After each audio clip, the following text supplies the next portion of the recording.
Turnersville Road, Ray Road, Cage Ellis Road, Highway 49, New Chapel Road. Large area of hail potentially with this.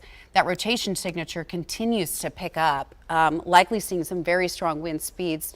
Henry, I see that you've pulled up that same cell over there. Let's go ahead and pop over to Henry. Yeah, so we are monitoring that, and a lot in the way where you've got these reds, they're going away from the radar site, the greens towards. So this is where our tornado warning is right now. This is kind of the area that we continue to monitor right in here where the rotation is, and as Bree mentioned, heading towards Springfield. I want to look at what we call correlation coefficient. What is that? It's a way to detect debris in the atmosphere, but as Bree mentioned, debris can be anything from, it could unfortunately be structures, but it could also be leaves. It could be twigs, sticks. It is a solid object that the radar beam is detecting in the atmosphere. And while not incredibly, well, it's a little bit better than it was organized, it looks like right in here we've got a little bit where we're getting some of these brighter colors popping in that it looks like it is some type of a tornado debris signature. So back to the active warnings, we've got one tornado warning, multiple severe thunderstorm warnings, and a flash flood warning that is in effect as well for parts of Sumner County, Robertson County, and Montgomery County, and even northern Davidson County included in that, and a host of severe thunderstorm warnings that have the potential to quickly spin up. This is just the first round as that warm front continues to lift through. Notice the movement with these storms. It's kind of going east and northeast. But we will see this shifting tonight and storms starting to come in from the southeast as that frontal boundary approaches. So I want to come back in and put a storm track on this tornado warned storm, and I'm going to do it from the debris signatures. And it looks like, yep, right in here where that rotation is. So let me go on and put a track on this and give you an idea if you are in the path of this. And just know, if you're in the path of this, turn your TV volume all the way up right now. Make sure you've got your mobile device, smartphone, whatever it is, take that with you. And if you have kids, grab their favorite toy or stuffed animal. Make sure that's nearby too. That can bring some comfort. We're going to be here to help you get through this. Let me put a storm track on this particular storm and just kind of taking it out a little over an hour. This is going to be at about 3:06 in Cedar Hill. The current time is 2:53 for this particular tornado warning. Springfield moving in between about 3:10, 3:15 for you all. Cross Plains at 3:58 if this is 3:58 if this were indeed to hold together. So the rotation with it right over Springfield right now. We'll zoom this in a little bit more and pop up a couple streets on here too, just to give you an idea. So New Chapel Road, you all are in the path of this. Cage Ellis Road in the path of this. As we continue to watch right where that rotation is, I'm going to come a little bit more in advance of this. Billy Jones Industrial Road, you guys are in the path of this as well. And we will continue to watch places like Highway 431 that'll be clipped by this. Up towards Wildflower Trail, impacted potentially by this. So a number of roads, a number of communities that we are watching closely. And this is also not the biggest concern. What do you do in the event of a tornado if you live in an apartment building? Ideally, you want to go to the most interior rooms possible of that building. A lot of these enclosed apartment buildings, these high-rise apartment buildings, stairwells are great places to go. Good time to meet your neighbors on the first floor, because really you want to be on the first floor. But if it's not an option, go to the most interior part. Get away from windows. And of course, as we say when it comes to homes, make sure if you have a basement, that's best. We know not everybody has one. You want to go to the most interior room. As many walls between the outside and you as possible. If your home is not built that way, a bathroom is a safe place to go. Get into the bathtub. Take things like a blanket. Make sure you've got shoes on, closed-toed shoes. Cover yourself up. Cover the back of your head and your neck. Bathtubs are anchored in the ground. That is a very safe place to be if you don't have a true interior room of your home as we continue to watch this. And also, weather call. This is a long afternoon, folks. It's going to take us into a long night. If you scan this QR code, it's $15, but you can get alerts from the Storm 5 weather team. We will call you. If an address that you put in is in the path of dangerous weather, you will get a phone call from the Storm 5 weather team. But again, Bree, to reiterate, numerous warnings, watches that are in effect. They're going to be with us as we continue to go through the afternoon and into the night. This is, to quote you, it is not a sprint, it's a marathon. Right. Yes. But important to know, because I mean, I entirely understand folks are nervous. I could feel that today with folks I talked to, folks online. It is not going to storm at your house nonstop between now and 3 p.m. or 3 a.m. It's going to storm on and off. And so we want you to stay ready for it. The tornado warning that is in Robertson County, it appears that the tornado has lifted, but the structure of this storm, it's possible that that could touch back down or stretch back down pretty quickly. Just a reminder what the difference is here, right? Funnel clouds are when we see that lowering, that spinning that comes down. Once a funnel cloud touches the ground, it is a tornado. Now it has to touch the ground. It can lift back up, meaning lose contact. It can also drop back down. And so because of that, because the structure of the storm still has what we call that hook, right, where you see this sort of almost looks like a comma or an appendage on the back southwest side of this. We want folks to be ready for this, but to be transparent, it does look like that what was on the ground has lifted. It was confirmed via emergency management, but we want to keep this tornado warning going because we think it's possible that it may regenerate and come down. The track of this would bring it into downtown Springfield, so largely populated area, along and south mainly of Highway 41. This area, I mean, and I know Springfield, it is positively pouring outside. The hail with this is likely increasing in size as well. Potential we're getting some golf balls coming out here. That's enough to damage siding, roofs, clearly cars, windows. So that's why we tell you we want you to be in an interior space. If you know someone that is on the road in this area, they need to pull off and get into a sturdy structure. It can be a gas station, it can be a grocery store, it can be any business. We are here to take care of each other. You want to have walls and a roof over your head. So areas of concern where rotation may form are in the southwest corner. The threat would stay south of the Adams area. So Adams, I'm not worried about you. Barren Plains and down towards Springfield, that's something we're going to keep an eye on. This would move into northern portions of Sumner County. The border really is Interstate 65, so here's White House here. I want to take a look at that hail signature for you. Also, I know it is storming in other portions of the area. There are severe thunderstorm warnings for hail and wind that continue. And it's most likely that we will have hailers and wind makers, more numerous than tornadoes, but we are going to see, unfortunately, additional tornado warnings likely throughout the evening hours. So we're talking wind, we're talking hail, we're talking potential for tornadoes and likely flooding with saturated ground. So we're going to be spending some time together tonight, and we just want to make sure that you are in your safest spot. That hail signature really blossoming as it's moving into western portions of Robertson County. These dark blues would indicate potentially an inch and a half. Likely that would be quarter to golf ball size as it makes it down to the ground. Key thing to know, sometimes these storms really hold on to that hail in the upper levels. That's how they get bigger and bigger. That updraft keeps them up within the center of the storm. And then once the wind can't hold that much ice of that size, everything falls down to the ground. You usually get a really strong wind gust with that as well. So at this point, I want to take it in tighter to talk about where we would be concerned to potentially have that rotation. It stretches from Cedar Hill down toward essentially Catholic Church Road. So kind of a messy little hook on the back side of this, but this would take it directly into downtown Springfield along Highway 49. You saw an update there, New Chapel Road, starting to see this tighten up just a little bit. Black Road, Hoods Branch Road. Next up, if you know anyone on Lawrence Lane, we're in the lowest, most interior space. Same thing, Kinney's Road, Kinney's School Road. If Kinney's School did not call out today, we want to make sure that they're in an interior space. Track of this would indeed take it towards downtown Springfield. So concern for rotation redeveloping is right here.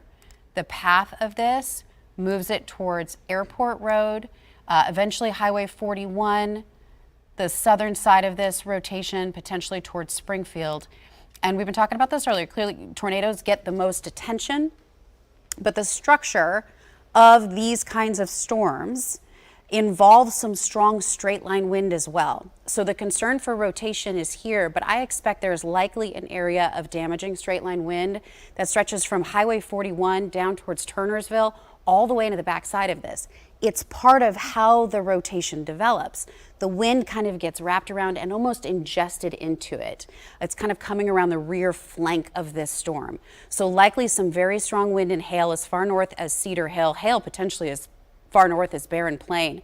This would stretch all along Highway 41 up 431, likely seeing strong wind on the backside of this, and then watching that we may see a circulation try to connect back down to the ground as it approaches Springfield. So Springfield, you are calmly and confidently going into the lowest, most interior space of your home. You've got your phone in one hand, you're holding the hand of the person that you love most, and you're walking with a confident pace. Once this storm clears you, we're going to give you that all clear, but we're going to give this one the respect it deserves and get out of the way. Mount Denson, I want you to be in interior space. Up towards Youngville, I want you to be in that interior space. If you knew someone that was going to be traveling along Interstate 65 between Robertson County and Sumner County, let's avoid that kind of travel right now. We're going to see the storm cross the interstate likely within the next 30 minutes or so. We'll put a storm track on this for you. I'm putting it on where the rotation is, not necessarily the hail, because that is including a larger area. Putting it into Cross Plains around 3:30.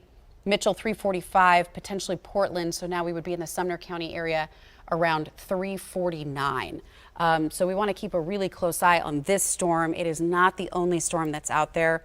And it's unfortunately areas south right now are probably scratching their heads a little, saying it's sunny here.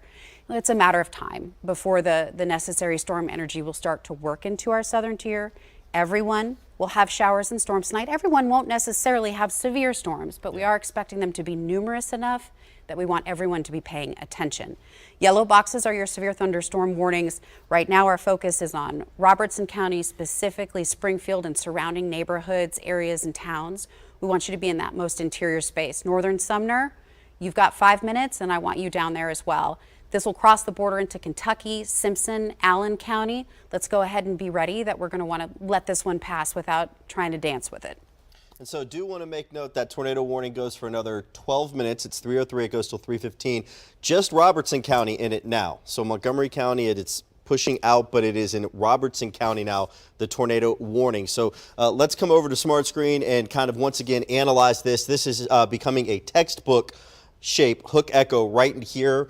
Basically, very easy to identify where the wind is as it's coming into the storm. Springfield, you're smack dab in the middle of this one right now. So you all need to be in your safe place. The lowest floor of your home, as many walls between you and the outside as possible.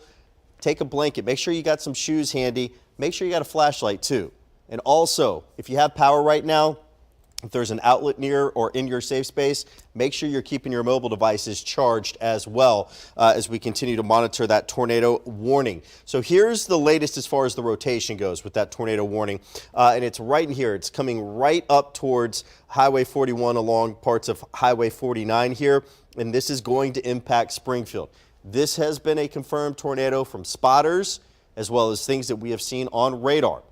If it has gone up a bit and you're thinking, well, I'm not seeing it right now. No, we know that this has produced a tornado. We need everybody taking this warning seriously, heading to their safe place right now. Looking at debris detection in it, and it would indicate a little bit in here as it's coming to Springfield that there are some type of a solid object in there, whether it be leaves, sticks, twigs, whatever it is. That is indicating that there is certainly some energy that is causing these items to lift in the atmosphere and the radar beam to hit them. So we do know that this has indeed produced a tornado, and it has been producing some pretty decent sized hail. In fact, kind of looking at the breakdown of hail, when we say 1/4 to 3/4 of an inch, that's pea to dime size. An inch is quarter size. When you get to under 2 inches, you're getting towards golf ball size hail, and then so on and so forth. So just to give you kind of a visual perspective of these hail sizes that we have been talking about for our storms. Bringing this back to the wider view, a number of warnings that are currently in effect across the area. Aside from the tornado warning, we have got several severe thunderstorm warnings in our Kentucky counties. This severe thunderstorm warning, Barron and Metcalfe counties going until 3:15. Followed by another severe thunderstorm warning that we have for Callaway and Trigg counties. That will go until 3:15, and then a severe thunderstorm warning as we take a look for parts of Henry County, even Carroll County. That goes until 3:30. numerous warnings as these storms continue to lift to the north, and one active tornado warning right now, which is this storm that is entirely in Robertson County. Again, Montgomery County is cleared from this. This tornado warning is in Robertson, but it is moving right over Springfield proper right now and will continue its movement. In fact, I'm going to put a track on this with that movement of the storm, give you an idea of some cities in it. So I'll take it out about 25 minutes, which would take it past its expiration time, but that's better to be safe than sorry in this. So this is moving into Springfield right now. Yeah, 306. emergency manager reports a funnel cloud spotted near Coopertown, specifically Old Coopertown Road. So they would be looking north and likely have a good view of this storm. Yeah, you can see it there. And so it's possible, Springfield, we really want you to take this seriously. At this point, we don't know if that rotation is touching the ground, but there is rotation aloft within the storm, meaning the storm is spinning in the upper levels, about a half mile up. And so let's just go ahead and be in that interior space. I mentioned Old Coopertown Road, so Coopertown is south of this. So the person that spotted it was in this area looking to the northeast. So a good vantage point. That southwest side is where you would typically get a better look at some of these storms. If it is indeed trying to stretch back down to the ground, we want to be giving it all the due respect that a tornado warning would deserve. So Springfield, New Chapel Road, Cage Ellis Road, Felts Road, Kinney's School Road. We want you to be in that lowest, most interior space, potentially a tornado trying to come down to the ground. Hoods Branch Road, South Hyde Road, South Higher Road, towards Main Street, potentially. This is where this would be tracking. So we just saw another updated scan here. Mount Denson, basically down towards Springfield. So all along Highway 41, I'm going to take it in super local, really quick. I know it's going to be kind of like a tight nosedive here, but I really want to get these roads out on the air so you can be thinking about whether or not it's you or someone you know, someone you love. Maybe it's somewhere that you do work or life.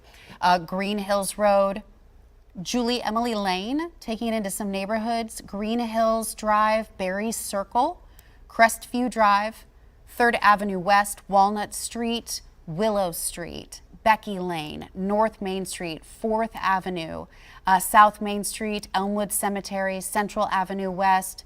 Backing it up just a little bit, concern for rotation is going to be in this territory. The hail is going to be the largest hail, and there's likely some very large damaging hail, is in the northern portion here. If you're hearing me talking about hail and you're thinking, ooh, I want to move something outside, unfortunately, you're just going to have to let it go at this point, and just hope that the hail doesn't mess up a car or anything that you have outside, because I don't want you to go outside in this. Hail that size, not just clearly a damage threat, but I certainly wouldn't want to get hit in the head with a golf ball sized piece of ice, and I don't want that to happen to you either. So let's go ahead and stay inside. Storm is blossoming and expanding now. Orlinda, Cross Plains, heavy rain, hail threat for you likely increasing over the next 15 minutes or so. This would eventually be moving into northern portions of Sumner County as well. So Sumner County, let's be paying attention to this. Basically White House and northward, Castalian Springs and northward. National Weather Service also noticing that Stewart County, this thunderstorm is starting to show some indications that it may want to rotate as well. So we may potentially be dealing with 2 tornado warnings here shortly. The concern here is primarily hail and wind, but it's starting to get that characteristic shape to it. It's got some decent rotation starting to show up too. Yeah, so it sure I does. would not be surprised if we do get a tornado warning on that any minute now. So it would be that kind of southwest side near the land between the lakes, and then again some hail likely along Highway 49 as you see the top portion of that sort of expand and kind of blossom outward. So we're keeping a close eye. The Stewart County storm at this point remains wind and hail. Unfortunately, the National Weather Service seeing that Robertson County storm indeed still showing a pretty significant risk for a tornado, and they have issued a new tornado warning for Robertson County. This one includes Orlinda, includes Cross Plains, includes the folks I was just talking about, potentially into northern portions of Sumner. It's not including Sumner at this point, but Sumner, what's left of this, whether it's rotating or not, is going to move into your area. So let's go ahead and use those extra 10-15 minutes and get ourselves in a good, safe spot. And so I want to reiterate something that Bree had mentioned earlier as well. You may not be seeing even a drop of rain right now. Maybe there's some sunshine poking through.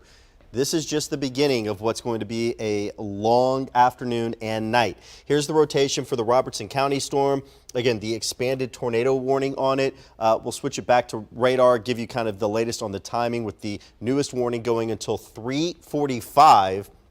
And as we mentioned, Cross Plains, Orlinda, all included in that warning. I do want to look at that Stewart County warning because that one, this is textbook hook echo right here that we're seeing from the radar returns.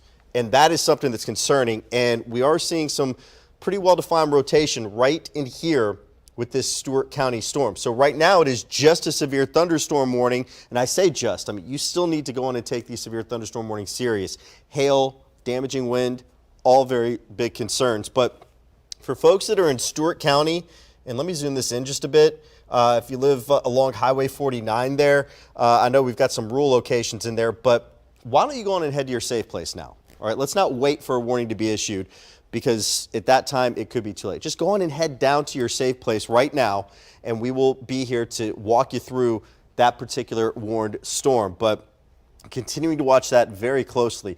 Going back to our tornado warning, putting a track on this, the latest track with the movement, I believe it was northeast, still at 35 miles per hour, if I'm not mistaken, on that. Yep, or east now at 35. So we're going to put a track on this, and I'm going to track it from where the rotation currently is located. So let's go on and take a look at this together. It is moving right over Springfield right now, still looking like Cross Plains or Orlinda all in the path of this, and Callistia about 3:30. Again, the tornado warning for Robertson County going until 3:45 now. The current time is 3:12 as we continue to monitor that closely. And then the other storm that we're watching closely is the one in Stewart County that is showing some concerning characteristics of rotation as well. A number of severe thunderstorm warnings off to the west. This is all the beginning of this as the warm front is lifting through. So resetting the picture for you, looking at the larger view, all these yellow boxes are severe thunderstorm warnings. Our tornado warning, Robertson County right now.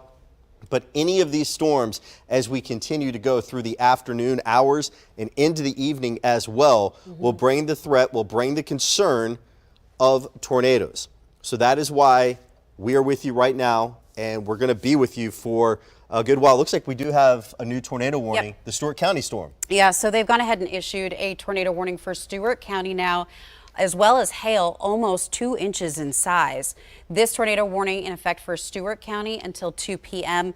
Katie just mentioned to me that we got video in of the tornado that moved through. Katie, when you saw the video, is it from Montgomery or is it from Robertson? It says the tornado was at 2210 Ross Road near I-24 exit 19. So it's likely as it was crossing kind of the border into those counties. So there's a Onto lot that going on right now across the area. We have tornado watches, flash flood warnings, and tornado warnings in effect, as well as severe thunderstorm warnings across the area. The 2 tornado warnings are for Robertson County and Stewart County. Stewart County is the newest county to be added to this list. There's also severe thunderstorm warnings that are in effect for Trigg and southern portions of Christian County and Callaway County, even Decatur County. That's where those yellow boxes are. The green are flash flood warnings. I mention that because the Robertson County storm is not just a tornadic storm. It is a prolific hail maker and a prolific rain maker. There have already been reports of flooding starting to intensify across portions of Robertson County. So if you are impacted by the tornado warning, I want you to be aware that water levels may indeed be high outside your home or in your neighborhood or any low-lying spots, streams, creeks nearby. They're going to start to swell pretty darn quickly. So let's go ahead and take a look at these storms. Again, we've got the tornado warning in effect for Robertson County. I'm going to turn the lightning off because it's a little hard to see the structure of the storm here. Greatest concern for rotation is still, now it's on the east side of Springfield, but still includes the Springfield area. So it's right near Highway 49.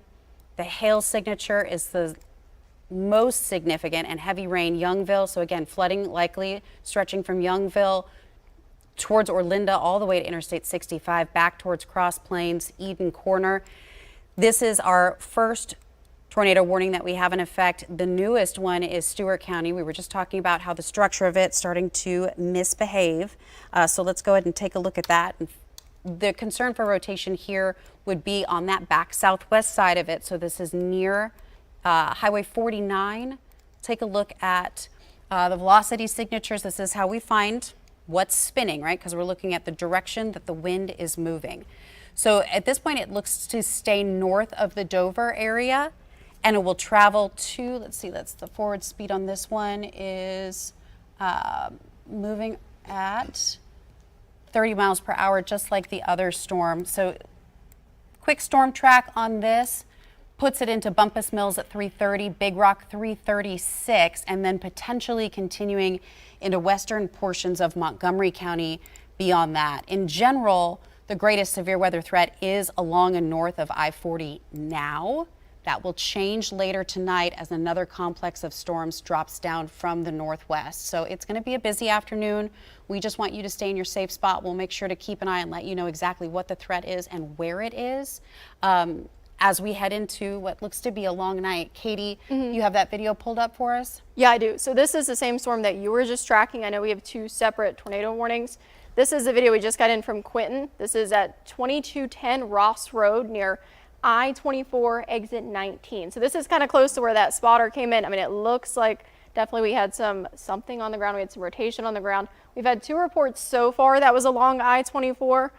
Kind of north of Coopertown, saying that folks saw a funnel. They spotted that and it looked like it had touched the ground. So this is a really great video. Again, appreciate this, Quentin, and the fact that you're in a safe place. Of course, we really do appreciate the photos and videos. It helps us get a better idea of what's going on. But make sure, like this one, that you're in that safe spot.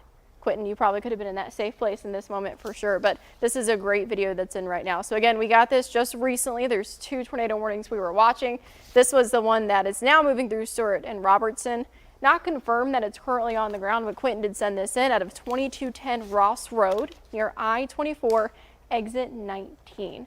So earlier we had that report, I believe it was mile marker 21. So it looks like it's just falling right along that path. Bree, Henry, what are you guys seeing right now? But really appreciate this video again. This gives us a really good look at what's kind of going on.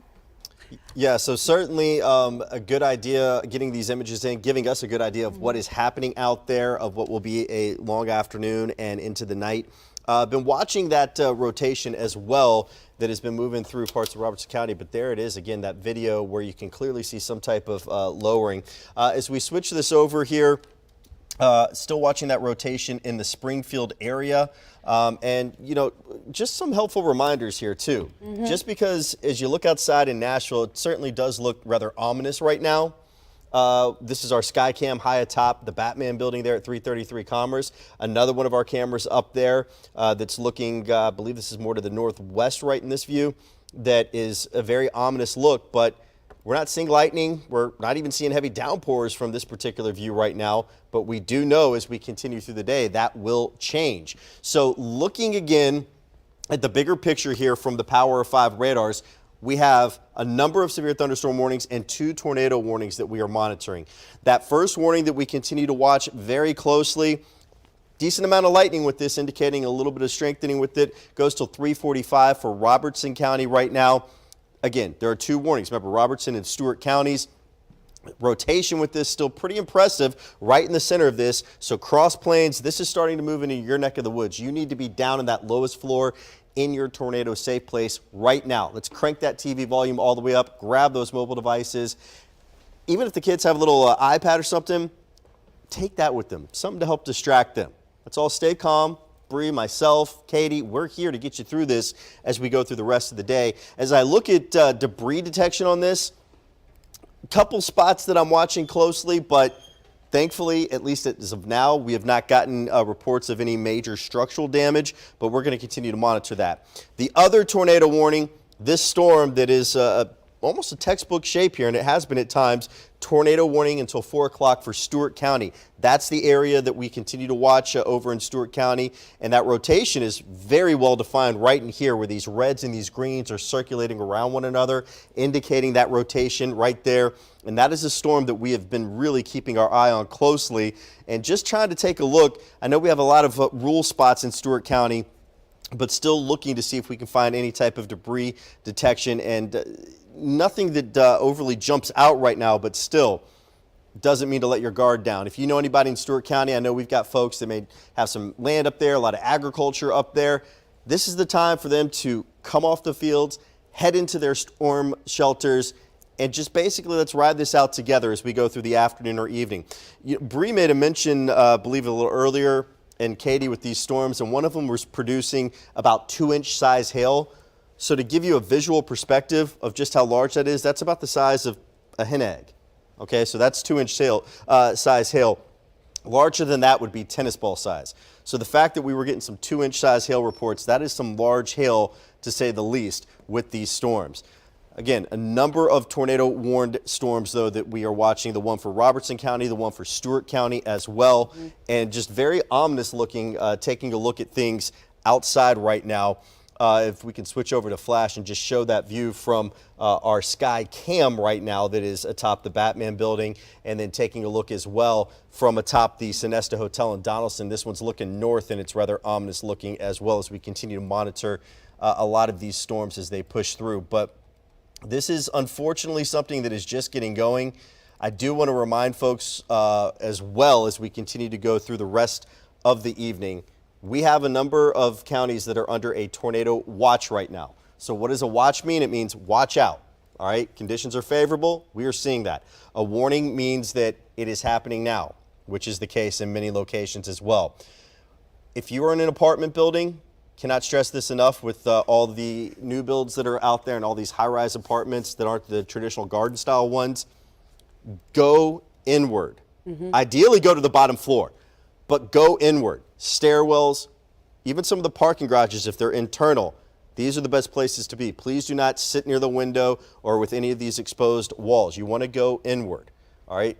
Myself, Bree, Katie, we're going to be here throughout the evening monitoring this. But Bree, I know you've been watching some of the latest scans on modeling on the radar that we've been getting with this, and some flooding too. There's a lot that is happening with these systems. All hazards are in play today. Yeah, and unfortunately, it is going to be a long night, and so we want you to feel confident that we're going to be here until everything winds down. Once we can give you that all clear, we will absolutely do that, but we're not there yet. And so if you are not being impacted by a severe thunderstorm or tornado warning at this point, you do have a little bit of time to kind of do some extra prep, review your severe weather plan, practice it, grab your charger, equip yourself so that if you do need to go to a safe location in your home, you have the resources there. Shoes, if you have old bike helmets, those are good resources to have when you're staying in a safe place. Make sure your garage is closed. Make sure your windows are closed. Sometimes on nice weather days, we open the windows to let the fresh air in. But if they're open today, you're not just letting fresh air in, you're letting mischievous air in, and we don't want that to happen. Flood watch in effect right now through Thursday morning.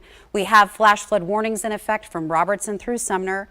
I anticipate that we will have additional flash flood watches issued flash flood warnings issued throughout the evening hours because of the heavy rain that's on the way. Very heavy rain fell from Cookeville into Sumner County, Robertson County, over towards northern portions of Stewart County, upwards of 4 inches. And we will likely see rainfall totals in the 2 to 4 inch range on top of that. The National Weather Service has gone ahead and extended the tornado watch to include the entire area. So everybody that's in the light red is in a tornado watch until 9 p.m. That means watch out. Watch TV, watch News Channel 5. So if you're doing that, you've already checked the box. You're doing what you're supposed to do to stay safe on a difficult day as far as our severe weather goes. Tornado warnings remain in effect for Robertson and Stewart. The rotation has weakened in Robertson County, but the hail has not, and the storm has the potential to tighten back up again. That's why that warning remains in effect. It's difficult to see the structure of these storms with the lightning, so I'm going to turn it off occasionally just to kind of look at where things are. The city names are a little difficult to pull out sometimes. Earlier today, we saw that rotation near Springfield. If there were any rotation of concern, it would be near Cross Plains at this point. Significant hail now extending along Interstate 65 into northern portions of Sumner County, so likely near Portland. Let's make sure we're not traveling on I-65.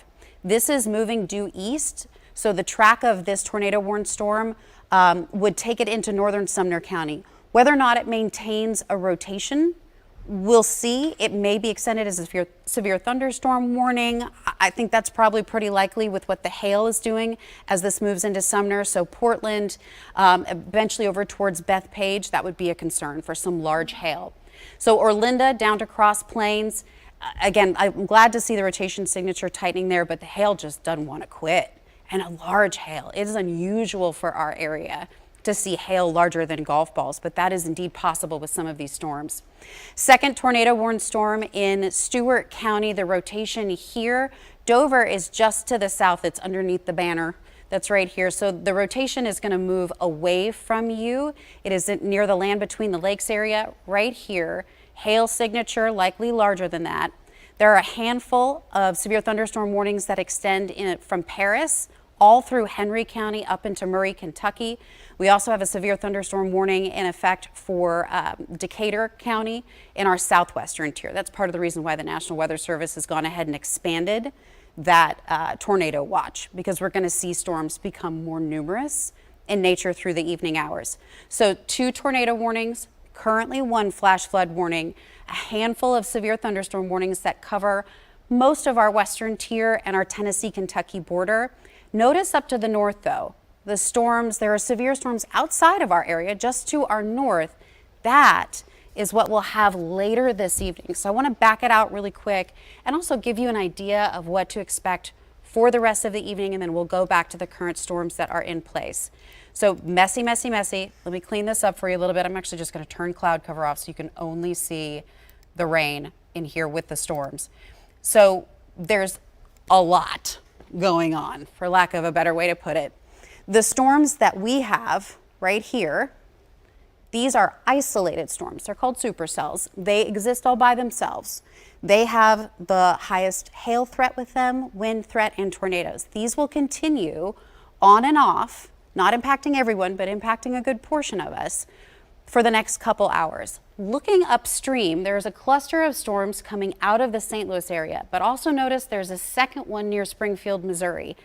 That's what we're going to have later tonight.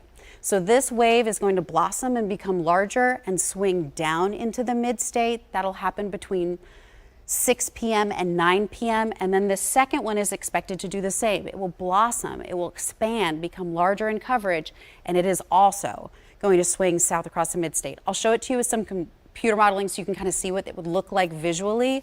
But that's why we're still looking at waves of storms to impact us through the evening hours today. Here's an idea of one of our computer models. So again, you're seeing kind of 3 different disturbed areas stretching across Missouri, Illinois, Kentucky, and Tennessee. We head into the evening hours and you start to see that energy in Missouri and Illinois start to drop into our area. As this happens, we're likely going to see a higher wind threat. So we were talking earlier about how the primary threat right now is tornadoes and unfortunately large hail. Once these 2 complexes move into our area closer to 8 o'clock tonight, they will likely pose a very significant straight line wind threat, potentially wind speeds around 70 to 80 miles per hour. My biggest concern with that, of course, is the damage that that wind could produce, but also the fact that we are so saturated that the trees, I mean, the roots are basically holding onto mud at this point. That may cause a bit more damage as far as branches or maybe some trees down in the evening that could impact some power outages. So with that in mind, if there's any extra devices that you could charge, charging devices, battery powered devices, because this is going to be once we're past sunset, getting those flashlights, light resources, those can probably help big time as you're heading into the evening hours. As a mom, I know what it is to have kids at home and to have storms like this. And we've been saying it a lot, and you know this if you're a parent. They key off of you. They key off of your confidence. And so you want to make sure that you're taking a deep breath, you're giving yourself the assuredness to do it, and to anticipate that if we were to have power outages, the lights go off. And sometimes that can just be really, really scary, quite frankly, to kiddos when why are we going into a place we don't normally go to? If they're seeing this coverage on the TV, and then if the power were to go out, even just telling them, hey, buddy, we're likely the lights are going to turn off, but we've got our flashlights, and so we'll be able to turn those on. Yeah. That can help you kind of navigate some of these experiences, especially when you're caring for someone who might be a little scared or a little nervous.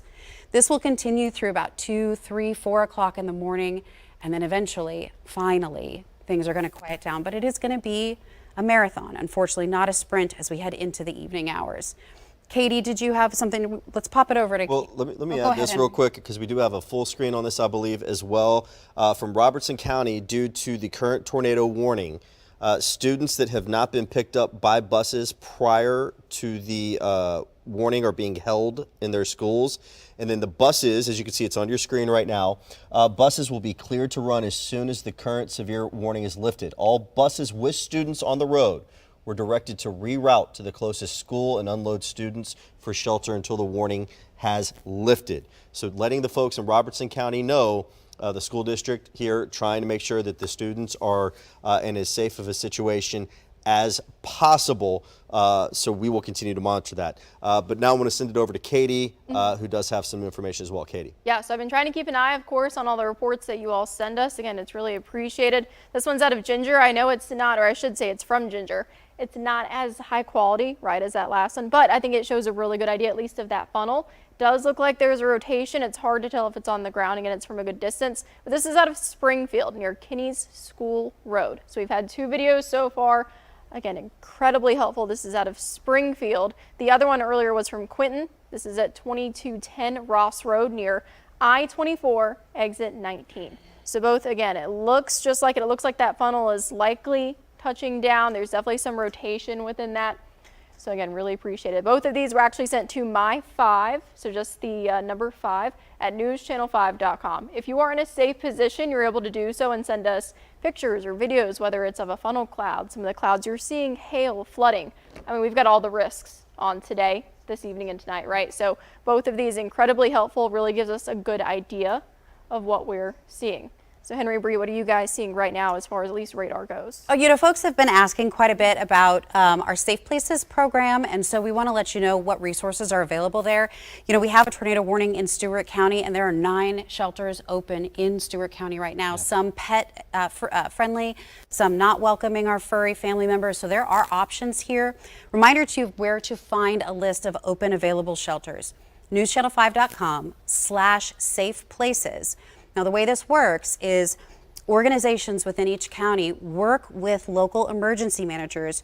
They submit their organization, their business, their structure. Emergency management verifies that it is indeed a safe structure, and then they get added to the list. And then in an event by event basis, they let EMA know if they can open, right? Because these buildings have their own kind of circumstances, planning, maybe even, who knows, a construction project. So the way that you find those is you go to the website, you select your county from a drop-down menu, and then you'll see the list of available shelters that have decided to open. It will only populate the open shelters. It doesn't show you shelters that are closed. We don't want folks to accidentally drive to something and realize that nobody is there.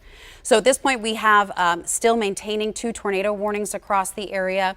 The worst of the storm in Robertson County, now moving to the eastern edge. It's right on top of Interstate 65. This is a very, very unpleasant place to be if you're in your vehicle. The rotation has weakened quite a bit with it, but it's possible that we could continue to see that spin up just a bit. So that's why the National Weather Service is keeping that tornado warning going. If we were to see any rotation, it would be south of the Cross Plains area. It would be right here in the southern portion. And then again, that hail signature extends further to the north and northeast. So this warning remains in effect until 3:45. And then the secondary storm that has a tornado warning is in Stewart County. This warning in effect until 4 o'clock. The rotation here has also decreased just a bit, but again, the structure of the storm, we want to keep a close eye on this. And we're not playing games with storms that are like, oh, it weakened, well then I don't have to worry about it. No. Not on a day like today. Today is a day where we get out of the way of the sky, let the sky do what it's going to do, and then we'll start the cleanup work tomorrow. So rotation potentially near the land between the lakes area, extending further to the northeast, right up by the Kentucky border would be where we are seeing the largest hail signature. Looks like another tornado warning coming out for Robertson County. So Robertson County maintains pretty significant structure. Too. We've got a new tornado warning. Benton and Henry counties in this one. With some rotation that's tightened up. And this is actually near the Paris area. I'm going to switch this over real quick while you're getting some stuff together, Bree, and take folks.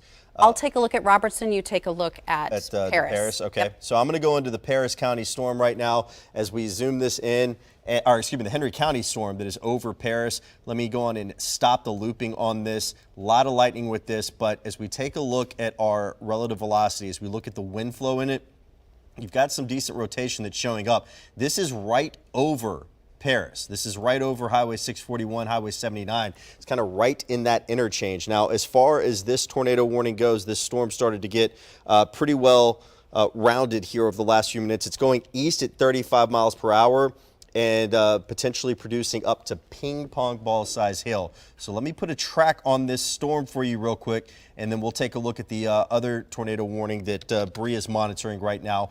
But just kind of as we look at that easterly movement, 35 miles per hour, we'll take this out a half an hour just to round it out. Sunny side at 3:43 with our current time being 3:36. Springville 3:50. Lakeview Manor at 3:54. And then we see it moving into Lick Creek at about 4:03. Now is the time, if you are not already there, to head down to your safe place. We're going to be here until this threat passes. That rotation continuing to somewhat intensify with this particular tornado warning. Reports of potentially ping pong ball size hail. It goes till 4:15. And just taking a look at our debris detection in this, as well as it is in an awkward spot from the radar beam, but nothing that is overly impressive at this time. But that does not mean anything yet, as this has got some very well-defined rotation with this tornado warned storm that is for parts of Henry County and Benton County until 4:15. Bree, you've been looking at the other tornado warnings we've got, and it looks like we just had some rapid fire of a few more tornado warnings coming in that include Sumner County as well. That's the new warning that was issued for Robertson, so they're extending that. It's going to include the edge of Robertson County and the northern portion of Sumner County. It's kind of hard to keep track of them all at this point, so let's get to it. This is our tornado warned storm. It is now for the eastern edge of Robertson County, and it is moving to the east at 30 miles per hour. The area of rotation is near Cross Plains. So Cross Plains, I'm talking to you. Want to make sure you're in that most interior space. We're not taking extra steps right now. We are taking our safe steps right now. I'm going to turn the lightning off because it's hard to dissect these storms with so much of it, but lightning is ongoing. I know it's very, very noisy outside. So area of concern for rotation is right here, just along and south of Cross Plains. The hail is what extends up Interstate 65 into northern portions of Sumner County. This warning would likely be in the Portland area around 3:45. Other towns impacted: Orlinda, Mitchellville. Also, this is Interstate 65, roughly between mile markers 108 and 120. Storm is moving to the east at 30 miles per hour, and that rotation, or that warning, is in effect until 4 p.m. So let's get some updated. We'll take a look at the streets. We'll take a look at where it's going. Henry's continuing to monitor the other severe storms across the area. And as we continue to see new warnings going, Katie, if you can focus on those, we're going to try to take these one at a time. Bottom line, if you can hear thunder, I want you to just hang out with us for a little while, because these are rapidly intensifying storms and we want you to be safe. Barren Plain down towards Springfield, the worst of it is gone. It is indeed still raining and there is thunder and lightning. I know emergency management is responding to reports of damage near the Springfield area. They have not told us what that specific damage report is, but I know emergency crews are out working hard, so let's give them some space on the roads to do the work that they need to do also. Storm track on the rotational portion of the storm. Remember, there's hail on the northern flank. The rotating part is on the southeastern side. This is going to move into northern portions of Sumner County, including the Westmoreland area. So crossing Interstate 65, again, roughly mile markers 108 to 130, impacting Portland within about 15 minutes. Portland, let's go ahead and be in an interior space. Hail is going to get to you before anything rotating does. Brackentown, also Westmoreland, you've got about 20 minutes. I want you to be confidently kind of moving to that interior space. If someone was on their way home to you, let's go ahead and get them down into an interior, or get them to pull over, stop off and get into a safe spot, let the storm pass. There is a little bit of a break behind it. So even if I'm telling you to, hey, I want you to get home and I want you to stay in a safe spot, if you're in the path of a current warning, I want you to just stop, go into a structure, and then when it's safe to get home, let's do that, all right? So looking at this on kind of a tighter level, the area of concern for rotation is now on top of the Interstate 65. It is near Guthrie Road, Spring Valley Road, it parallels Highway 31 at this point, Village Green Drive, Mountain Lane, South Road, Raymond Hodges Road, Thompson Drive would be next up for this, Maxwell Branch Road. Following behind that, New Deal Potts Road, Tom Link Road, Wilkerson Lane, Jackson Road. Those are the areas of concern for where the rotation is and where it's going. The hail stretches north towards Handleyton, Mitchellville, Portland, right up to the Kentucky border. This is one of numerous storms impacting the area. I want to zoom out because we now have 3 tornado warnings, one for Henry County, one for Montgomery County, that includes southern portions of Christian County, and this continued warning now for Robertson and Sumner County. Henry, you've got the latest on the tornado warned storm in Henry County. Yeah, so that is something that we continue to monitor as well, seeing an uptick in that lightning count. I do want to take a look at the potential of some hail with this, not the hail track, but hail at this time. And we'll do a little bit of measuring with this as well right now. Again, this is over the Paris area. So reporting radar indications 1.5 inches of hail. So that's going to be, if indeed this is verifying, around hen egg size. I know that sounds kind of awkward there, but I would say between about a ping pong ball size to quarter size hail.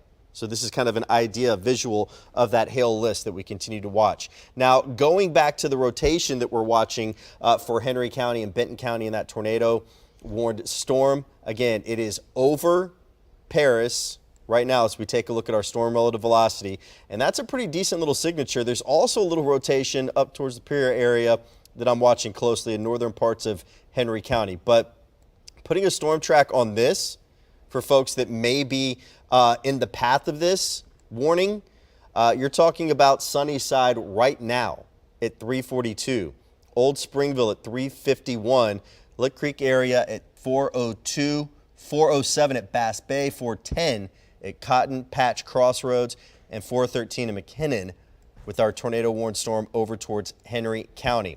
We've got hail producing with this, some rather large hail as well that we have been experiencing at times with this particular storm.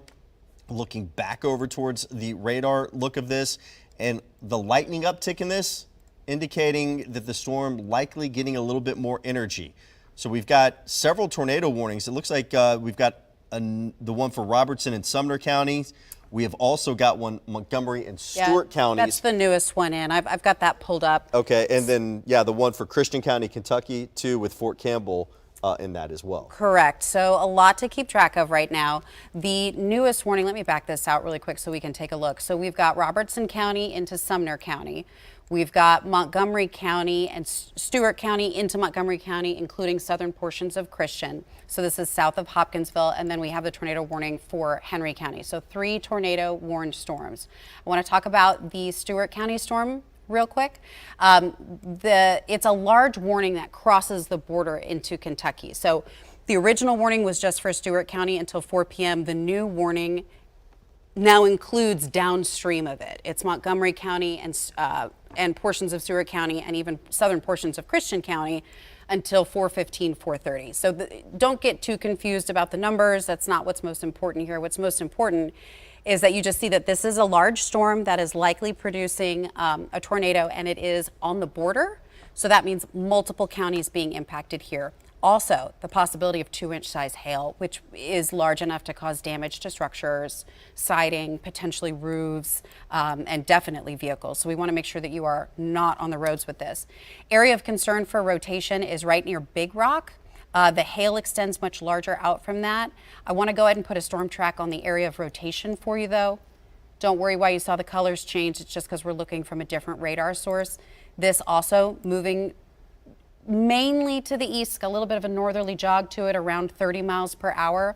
Oak Grove around 417, St. Elmo 424, St. Bethlehem right around 430. So potentially crossing the border into our Kentucky counties. This rotation would stay south of Hopkinsville in Christian County, but not by much. Again, a lot of hail with this, some significant wind speeds as well. So let's take another overview look. A lot of folks still have sunshine, but a lot of folks don't. And if you can hear thunder, I just want you to go ahead and assume that you have some pretty strong, potentially severe storms either near you or potentially on top of you because they're moving and forming so quickly. Also to note, we talked about our Safe Places program earlier. We have a list that we can show you of the current openings that are in place. Reminder, this evolves through the evening, right? Folks can turn this on and off. This is a look at current shelters that are open in Putnam County. We do have, let's take an updated look of all the counties that are here. Stewart County, Putnam County, Pickett County, Perry County, and Hickman County have all open shelters in their areas. So there are resources available to you. All you do is just select a different county on that drop-down menu. It's going to populate what's open, what isn't open.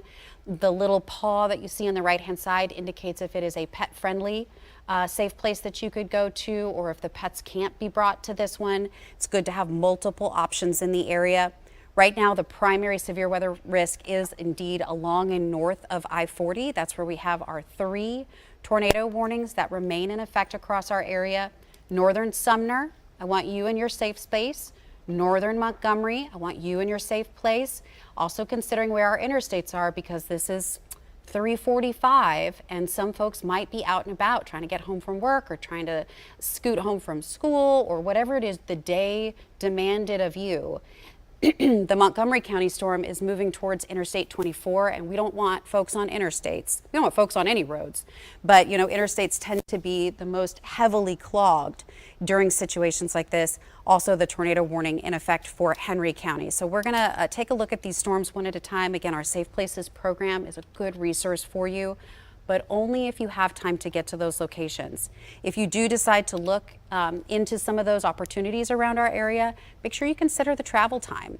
And with the situation that we're in, that we have ongoing storms, we don't want you to just hop on the road right now and potentially drive into a new storm. So you have to evaluate what is happening in your area, how much time it would take you to move, and if it's better to stay in the interior place that you're in, you can go ahead and make that choice. So here is a look at an updated look at our Robertson County, Sumner County storm. The rotation has now crossed Interstate 65. So Robertson County, I'm not worried about rotation for you. It's barely crossed Interstate 65. It's right here.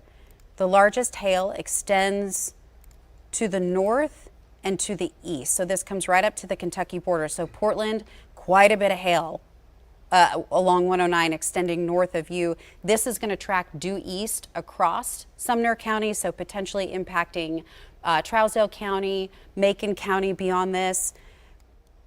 It'll stay north of Gallatin Road of Highway 31, so staying north of Gallatin, north of Hendersonville, north of Goodlettsville, not impacting that area. Not to say that you may not have storms later, but at this point it's impacting northern Sumner County.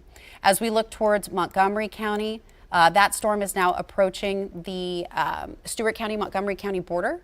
So the greatest concern for rotation is in this territory. Put a storm track on this for you as well. This is again for the rotation. The hail is out ahead of that rotation, and the hail in and of itself can be problematic. We're looking at Oak Grove 412, St. Elmo right around 418. Scooting back further to the west, we've got Henry County, crossing the border into Benton County. This is closer to the land between the lakes area. The rotation threat is just to the east of Paris. So it's where I've put the circle on for you. And then putting a storm track on this, it would likely impact portions of Houston County, potentially southern portions of Stewart County. So Stewart County, you've got some storms to the west of you that we're gonna have to keep a close eye on. McKinnon until 4:15, Cumberland City until 4:46. We also have a handful of severe thunderstorm warnings, and we are still waiting on the storms to drop down out of St. Louis. So we're gonna see these continue to kind of pulse, intensify, and churn across the area. Henry, you've pulled up some additional information for us. Got some additional information as well as some that has come into the News Channel 5 newsroom, and we'll get the graphic up as soon as we have it. I know they're working on it right now. But from the city of Springfield, it is important to note we have lost power to a majority of the city. They're asking to please stay off the roads if at all possible. They're currently assessing the cause of outages, and crews will be working to restore the power. Please be mindful that flash flooding danger will continue, so use caution if you have to be out. But again, I think the key statement in that was them saying to please stay off the roads unless it is absolutely necessary. Again, that from the city of Springfield. As we come back over here to the smart screen, looking at all of this lifting through with this boundary that we have been monitoring. Several tornado warnings, numerous severe thunderstorm warnings. Let's start with our tornado warned storm that is in parts of Henry County right now and Benton County as it continues to lift through the area. And really, it's just impacting now the tornado warning. Benton's in the clear. This is just for Henry County. The rotation with this storm is just now to the east of Paris. So it's right in here. This is our rotation that we have been watching as it goes just south of Highway 79. Springville, it's clipping the northern parts of the Springville area, as you can see here with this rotation. And as we continue to watch that, it does have some hail with it as well. This is not the hail track. This is hail that the radar is currently detecting. So let's take a look at some of the hail measurements that we have seen and the sizes that have been approaching around an inch. So about quarter-size hail associated with this storm that's moving through Henry County. Now, a couple other warnings that we have been monitoring closely as these storms continue to fire up throughout the afternoon. That tornado warning for parts of Montgomery County and parts of Stewart County as well. That goes until 4:30, with our current time being right at 3:51 right now. So we still have about 39 minutes left on that particular warning. And it does also include in Kentucky, Christian County, Trigg County. So places like Fort Campbell, you're under this tornado warning as it does go south and include parts of Montgomery County. And the tornado warned part of this does include the northern parts of Clarksville. As we look at the rotation with this particular cell, it's kind of in here. It's not very well defined in this little area right in there, but it's still enough that is warranted the tornado warning and something that we're going to have to continue to watch closely. The third tornado warned storm that we have goes until 4 o'clock for parts of Robertson counties and Sumner counties. So this is going for another about 8 minutes here with that particular tornado warning. We'll take a look at the rotation real quick, and then we're going to head over to Katie for some new information. As far as our tornado warned storm goes, you can see again, we're going to continue to monitor that rotation. But Katie, I know you've got some new information for us as well. Well, and hopefully some helpful information. So I know today's really messy. I myself, I've only lived here for about 6 months, so it's really overwhelming almost with the amount of counties and with the amount of warnings we have. So this is a really good way to kind of take a look at that. Those red boxes, that's a tornado warning, meaning it's happening, go to your safe place. And although we have 3 warnings, look at the amount of counties that's spanning over. So we've got Henry County going towards Benton, and it's bordering Houston and Stewart. So Henry, Benton, get in your safe place. Stewart and Houston kind of prepare for that first round. Stewart, though, again, so depending on what part you're on, your weather radio is going off because that northeastern portion of your county is being clipped, along with Trigg, Christian, and Montgomery. Again, that's a lot. That's just 2 warnings, and we've got that many counties involved. We've got another warning. Let me step out of the way. Robertson and Sumner almost heading towards northeast. So again, if you're along that border of Tennessee and Kentucky, kind of get ready. Yellow boxes, where you have those severe thunderstorm warnings, and then the green ones involve flooding. So of course, we've had a lot of rain the last couple of days. We're continuing to see some of those heavier showers, but hopefully this gives you a bit of a clear indication of what we're seeing, because I know we're seeing a lot of county names. It's hard to keep track. So again, we've got 3 of them. The first one with Henry, and then again with Benton County. The next one goes into a northeastern portion of Stewart, southern portion of Trigg and Christian for our Kentucky counties, and then Montgomery, that's for the northern side of that. And you've got that weather radio going off no matter what part of the county you're in, you're hearing it. Also, just your friendly reminder, do not rely on outdoor warning sirens. That's not what that's for. That originally was for farmers who are outdoors and need to get safe. That's not something I want you to rely on if you're indoors, and hopefully you are indoors with the amount of storms. So again, that third tornado warning, that's for Robertson into Sumner. I know it's a bit messy. That's really the best way to describe this setup, and that's just really going to continue. Got another video for you. Again, appreciate y'all sending us some videos. This is from Jared. This is looking west towards downtown Springfield. He just sent this in, but I imagine this is probably from roughly about 10 minutes ago. It was that tornado warning that we've been watching. So again, can't confirm that that's a tornado right here, right? It does look like a funnel. It does look like it's rotating, but all of these videos, because again, great job, you're far away from the storm. You're kind of in that safer spot. It's hard to see the horizon to see if it is touching down. Either way, not something you want to mess with. If you see that, get to your safe place. So we are watching those 3 tornado warnings, right? We're still keeping an eye on all of those. So Bree, Henry, what are you guys seeing right now? But hopefully this helped a bit. I know this is my graphic that I always lean on for our counties. So typically when we talk about severe weather, we're talking about 4 hazards. And it's really tough because today all 4 hazards are in play. We have damaging wind. We've got hail, very large hail. I saw pictures upwards of 3 inches across. We'll get those pictures so we can put them out to you. That is significant hail. We have tornado warnings ongoing across the area, and we have new flash flood warnings. I expect the flood threat to increase in the evening hours as rainfall comes in. So we're going to continue to see a mixture of all 4.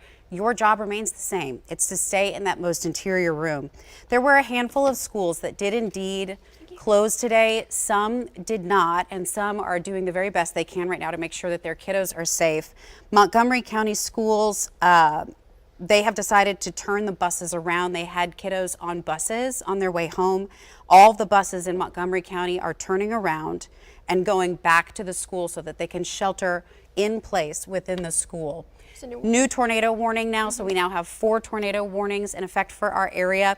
This is a quick look at that rainfall because, again, part of what makes Tennessee and Kentucky so beautiful are our waterways, but they are swollen right now.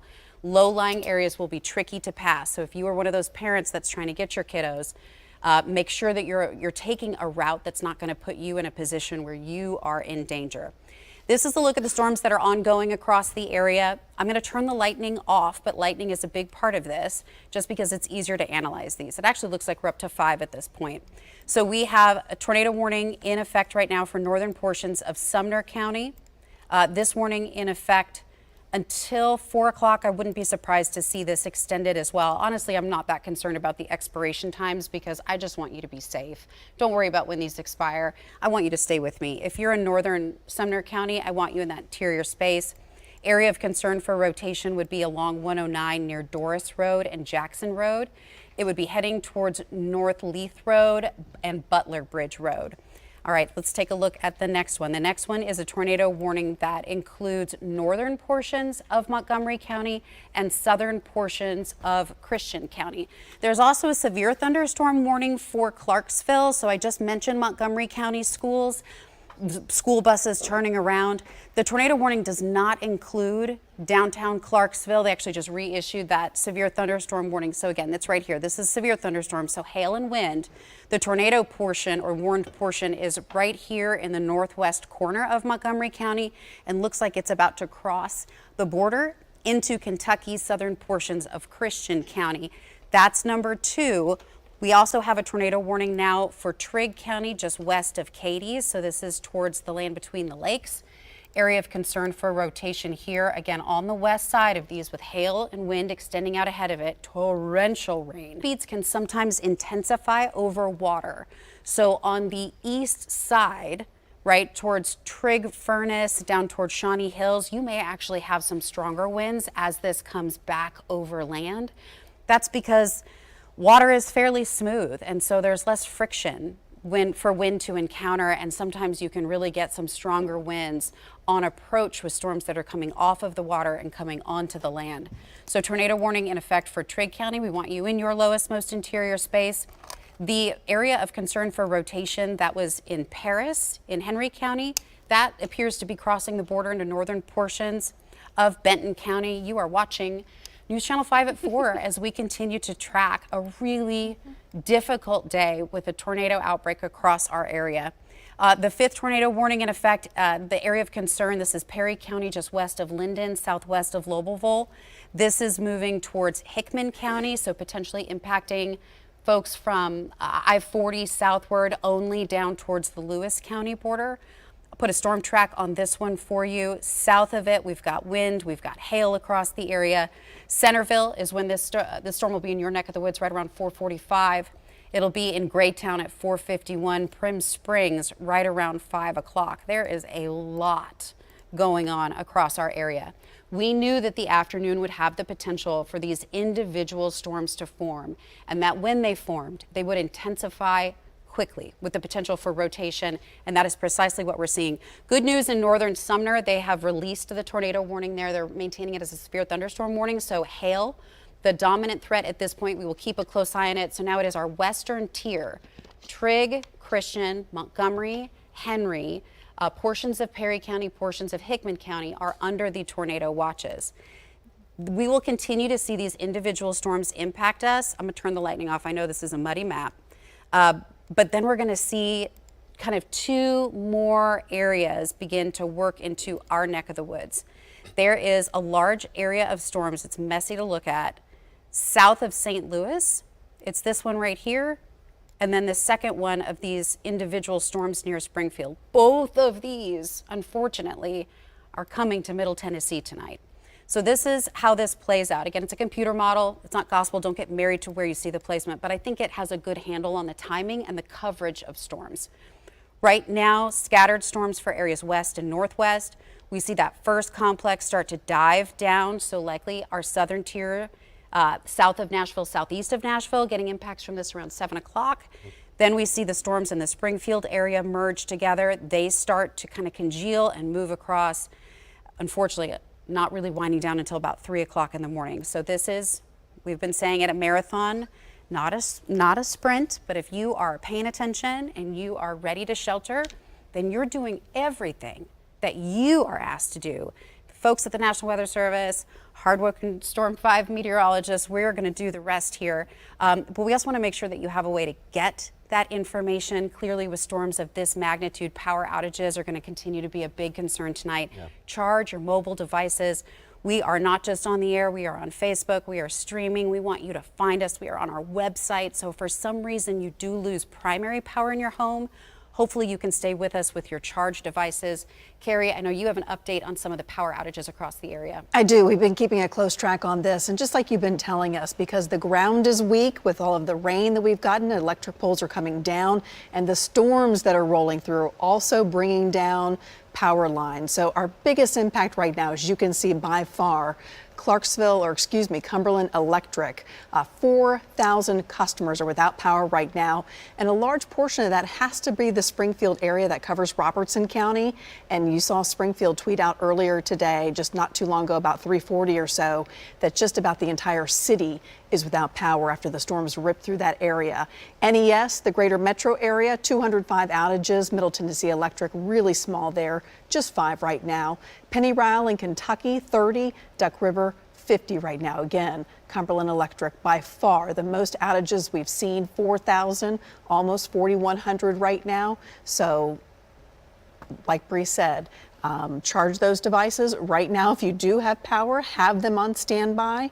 And these are the storms that we are seeing roll through Middle Tennessee. Pictures from our viewers that are watching. Please, if you can safely send us these, it's always appreciated. Gosh, I just hate to see those cars on the road during a storm. Sometimes you get caught. Please be careful. Plan right now for what you are going to do tonight. As our storm team has been telling us, this is just the appetizer. The main course is coming later tonight. Henry, I know you have your eyes continually on the radar. What are the main concerns right now? Main concerns are going to be all hazards today. Hail, tornadoes, damaging wind, heavy downpours that could bring flash flooding. 5 storm safety rules. You got to head to your safe place. If a warning is issued, even if maybe you live in a part of the county it's not included in, but it looks like it'd be coming your way, let's be better safe than sorry. Lowest floor of your home, that is the best place to go. The most interior room as well. It's a good idea to keep something handy if you've got kids, that stuffed animal, something that can bring them comfort as well. Keep your mobile devices charged right now if you still have power, so that if you were to lose power, they'll have a full charge. Also, don't forget newschannel5.com/weathercall. You can go there and sign up to get potentially life-saving phone calls from the Storm 5 weather team if the address that you enter is in the path of dangerous weather. So if you want to monitor a loved one's home, let them know dangerous weather's on the way, you can sign up right there, $15 a year, but that is for life-saving information day or night. Do not travel. You know, Carrie just noticed in that picture there, the cars on the road. Please do not get on the roads, okay? When you get on the roads, you're not only putting yourself at risk, but you're also putting the first responders at risk that would have to go out should something happen. If you are in your car, get out, go inside Walgreens, CVS, a gas station, a Walmart, a sturdy structure. If one's not around, a low-lying area is where you would want to be. Also, mobile homes, I don't care what is said, they are not safe. They are not anchored into foundation, into the ground. They are not safe. Know where a designated storm shelter is. Let's plan ahead. If you have a family member, a loved one, go to their house. Let's ride this out together. NewsChannel5.com/safe places. As counties continue to open their safe places, you can go to that website, click on your county, and it will tell you safe places that are indeed open. Make sure to have a blanket, something to keep yourself covered during this dangerous weather, and stay away from windows. Big myth. Do not open windows or the garage door thinking it balances pressure of the house. It does not. So make sure you stay away from there. If you live in an apartment building, whether it's garden style or these high-rise apartment buildings, first and foremost, do not stay where there are windows. Try and go interior. Make sure you've got things to cover yourself with. But go to the lowest floor, a laundry room, a game room. Good time to meet some neighbors on a first floor too, right? You do not want to stay near windows. You want to get to the lowest floor possible. Also want to remind you too, as we have that flooding threat out there, 6 inches of water can knock a person down. 6 inches. A foot of water can cause a vehicle to float. Most flooding deaths happen in vehicles. Multiple reasons that we do not want you in your cars as we go into the rest of the evening and into the night. So looking at what's happening here with these storms right now, we have got a number of tornado warnings, the one for Montgomery County, the one for Stewart County as well, and also up in Kentucky, our tornado warned storm for Christian and Trigg counties that will go until 4:15. We have been seeing hail with these storms just now to the east of Portland. We've got some hail with this as well. Bree, I know that you have been watching the latest on these tornado warnings. Yeah. And again, this is the beginning, or now getting towards the middle of what will be a long afternoon and night. It's a tough day. It's a scary day for sure, but you can be rest assured that we're going to get you through this. This is not what anybody wanted in May, but this is what we've got, and we will get through it, and it will come to an end. But right now, our biggest focus is Sumner County north of Nashville and our western tier. We have additional tornado warnings in effect, and so we want folks to just go ahead and assume the safest option here. A lot of lightning. It's practically impossible to investigate these storms with it, so I'm just going to turn it off right now, but you know it is noisy outside. First up, Sumner County. That good news we had earlier, we're going to hold that gently. The rotation looks like it might try to tighten up a little bit between Portland and Bethpage. So again, like I've said before, we're going to treat severe thunderstorm warnings just like tornado warnings. At this point, Sumner, it is still considered a thunderstorm warning. Hail potentially as large as 2 inches. I actually saw a picture in Stewart County of hail 3 inches across. We'll get that picture on the air soon, but really significant stuff. So it's not just the tornado threat, it is a large hail threat that is also a concern across the area. Roads in Sumner County that we would be concerned about are Jackson Road, as well as South Lead Road, Butler Bridge Road, Fowler Ford Road. That would be the area where we're starting to see a little bit of rotation tighten up along Highway 52 near Angeltown, Rockbridge, Paul Thompson Road, Rockbridge Road, Chestnut Hill. Those are the areas that we're looking at potentially seeing that rotation maybe try to increase just a bit. Really complicated when you look to our northwest because there are a combination of severe thunderstorm warnings and tornado warnings. So Trigg County, that is being extended as a severe thunderstorm warning. Hopkinsville, I want you to be ready for hail, gusty wind, and prepared if this were to tighten back up again. The National Weather Service out of Paducah may have to upgrade that to a tornado warning. We're treating all warnings with respect today. We are inside, lowest, most interior room. Severe thunderstorm warnings are the yellow boxes that include Christian. This is now Southern Todd. Todd, you had a tough day earlier. There was a tornado warning for you right around 1 o'clock. Southern portions of Christian County. This is a tornado warning. The storm is right on the border, the rotation here. So this rotation will track north of the Clarksville area. Clarksville not under a tornado warning at this point. You are under a severe thunderstorm warning. Zooming in a little bit tighter to that Trigg County storm. So the rotation now beyond the lake. We are back over solid ground. Trigg Furnace down towards Cedar Point, over towards Cadiz. Looking like that rotation has weakened, which is why they're keeping it as a severe thunderstorm as it moves to the east. But Hopkinsville is going to be on your doorstep in about 15 minutes. Oak Grove, down towards Clarksville along Interstate 24. We want to try to avoid travel in that area. Tornado warning now, a new one that includes southern portions of Stewart County and Houston County, including the Erin area. This is the rotation. So this is the storm that Henry was watching earlier when it was near Paris.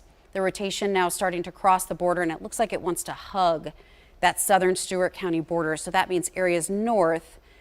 You have a thunderstorm in place, a severe thunderstorm, and we'll watch that one very closely since there's so many tornado ingredients in place today. That's why these are all coming together, and we want you to be ready for that. Henry, you have some new information for us? I just want people to get an idea. When we're talking about the hail, this is a live look in Clarksville. Yeah. This is our Skynet site that is in downtown Clarksville, all the hail that's on the roof right now. And you can see even flashes of lightning that are happening with this. I would say by looking at this from this view, you can even see the hailstones falling with the camera. So you just do not want to be out messing with this, with that tornado warning continuing in Montgomery County. Taking a look at things here from the Power 5 radars.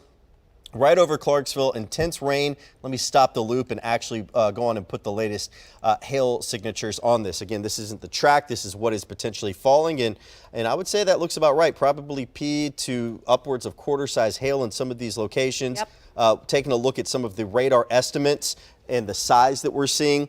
Well, some of them trying to get a little aggressive. There could be a little contamination in the measuring there. But I would say you're probably getting at least hail to upwards of an inch, and in some spots probably 1.5 inches with that. The breakdown on hail sizes when we give you these numbers, because I know sometimes that may be kind of confusing. Okay, well, exactly how big is an inch on that? Some people are more visual learners. That's how I am. And quarter-size hail is the size of inch-size hail.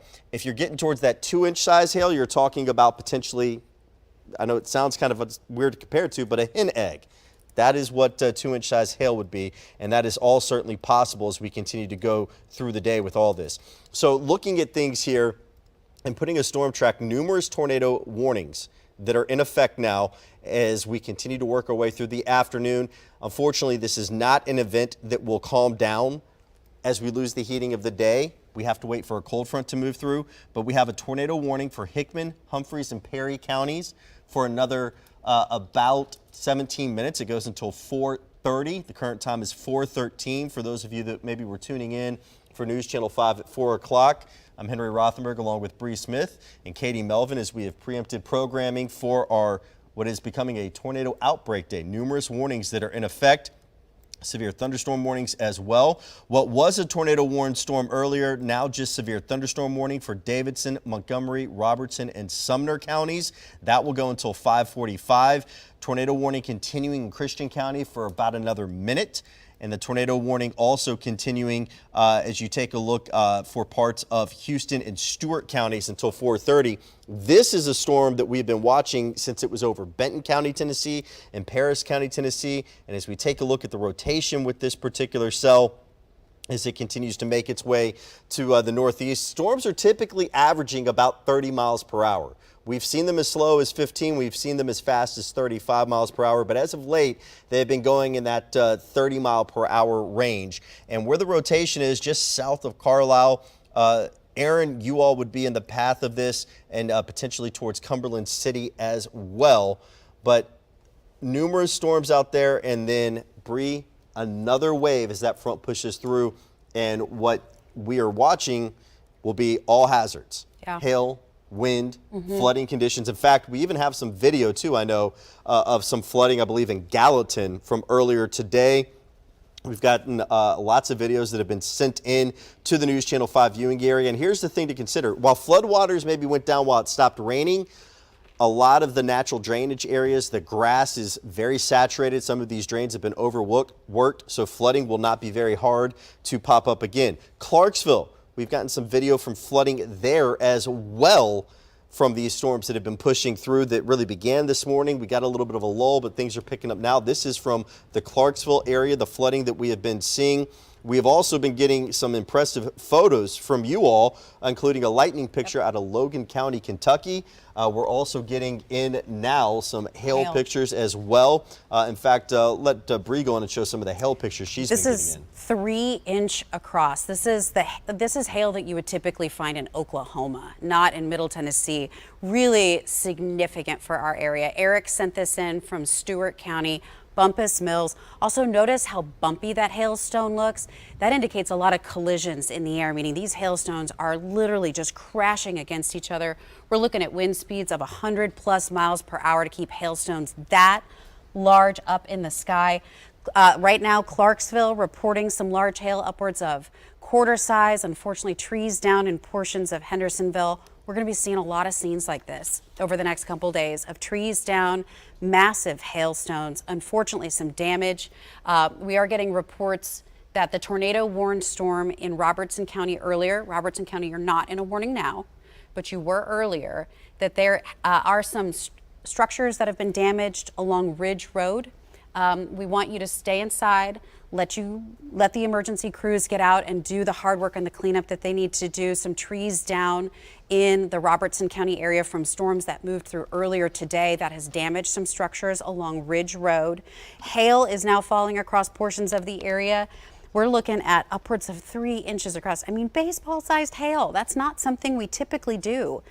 Let's take a look at the current warnings across the area because it's a lot to keep track of. Thankfully, some good news here. Stewart and Montgomery County, your tornado warning was canceled. We're not out of the woods just yet, but we're going to take our mercies where we find them. Also, the Sumner County storm that we were keeping a close eye on, it's moving towards an area that doesn't have quite as much tornado juice in it. So we're hoping that this can start to simmer down just a little bit, not turning my back on it. These are things we're going to watch very, very closely, and we'll let you know if that rotation threat starts to kick back in again.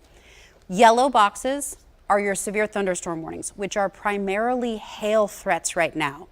Later tonight, it will transition to more of a wind threat, with wind gusts between 60, 70, maybe even 80 miles per hour possible around 8, 9 o'clock. That's going to enhance the power outages across the area. Flash flood warnings from Sumner, Robertson, Montgomery, that's the green, Stewart, up into Trigg and Christian. This morning, the heaviest rain was draped across these counties, upwards of 4 to 6 inches, and they're the ones getting stormed on right now. So once rain starts in areas that had the heavy rain this morning, flooding will happen very, very quickly. And it will continue even after it stops raining because of all that runoff that needs to accumulate. Tornado warning right on the edge of Stewart and Houston County, and then our second one now is between Perry and Hickman County. Since we have multiple hazards across the area, I want to show you first the storms, then the hail, then we'll take a look at the tornado warning. So clearly quite a bit of lightning across the area. Taking a look at just how many lightning strikes in the last 15 minutes, we've got 1,500. That is remarkable. And I'm not surprised to see that. And a new tornado warning too. With New this. tornado warning. Yep. Say 2/3 of those are positive strikes. Those are the most powerful lightning strikes that can happen. They have significantly higher voltage. They indicate really significant potential updrafts here. Taking a look at the hail signature across the area. Aaron, tell me that one more time. Oh, we have some pictures that we want to show you here. Let's pop that on really quick. Robertson County. Coopertown. This is Ridge Road. So where we had the damage reports earlier, Storm 5 Titan is there. And your heart just hurts to see this, especially because Robertson County, you are not under a warning right now, but there are storms to your west. And so I anticipate more waves of storms to move through Robertson County. So if you are one of the folks that has been impacted, if your home or your property has been damaged, we're not to cleanup mode yet. We've got to get through tonight before we can put our guard down and really start to assess what happened, clean it up. And so the priority tonight is safety. That's what we want you to focus on. I know you want to take care of your stuff and you want to put your car in a safe spot. You want to do things outside of your home. But right now, the only thing that matters is you, the people you love most, your family, your community. We've got strong and dangerous storms across our area, and we want you to be out of the path of those. You can see what appears to be some destroyed structures that maybe have been blown up against the sides of trees, or even structures on the other side of this property. I can see a gentleman outside surveying that next to his pickup truck on his phone. You get a lot of that. I need that fella to know that there are more storms coming to the west. And so I know we've got to assess what's happening. It's property, it's crops. For some folks, it's livestock, it's animal, it's your home. I totally get it. But we're not done with this. We've got more waves of storms coming through. Here's a look at the hail signature with the warnings. Really unusual large hail for our area today. Severe thunderstorm warnings for northern Christian, southern portions of Christian and Todd. I'll put an arrow on here since we're talking about a lot of stuff. So all of these yellow boxes, severe thunderstorm warning, hail likely as large as an inch on approach, moving out of Trigg County and into Hopkinsville. As far as northern portions of Stewart County, hail as large as 2 to 3 inches. I just showed you that picture earlier of 3-inch hail. The hail signature decreasing on the severe thunderstorm that is in northern portions of Sumner. That's part of what tells us that the storm is indeed weakening. Clarksville, more hail on approach to you there. Henry just showed it to you on our Skynet camera. Tornado warned storm remains in effect for southern Stewart, northern portions of Humphreys County. Tornado with hail as large as 2 inches. We have 3 tornado warnings now in effect. So let's go ahead and take a look at those, talk about the rotation and the areas of concern. From north to south, the area of concern for Stewart and Houston County is right on the border here. So it's just west of Aaron. It's really hugging that border. Storm track on this would take it into southern portions of Montgomery County. So Montgomery County, you may have another rotational concern moving through the southern portions. This puts it into Cumberland City at 444, puts it into Woods Valley at 508, puts it into Beech Grove at 532. Quick look at streets here. So this is near Stewart, Tennessee Ridge, McKinnon. If you're near 149, near the Pollard area, I want you taking those safety precautions. Some of the roads here, Pond Lane, Old Stewart Road, Walford Hollow Road, Hurricane Road, and Taylor Circle. That's one. Our second tornado warning is further to the south. So it includes Perry County, the Lobelville area, moving towards Hickman County. And then the newest one is in northern portions of Wayne County. So one at a time. Lobelville, that's where the rotation is right now. It is moving towards Coble. So Highway 13 moving to the northeast, roughly 20 to 30 miles per hour. We'll take a look at some streets in this area. And then northern Wayne, that's looking like a pretty impressive rotation signature. Perry County, we're talking to Jones Hollow Road. We're talking to Russell Creek Ridge as far as roads that would be next, closer to the Coble area. We're talking Dewey Wright Road, Highway 438, Whitson Bend Road, South Smithfield Road. We want you to go ahead and take your safety precautions. If this holds together, Little Lot, Lyles, Centerville, you would be next in line for this. Northern Wayne County, that is a pretty impressive rotation signature considering how far away the radar is. We're looking a good mile up in the storm here. And so we're seeing a pretty strong signature here that we've got rotation on the north side of town. That's going to move into Lewis County, potentially impacting Hohenwald, areas along Highway 48, Highway 20, and 412. We want you to go ahead and be in that lowest, most interior space. We'll take a look at some of the street names here also. So these are Choate Cemetery Road, Topsy Road, Hayes Road, Cawthron Road, Trace Creek Road, Alfred Ray Road. Seeing that rotation move, it's going to move away from Waynesboro, so it's moving to the northeast. But seeing these storms really start to pick up in our western tier means we're going to start to see some counties that have largely been untouched today. It has been sunny for most of the afternoon south of I-40, and so there is a lot of heat. There's a lot of fuel for these storms to work with. Right now, these storms are all individual storms, meaning they are their own lone soldiers. The reason why this is important is it means that they're not working together. They're not influencing each other, and they're not feeding off of each other. Over the next couple hours, these may start to merge into one larger complex. If we can get that to happen, that will reduce the tornado risk somewhat, but it will increase a straight line wind risk as these storms move towards Interstate 65. I do not expect these to fall apart. So I want everyone that is under a warning to be taking action right now, but I want you to be thinking, what's happening to my neighbors to the west? Because what's happening to my neighbors is going to be some flavor of my future. So Cheatham County, lightning starting to pick up here. Davidson County, we're going to see impacts within the next hour to 2 hours. So by 5 to 6 p.m., we're going to start to see what's left of these storms moving into an untapped atmosphere, meaning all the fuel is there. All the food is there for them to chew on, for wind, hail, and tornadoes to continue to be a risk, as well as heavy rain. Williamson County, Murray County, northern portions of Lawrence and Giles, we haven't seen a southern expansion just yet. Lawrence, Giles, Lincoln, Moore, Franklin, I want you paying attention. we're going to see these storms cross, and then we're going to see another round head towards us from St. Louis overnight tonight. So this is not a one and done. That's what Leland was saying this morning. This is a vigilant, steadfast, hunker down, hang out with the Storm 5 weather team and make good, smart, safe decisions for you and your family. These 3 tornado warnings continue, looking like we're transitioning to more of a wind hail threat across our Kentucky tier, with severe thunderstorm warnings for Trigg, Christian, Montgomery, Sumner County. Katie has been in-house with us as well. Katie, let us know what you've been working on. Yeah, so really quickly, this just came into the newsroom, and I just want to let you know, it looks like maybe we have a photo as well, so I'll try to get that to you. But there is some debris on the roadway, so of course, this is really tough timing. Maybe if your kiddos are still in school today, you're going to pick them up, you're on the way home from work. So Interstate 65 northbound in Davidson, there's debris on the roadway around mile marker 87.6. It was just reported less than 10 minutes ago. So northbound, the 2 right lanes of the 5 lanes in total are blocked off, and that includes the shoulder. So I'll say it one more time, then I'm going to toss it over to Henry. So Interstate 65 northbound in Davidson, there's debris on the roadway, mile marker 87.6. It was just reported a few minutes ago, so those northbound 2 right lanes are closed. And Henry, I think as we go through this evening especially, we are going to see some issues as far as travel with interstates and highways, and especially those back roads. Yeah, those back roads, anywhere that we know that has drainage problems too, we'll have issues there, whether it be from flash flooding that's occurring or the flash flooding that potentially happened.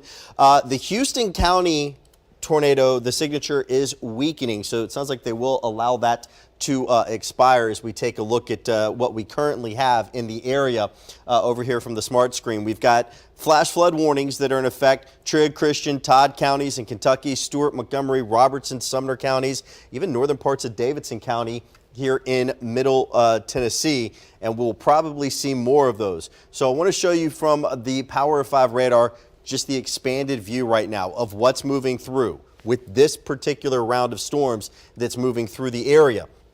This entire line pretty much has a warning on it now for everybody, as this is the boundary that is stalled out, triggering these storms. Now, cold front moves through later.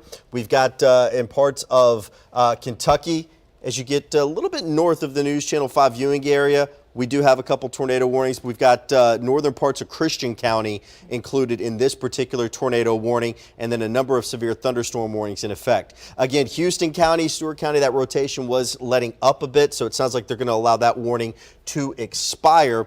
And then we have got our tornado warning that is in effect for Lewis, Perry, and Wayne counties until 4:45.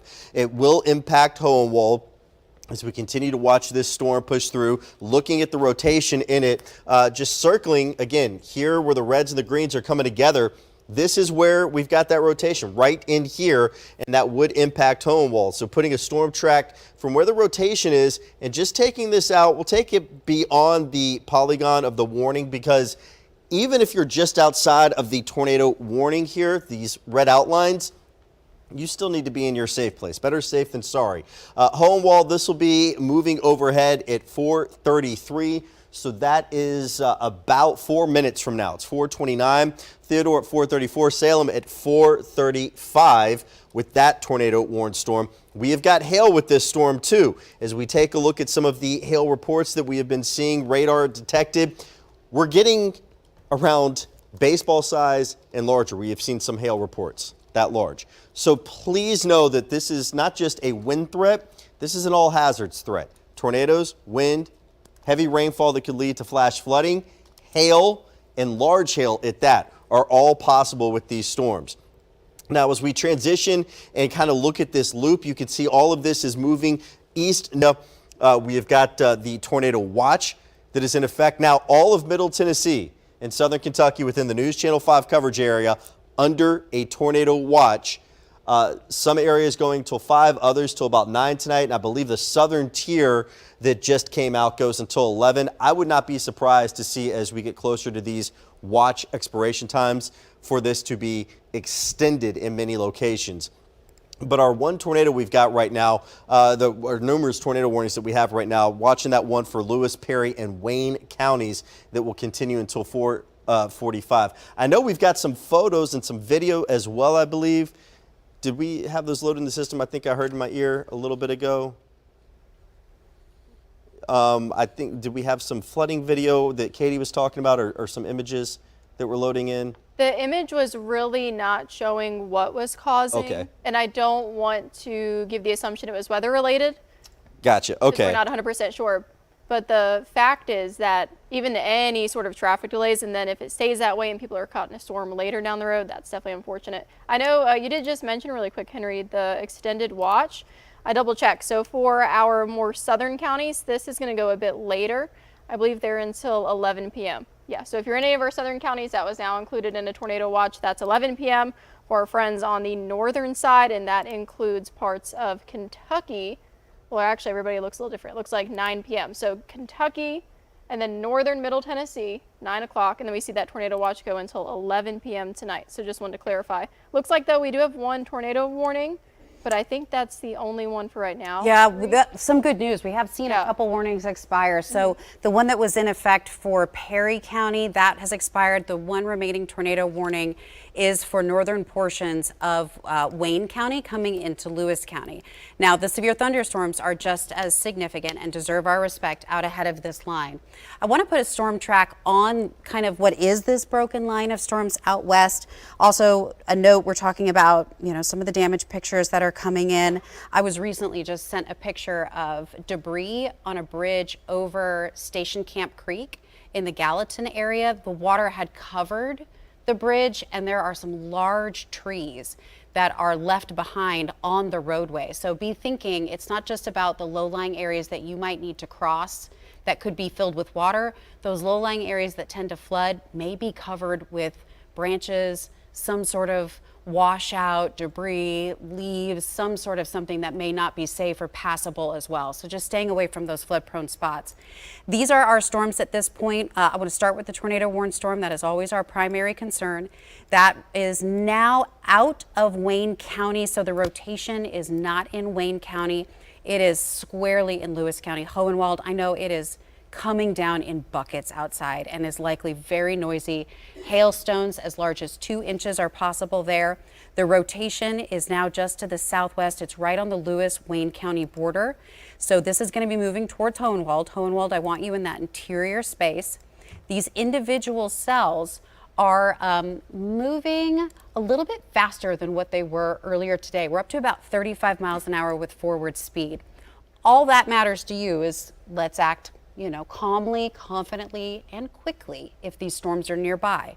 Hohenwald, from Highway 412 down to Highway 20, Kitchens, Voorhees, Metal Ford. I want you in that most interior space. Right now, they're extending this as a severe thunderstorm warning, or it's included within a severe thunderstorm warning that extends further to the east. Eastern portions of Lewis County, that would include southern portions of Hickman County. So let's just be thinking about who's ahead of this. From Little Lot to Columbia, that's where this storm is going to go. And me personally, even if I wasn't a meteorologist, if I knew that there was a tornado warned storm moving in my direction, I would get out of its way. And that's what I want to encourage you to do as well. Lowest, most interior room. We're going to see additional storms through the evening hours tonight. We want you to assume the safest posture that you can in your home and just stay with us as we get through what unfortunately is a pretty significant severe weather day for us. Now, I mentioned that these storms are individual, so they do have their own individual speed, but they're starting to act like they want to come together. So I'm going to put a storm track on the storms that are in our western tier and draw this out just a little bit to get a big picture idea of where they're going and when they're going to get there. Columbia, in about 15 minutes, I expect storms to be on your doorstep. Nashville, 5 o'clock, storms on your doorstep. Smyrna, 5:23. Bowling Green, 5:36. Tullahoma, 5:47. Manchester, likely closer to 6 o'clock. Now, these are not cruise control speeds and time frames.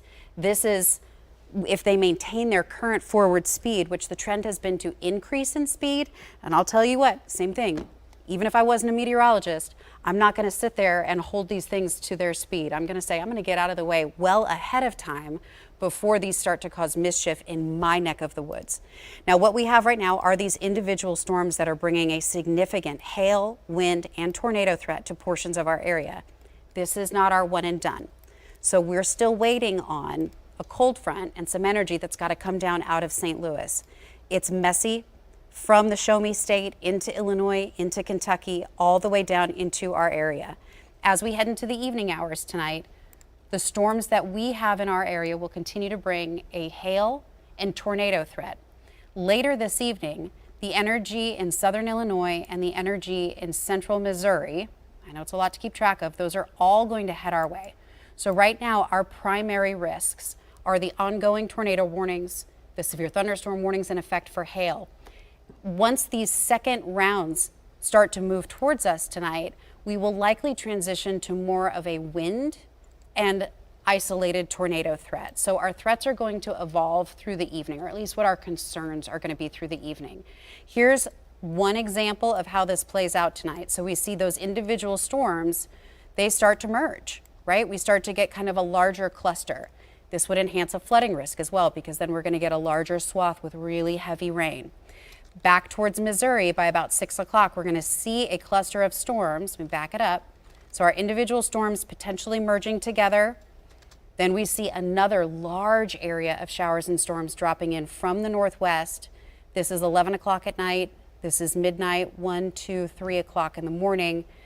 We're not done with this until about daybreak. For our northwestern tier, we'll be able to start to issue some all clears, but because of the strength and significance of the storms that have already come through today, it's not just going to be a simple all clear, because there's damage, there's power outages, there's cleanup work that needs to be done, there's emergency managers responding. Yeah. So it's not going to be a simple task for us as we head into the evening hours, but at some point we are going to start to see improving weather conditions. Right now, generally along and north of I-40, stretching from Dixon to Van Leer to Clarksville to Springfield, even up into Kentucky to Adairville. So it's these areas here. This is all hail that extends up into Todd County. The potential that some of these could try to rotate, but at this point they are not rotating, even in northern Christian County. So north of I-40, we had a prolonged tornado threat this afternoon that has now transitioning to more of a hail threat, wind threat, and a heavy rain threat. Now we're starting to see the introduction of tornado concerns in our southern tier. Significant hail coming out of Wayne County into Hohenwald as well. This is a very strong storm that's moving along Highway 412 in the Hohenwald area, Highway 20, Highway 48, where the rotation would be here, and then the large hail is located near Hohenwald, potentially 2 to 3 inches in size, and that will break windows, that can damage roofs. I mean, that does significant damage. Heavy rain out ahead of it along Highway 20 and Highway 412.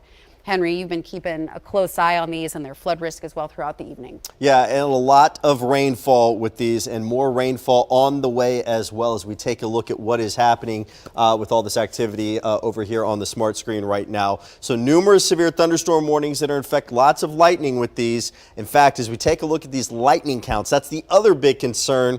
You know, that saying, when thunder roars, go indoors. You're seeing a lot of lightning over basically almost 2,000 lightning strikes with all these storms, and growing as we continue to watch all of this activity push through. Again, a basically host of severe thunderstorm warnings that are in effect, as well as flash flood warnings that are still in effect.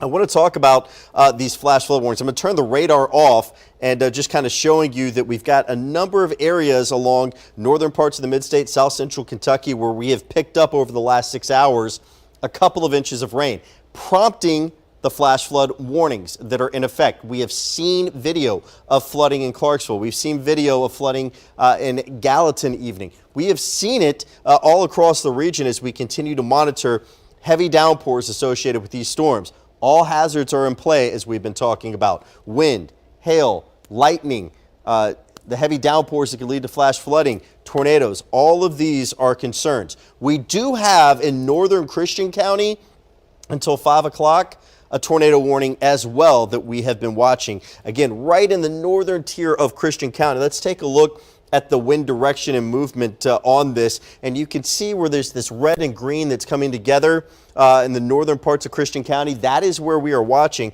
So for our friends that maybe they have loved ones in the northern parts of Christian County, or you're watching us from there, movements to the east, it's about 30 miles per hour. The two towns that would be in the path of this, Mannington at 455, If this were to hold together and be extended 507, it would be moving into the White Plains area. We've got hail that has been showing up with this. Let's do a little bit of measuring of some of the larger hailstones that radar is indicating. So about a half an inch. Getting to about nickel size hail in that case with some of these. Wouldn't be surprised if we got some reports of even larger hail associated with it. And as we bring this view back out, again, watching all of these storms, lots of lightning, and then the other tornado warning that we have down towards places like Lewis County and Perry County, moving right over Hohenwald right now with that particular tornado warning.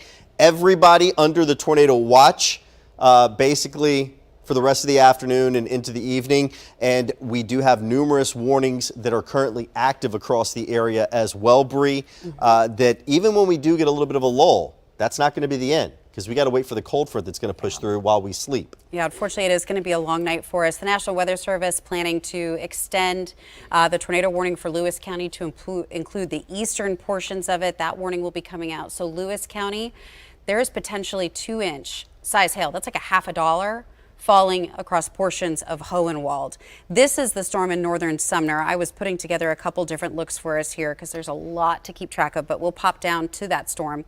The storm out of Sumner County has now moved into, it's now moved out of Sumner County. So flash flood warning remains in effect for Sumner County. This storm is now a severe thunderstorm that includes southern portions of Allen County, so in between Scottsville and Lafayette. That is Macon County. Back to the west, we have significant hailers. I'm actually just going to turn the hail on because I think it's easier to see that. Significant hail, potentially in portions of Montgomery County. This is a loop over the last 15 hours or so.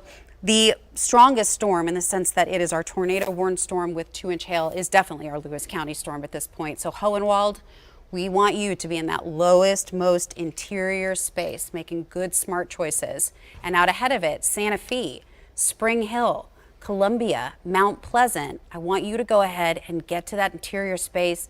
If you can, there you see that new warning coming on in. Take a charged device with you.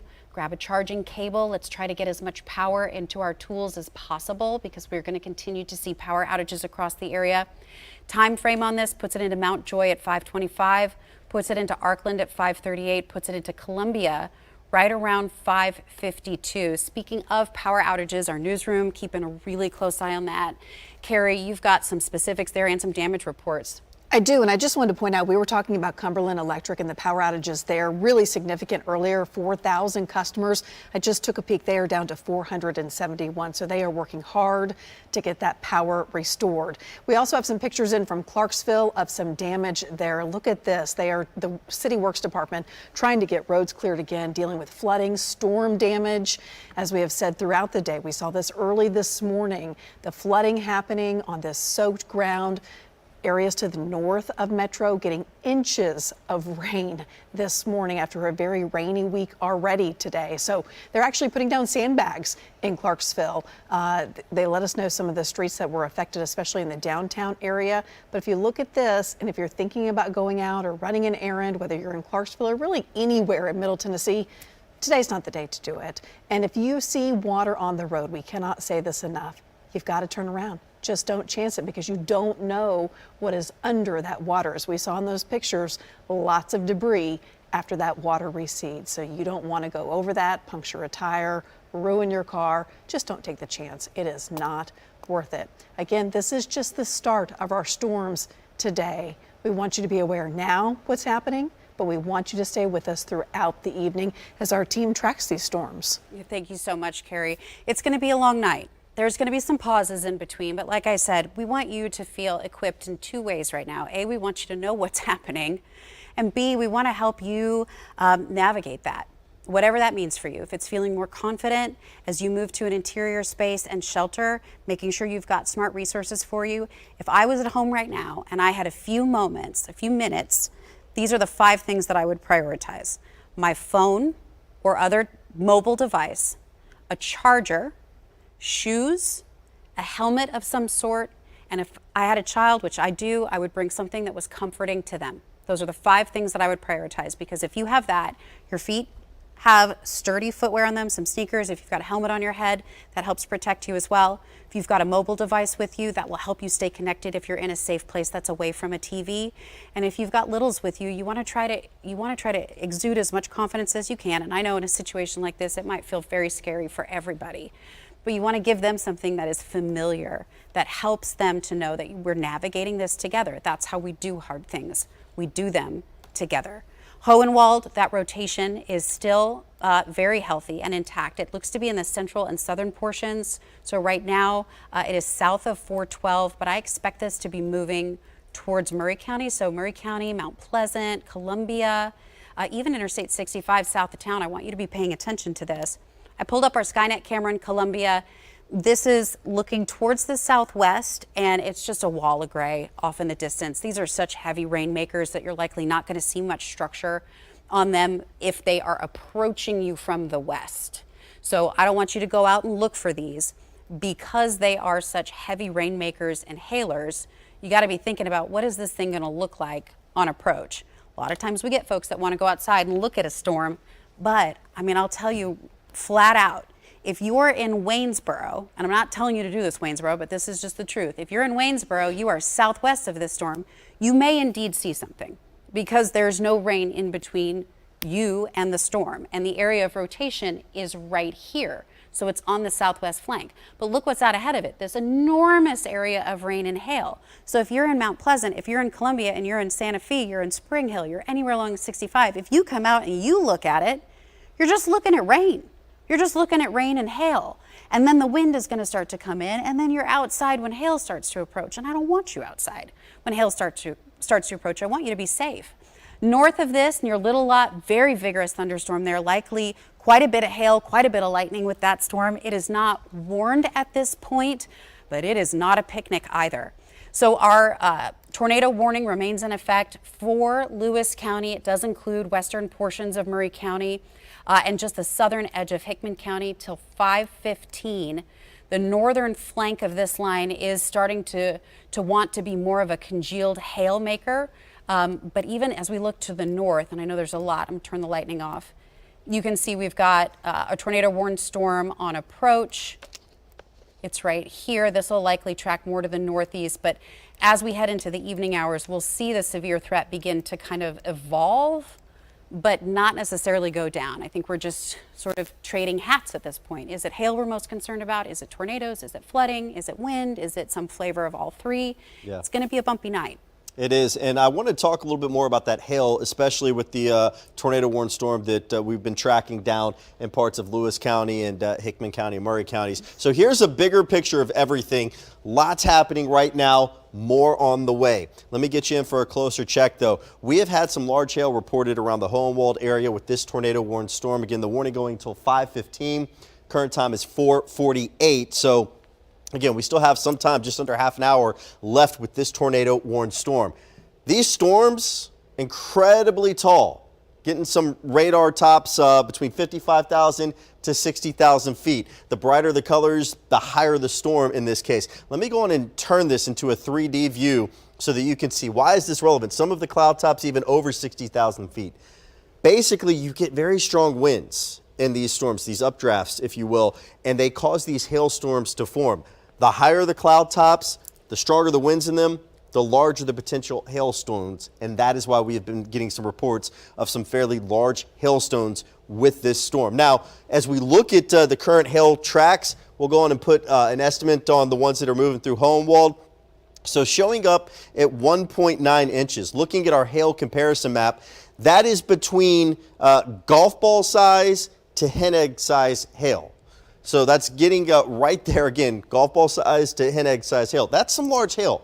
That is enough to do some serious damage. You want to stay away from skylights when you've got hail that is falling, but you do not want to go outside. And for any reason you are outside, make sure you have something protective on your head, a hard hat, some type of a helmet, but ideally just stay away from going outside while you can, because unfortunately hail is going to remain a concern with this as we continue to work our way through the afternoon. And it looks like, Bree, did we just get a new tornado warning there for Dixon and We Houston did. and Montgomery counties? Yep, we did. So unfortunately, we're seeing that rotation signature start to tighten back up in Dixon, Houston, and Montgomery County. So now a tornado warning there until 5:15. This is a large storm. So as like I was saying earlier, we were starting to see these very individual compact storms begin to morph, and that is indeed what they're doing. As they morph, it will start to shift what their main hazard is, but it also means it's going to be a bigger area that moves across Middle Tennessee. So let's take a look at this tornado warning storm. The area of rotation, again, I'm going to turn lightning off here. Area of rotation is in Houston County, about to cross the border into Dixon County. Looks like it's just going to touch the southern portion of Montgomery. It's right here, just west of Van Leer. That's where our greatest concern for rotation is. We'll start there, then we'll take a look at where it's going. So just near Van Leer, Yellow Creek, all along Highway 49. It's generally in this area that we're most concerned. This one, let's check the forward speed on these since they've been adjusting their speed here. This one actually not moving as fast. This one has slowed down just a little bit. So the rotational part of it, moving at just 15. I mean, that's a really slow moving storm. So let me back up a little bit, put a storm track on this for you. And then I want you to just kind of see where these storms are going in general. We are starting to head towards what would have been the peak commute of the day.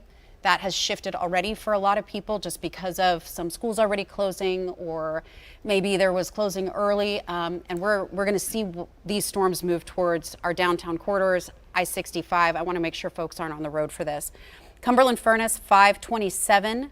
Coaling 548, Doddsville 557. Again, that's the storm track for the rotation.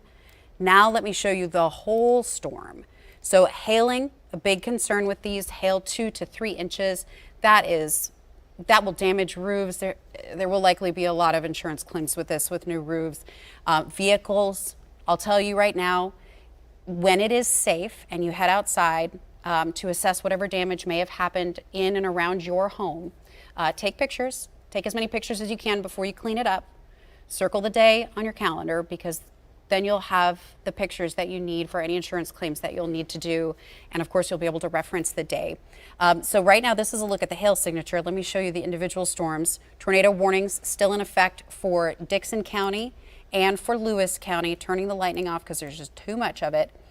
This whole line is starting to move into Cheatham County, Williamson County, Murray County, Davidson County, and will cross Interstate 65 and start to impact areas east.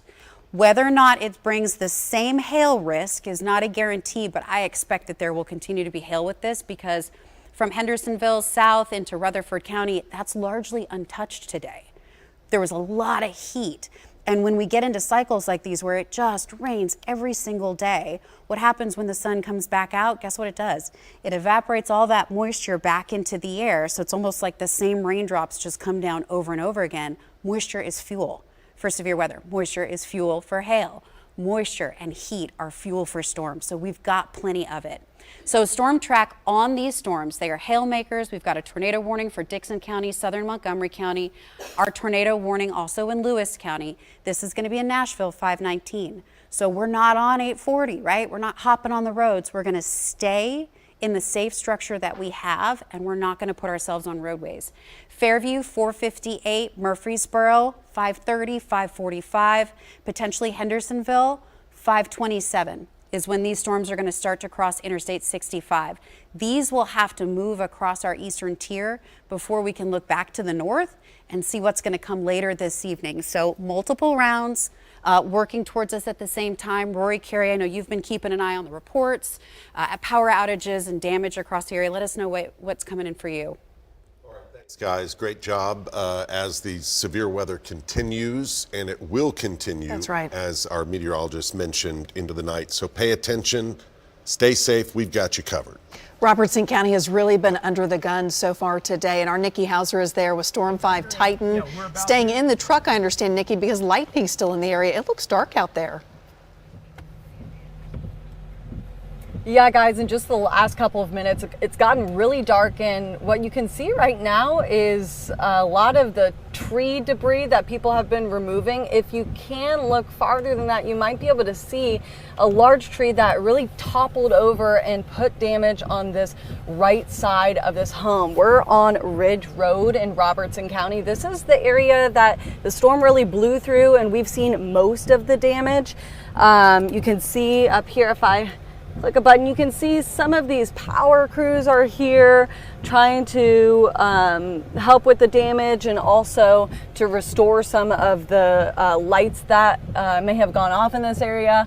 You can see some of these guys that are out here near this home, again, moving some of the debris, trying to do some damage control as quick as they can. And this is not the only stuff that we've seen, you guys. There have been at least 3 or 4 either buildings or homes that we've seen to be damaged in this area. That's what officials we chatted with told us. We've seen a bunch of emergency vehicles around here.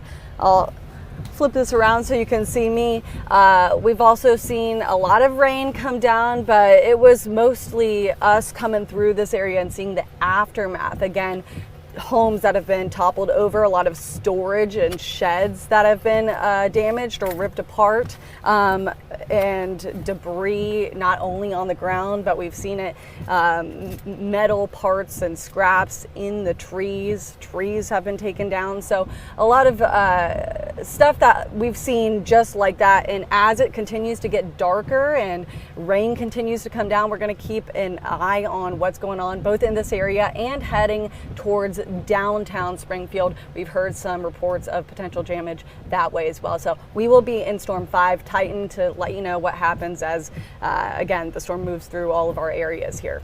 Nikki, thank you for that look. For a lot of us here in the metro area, we haven't seen the storms yet today, but to just the north of here, where Nikki is, Montgomery County, Robertson County, those areas, man, they have just gotten it time and time again today. And our team still monitoring that tornado warning, which is to the south, heading due east. We're monitoring that as well. Now that storm moved through Robertson County, Right. We're getting photos and videos as well. Look at this out of Springfield. This looks to be a funnel. Again, we don't know that it touched the ground and actually became a tornado, but what a scary sight. And it looks like the person who took that's near Kinney's School Road in Robertson County, definitely was far away, which is a good thing. And even if there isn't a tornado warning in your area, severe thunderstorm warnings and watches, flash flood warnings and watches, the hail damage we've seen, there's a lot going on, so we want to keep track. Let's go back over to Katie now for an update. Katie? Yeah, thanks, guys. I feel like you brought up a really good point, especially Carrie, if we could switch this over to Max 3, that it's a funnel, right? It's not that tornado. We can't confirm that for sure. And a lot of these photos and videos we've gotten, they're still incredibly helpful. But again, we cannot confirm 100%. I wanted to bring up Westmoreland. So Westmoreland's fire department had posted earlier today saying that they possibly saw some rotation. I got this photo in from Christy, which I really appreciate. A lot of folks in Westmoreland were concerned they didn't have a tornado warning. So a lot of times, especially days like today where it's just large scale across the region, you might get these funnels. It might look scary. There's not a guarantee that it's rotating. But again, really smart to keep eyes to the sky and just kind of pay attention. Glad the fire department did mention that. So I just want to show this photo and let the folks in Westmoreland, I've been keeping an eye on that. Another great example, this is out of Stroudsville, Tennessee. Again, we got some rotation there, but it still looks like a funnel. It's still hard to tell if that's making it quite to the ground yet. So we've kind of been keeping an eye on that, right, of course, and really just a lot of these videos and pictures. And as long as you are in a safe place and are able to send that to us, we do really appreciate that. So that was out of care for, again, Stroudsville.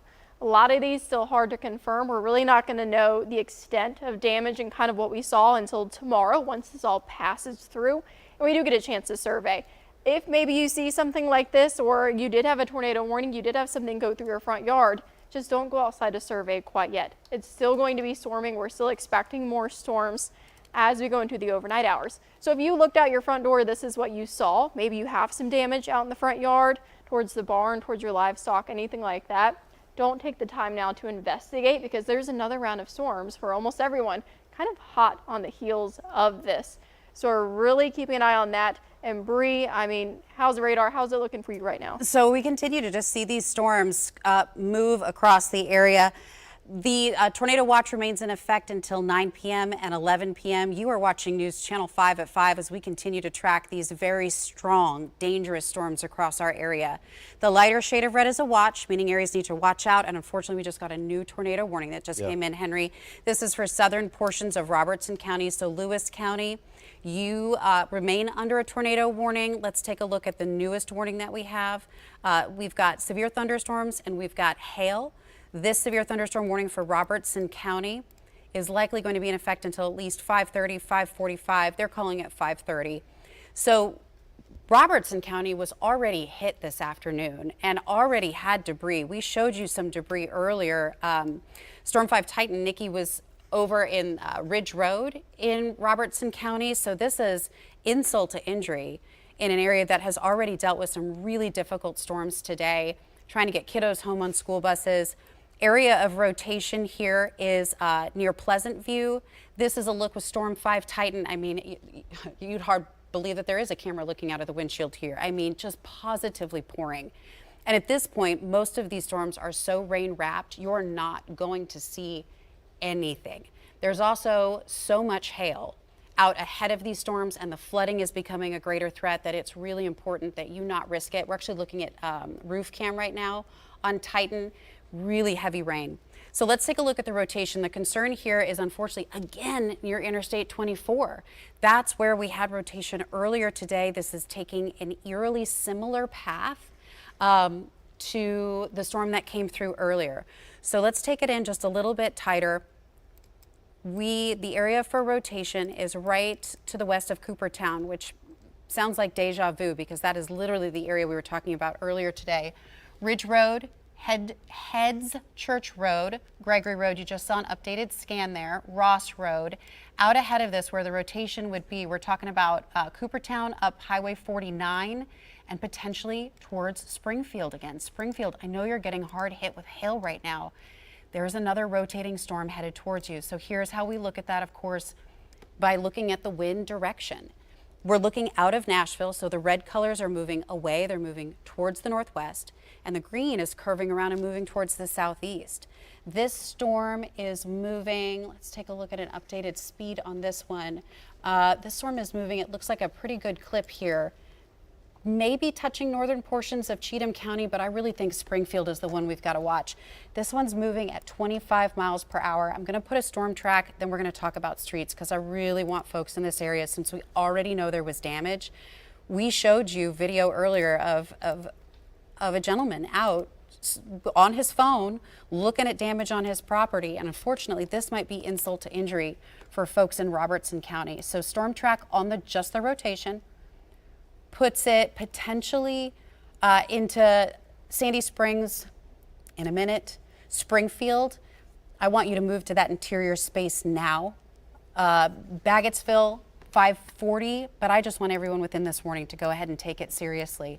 As if we look at the structure of this, it does have that characteristic kind of supercell quality to it. The hail is a little muddy because you've had so many rounds of storms that have come through your area, but we are likely seeing more tightening, another indication of rotation here, even the hail signature starting to pick up. So biggest concern is where you see that hook come around, and it's messy since there's a thunderstorm back on the back side of it, but where that hook is, just west of Coopertown, is where we've got the concern for rotation. So as we look to what's coming down the road for Springfield, Cross Plains, this is where we're going to be paying attention.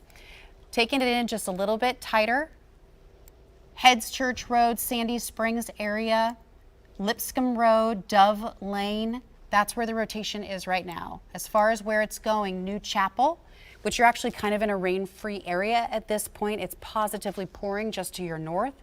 Lahr Road, Glover Road, Burr Road. I want you to be doing this. Springfield, I know it is absolutely coming down in buckets, but the rotation is west of you. So what you're going to experience is the rainfall lessening in intensity. That's as this kind of rain-free area moves in, and then it's going to pick right back up as that area of rotation comes in. So we're not standing down just yet. Stay in that safe place with me. So pouring rain here in Springfield, but look, it's much, much lighter as you extend. So it's almost like a rain-free kind of area. Very strong wind likely wrapping around the backside of this. That's part of what helps to influence that tornado to kind of wrap up and tighten up that circulation. This is on a track to move into Springfield, which is exactly what a storm did earlier today. And so there are layers to this. Layers in the sense that it feels cruel because these folks have already dealt with a really scary day. But also, each storm is doing a little bit to weaken some trees, right? Weaken some branches, potentially causing damage. We saw damage on Ridge Road in Robertson County. So now if we've got some damaged structures and we put another storm on top of it, it's insult to injury to something that has been weakened. So Springfield, hang with me. We want you in that interior space. Henry, you've been focusing on a lot of safety precautions because that's our priority right now. We don't like to see property damage, but what's most important is the people. Yeah, and one of the things I really want to reiterate on this too, power lines, because you're going to get with the wind these power lines that may snap, trees that could fall on them. Keep at least 30 feet distance. If you see what looks to be a power line that is down, please do not approach it. Please don't think, oh, it's not sparking, it must not be a live wire. No, please do not do that. Utility crews are working hard as power lines do come down. You never want to assume that it has been turned off and get near it or try and touch it. And of course, don't go out on the road thinking, oh, I need to move this so that I can drive by. Please just avoid these areas at all costs. Let the utility crews handle it. Fire department, they actually can come out and handle and help as well. But it is certainly a very active afternoon. Looking at the Power of 5 radars with this cluster of storms, with more on the way as well. Lots of lightning with them, and I want to zoom in for that newer tornado warning that Bree was just talking about. Some very intense rainfall with this, a lot of energy with the lightning, and this is over Robertson County, again, which was hit a little bit earlier. The rotation that we have been seeing with this particular storm, it's pretty tightly wrapped right here around the Pleasant View area, moving off to the east and northeast. So Springfield, kind of the southern half of it, you all could be included. We're going to put a storm track from where the rotation is and take this out about 15 miles, which is just under a half an hour. And you're talking about this impacting Springfield at about 5:17 with the current time being 5:07. That's 10 minutes from now. Cortland at 5:19, Hubbardville at 5:27, Baggettsville at 5:30, and Milldale at 5:32. These storms, very, very tall in height. Why is that relevant? Well, when you start to see storm heights like what we have right now over the Springfield area, 40, 50,000, even up to 60,000 feet, that indicates not only these storms growing, but with the wind in them, you're getting situations where these water droplets, they're freezing, they're turning into these ice crystals that are becoming the hailstones, and that's when we're getting the very large hail. In fact, tilting this, looks like we've got some of the cloud tops around 55,000 feet with this storm. So likely getting some decent size hail potentially associated with this tornado warned storm that is up in Cheatham and Robertson counties right now. We have also got a couple of other areas that we have been watching too. Notice though, White House, you all are about to get some hail with this storm. Springfield, about to see some hail with this storm, and likely seeing it around quarter size or greater in many of these locations. Looking at our thunderstorm that is up in Kentucky, this was a tornado warned storm in northern parts of Christian County. The good news is it has been downgraded to a severe thunderstorm warning. Doesn't mean to let your guard down, but the rotation is let up enough to where it does not warrant the tornado warning anymore. And looking at this, the rotation is not quite as well defined as it was just a little bit ago. But still, I would say there's some concerns with these storms, about 55,000 feet, that will probably still getting some decent size hail, quarter size or greater in some of these spots. And then as we take a look at things down to the south and looking at our tornado warned storm for Hickman and Lewis and Murray counties, again, tornado warned for about another 6 minutes until 5:15. We've had reports of some decent size hail. Not surprising when you've got cloud tops that are reaching about 60,000 feet, so indicating very high storm structures, a lot of wind in the updraft of these storms, and that's supporting the development of some hail. Flooding remaining a large concern as well. Instead of showing the last 24 hours, just going to show you the last 6 hours. Take a look at some of these rain totals by radar estimates. Over 2 inches in some spots. This is prompting the flash flood warnings that are in effect in northern parts of Middle Tennessee and even down towards southern parts of Kentucky. You can see the warnings, but everybody just about under that flood watch until Thursday morning. So you can see the warnings that are in effect. I want to remind you, 6 inches of water. That's all it takes to knock a person down. Okay? A foot of water can cause a car to float away.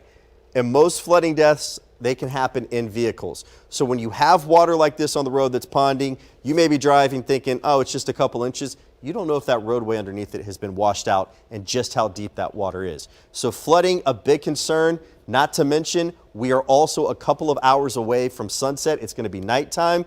The energy is still going to be with us, and we're still going to have that storm threat as well. Now, Katie, it looks like you've maybe been monitoring some stuff. What's the latest that you have for us? Yeah, just keeping an eye on a few things. We talked about that area of rotation that we're watching. So it's kind of near Coopertown, but we also did just recently get a video in. My graphics are just kind of loading at the moment. But we did get one out of Springfield, so that's what you're currently seeing. It's a video, and I'll get that to play in just a moment. But really keeping an eye on that. So this is kind of that bigger picture. This is velocity, so it shows our wind speed, a good idea of where that rotation is. The bright greens that you see, that means it's going towards radar. The red means away. And then when it's a tight couple like that, can always indicate rotation. So again, as Bree mentioned earlier, it's that spot that was hit earlier. So Coopertown up towards Springfield. So that's kind of what we're keeping an eye on right now.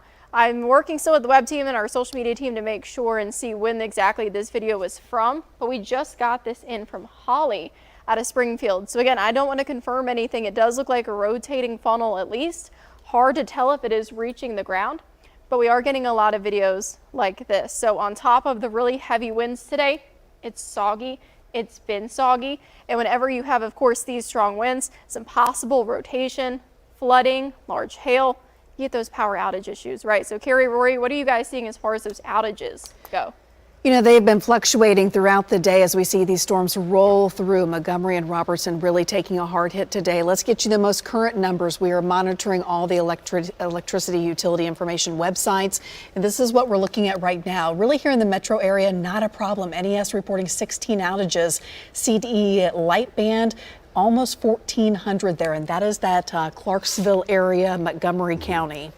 Yeah, and you mentioned earlier Cumberland Electric, the cooperative there that covers a lot of that area up to the north, right on the border with Kentucky, that got hammered earlier. And as Bree and Henry mentioned, this latest tornado warning, it's taking the same track. They're working to get the power back on, and there's likely going to be an increase. It's been up and down all today. We had outages. 4,000 earlier, then it dropped to about 400, and now we're almost up to 600 again. But that is our main source there. In Upper Cumberland now seeing some outages as well at almost 700. Let's show you the scene in Clarksville. We've been getting some pictures in of the damage there. The City Works Department already working to clear roads, even as more rain comes down. But this is what has happened just from earlier today, and all the rain north of Metro has seen. We're talking inches of rain. Now, according to radar, Clarksville is about to be in the clear for just a little bit because, again, we're expecting more rounds, so that's going to give them a chance to go out, clear some of the roads, check the power lines, and just check damage. And the damage from hail alone is going to be significant. That's where we've seen that getting 3-inch jagged, hail. large hailstones coming down. So, guys, just stay with us, and we'll go back over to the weather desk. Bree? Unusually large hail for us. It's feeling a whole lot like the Midwest and not the Mid-South across Middle Tennessee today. We are going to get through this, though, and there's a lot to keep track of. So here's an updated look at the watches and warnings that are in effect right now. Everyone is in a tornado watch. We want everybody to watch out for the possibility of a tornado. That's the lighter red color.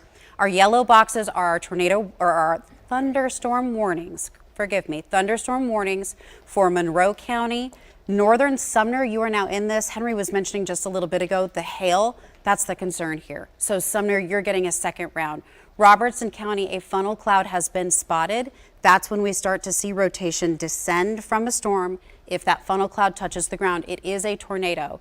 So I know this is insult to injury, the fact that this is the second time today you are being asked to shelter for a tornado, but I want you to do it because we have another rotating storm in your area, another hailer as well. So it is going to cause damage. Back behind it, we've got severe thunderstorm warnings for Montgomery County. This is Dixon County. Moving into Cheatham County, we're going to start to see storms moving into Williamson County and western Davidson County as well. The tornado signature in Lewis and Murray County is very impressive on radar. So that is a storm I want folks to take seriously as well. I turned the lightning off again because it's just too hard to dissect them with so much noise. This is a look at the severe thunderstorm near Tompkinsville. This is Monroe County up in Kentucky. There is quite a bit of lightning. There is likely hail as large as an inch, inch and a half here. We'll watch it. It does have that kind of characteristic supercell structure. If there were to be any rotation, it would be on the southwestern flank. This warning in effect until 5:45. Springfield, you are under a tornado warning again. Out ahead of it, there's a large amount of hail. So White House to Portland, all along Interstate 65, we're looking at 1 inch, maybe inch and a half hail. That's what these dark blues and purples that look like a black eye indicate. Rotation still primarily near the Coopertown area, and it is moving to the northeast. So Springfield all along Highway 431, we're down into that interior room. We are inside. We're not going outside. We're not checking on damage. We're protecting ourselves at this point. Sandy Springs Road, Washington Road, Glover Road, Old Coopertown Road, and then eventually where this would be going would be along Highway 43, South Main Street, 19th Avenue West. Looks like the rotation this time maybe on the south side of Springfield. Severe thunderstorm coming into Ashland City. Look at this lightning. I mean, it's got to sound like someone is crashing cymbals over your house outside. Hail, the biggest concern here as this storm moves out of Dixon County and into Cheatham County. Now we're further south. This is the tornado warned storm coming out of Lewis County towards Columbia. Columbia, you're getting soaked right now. Positively poured on. The hail is just west of you, and the rotation signature is just to the northwest of Mount Pleasant. So it's in between Highway 43 and Highway 412. It is moving towards Columbia. So folks in Columbia, I want you down in that interior space. Likely tracking along Highway 43, potentially crossing Highway 31, this area of rotation. I pulled up our Skynet camera in Columbia right now, and I think it's a good representation of why we're urging you to not try to get visual confirmation. While we did get some jaw-dropping video of some likely tornadoes that impacted the area earlier today, they are too rain-wrapped now for visual ID, and that means you're going to put yourself in danger if you try to head outside, because these storms are picking up and tossing around whatever they stumble upon, whether it's branches, whether it's any sort of debris. Here's a look at one of our TDOT cameras. This appears to be Interstate 65. Can you tell me where this is, Aaron? Do we know what we're pulling up right now? This is I-65 north near Highway 31. So we're looking in Robertson County here, the Robertson-Sumner County area. Low hanging clouds there. That I'm not seeing clouds of concern. It is so stinking humid outside. It is so moist that as these thunderstorms come in, they are ingesting that moisture, right? They're rising it in the atmosphere, and that's what's creating these low hanging clouds. When you see them stretch across the entire horizon, that's usually indicative of straight line wind. Really tough travel, though. And if you know folks that were on Interstate 65, if you can call them and say, you are headed into an area with hail as large as golf balls and potentially a tornado, please pull off and get into a safer structure. You could be that critical voice that really helps us to keep our community safe today. That is our priority. We are going to have damage, unfortunately, to structure. There's likely going to be loss as far as insurance claims, whether it's vehicle damage, whether it's crops, whether it's barns, whether it's outbuildings, whether it's your home. These storms are packing a punch, and they are going to leave a mess behind. But what matters is the people. And so we want you to take this seriously. We don't want to scare you. We're not trying to put fear in you, but these are very strong storms. They are the strongest storms that we have seen in this area in quite frankly, some time, I would say years. And they are impacting a large portion of the area. Sumner County, central and northern portions getting the worst of it right now. Southern portions of Robertson County. Cheatham County, large hail expected there. The two areas of concern for tornadoes are in Robertson County and in Murray County at this point. Those are our two tornado warned storms. The funnel cloud was spotted in Robertson County. Emergency management did notice a rotating wall cloud. That is the typical cloud structure that we see with tornadic storms.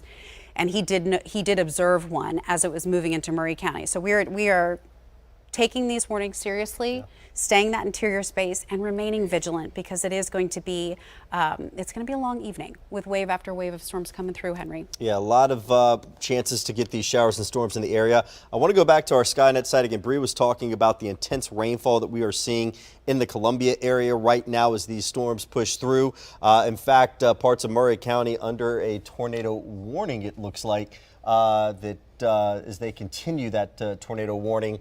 This is the same warning that was in effect for Lewis and Perry counties earlier. Again, that intense rainfall. I want to show you as we look from Dixon County. We're looking east now, and you can see just very ominous looking skies there from our Skynet site. And up in Clarksville, as we look off to the southeast towards these storms that are moving through as well. I do know from folks at Austin P that they did have some fairly large hail. Was getting a message from one of my friends up there, Chris Phillips, saying that they had reports on campus of baseball size hail as well. I want to go on and take a look at things here as far as the active warnings we have on Smart Screen. We have got a tornado warning northern parts of Christian County.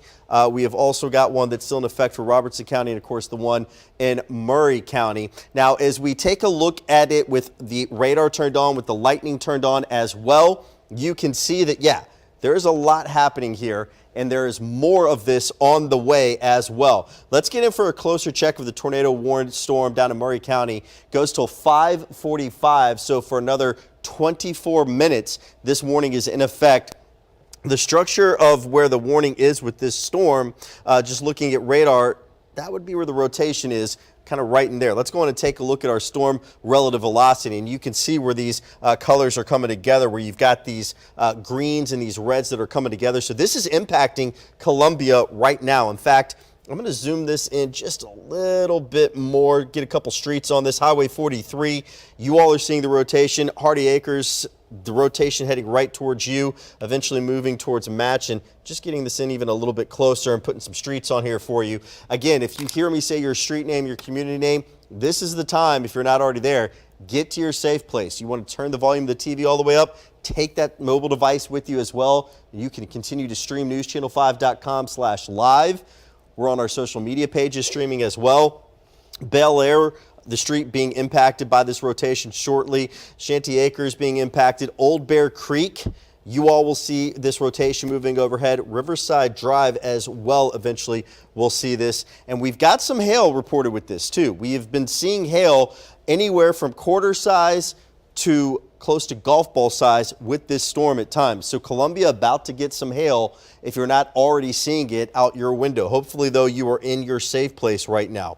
Taking a look as well at the storms in the northern tier, Cheatham, Robertson County, and really it's predominantly Robertson County now. That tornado warning until 5:30. A lot of lightning with this. Lots happening on the map. A lot of energy with this storm as it's moving through Robertson County. So as we take a look at the relative velocity, where that rotation may be, not quite as broad as it was a bit ago, but it doesn't mean to let your guard down as we continue to watch just south of Springfield as this slides off to the east of the area. And then that wider view showing you lots of rainfall with all of this. A lot of rainfall. It has been bringing flooding threats throughout the afternoon. That will continue into the night.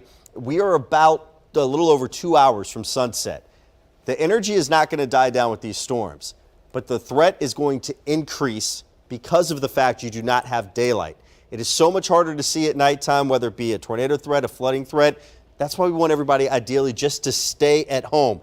Pretty much everyone under a flood watch until Thursday morning. Numerous counties under that flash flood warning right now. Trigg, Christian, Todd in Kentucky, Stewart, Montgomery, Robertson, Sumner, all in a flash flood warning. Northern Cheatham, northern Davidson counties, all in that flash flood warning right now. And just a reminder, it does not take a lot of water for folks to be pushed over when it comes to flooding conditions. I do want to send it down to the 5 Alert Desk, and our Hunter Hoagland is standing by with some information. I'm sorry, send it over to Rory and to Carrie. Okay. Thank you, Henry. We are looking at damage coming in from across the area. And again, to the north of Metro, they are just being hammered one after another when it comes to those storms. Yeah. Jagged hail, large hail, there's straight line winds, there's flooding to look out for, not just looking in the sky. And We do appreciate all the video and photos that have been coming in, but we want you to only do that when you're safe. Yeah. We will get to Hunter in a moment, but we want to get back over to Bree and Henry. Tornado warning. Okay. Yeah, and so we want to make sure that we get this on right on top of things. So this now includes northern portions of Davidson County, southern Robertson, and southern Sumner. This includes Goodlettsville, this includes Madison, this includes Hendersonville, this includes areas that were impacted along Highway 31 last December. And I'll tell you, I was driving past that area today, and I know how painful it is to still have the active destruction of a storm that hit us 6 months ago. Still hasn't been cleaned up, still hasn't been repaired, and now we have that same area experiencing really difficult weather. Hail as large as 2 to 3 inches and a new tornado warning. I'm going to turn the lightning off because I want to take a look at where this rotation is. This is the newest warning, and there's a lot to keep track of from north to south. Portland, you do have a hail risk, so very quickly, along 109 down to Fountainhead, down to Cross Plains, there is no risk of rotation for you at this point. It is a hail risk. We want you to be inside. The tornado threat has now moved into, like I said, northern portions of Davidson County. This is near the 65-24 split. The rotation is located about 7 miles south of Springfield. I know this is a really messy map, so let me clean it up as best I can for you. So we're looking at Robertson County, we're looking at Sumner County, and the rotation is in this general territory. So it is south of the Springfield area, and it's starting to take a little bit of a southeast kind of jog to it. Moving more to the east, but we keep a close eye on these things because when storms tend to turn to the right, or they tend to have a little bit of a southerly component to them, that can help them maintain or even intensify just a bit. So we want to make sure that folks are in their safe spot. Rotation likely in this area. We'll take a look at velocity. So Greenbrier, Highway 41, this is messy because of all the lines on this map between flash flooding and thunderstorms, but it's in this general territory right here. So this was the original tornado warning that included Springfield. That rotation is now south of you. You are still under a hail threat. So I don't want you to head outside just yet. And out ahead of you, we have 2 severe thunderstorm warnings in Sumner County. This new tornado warning, watch my fingers. The northern portion is White House. This goes down to Gallatin Road, Highway 31, and it does include the southernmost portions of Hendersonville. So the Saundersville and the Indian Lake Peninsula. This goes all the way down to the bottom towards Old Hickory. This includes portions of Madison as you kind of ride your way back up towards Interstate 24. So we'll take it down and get some street level. It's hard to pick apart on these maps, so I just wanted to walk you through that really quickly. This is our newest warning. It is likely going to impact portions of Interstate 65 and portions of Interstate 24 because we're kind of near that split, right? This is where both of those kind of split apart, and we've got those storms starting to drop down to the southeast. So here's another way to look at it. The other tricky part is when these storms get really close to the radar beam can't see the top of them. So stick with us on this. This is where the rotation is. The storm is moving east at 30 miles per hour. So we'll put an updated storm track on this for you. This is a pretty densely populated area as well. And again, we've got folks on roadways. So we want to make sure that everyone is in an interior, safe location as we get through this. Millersville, 534, Hendersonville, 546, near Saundersville, 551, Gallatin, 6 o'clock. Gallatin has had some significant flooding concerns today. This is also a prolific rainmaker for you.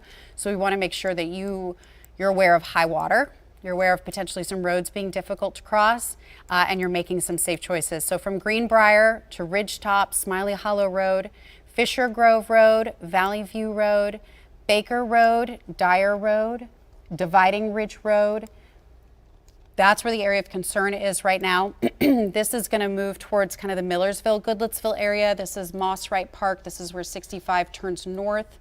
A lot of neighborhoods in this area. It's moving to the east and may impact portions of 65 there. Also seeing storms moving into western portions of Davidson County. I'm just going to turn warnings on because it's easier to see them. So red boxes are tornado warnings. Yellow boxes are severe thunderstorm warnings. Our Skynet cameras, this is looking west and it's just pouring rain. That's all you're going to see from it. This is looking north. You can't see anything. 65-24. I mean, it's just positively torrential outside. I know this is remarkable for our area. We do have storms that extend in between this severe thunderstorm warning right here in Dixon County and this tornado warning down here. I'll turn the radar on briefly, but it's just so difficult to pick them out with all of the lightning that's part of the reason that I turned it off. So just taking a look at what we've got right now, we've got a tornado warning for southern portions of Robertson County. Robertson County, your rotation threat is starting to decrease, but you've still got heavy rain and some hail potential. This storm, this is northern Davidson County right here. This is the southern portion of Hendersonville. Gallatin Road, Highway 31 kind of connects up here.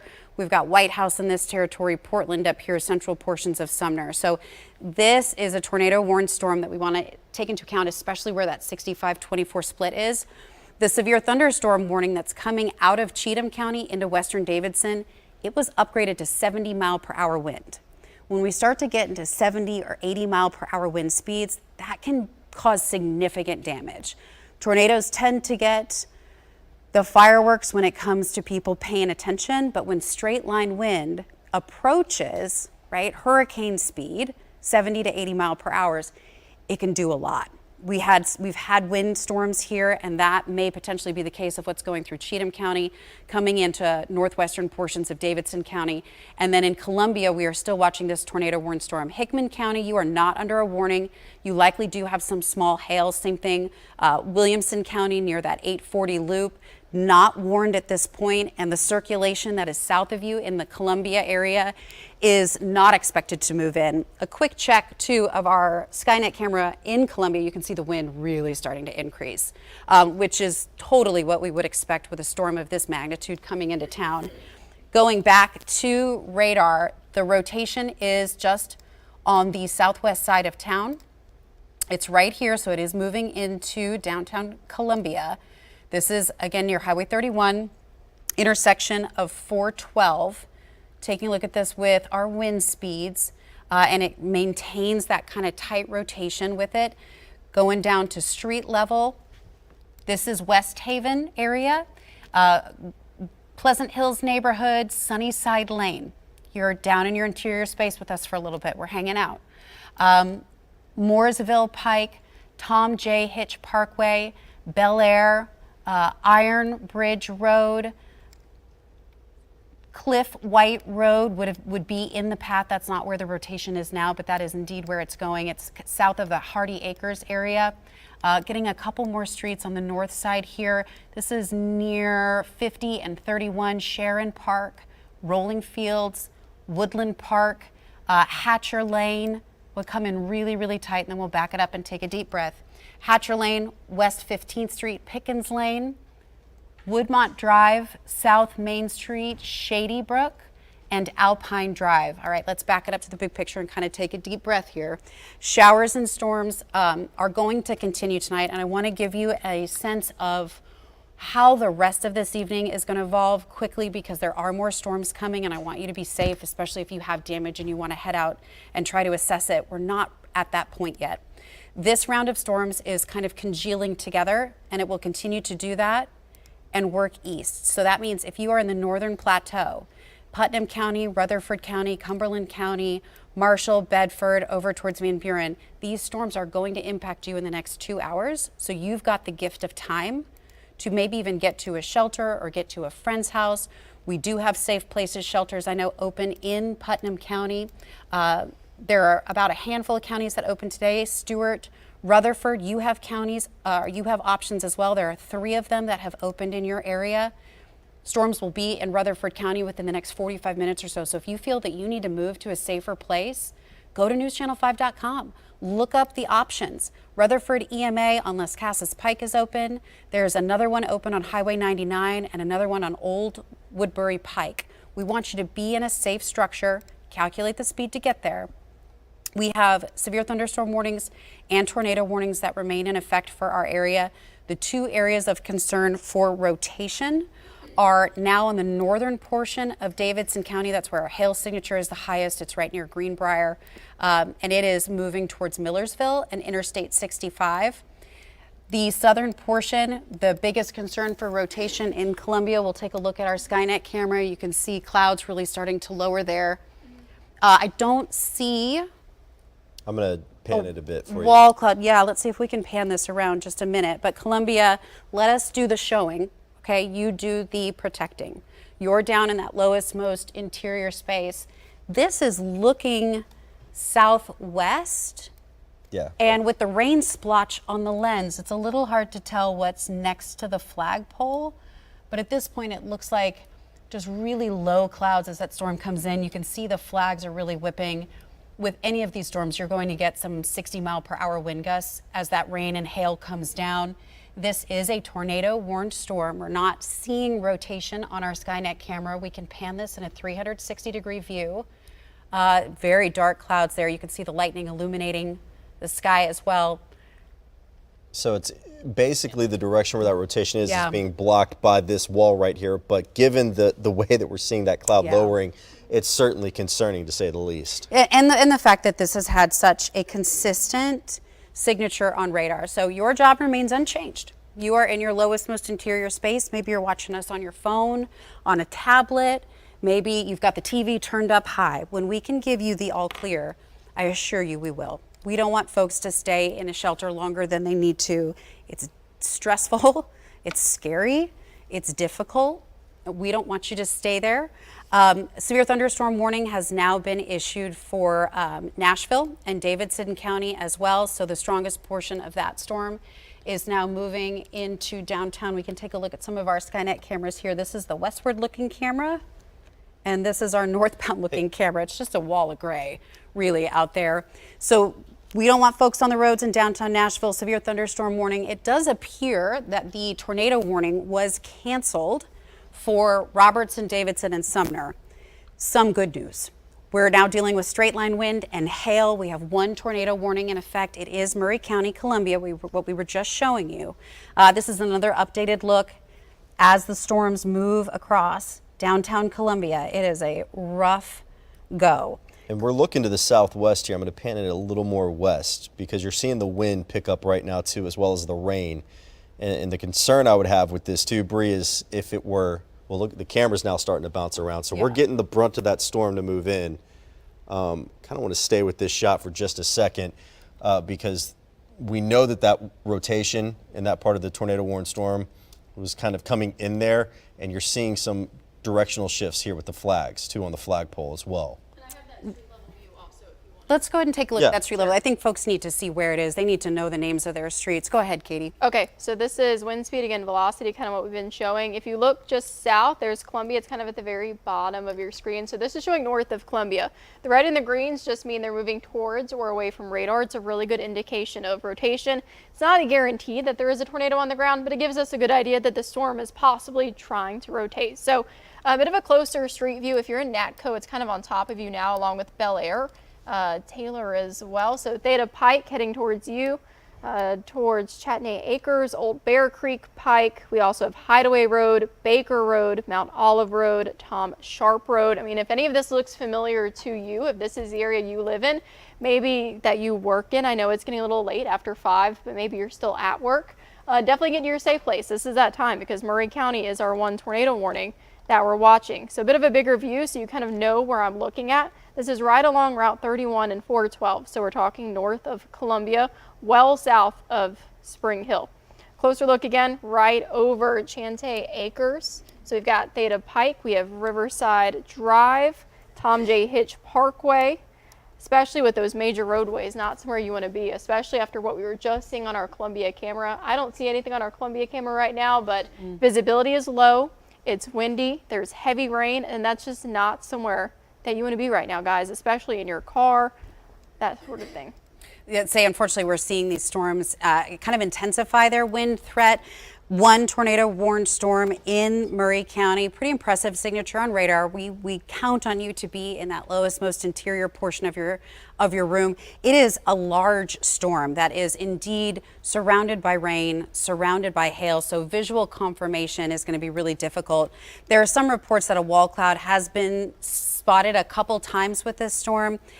We don't want you to spot it. We just want you to get out of its way, and we want you to stay safe. So at this point, the rotation has now moved to the eastern portion of Columbia. There is still significant hail being indicated on the backside and even the front end of the storm. This is just hail right now. I've showed you a couple times what the history of hail looked like across the area. This is around an inch, potentially inch and a quarter that's falling just on the north side of town.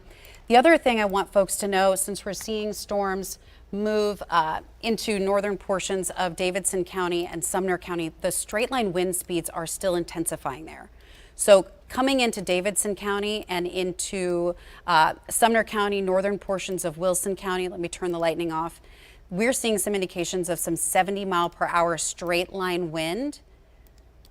Embedded within the central portion of this line, there aren't some key features to fill on, but from Portland, especially White House. White House has some really strong straight line wind signatures that are coming in, stretching down into northern portions of Davidson. Not surprised here. We're just hearing that there has a ground stop been issued at BNA because of these incoming storms.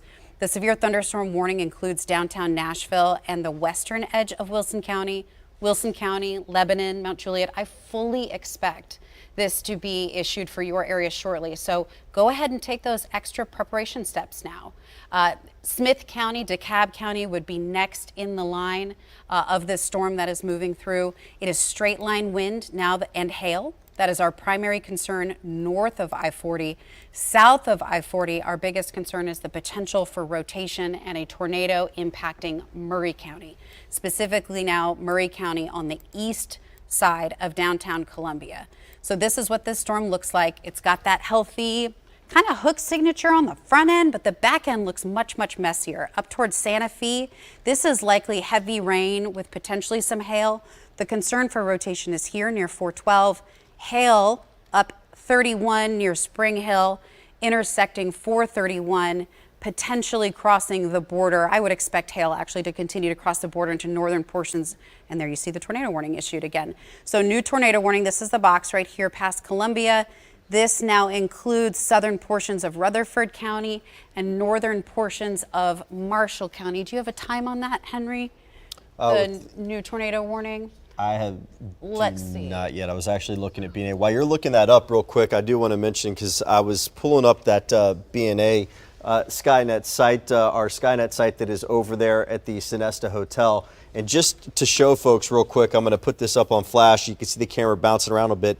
Doesn't look like a lot's happening at the airport right now. Please be mindful that it is not BNA that actually issues it is the FAA that will order BNA in instances of weather to go onto a ground stop. So they're being proactive. It's not just for the safety of passengers on the plane, it's for the safety of the folks that are working on the grounds at the airport as well. So that is a live look right there from our Skynet site over at Sonesta, looking towards Nashville International Airport. Taking a look real quick right now at that rotation here and the latest information on the updated part of this warning, and we will get that for you as far as the time and the movement goes. It is currently producing quarter-size hail moving northeast at 30 miles per hour, and it's set to go until 6:15. So that is the tornado warned storm that we had been watching closely for areas such as the Columbia area, Murray County, although now it is northeast of you. And we have been watching that pretty closely as well. So zooming this in right now, Spring Hill, just south of you, near the Layton area. We're talking about Double Branch Road where the rotation is right now. The rotation heading towards Red Oak Trail, Green Mills Road as well, potentially being impacted. So things that we will need to watch. I know, Katie, you've even had at times some of the street level mapping as well with these warnings that we have been monitoring. What's the latest that you have back there? Well, actually, my graphics are fighting with me a bit now, so I'm down at the moment, but I have been keeping an eye on street level. I could take a look at it. So the tornado warning that is now on the east side of downtown Columbia is moving into southern portions of Rutherford County and northern portions of Marshall County. It is until 6:15. I'm going to back it up just a little bit because it's hard to see it with all of the mess. Let's turn the lightning off. This is moving at 30 miles per hour. So let's start with the storm track, then let's take a look at our street level. So we'll zoom in. The area of rotation storm track on this could potentially work into the Murfreesboro area within the next 45 minutes to an hour. So Murfreesboro, let's go ahead and prepare for this storm since it's moving towards you. Unionville 6:27, Pottsville 6 o'clock, and then Walter Hill shortly after 7 p.m. So then we can take it down just a little bit tighter. South of Spring Hill is likely dealing with some significant hail. The northern portion is where we find the hail with these storms. And then as far as the concern for rotation, it's near 412. The roads impacted are Bear Creek Road, John Sharp Road, Rip Steel Road, Old Highway 99, Bear Paw Trail, Cranford Hollow Road, Tom Osborne Road, Mount Olivet Road, Standing Stone Circle. That's where the concern for rotation is right now. It's right here. Now, again, this is kind of like one of the storms I was talking to earlier. Out ahead of it, there's a bit of a gap in the rain along Interstate 65, but then it's pouring again all along 431 from Pottsville north towards Bethesda. So what that means is that the experience of those storms is likely going to be really heavy rain if you're along Interstate 65, Pottsville up towards Bethesda, down towards Bear Wallow, and then the rain intensity is going to decrease just a little bit before that rotation starts to really kick back up and move towards you. It does look like we're getting perhaps a little bit of tightening near the Match area. I know there's some storm spotters in that area. Katie, Yes. what are you seeing over here? So a train spotter just posted this just exactly 1 minute ago. 4 miles east-northeast of Columbia spotted a tornado. And the National Weather Service is calling this a confirmed tornado. Okay. So we have a tornado on the ground in the Match area, right near 412. Again, for folks, this is Murray County. We're talking the northeastern area from downtown Columbia. This is a confirmed tornado. Yep. And part of the reason why the National Weather Service has confirmed this is because of a train spotter, but also because radar is picking up on some debris within this storm. And I want to remind you what that means. I think people hear debris and they immediately picture a home that has been destroyed. Yes, that can be debris, but debris is anything that isn't a raindrop or a hailstone. It could be branches, right? It could be some limbs that were knocked down. It could be anything that isn't a raindrop. So I don't want you to hear this and immediately assume a strength or an intensity, but I do want you to hear it and say, okay, there is something being picked up by the wind that is being swirled around that is not rain, and I don't want that thing to hit me, no matter what it is. So you're going to be in that lowest, most interior space. The area of concern is right here. It's where you see this uptick with the red and green really close together. We'll take this down to street level. We'll do some mapping and a reminder to you of what your job is. Your job is to get out of the way. Your job, if you're able, is to call 2 people you love and make sure that they know that they also need to be getting out of the way of Mother Nature today, because we have some very strong, damaging storms. Wind is the biggest threat downtown right now, stretching north into Robertson and Sumner County and eventually Wilson County. That was an updated scan. So at this point, potentially that rotation impacting John Sharp Road, Cliff Amos Road, Quail Run Way, Clara Mathis Road, Joe Brown Road, Old Highway 99. This is going to be crossing Interstate 65 shortly. The National Weather Service is very concerned about the potential for this storm to create significant damage. So Rally Hill along 431, we want you in the lowest, most interior space of your home. For folks that are immediately nearby, we're not dilly-dallying, okay? Clara Mathis Road, Blackburn Lane, Old Highway 99, we want you in that lowest, most interior space. You stay there until we tell you that it's done. For those ahead of it, this is going to cross Interstate 65 right near kind of where Murray County, Rutherford County, and the Rutherford County border. So this is the border where Interstate 65 comes out of Williamson County, into Murray County, and that's where this is likely going to cross. So storm track on this would eventually take it towards Eagleville And if it can hold together, that rotation or what's left of the storm would potentially be in the Murfreesboro area. So Bethesda just after 6 o'clock, Eagleville 6:15, Mount Vernon 6:19, Almaville likely around 6:30. We want folks to take this seriously. Hail as large as an inch. The National Weather Service identifying how strong the signature is on radar and really wanting us to drive home the message that this is one of the strongest storms we've seen this afternoon as far as a tornado threat. And so we want you to take that very seriously. Your safest location is the lowest, most interior room of whatever structure you are in. Sometimes that's a hallway, sometimes it's a bathroom, sometimes it's a closet under the stairs. Literally count the walls between you and the outside, close the doors behind you as you move to that space, and we'll give you the all clear as we can for this particular area of rotation. But for now, from Spring Hill to just north of Columbia, this looks like it's about to cross the interstate momentarily along Interstate 65. This would be between mile markers 42 and 61.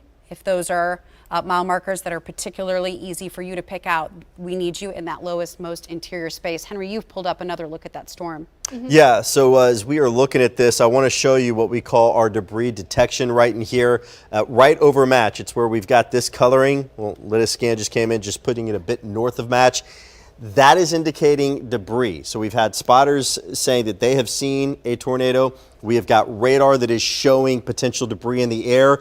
Could be anything from structures to just simply leaves. But we do know the radar beam is detecting something that is not a raindrop, not hail. It is a solid object. That is what we're watching. Again, with that rotation on it. And I'll tell you what, let's get it in for a closer check. It's going just south of Spring Hill right now, I-65, now north of 412, Big Bear Creek Parkway, or Bear Creek Parkway rather, and just getting in for an even closer check with some of the streets.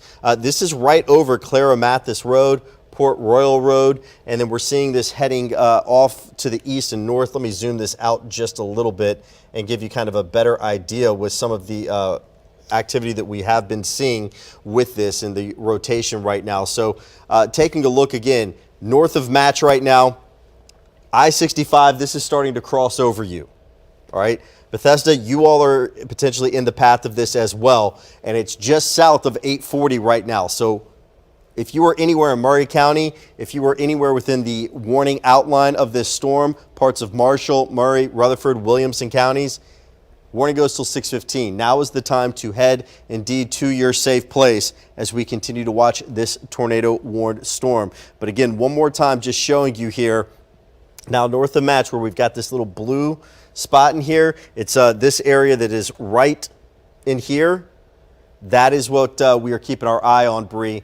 Certainly something of concern as well as we continue to watch these storms push through the rest of the evening.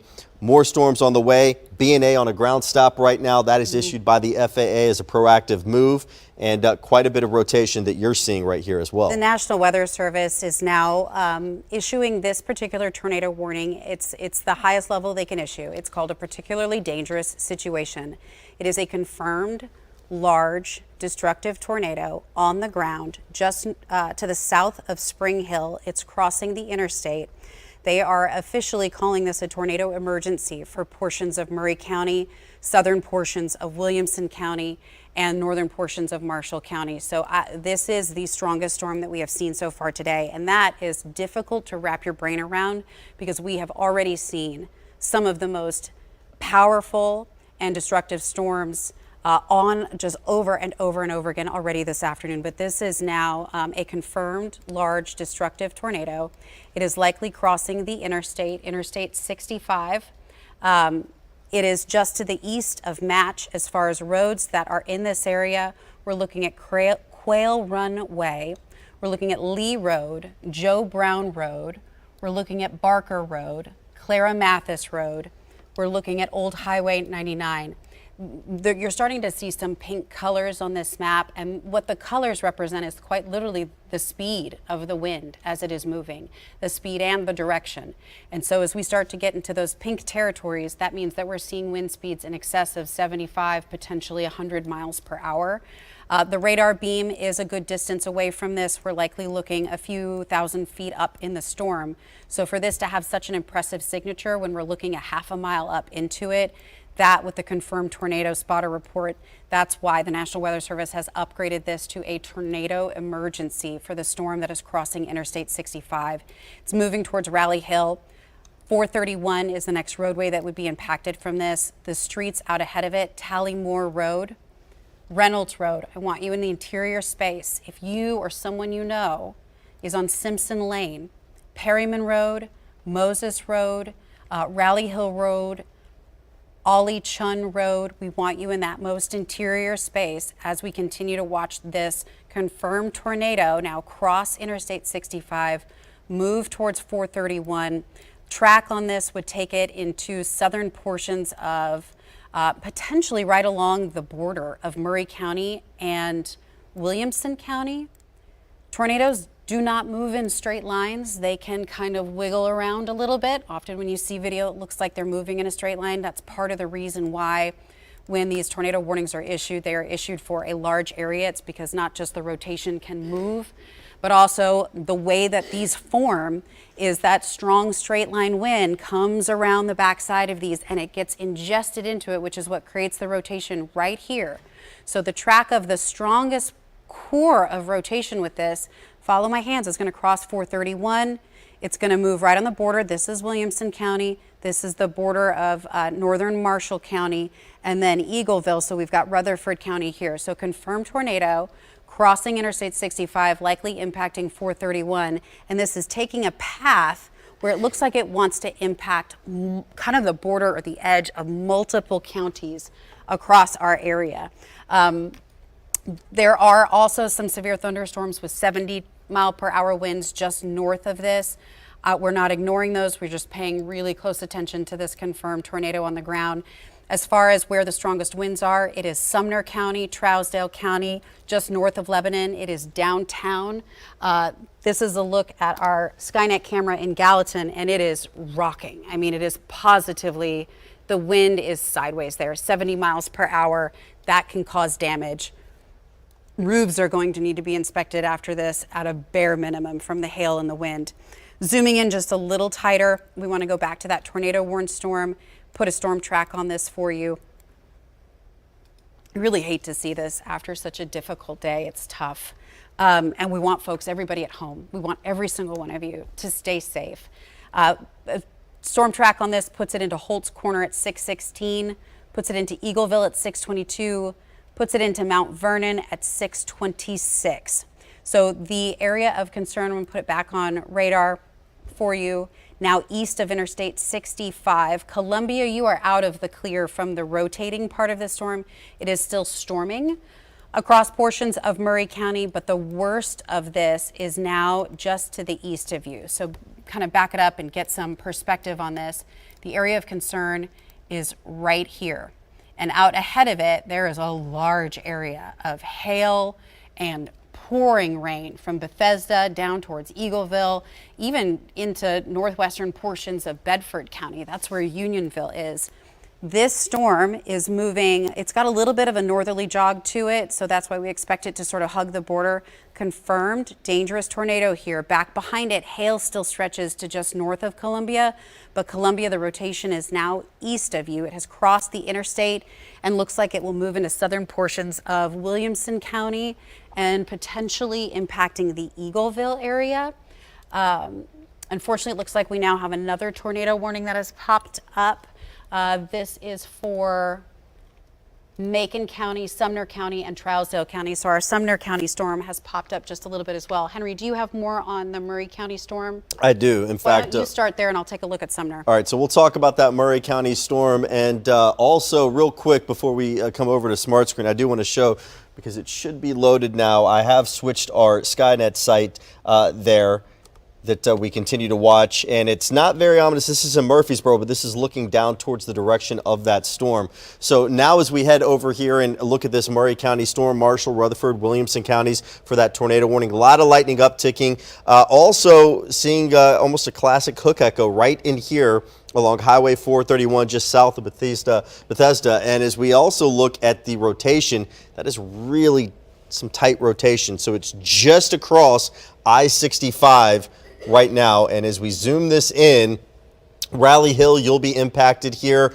momentarily. Lively, Bear Wallow being impacted by this as well as we continue to watch with this particular tornado warned storm. I also want to show you as we continue to look at our debris signature, and you can see certainly some very, very colorful images right here.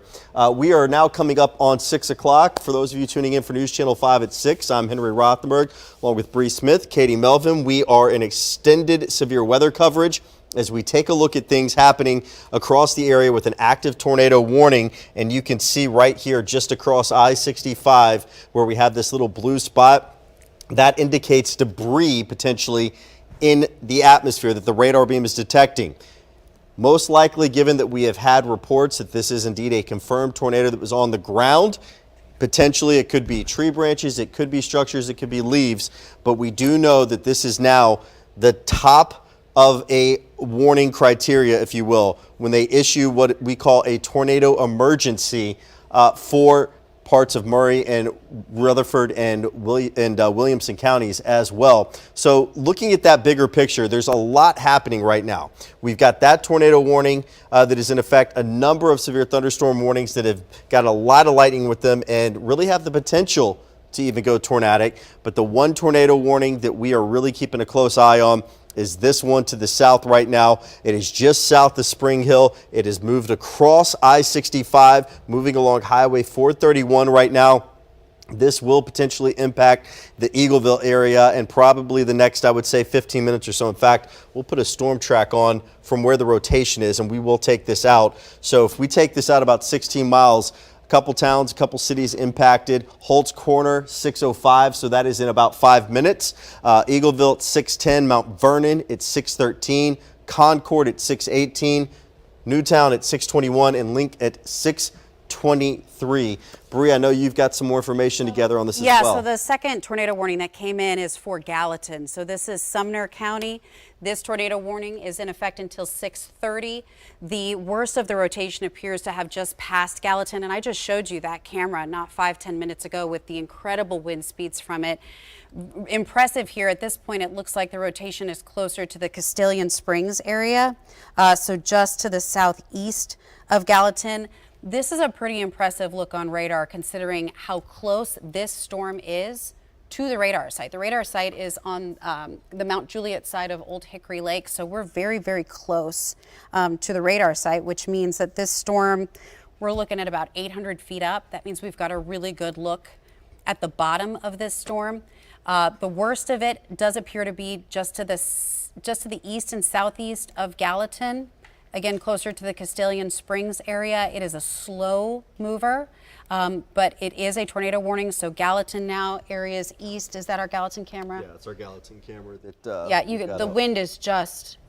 lightning strikes with it too. And those are headlights that you see there. So if you know anyone in this area, please encourage them to pull off the road, get into a safe structure, even just to park your vehicle. This is a scary storm to be driving on the road in. As far as the rotation concern with this and where we think this is going, it is just to the east of the Gallatin area. So it's near Castilian Springs. This is going to be moving to the east at about 20 miles per hour. We'll take it into street level here. Just really difficult to see so many similar areas getting hit over and over and over again.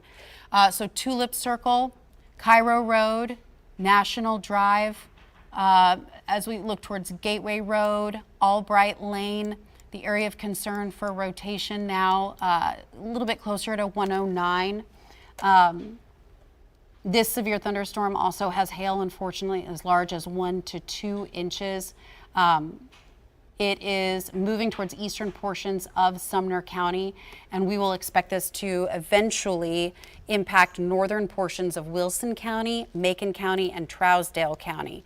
So the rotation here really kind of right along Old Hickory.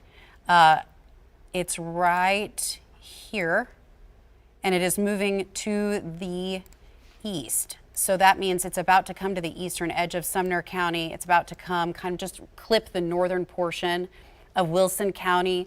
This is where you can kind of cross on 109, and then eventually, if it can hold together, that would impact portions of Smith County. likely staying north of the Carthage area, but this rotation, an important rotation. So now we have 2 tornado warnings that we are focusing on. One just southeast of downtown Gallatin, although conditions in Gallatin are still very, very difficult right now.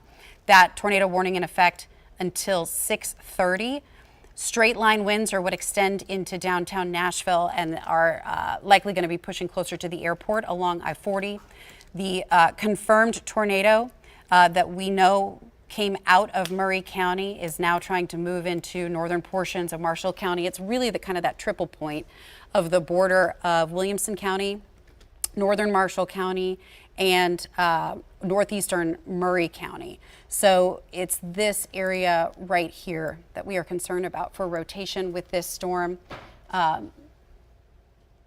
We're getting some information in from the National Weather Service.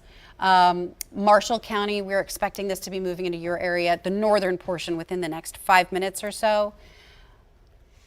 We are seeing flooding reports starting to come into the National Weather Service as well. We're starting to kind of hit that point where all things are working together in a way that we do not want them to, where these persistent storms are reinvigorating the flood threat that we had earlier today.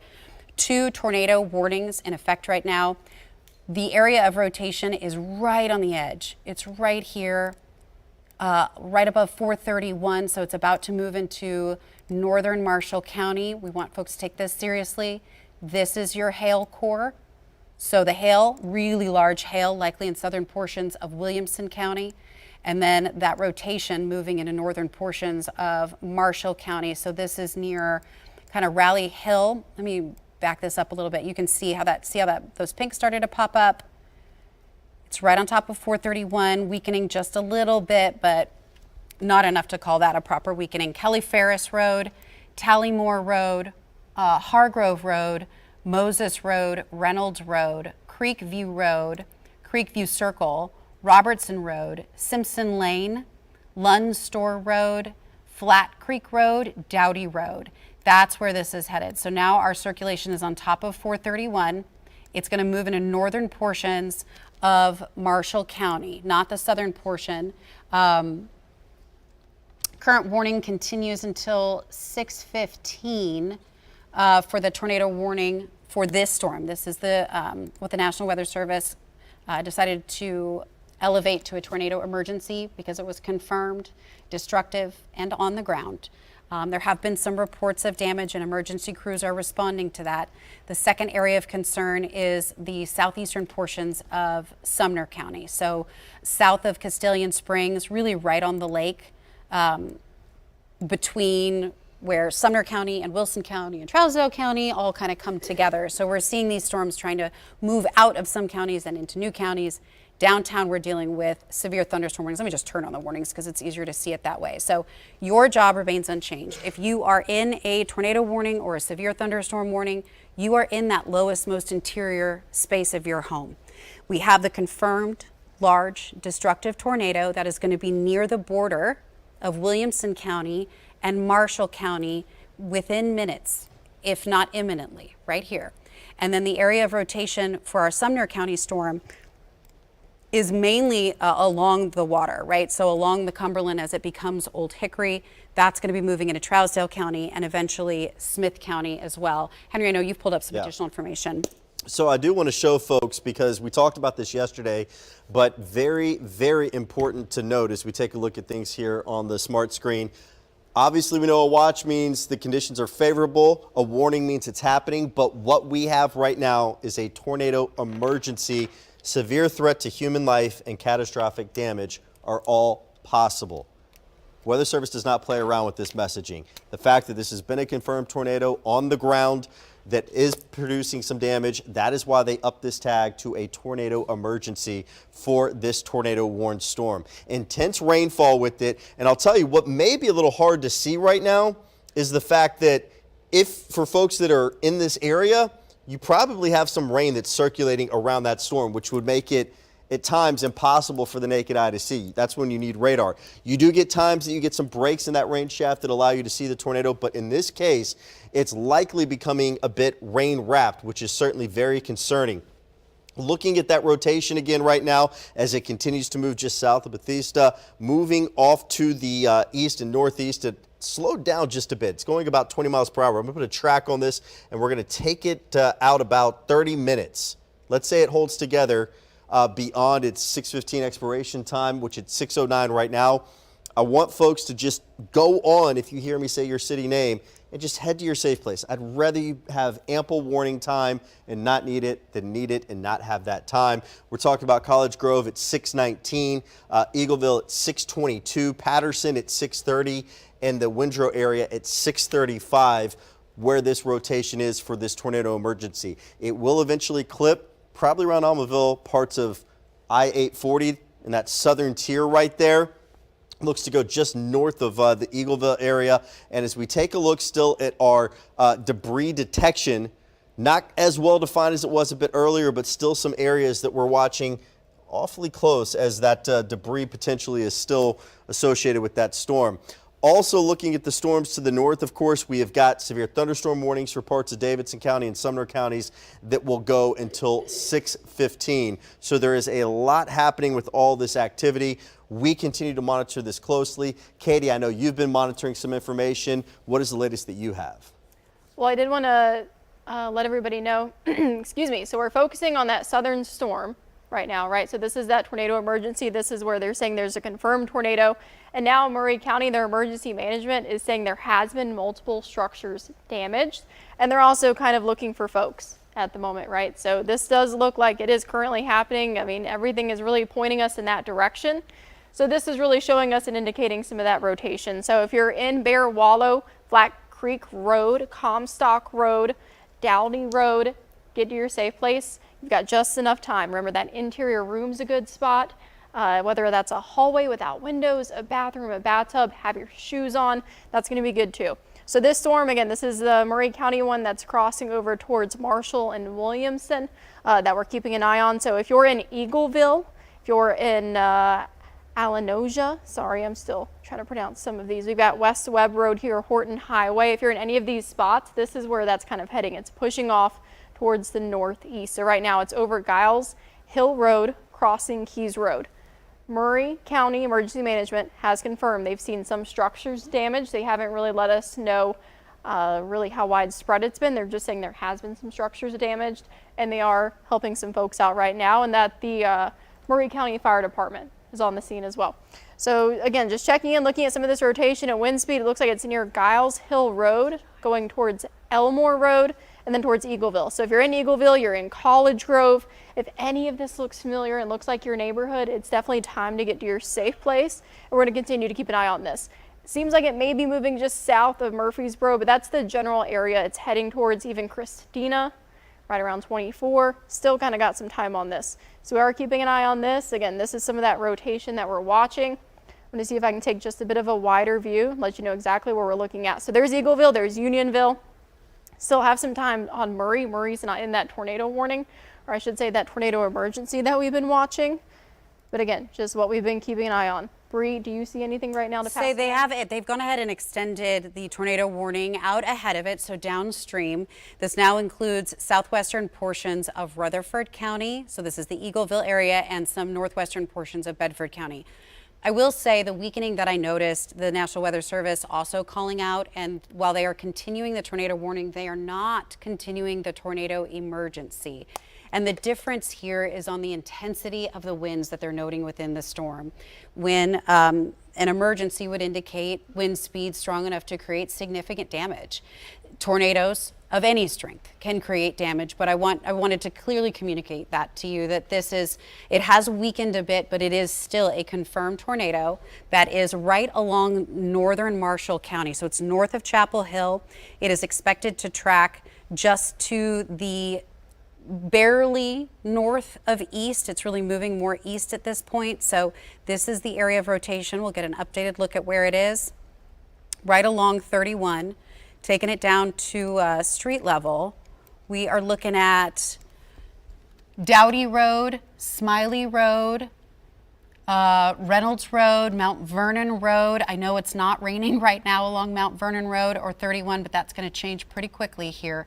Taking it at even tighter, Smiley Road, Thick Road, Perryman Road, Moss Road, Piles Road, Wilson School Road. That's where the rotation is currently. Where the strongest hail signature is being indicated is where you see the purple colors. So this is also where the heaviest rain is. We're starting to get some reports of significant flooding that's happening, and I expect those reports to increase as well. So we're staying away from flood-prone spots. This is Webb Road. This is Owen Hill Road. This is Giles Hill Road. This is Elmore Road. This is West Webb Road. And then that hail signature even extends up a little bit further north towards the College Grove area. John Windrow Road, Bow Road, Angie Lynn Lane. So large storm that's impacting a pretty large area here. Generally south of the 840 loop is where we expect the worst of this to be. Williamson County, I know it's loud, I know you're getting stormed on, but the worst of it is to the south of you, and it's moving east. So Rutherford County, this is moving in your direction. So we want folks in Eagleville, we want folks from Christiana to Murfreesboro to be moving to an interior space, because this storm is going to intensify over the next 30 minutes or so as it moves towards you. Hail first, heavy rain, and then potentially some straight line wind and potentially a tornado moving into these areas. Windrow, Versailles, Crescent, this is where we're seeing this strongest portion of this storm move. It is not the only storm that we've got. It's not the only storm we're going to get tonight. We also still have a tornado warning for southeast Sumner County, Trousdale County, southwest Macon County, and a severe thunderstorm warning that includes the majority of Wilson County. So all along I-40 down towards Watertown. This is Lebanon, this is Mount Juliet, this is up towards Hermitage, Old Hickory area, just pouring rain. As far as the rotation in the northern Warren storm and the Sumner County storm, this is moving closer to, it's still kind of on the lake area, and you can see how close this is to the radar. So the greatest area of concern here is now kind of approaching 231 for rotation.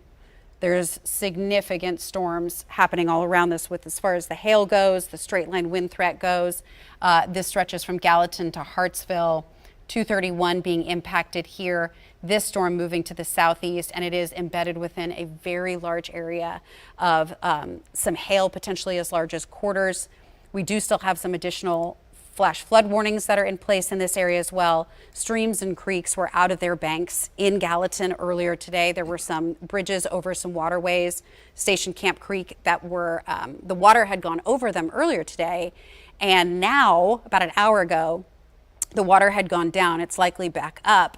But after the water went down, there were tree trunks stuck on the road. So there was branches and tree trunks that had gotten washed, that had covered the roadway, so impassable at that point.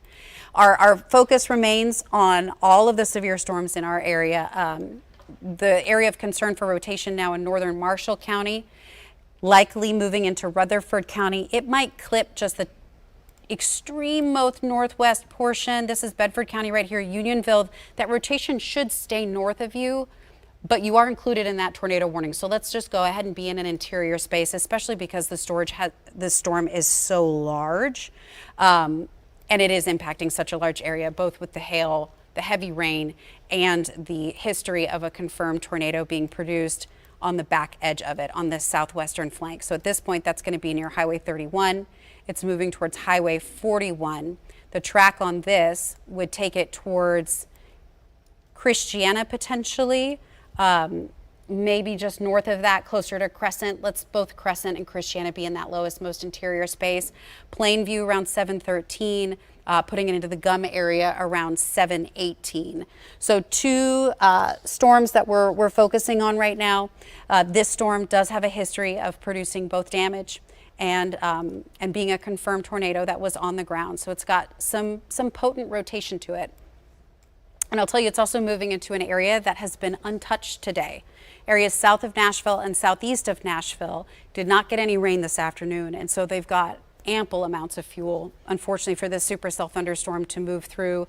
Henry, you've been analyzing this as well with Katie. Let's take a look at what you've got. So I want to show real quick, Lebanon, heavy downpour. heavy downpours right now moving through the Lebanon area, which of course is associated with part of that warned storm. We've got severe thunderstorm warnings and tornado warnings that are in effect. As we take this over to the smart screen and look at that bigger picture, there is so much happening on this map. So many lightning strikes with these storms. And as we really take a look at what we have got going on right now, again, with our tornado warning, Trousdale County, Wilson County until 6:30. So that is for about another 10 minutes that this tornado warning is in effect. You can see that part of it was shaved off. The tornado warned part is just north of the Lebanon area. Lots of lightning. Lightning is a big threat with this too. We have got strikes that are close to 1,000 strikes with this particular cell as well. So certainly a very big concern is the lightning out there. Heavy, intense rainfall, but take a look at this right in here.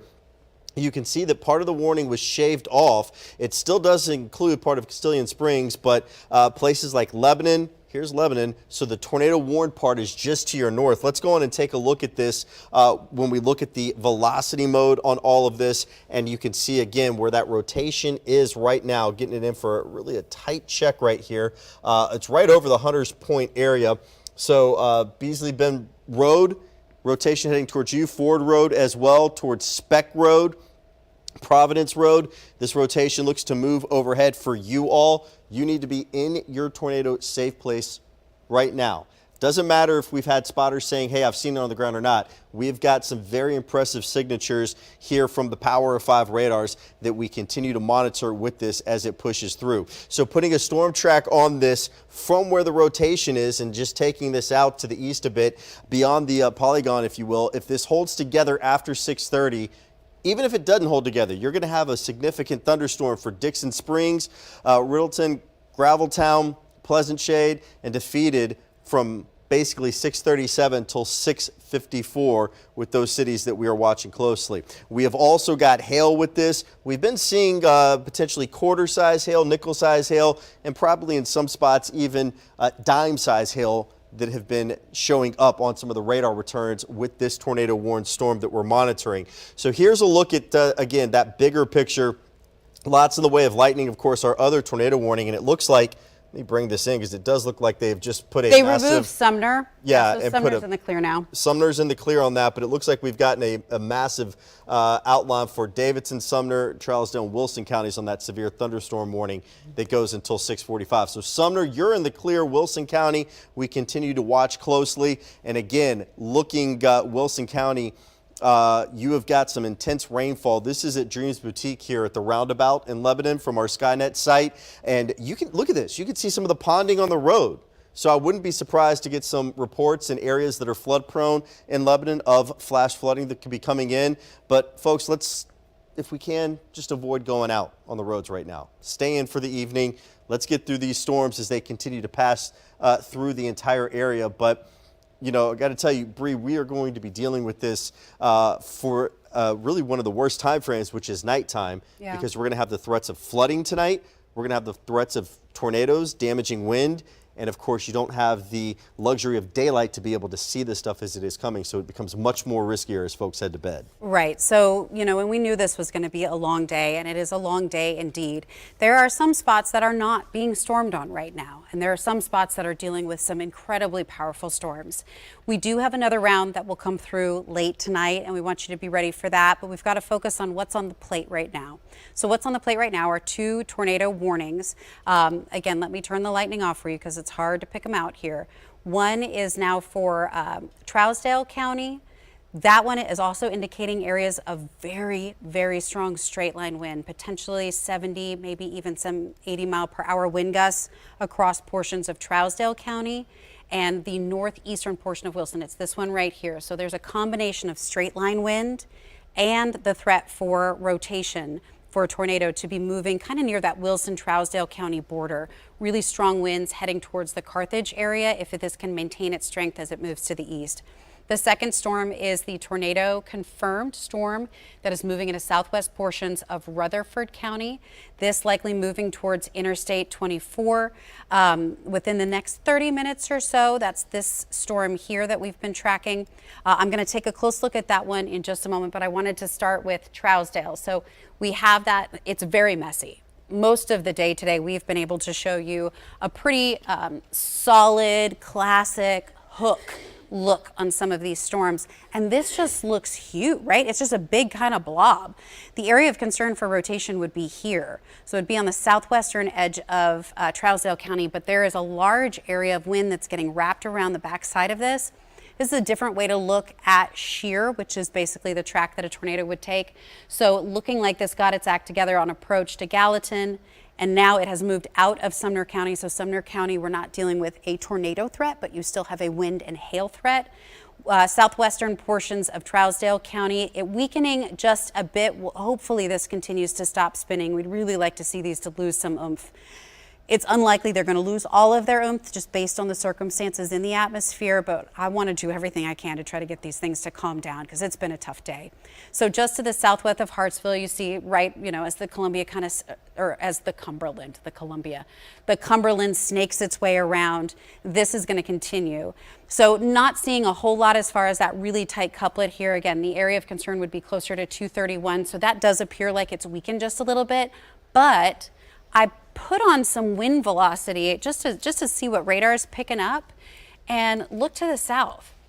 Just on the southern portion of this tornado warning, where you see these extreme bright reds across portions of Wilson County, there is a really large area that's just got 50 to 60, maybe even some 65 mile per hour persistent straight line winds, highway speed, straight line winds across this area.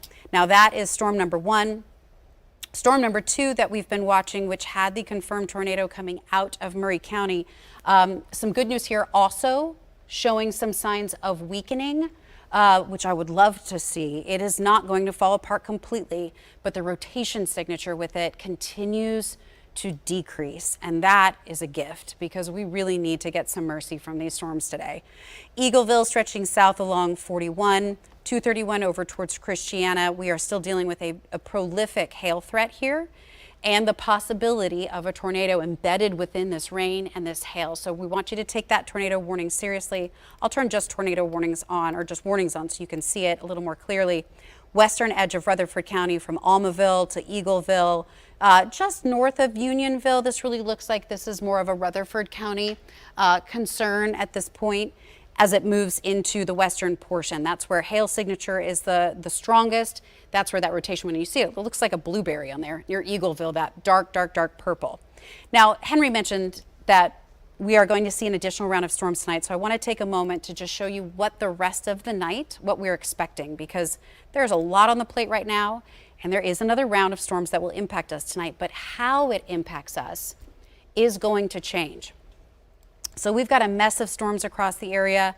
The green boxes are flash flood warnings, so flash flooding is ongoing and concerning for Christian and Todd County, for our northern Tennessee counties, Stewart, all the way across Robertson, Sumner.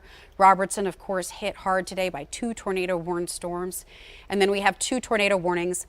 The National Weather Service does plan to extend the Trousdale and Smith County storm further to the east. That is embedded within an area of strong straight line winds and hail as well. So now we look to the northwest to see our future. The storms that impacted us today formed pretty much on top of us. Some of them formed in West Tennessee and moved towards us, but in general, this was a situation where we saw them forming on top of us. Well, they are not the only storms that have formed today. There is another complex closer to St. Louis. It's right here, and even this energy back out in southwest Missouri, and you might be scratching your head thinking, how could this even bring us anything? Like, what's going to be left in the atmosphere? Unfortunately, there is going to be enough left. This is our cold front, and so this is going to be the final push that comes through. The storms that are here right now, which, let me pop off lightning because it's so messy, they were really individualized in nature, and now they're starting to congeal together just a little bit. Storms across Kentucky also dropping down. So here's a look at some computer modeling and timing of how we expect this to play out. Notice how this computer model is capturing what's happening right now pretty well. We've got a large area of storms somewhat congealed together, extending from Nashville to areas east. There's activity in West Kentucky, and there's activity near St. Louis. So what we have right now will start to wind down in the next hour and a half by about 8 o'clock, moving out of our eastern tier. But at that same time, the next pulse of storms comes in from the northwest. starting around 9 o'clock for our northwestern tier, 11 o'clock near Interstate 65, along our southern tier during to the early overnight hours. Now, as it moves through, it is not going to be a repeat of what we have had all day long. We will likely see the threat for severe weather tonight evolve, moving away from tornadoes. Not to say that a tornado or two won't be possible, but they will start to become less likely with the second wave that comes in, and flooding and straight line wind will start to become more likely. Since the ground is saturated, we bring another batch of heavy rain on here. That may lead to some additional trees down, which could impact power outages across the area. And with that being, now we're heading into those overnight hours, grab those flashlights, grab your battery powered tools, charge everything that can be charged, just so you have resources in the overnight, because we are going to see a second round of storms. My concern with that second round really is going to be mainly additional damage from trees potentially down, damage to structures, because 60 to 70 mile per hour winds can do that, especially if they've been hit multiple times today. But it's the power outages and wanting to make sure that you have resources in the middle of the night that help you stay connected to what's going on, especially as daybreak starts tomorrow and we start to do the assessment work about what happened today and the damage across that area. The new tornado warning that includes Smith County from the storm that is in Trousdale County. This is in effect until 7 o'clock. Slow mover, only moving at 20 miles per hour. The areas that are impacted here are Pleasant Shade, South Carthage, and Dixon Springs. Likely going to be near Carthage in about 15 minutes or so. So coming in just a little bit tighter. The area of concern is here. It's kind of where you see that little notch coming out, and it is moving very, very slowly. So let me put a storm track on this for you. We'll take an updated look at some of the streets, and then we'll get a check with Henry and Katie on the latest there. If this can hold together, it would also continue towards the Granville area. So Tanglewood, 648, Carthage, 656, Elmwood, 708, Granville, right around 720. The tornado warning does not include Granville. Granville, you are under a severe thunderstorm warning, but it is possible if this continues to rotate that warning would be extended for your area. So streets in this area, Rome Road, Wilson Lane, Farm Road, Spar Mine Road, Beasley Bend Road. That's where we would seeing the rotation currently. And as far as where it would be going, near Highway 25, so Tanglewood up towards Riddleton, Jack Hackett Lane, Cages Bend Lane, Kenny's Bend Lane, Peyton's Creek Road, Smith Branch Circle, streets in the Carthage area, downtown Carthage. We're looking at Jackson Avenue, Cemetery Street, Spring Street, Hogan's Creek Road, Water Tank Street, Landfill Road, Cumberland Mine Road as well. So Trousdale, Smith County, we're still keeping an eye out on that tornado threat. Really considerable straight line wind extending to the south of this tornado warned storm as well. So I want folks, whether or not you're in the tornado warned portion of it, there's some 60, 70 mile per hour winds possible, even as far south as here, even extending on the northern portion of this. So all of Trousdale County is just getting hit hard with very, very heavy rain, hail, strong wind. Same thing, Lebanon stretching east along Highway 70 and along I-40. I would discourage travel along I-40 right now. Severe thunderstorm warnings include now western portions of Putnam County as well. So Cookeville, you're going to have hail, you're going to have wind coming up shortly here also. And then, of course, we're keeping an eye on the tornado warned storm that's moving into southwestern portions of Rutherford County. Henry, I know you've been keeping an eye on that. Been keeping an eye on that, and really all this activity pushing through as we take a look at the bigger picture here. Lots of lightning still associated with all this. Let's zoom in right now. First on the storm that we have been watching that has been tornado warned for Bedford, Marshall, Rutherford, and Williamson counties until 6:45. So it's 6:32. Still got about 13 minutes left on this particular warning. Some very intense rain, likely some hail that moving along Highway 41A. Just off to the east of Eagleville right now. Christiana is starting to get that heavy rainfall pushing in. You're just outside of the current tornado warning, but we are going to watch that closely for you. The same for Murfreesboro as well, just off to the east of where the warning is right now. Now, I do want to show you as we take the lightning off just everything that is happening. With this intense rainfall, you're probably even hearing some hail that's falling right now. A couple streets being impacted, Rockville, Concord, New Dawn Road, Versailles, all seeing that intense, what we would call sheet rain, which is likely blinding rain. You look out the window and you can't even see across the street, and I'm willing to bet you've got some hail associated in there as well. Looking at the rotation within this, it's still pretty decent, but not as well-defined as it was earlier, as you could see south of Almaville, and as it continues with that easterly movement. Now, going back to the hail and just kind of measuring some of the hail sizes that radar is estimating with this, we've got some pretty substantial hail, showing hail potentially around 1.5 inches. So to give you your hail guide again, that would be sitting around ping pong ball size hail falling. That can do some serious damage, whether it be to if you have a skylight in your home or the roof in general. This is why we don't want you going outside when it's hailing. You get something like that falls and where it hits you on the head, and especially if you don't have something like a helmet on, that can do some serious damage to you. So please stay inside. Let's stay in your safe place. Let's let this pass before we go out and try and investigate any of these storms. But again, back to what this looks like on radar right now, the intense downpours that we have been seeing with this. And again, just giving you an idea from where that rotation likely is, again, just off to the east of Eagleville, and zooming this in, a couple streets that will see this potentially pushing overhead. Old Jackson Ridge Road right up here. You all would be impacted. Thompson Road eventually, North Road as well, that we continue to watch closely as this activity slides through. I also want to remind you, we have seen a lot of rain with this system. And because of all that rainfall that we have been experiencing, places like Trigg, Christian, Todd County in Kentucky, Stewart, Montgomery, Robertson, Cheatham, Davidson, Wilson, Trousdale, Sumner, Macon, and parts of Smith County, all under a flash flood warning for the next several hours. The flood watch goes until tomorrow morning. Radar estimates over a 6-hour window showing some impressive rain totals with this. Let's take a look right here in parts of Robertson County along I-65. And you can see again with radar estimates, we have seen upwards of 3+ inches of rain over the last 6 hours, warranting the flash flooding concerns. So really driving this home, 6 inches of water, that can knock a person down. A foot of water, that can cause a vehicle to float away. And most flood-related deaths happen when in vehicles. That's why we want you to stay off the roads right now. If you want to make sure that you're getting, whether it's these dangerous storms that we've got or the tornado warnings alerts all night, go to newschannel5.com/weather call.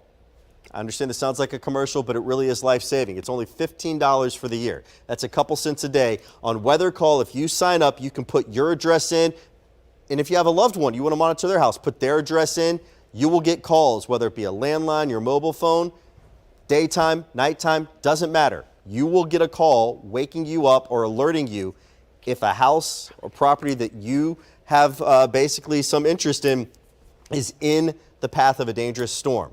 So newschannel5.com/weather call. The Storm 5 weather team will call you and alert you should dangerous weather be on the way. So again, looking at this tornado warning, it does look like it now has been extended out a little further. It has. Bedford, Cannon, Coffee, Rutherford counties till 7:15 right now. So we have seen that actually extended out some as we take a look at it. And Katie, you've been monitoring some stuff back there. What have you got for us? I've really just been watching this same storm since it has been a confirmed tornado a handful of times by a few trained spotters. None have been very recently, but it's definitely the one to watch and that I've kept my eye on. As you mentioned, they did extend it. Looks like it's Rutherford and almost towards Cannon County as well, maybe that northern tip of Bedford. So maybe you live in the southern portion of Bedford County, that weather radio is going off. It's not primarily over you, not that I want you to let your guard down. It's really for the northern side of the county. We've had a couple of reports come in. I have seen some pictures and videos as well that I'm working really hard to try to get you out of Murray County. There has been some pretty significant damage. Some of that includes right along SR 99 near I-65. TDOT is heading out right now to kind of clear out some of the damage. I've seen a lot of downed trees, some cars flipped as well. So again, working hard to try to get you some of that so you can kind of see what we're seeing. Emergency management has also confirmed that there has been some structures that have been damaged. So again, that's just the one that we're watching. As far as the wind speeds, this is our velocity pulled up again. As Henry mentioned, they did extend that. So if you are just on the south side of Murfreesboro, you're kind of in this as well, heading towards Woodbury. We've got Kittrell in that, and then Christina as well. So still keeping an eye on this street level. Let's take it street level, see where some of this rotation is. So it's kind of heading past Oak Grove Road, Jones Road, along with Rock Springs Midland Road. We have Christina and then Christina Hoover's Gap Road, as it's continuing to just move really to the north and east there. So Plainview, Crescent, Barfield, that's including DU. Really got to get in that safe place. So we're just continuing to watch this. It's been on the ground for quite some time. Of course, if you do have any information, you're more than welcome to send us that email, as long as you're able to do it from a safe spot. TDOT is on the way. We've been trying to get in touch with the emergency management as well to just get a good idea of what's really happened in Murray. The last train spotter I saw reporting that there was a large tornado on the ground was at 5:53. Time check now is 6:39, so it's roughly an hour ago. We've been watching this storm for a long time, and we've got some more storms to watch for a long time, so I know it's just kind of a lot. We're still continuing to watch that. The few photos I did see in some of those videos, it almost looked like a wedge. So it really was just one of those tornadoes where you look out, it almost looks like a giant cloud reaching from the sky to the ground. And actually that was just a really large tornado causing some pretty significant, and as the National Weather Service worded it, catastrophic. And Henry, you mentioned earlier that the National Weather Service does not take terms like catastrophic and tornado emergency lightly. They mean it when they issue that. Yeah, that is why you don't hear the phrase tornado emergency that often unless it is truly been confirmed and it is heading towards a populated area. As we come back here to the smart screen right now, and again, we have got a number of warnings that are in effect, but 2 tornado warnings that we continue to monitor. And again, that one that we've been talking about, Katie was just talking about as well, for Bedford, Cannon, Coffee, and Rutherford counties extended until 7:15 now. So that does include basically the southern parts of Murfreesboro, Christiana included in that tornado warning as well for Rutherford County. And we have got lots of lightning, the lightning upticking with this as well. That's another thing we're going to have to keep a close eye on. And just looking at the rotation with this, the rotation in the area that we're watching right around Christiana right now, kind of right in there. So let me go on and get a storm track on this, and then we're going to zoom it in even closer and put some streets on it. So taking from where that rotation is, we're going to take this out about, let's do 45 minutes to round it out there. So Christiana, it's 6:42 with the current time being 6:41. That is what we are going to need to watch closely. You need to be in your safe places, Christiana. Plainview, it's 6:48. Floriton right at 7 o'clock. Again, this warning has been extended until 7:15. Kittrell at 7:03. Curley at 7:09. Culpeper at 7:13. If this were to extend out further, Woodbury at 7:21.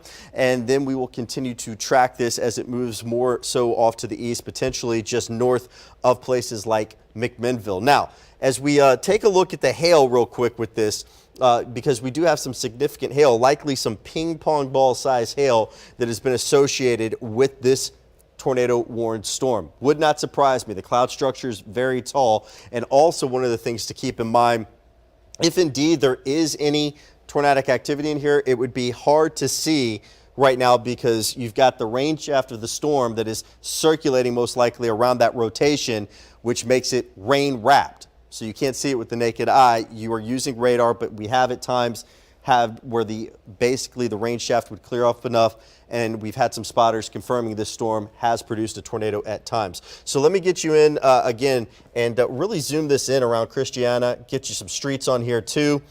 We know that like places like Rucker, Plainview are in the path. This should be crossing over I-24 shortly. Woodfin Road, Sledge Road, Plainview, Miller Road, all within the path of this. Red Barn Road as well.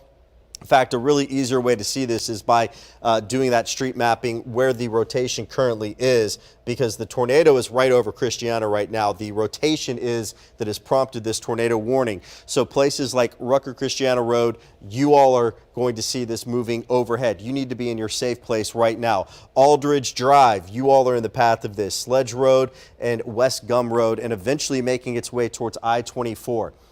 If you know folks that are traveling right now, if maybe you were staying at the office later and you're about to head home and you have to go down 24 and you're traveling east on 24, please wait if it involves going through parts of Rutherford County, because this is where we do have that tornado warning that is in effect. And of course, numerous flash flood warnings that are also in effect across parts of Middle Tennessee and Southern Kentucky. And we don't want to forget the warnings that are active to our north, where we do have places like Granville that are under a severe thunderstorm warning. Although the tornado warning for Smith County until 7 o'clock, you can see it cuts off right here. If it were to extend, Granville, you'll be included in this. Buffalo Valley in that severe thunderstorm warning. Heavy downpours along I-40 through Wilson County, heading towards Smith County.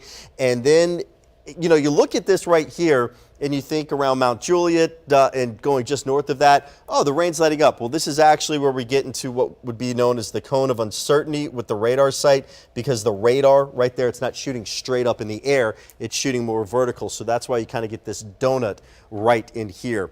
Smyrna kind of in between some of that rainfall right now as well, but Murfreesboro, you guys, and just kind of getting in, even though you're on the northern edge of this warning, I want you to see Murfreesboro and the southern parts of Murfreesboro, a couple streets that could be impacted. The Southgate Boulevard area, Old Castle Drive, South Rutherford Boulevard in the path of this. Also looking at Vales Road as well, that we are watching in the path of this for the tornado warning until 7:15. So we're at 6:44 right now.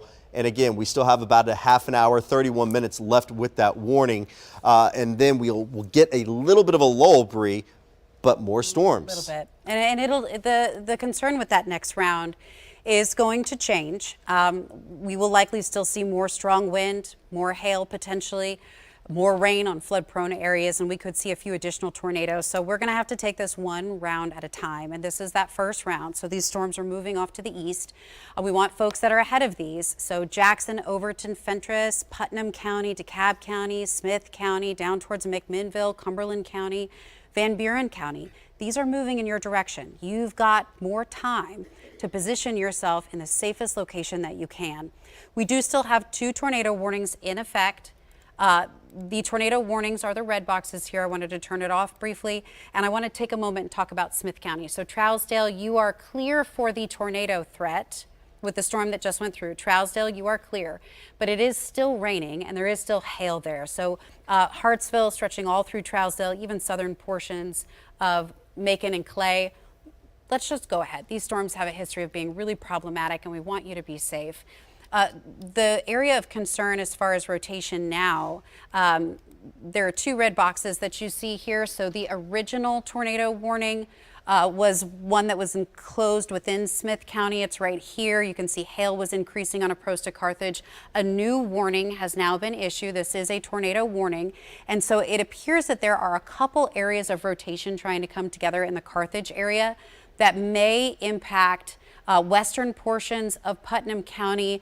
It may start to dive a little bit more to the south. So we want folks to be paying attention to this, northern DeKalb, as we head into the next couple hours. So again, hail increasing with these, but of course it's the rotation concern that remains what we want to focus on the most. We want you to know where it is. We want you to know where it's going. So this is one of those factors that I showed you with shear, where you see how the colors kind of popped up to that blue color on approach to Carthage. That's where we started to get some indication that the wind was churning a little bit more aggressively. That's kind of an uptick there. This is not a perfect capture of rotation in the atmosphere, but it is one of the tools that we use to confirm when we can't see it, we don't have visual confirmation of it on the ground. That indicates to us that there may be some rotation here. So looking at Carthage, there actually appeared to be a couple areas that were trying to kind of get their act together. This one just between Carthage and Bluff Creek, and there may be one similar to that. Oftentimes when you get 2 circulations kind of trying to pop up in the same or near each other, they can influence each other just a little bit. You don't need to worry about the semantics here. The bottom line is that we've got a concern for maybe 1 or 2 areas of wind that are trying to rotate. And regardless of whether or not they're rotating, they're blowing in a straight line at a speed strong enough to create damage. And so we want you to continue. Again, it's we're given clear for some folks, and we're given the stay with us for other folks. We want you to be in that safe spot. From Carthage down towards Bluff Creek on Highway 53. So this is Morgan's Creek, this is Dyer Branch Road, McKinney Road, Hogan Road, Helms Bend Lane, Smiths Road, Upchurn Lane. We want folks to be in that most interior space. If you're inside the warning, your job is to be in an interior space. We have a handful of severe thunderstorm warnings we're tracking, and these 2 tornado warnings. So one, again, Christiana, we know you're underground. We're going to go back to that storm in just a second, but we want to make sure we're talking to folks in portions of DeKalb County, the western portion of Putnam County, and then the northern portions of DeKalb County. So we want everyone that's in a tornado warning to be in that lowest, most interior space. I'm just going to turn warnings on so you can see them. So we've got Smith County, northern portions of DeKalb County, western portions of Putnam. Hang with me until we can give you the clear for rotation here. But notice that this northern storm is within a severe thunderstorm warning. So even if it's not rotating, it is hailing and it's howling and it's pouring. And so let's just get these storms out of here. Cookeville down to Sparta, Crossville, up towards Livingston and Fentress County. You guys, let's just go ahead and take those extra safety precautions. Let's make sure our devices are charged. Let's hang with this.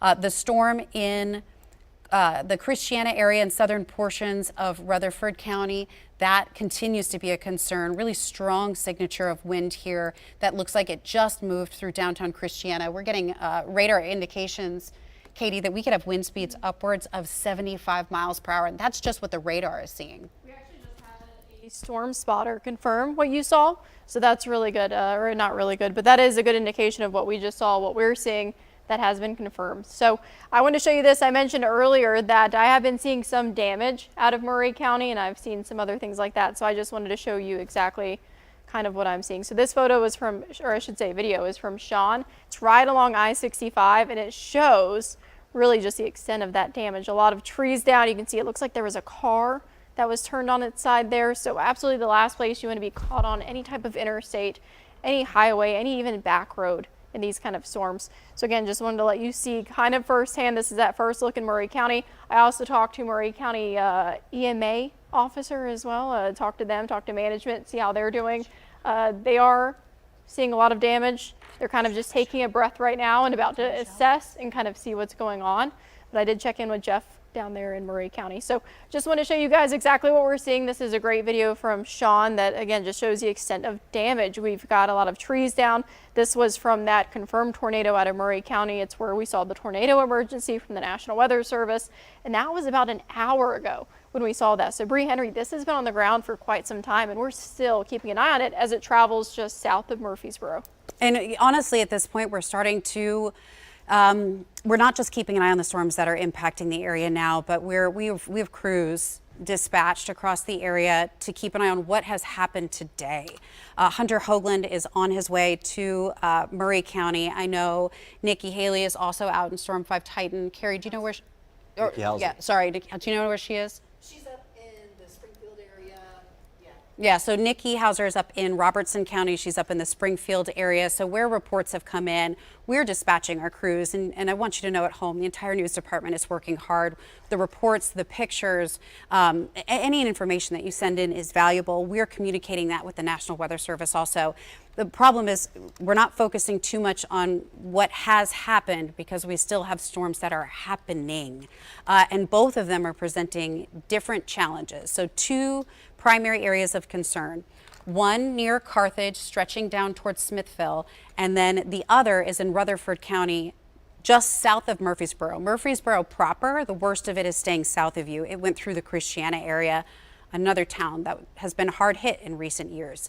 The interesting thing about the Carthage storm is that we're not only getting indications of rotation here, but we're getting indications with both of these really of a very large area of strong straight line wind. It's almost trying to act like a Boeing segment with a storm, where from just to Carthage towards Granville, down towards Buffalo Valley, even kind of interiorly south of Gordonsville, there's a really large area. I'm talking probably 100 miles across, where we've got 60-mile-per-hour winds that stretch, I didn't mean to draw a straight line there, that stretch both from the front end of this storm, but around the back of it. So the entire severe thunderstorm, which is this whole area right here, is packing really strong winds within it. And then the areas of concern for rotation are closer to the Carthage area and then one just out ahead of it. So we've potentially got rotating wind embedded within a larger area of damaging straight line wind.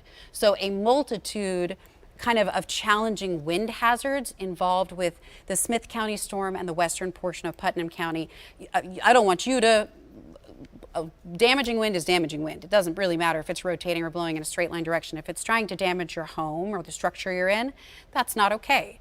So that's the situation we've got with both the tornado warned storm and the straight line wind that are associated with both the storm in Smith County and the storm in Rutherford County. Henry, you've got a good look at that Rutherford County storm, I know. Yeah, we've got, I want to start first with that wide view right now because lots of lightning with these storms, wind, heavy downpours, even the tornado threat and hail threat that we have been monitoring.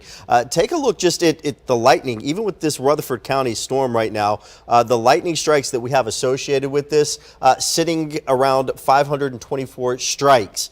Lots of lightning associated with this. A lot of lightning associated with the storms that have prompted the warnings for parts of Smith County, DeKalb County, White counties as well. 339 lightning strikes with it. Getting in for that closer check, though, down towards the Rutherford County storm.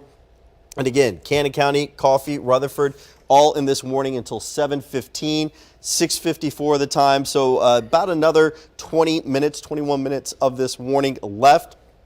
It's seeing some intense rainfall, likely a lot of hail over the Christiana area. As Bree mentioned, it's just south of Murfreesboro proper, but the southern parts of Murfreesboro, extreme southern parts of it, probably seeing some heavy downpours. Wouldn't surprise me if we were getting some hail reported with that as well. And as we watch that rotation, while it's not as well defined as it was earlier, you're still talking about some incredibly strong winds that are now crossing over parts of Interstate 24. So with that warning, with this moving across 24, that east-westbound traffic, as this comes across, high-profile vehicles, this is going to be very difficult for them. That's why we just want everybody ideally to stay home. The hail returns on this.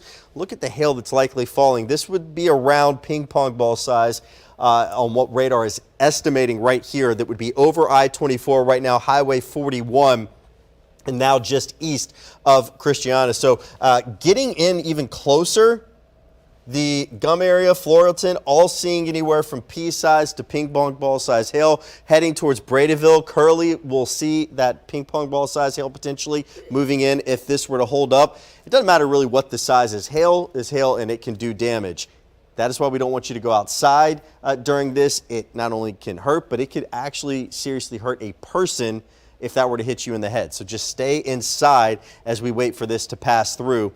And again, with that particular tornado warning tied in with the storm. We have also got, as we look at the wider view of things here, the other tornado warning that has been in effect and a couple of severe thunderstorm warnings. I do want to look real quick on this tornado warning that continues for parts of DeKalb, Putnam, and Smith counties. And you can see it does extend out just a little bit going until 7:15.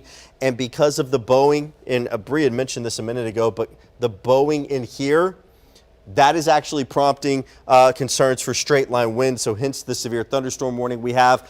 Straight line winds can be as scary and as damaging as a tornado, but just a wider swath because it is a long line, miles long, of damaging wind just constantly pushing in a single direction. So we need to take that seriously. You want to be in that safe place even with the straight line wind. If you're in places like Buffalo Valley, even down towards Smithville, you're going to see those winds really ramping up as well.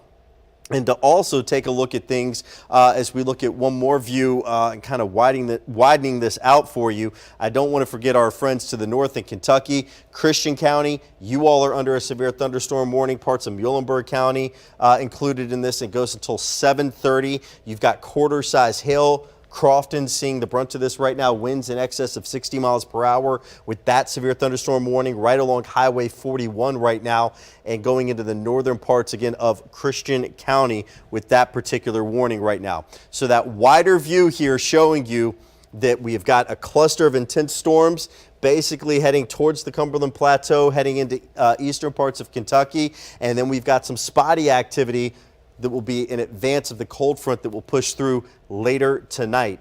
But Bree, this is really unfortunately, as we continue with the wind threat, we are now about just under an hour away from sunset.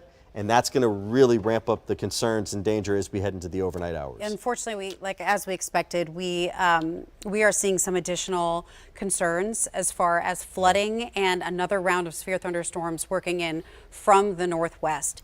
A flash flood emergency has now been issued for portions of Robertson and Sumner County. There are active multiple water rescues ongoing across Sumner and Robertson. Sumner and Robertson have quite a bit of hilly territory. They have been the bullseyes today as far as rainfall goes. Flooding, especially now that we're headed after dark, if we've got folks that are being rescued from this and it is still raining and there is more rain coming, that means water levels are going to continue to rise. So depending on where you are, there are a multitude of concerns across the area. We have large areas of straight line wind of 60 to 70 miles per hour. We have 2 tornado warned storms, one in southern Rutherford County and one that's moving to the southeast. It's got more of a southerly jog to it. It's the one coming out of Smith County into western Putnam County. This is a combined concern for tornadoes and straight line wind. I'm going to turn the radar off just for a second. Everywhere that's in a green box is in a flash flood warning, but like I said, Sumner Robertson now elevated to a flash flood emergency. There are a lot of flood prone spots there. There's a lot of creeks there, and they are not staying in their banks. They will continue to rise, and there is more rain coming. So some specific cities involved in this flash flood emergency are Gallatin, Springfield, White House, Millersville, Greenbrier, even over towards Coopertown, which we've had to talk a lot about today. I know you've had a very difficult day. Westmoreland, Ridgetop, Cross Plains, Portland, Orlinda, Mitchellville, Cottondown, Oak Grove, and Bethpage. So it's really central and northern portions of Sumner County. Even it does include a couple of the southern areas, Gallatin, which had the tornado warning on it earlier. So we have active water rescues happening in this area. And unfortunately, we're starting to see another round of storms move in from the northwest. So we have severe thunderstorm warning now in effect for northern portions of Christian County, and beyond, back behind this, there are more storms in the St. Louis area. So the front edge of this, it's kind of hard to keep track of it at this point since there's 3 general areas. This area of storms is where we have our tornado wind threats, right, for Smith, DeKalb, and Putnam, and portions of Rutherford County. Northern Tennessee has a significant flooding threat, specifically Robertson, Sumner. Do not approach flood-prone areas. We want to stay in higher elevations. Now we're starting to see a couple thunderstorms dip into our northern Kentucky counties, and back behind it, this line of storms that's dropping out of the St. Louis area still has to push through us also. So we've already had too much rain today. We've had too many storms today. We've had too much damage today. But unfortunately, we are not done. So while some folks are getting to kind of put their guard down a little bit, some folks are dealing with damage assessment, we are also still preparing for additional rounds of severe thunderstorms, potentially into the evening hours. Just taking a look at some of the rainfall totals, this is just the last 24 hours. We're looking at upwards of 6 to 8 inches in some spots of Sumner County and Robertson County. And that would have been too much even if we hadn't had the week we just had, where it's rained just about every day. 6 to 8 inches is too much rain on dry ground, let alone saturated ground. So again, we want to take these threats one at a time. Our western tier, Benton, Decatur, Humphreys, Perry, Hickman, Dixon County, you're in a little bit of a lull right now. I do expect you to get more storms later, but you can kind of just take a deep breath with us. Right now, our biggest concern as far as wind, hail, and tornadoes is in our eastern tier. It's Smith County, DeKalb County, western portions of Putnam, and it's Rutherford County. So again, taking a look at the Smith County storm first, from Granville down towards Buffalo Valley.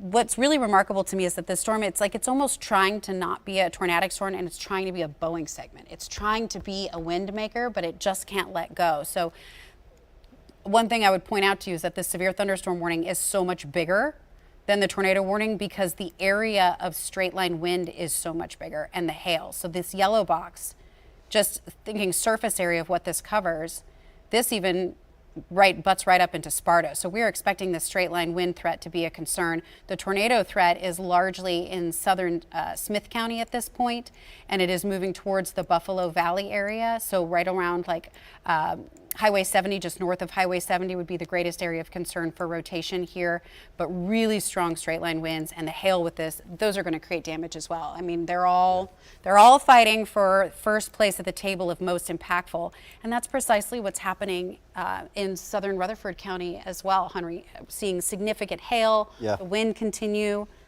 It's tough. It's just a very active day and evening now, to say the least.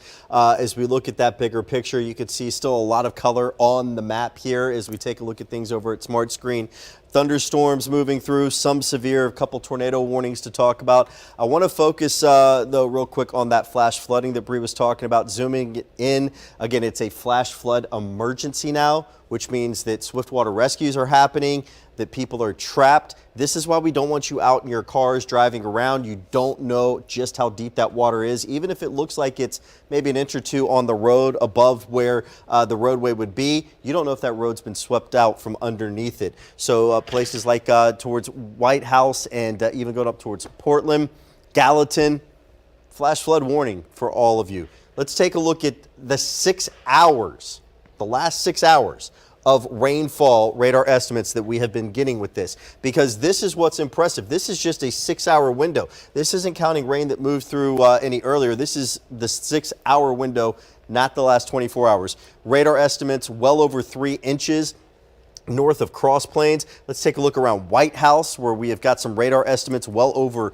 2 inches. Getting just south of Portland, some radar estimates there that have been rather impressive too, over 2 inches as well. Flash flood warnings in effect for the darker green. So that's Macon, Smith, Trousdale, parts of Wilson, Davidson, Cheatham counties, Robertson, Montgomery, Stewart, Houston counties included, still Todd, Christian, and Trigg counties in Kentucky. And then the flood watch is this more kind of lighter green shade, if you will, for much of Middle Tennessee and all of South Central Kentucky that goes until tomorrow morning. Flood safety, very important. 6 inches of water can knock a person down. And when you're knocked down, it doesn't matter how good a swimmer you are, if there's a strong current when there's flooding going on, that can be a problem. A foot of water can cause a vehicle to float. So you're driving, you think, oh, it's just an inch or two, but it turns out the road underneath was washed out and there's about 3 feet of water right there. The vehicle is going to float away, and this is where most flooding deaths happen. It's in vehicles. That is why you need to not get out on the roadways right now. And if you are in a flood-prone area and these swiftwater rescues are happening, please let these workers do what they need to do. Stay out of their way, let them do what they need to do to help keep people safe with the flooding concerns that we do have associated with these storms that are pushing through.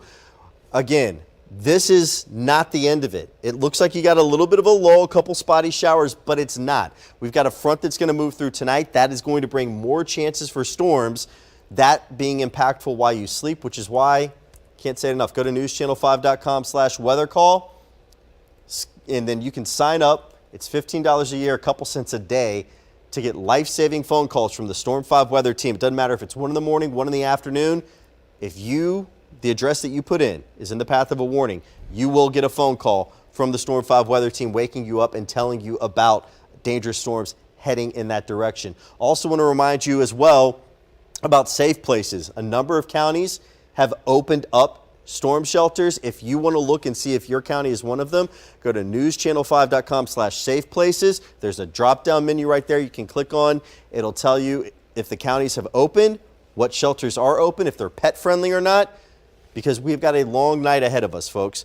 More rain, more flooding concerns, tornado concerns as well. The active tornado warnings that we do have right now, we'll bring it in for the closer check. We continue for Cannon, Coffee, Rutherford counties till 7:15. It's currently 7:07.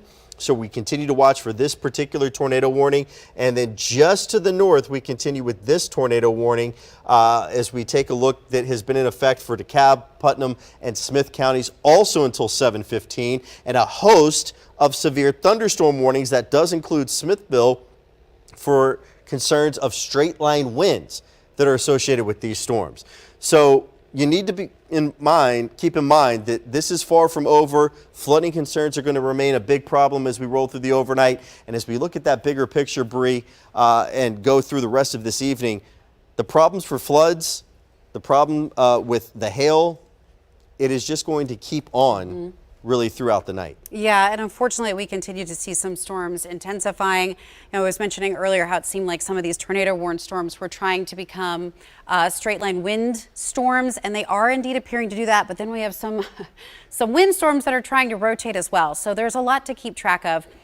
We do still have some increase in coverage also across our northwestern tier, so Trigg, Christian, and Todd counties. Nothing rotating there, but we are seeing heavy rain move into flood-warned areas, and I am concerned about additional flooding. So right now, this is a look at the Smith County storm. Concerned there with both 60 to 70 mile per hour winds and the potential for a tornado. I wanted to pop down and focus on the Rutherford County storm and also one just to its south. So this is Marshall County, and this is Bedford County. The tornado-warned portion of the storm that moved through Christiana is I knew that was going to happen. New tornado warning is broadening out. So this one is trying to become more of a straight line wind. That's why the National Weather Service extended this as a severe thunderstorm warning towards portions of McMinnville. Unfortunately, we're seeing more rotation in portions of Marshall County, and that's why a new tornado warning has been issued.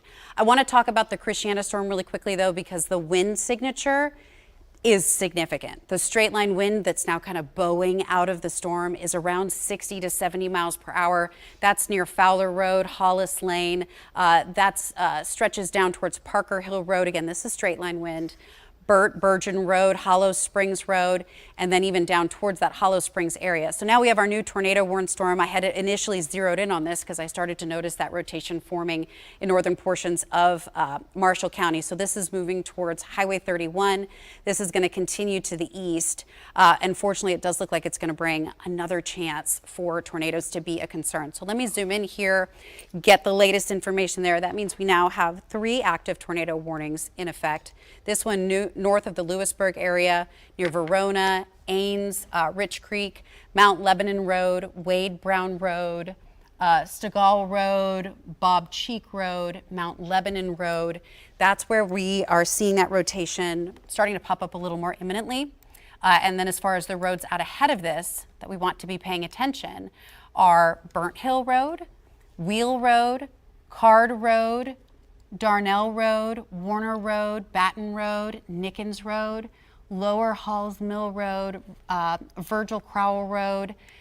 You just saw an updated scan come in here. So let me put a storm track on this for you. Multiple storms causing trouble across the area right now. Flooding mainly for our northern Tennessee tier. This is a storm track on the newest tornado warned storm. It's north of Lewisburg. Lewisburg, this rotation looks to stay north of you. It'll be in Sims Spring around 726. It'll be in Halls Mill around 730, Shelbyville 753, Wartrace right around 813. Now Wartrace is outside the warning. So what's left of the storm, whether it is still rotating remains to be seen, but it has tightened up in just the last few scans here. So at this point, our western tier was really the hardest hit earlier today, and they are in somewhat of a lull. Right now, we're going to see more activity come through. We have additional storms starting to drop in from the northwest, which is what we expected to happen today. The next batch of storms that come in should have more of a straight line wind threat with it and less of a tornado threat, not a zero, but less of a tornado threat. Tornado warning remains in effect. I just want to put a time on these, and then I know we have crews across the area. Jason Lamb appears to be ready. Can you let me know where Jason is located? Anastasia, one of our producers. Thank you. Jason is in Murray County. So we've got one tornado warning for DeKalb, Putnam, and Smith until 7:15. The second warning includes Cannon, Coffee, and Rutherford, and then the newest tornado warning, Bedford, Marshall, Rutherford. So it's a lot to keep track of right now. For folks that are under a warning, your job remains unchanged. We want you to be in that lowest, most interior place of your home. We want you to be safe. But we are also trying to evaluate what has happened for our neighbors today. So we have crews spread across the area. Jason Lamb is in Murray County. We'll be joining him shortly. We also have Hunter headed down towards Murray County. Nikki Hauser is north of us. Jason, if you're with us right now, can you let us know the latest on where you are? Rory, if you want to help kind of connect us with him. I believe he's there on the phone right now at Murray Regional. Go ahead, Jason. Sorry. That's right, guys. If you can hear me. Yeah, we hear you.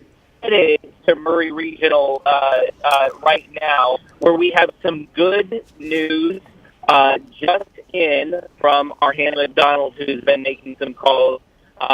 We are now being told that there are 3 people with storm-related injuries in the ER, but they are non-life-threatening injuries. So that is some good news out of all this. 2 adults and 1 teen. The hospital is saying that everything at the hospital, everything is operational, and 3 people with storm-related injuries in the emergency room. 2 of those people came by ambulance. 1 was driven by someone. So we're definitely going to check out the scene there. Then we do want to make our way over to that area where the tornado touched down, at least what was confirmed on the radar. I've actually been taking a look at some of the old scans of that debris detection that you guys had been looking at when the storm came through, and it appears that it was on the ground, at least indicated by the radar, for about at least 1, maybe 2 miles around those roads that you named earlier, Blackburn Lane, Clarinassus Road, and Old Highway 99. There's a subdivision in there, which, with the potential for some homes there to have been damaged. So once we get the situation figured out at the hospital and get more information there, we're going to head over to that neighborhood, that subdivision that appears to have been hit. It just hit by that tornado, according to those radar scans that we all were looking at earlier, guys. Jason, that's good news. We appreciate the update. And guys, as you followed that storm path at Bear Creek Pike, it's Highway 412 going from Columbia over to connect at I-65, we've seen emergency personnel cleaning up a lot of storm-related debris. It's exit 46. Everyone, if you travel I-65, between that exit and Columbia, a lot of damage in the Bear Creek area. Unfortunately, it's just really starting to. We're going to continue to get these reports in. This is some new video in from the Spring Hill area. Oh, this is terrible. A transformer fell on a car. Are you able to say if we know if the person driving that car was okay? We have not confirmed reports. If you can see, it's the front of that vehicle. It looks like something dropped kind of on that front bumper portion. We don't currently know the status of this driver, but it looks like it impacted the engine, and so I hope that they, within the main compartment of the vehicle, were okay. This is Kedron Road and Highway 431 in the Spring Hill area. No doubt that area was one of the hardest hit today. Taking a look, we have some improvement to the tornado concern across the area. I say that with still a little bit of a trepidation because the straight line wind threat is increasing, and that can produce just as much damage. It doesn't matter what the wind is doing, if it's going in a straight line or if it's spinning in a circle. If it's strong enough to damage something, it's strong enough to damage something. So we have 1 tornado warning that remains in effect currently for Marshall and Bedford County. There are severe thunderstorm warnings for Putnam, for basically all DeKalb, Smith, Warren counties. This does include Cannon County. I think it's probably a good bet Coffee County will be either included in a severe thunderstorm warning or a tornado warning based on the behavior of what this storm is doing. So this right here is Marshall County. And then, so we're right on the border. This is where the rotation would be, likely to the southwest of Unionville. And then this stretches down towards Shelbyville, Highway 231. You're about to get a significant amount of rain, likely some hail. The rotation concern is here. And we'll take a look at this and see how tight it is. It's looking still like it's got a pretty pronounced signature on radar. As far as location for this, it's northwest of Sim Springs, northwest of Wheel, west of Halls Mill. This is east of Highway 31, roads, neighborhoods here, Rattlesnake Lodge Road, Haskins Chapel Road, Hunter Road, Mount Lebanon Road, Bob Cheek Road, Darnell Road, Burnt Hill Road. That's where the area of greatest concern for rotation is right now. But this is going to be moving to the east So anybody that's in the warning, so this is from Unionville to Bell Buckle down towards Shelbyville, we want you to be in that lowest, most interior space. Let's just go ahead and be safe. This storm, this outbreak today has been a tough one for our area, and we're not entirely done. The threats are going to change tonight, and as those threats change, that may impact how you behave. Right now, the storm track on Marshall and Bedford is Halls Mill, followed by Fairline Estates, Caldwell at 7:58, Wartrace just after 8 o'clock. We are seeing kind of that next round start to work in from the northwest. We've got some severe thunderstorm warnings moving into our northern Kentucky tier. It is not going to be a repeat of what we had this afternoon. It is likely going to be primarily a wind and flood threat as this next round comes in. So what that means is if you're in an okay place, your home is an okay place after today,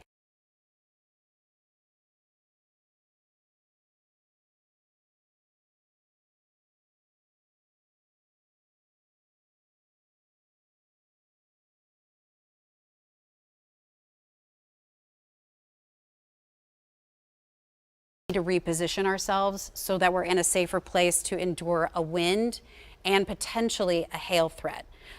There is still more to come. Unfortunately, this first batch is on its way into our eastern tier, so our eastern tier is having to deal with some tough stuff right now. This next line is going to be the first opportunity for some thunderstorms, maybe some gusty wind here and flooding, although this batch should have less of a tornado threat. And then the one behind it is going to be our last push of really heavy rain overnight tonight.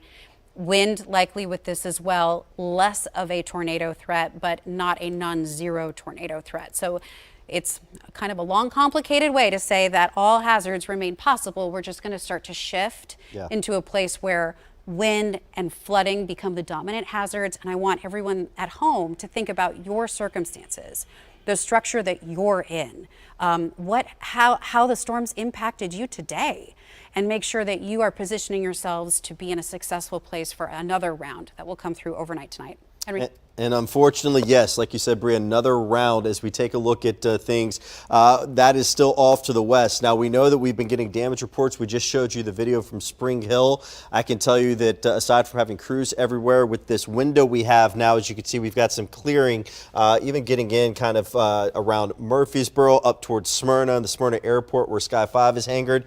We are trying to get to Sky 5. We have launched, and they're going to try and get some aerial shots of Spring Hill, provided we can get it within that window safely, but we are up in the air right now. We've got the crews on the ground as well. Here's a look right now again for that tornado warning that continues Bedford, Marshall, Rutherford counties until 7:45. So another 25 minutes of this particular tornado warning. The area that we continue to watch kind of right in here, just north of Bedford. Shelbyville would be included in this as well, Highway 231. Let's go on and take a look at that rotation, and it's right at the area that I circled. I'll circle again here with the storm relative velocity where you've got the greens and the reds coming together, and this would be where that rotation is centered right now. We'll get in for an even closer check and do a little street mapping for you. Halls Mill will be impacted. Sim Springs being impacted right now. This is moving along Rattlesnake Lodge Road, heading towards Card Road. Wheel Road will be impacted by this. Lower Halls Mill Road in the path of this particular rotation. Pass Road as well, and also towards Lowell Lane. Now I'm going to widen this back out. We're going to put a storm track on this as well. As we continue to watch this area of rotation, we'll take this out to the east. This could potentially impact places like Bell Buckle, but we'll see it at Halls Mill at 7:21. So that is coming up. Well, that is right now at 7:21. Anchor Mill at 7:26. Decent at 7:38. Caldwell 7:44. Bell Buckle 7:47. Wartrace at 7:49. The warning is set to expire at 7:45, but do not let your guard down thinking, oh, okay, well, 7:49, we're not in the warning. No, that could very easily be extended. Some fairly tight rotation that we are seeing with this particular warned storm right now as we watch it make its way through parts of, again, Rutherford, or not Rutherford, but Bedford, Marshall, and then the southern tier of Rutherford County, just south of Christiana, where we have that tornado warning that is continuing in effect. So looking at this particular part of it, And right in here would be where the wind, just north of Bedford. Bedford, you've got some intense winds, I'd imagine. The wind's punching into the storm right in here, circulating around it. Shelbyville, heavy downpours. You are on the southern part of this warning, so you need to be in your safe place right now. And again, bell buckle, you all still need to be in your safe place. War Trace, even though you're in the severe thunderstorm warning, you need to be down in your safe place. That's the lowest floor of your home, as many walls between you and the outside as possible. But one of the things that we are seeing right here is a fairly classic Cook echo. In fact, I'm going to send it back over to you, Bree, because I want to grab some of the debris detections on this and do a little analysis on that on my end, but we'll send it back to you. Yeah, right now. also we have more information about the flash flood emergency that is now ongoing across Sumner County and Robertson County. A new flash flood emergency was issued for the southern portion of Sumner County. This includes Hendersonville. There are reports of homes flooded on Graybill Drive in Gallatin. There are multiple water rescues underway. Roads are impassable in some locations, and water is continuing to rise across Sumner County and portions of Robertson County, with an additional round of storms coming in from the northwest. Speaking of that Gallatin area, Nikki Hauser is live in Gallatin. Gallatin, one of the hardest hit spots today, with wind, hail, tornado warnings, and now this, unfortunately, emergent flooding situation. Nikki, go ahead and tell us where you are, and what you've noticed, what you're seeing happening around town. Yeah, hey, Bree. I mean, it's right in front of us now. We're in the heart of Gallatin. This is the intersection of East Broadway and West Eastland Street. And you can see this car that's stuck right in the middle of this flooding. Another car just going right by it. Obviously, as we've said time and time again, that's not something we recommend. You really, really want to be safe and cautious when it comes to this. But I'm going to let you take a look around. You can see this entire intersection, it looks like a river. I'm gonna bring it back so you can take in the full scope of all of this. Again, this is a main intersection in Gallatin. It's only here where I am where it starts to subside. We've had officials like that one you see here trying to help this car right in the middle, and then several other cars. The roads have since been blocked off by officials, police, and the sheriff's office. So this is probably the worst of the flooding we've seen so far. But guys, we've been to Gallatin. We started in Springfield, came in through Gallatin, and we're going to Castilian Springs. This entire area is the main issue, like you have been saying, is this flash flooding and looking out for this flooding. I do want to show you this car one more time. It was incredible to see. You just missed it, but thankfully a man, a woman, and a baby, a toddler rather, it seemed like a small family, got out of this car. So they are safe. It was great to see. So I wanted to let you know that, and we will be continuing to monitor this area and let you know the rest of the either damage or flooding as we see it. I'll send it back to you guys. Please be safe out there. I know that the heart of some people, it's the volunteer state. And I mean, I've been there myself, where you just want to be outside, you want to go help. But now is not the time. We really need those emergency crews to have an opportunity to help to get that water down and to help folks that need rescuing. I will say I've been in contact with Ken Widener, who's the Sumner County EMA director, and I specifically asked him if there were certain areas of town or specific roads that were impassable. And he said, all of them. All of them, all of the waterways. That is downtown Gallatin. And we had waves splashing against a vehicle. There is another round of heavy rain coming in from the northwest, and another one behind this. So more rain is coming, and that means that water will continue to rise.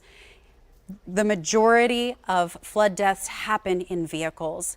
Let our emergency crews do the work that they need to do. The number one job, the best thing you can do to support your emergency managers, your police, and your fire officials right now is to stay in a safe location and get out of the way. We are continuing to track 2 tornado-warned storms. I'm sorry. We're just hearing that there's a fatality in Murray County today, and this is pushing me to my limit. I hate it when storms try to hurt people. So do we have any details about that, Caroline? So apparently from the Murray County storms, tell me again, Caroline. 3 non-life threatening. 1 serious. And unfortunately, we've lost 1. And we are not done with the storms. Murray County Schools has also decided it will be closed tomorrow. Sumner will also be out tomorrow.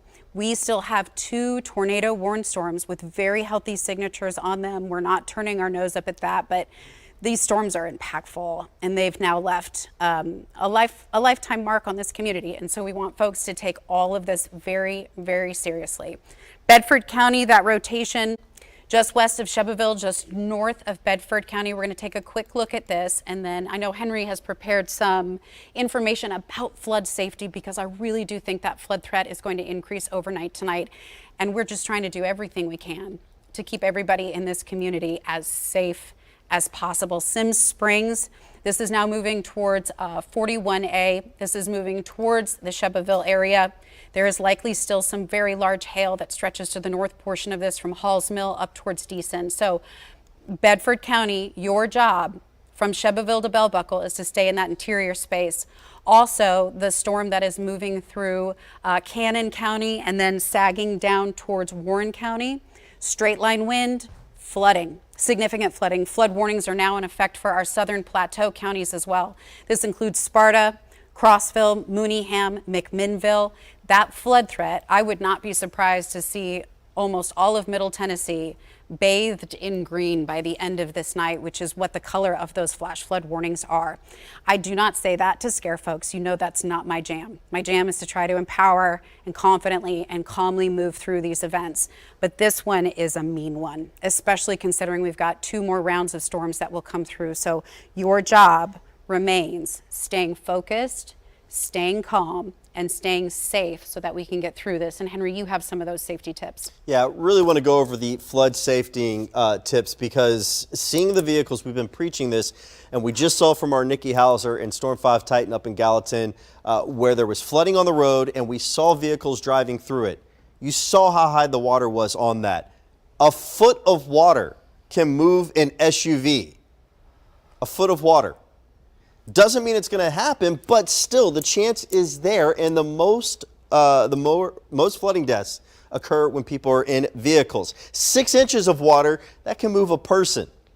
Please, please, please turn around, don't drown. Just because we just saw a few cars make it through, we also don't know the structure of the road under that water. If the roadway, if the soil has weakened, if it is washed out underneath, since we've seen those few vehicles that made it through, but please do not do that. It is incredibly dangerous. You're putting yourself at risk, and then if you do come into a bad scenario, you're putting the first responders at risk as well. Heavy rain continuing in these locations. We are going to continue to see more flooding concerns tonight.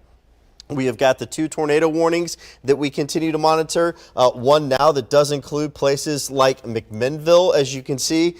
Dribble included in that tornado warning. Irving College as well, and the southern parts of Woodbury included in that tornado warning. Then as we go over and take a look at another tornado warning, by the way, that one goes till 8, the one till 7:45 for Bedford, Marshall, and Rutherford counties. This is going to continue to drop lots of rainfall, and significant rainfall at that, on an already saturated ground that will bring more flooding concerns with this across parts of Middle Tennessee and southern Kentucky. Looking right now, Bell Buckle, you all are right here on the leading edge of the warning with this tornado warning. So you've got heavy rain. You've probably got, in some spots, it would not surprise me to hear of some flash flooding going on in some flood prone areas, some ditches and some creeks maybe that are rising pretty rapid with water. As we get this in, kind of give you a little street level mapping along 231, Shelbyville, you guys need to be in your safe place right now, okay? We are seeing where that rotation is moving through places like Fairlawn Estates, Rabbit Branch Road, Fairfield Pike. Here's Shelbyville proper. That rotation is about to move right here along Highway 41A. So you need to be in your safe place if you are in the Shelbyville area right now, as it is moving into your neck of the woods. Horse Mountain Road, Fairfield Pike, Richdale, if you hear me saying the name of your city, of your street, a street that is neighboring your neighborhood, head down to your safe place right now, because that is where our tornado warned storm is for parts of Bedford and Marshall counties here. Goes till 7:45. I do want to kind of widen this out just a bit and show you that as far as the warning goes in southern parts of Rutherford County, not quite as in the path of this. It's more Bedford and Marshall right now that are being impacted by that particular part of the tornado warning with that storm. Now, we do have that other tornado warning that is in effect right now that goes until 8 o'clock. A lot of lightning with this one, but it does include Cannon, Coffee, DeKalb, and Warren counties. That until 8 o'clock. Likely some pretty significant hail in here. Kind of looking where that rotation would be. McMinnville, you all will see the rotation moving overhead shortly right along Highway 70. It's moving right along Highway 55 right now. Morrison, you're in the thick of this where we're seeing the rotation right now with this storm. And Centertown, you probably got some gusty winds, heavy downpours as well associated with this. But aside from the tornado warnings, that flood threat. One more time, really want to reinforce this, Bree. Please, please, please. Do not drive through flooded roadways. If you can, just avoid going out altogether. It's only a foot of water that can move a vehicle, and it's 6 inches of water that can end up sweeping a person away. And unfortunately, we're going to continue to see that into the evening hours tonight. So, and the other thing I would remind folks is, two things. One, flooded roads at night, you can't see them. It looks like black pavement. And if you think you can see them, you're wrong. You can't see them. It looks like black pavement. The second thing is, I can tell you the number one thing that every single person has in common that has ever been rescued from a vehicle in a flood. They all looked at the road and thought they could make it. So if you are approaching a roadway and you're like, I think I can make it, you're already thinking with the wrong kind of thinking. We're not thinking with that kind of thinking in mind. We're thinking with how am I supporting my first responders? How am I making sure that I'm not going to need to be rescued? How am I showing up for the people that love me most by making sure that I'm choosing safe choices and going to higher ground? We have significant power outages reported starting to come in across the area. Sumner County reporting significant power outages. NES total has 6,200 without power. MTE is near 8,000. Duck River is also near 9,000. We'll continue to get those power outage reports in here, but that's a reminder too. We want you to, if you can, I know a charge only lasts so long, but charge those mobile devices. We are on TV, we're on Facebook Live, we're on newschannel5.com. We want you to find us no matter what resources you have or what resources you don't have, based on the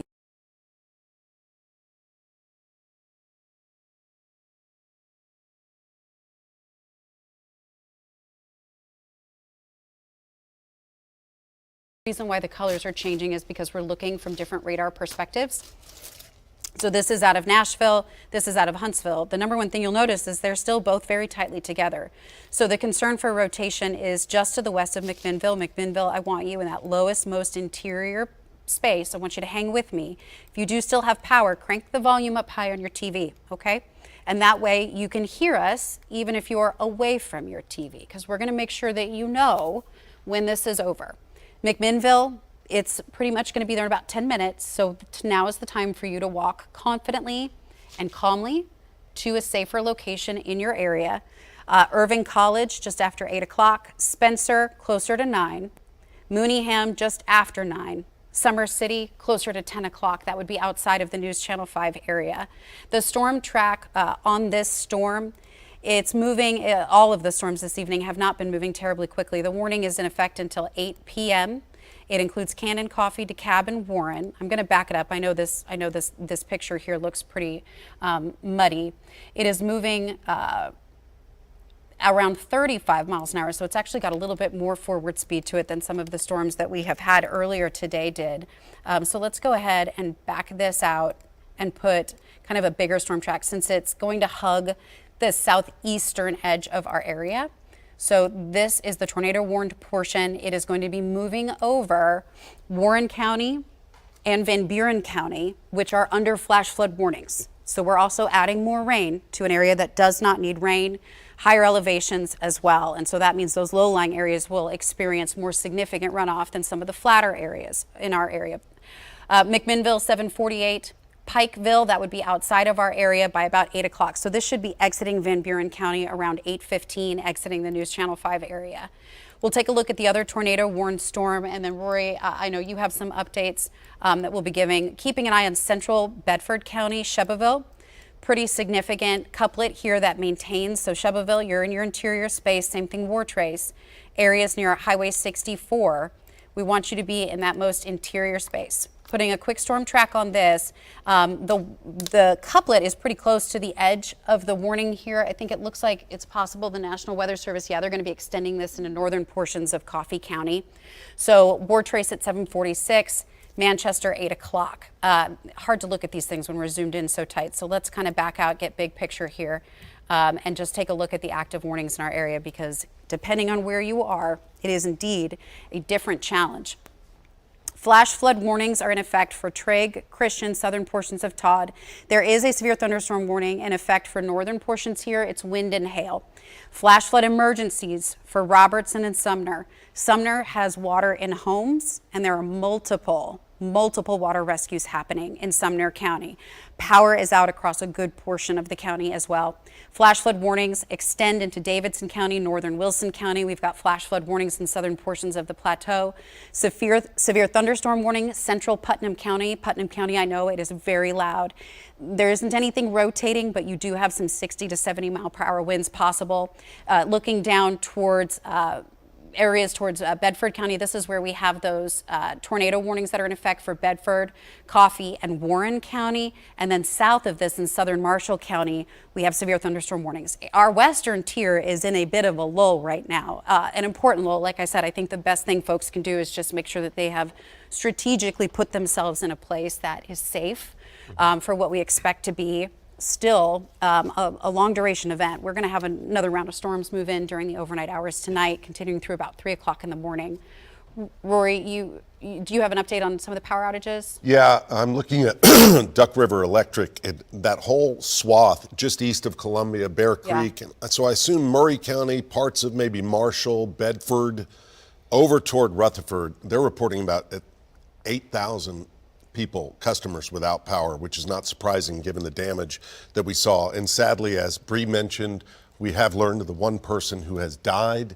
That was reported out of the Columbia area. And I believe we have Jason Lamb back on the phone with us, who is at Murray Regional Hospital in Columbia. Jason, what can you tell us? He is live now. Apologies. What's the latest there, Jason? Yeah, that's right, Roy. We've made our way to the hospital, and it was just minutes ago that we got that tragic update from the information that we had told you earlier, that the number of people injured in this tornado here in Murray County has gone up, and we now have reports of one death, one person deceased after the tornado came through here just to the east of where we are right now. Other than the one person who is deceased, we also learned that there is one person in serious condition. That's serious condition here at Murray Regional, and there are 3 non-life-threatening injuries. We knew about those 3 non-life-threatening injuries at the ER. We've known about that for some time. 2 of those non-life-threatening injuries came in from an ambulance. One person was driven to this hospital by someone else. But again, the news coming in really just the last 10 or 15 minutes that someone has now been confirmed dead as a result of this tornado and the damage. We've been looking at pictures that TDOT has been sending us of overturned cars on I-65, sign damage and things like that. But you can really get a sense of the sheer destruction that this tornado caused, just flipping cars on the interstate and surely other roads around here in Murray County. Guys, back to you. All right, thanks a lot, Jason. This is a live look right now from Sky 5. They were heading to Spring Hill, but as the conditions began to look like they were going to deteriorate, they're doing the right thing. They're heading back to their base in Smyrna right now. This is a view west from Sky 5 right now, and you can see that visibility is really starting to decrease. Again, they are miles out from the leading edge of that part of the storm with the only news chopper in the region. But again, the visibility starting to decrease, so they are heading back to base at the Smyrna airport. But do appreciate them trying to get some of that Spring Hill damage, and we'll continue to keep you updated with things with Sky 5 this evening. I believe with these storms that we have got, we've also seen a lot of damage with them. If I'm not mistaken, I think we do have some damage video that I just heard you mention, Caroline. A live picture from TDOT. This is Robertson County. I-65 is closed. You could southbound lanes right there. You could see emergency personnel down there too. And so tree in the, oh, you could see it right there. It was kind of hard to see at first, but you see where that bright flashing light was just happening. There's a tree that is down on parts of I-65 right there. So TDOT crews working to take care of that. I do fear that we'll probably end up getting more in the way of probably reported tree down and power lines down as well. So the latest that we are seeing with this, as we go to the Power 5 radars, is we've got a tornado warning that continues for Bedford, Marshall, Rutherford counties for another minute. And then we have also got for Cannon, DeKalb, and Warren counties until 8 o'clock, another tornado warning that is in effect. So looking at these two warnings and coming down to the one that is just now to the east of Shelbyville, Ward Trace, you're seeing the brunt of this right now. And let me get you in for a closer check and put some streets on this too. We're looking at places like Hickerson Road, also Bugs Cuffle Road right there in the path of this, Courtner Road, Lazy Branch Road in the path of where we are seeing the potential tornado warning, where the rotation is moving across, and Busy Corner. So I'm going to put a quick storm track on this as well from where that rotation is and give you an idea of when this could be moving through your neighborhood. 748 at Union Ridge. We're talking about Busy Corner come 8 o'clock. And again, this warning now going until 8:15, so it has been extended out till 8:15. Bedford, Cannon, Coffee, and Warren counties. 8:07 in Manchester. West Hood Homes, 8:10, 8:13 at Forest Mill. Summitville at 8:19 and 8:22 Hillsborough. Again, the warning now extended out until 8:15 with that particular tornado warning. The other tornado warning that is in effect, Cannon, Coffee, DeKalb, and Warren counties. As you take a look at things, we've likely got some pretty intense hail with it. We'll take a look at this from storm relative velocity, where we look for the rotation in the storm, but it's just south, I would say, of McMinnville, and that's where it is. Irving College, you're in the path of this, and the rotation heading towards Safely Hollow Road, moving over McCorkle Hollow Road right now. Northcutt Cove Road in the path of this. Again, Irving College and Highway 56 in the path of where that rotation is. And it's pretty well defined right here just past Highway 55, where you can see, again, I'm going to circle this for you, but right in here is the rotation that we are continuing to watch with that tornado warned storm that will be in effect until 8 o'clock this evening. So we'll switch this back over to the radar view right now. We've got, of course, a number of severe thunderstorm warnings that continue. We don't want you to think that it's just the tornado warnings posing the threat. It is also the thunderstorm warnings that we have that pose the threat of damaging wind and even some hail. Lincoln County until 8 o'clock, a severe thunderstorm warning in effect for you all. And then we have also got another severe thunderstorm warning that goes for Giles County until 8:15 this evening. And then a severe thunderstorm warning as well as we come to the northern parts. There's a new tornado warning. Which is overlapping, yeah, for, what is that, Putnam and Cumberland and Fentress counties and Overton counties. Yeah, so that's the newest one to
starting to try to move kind of up from the south out of Alabama.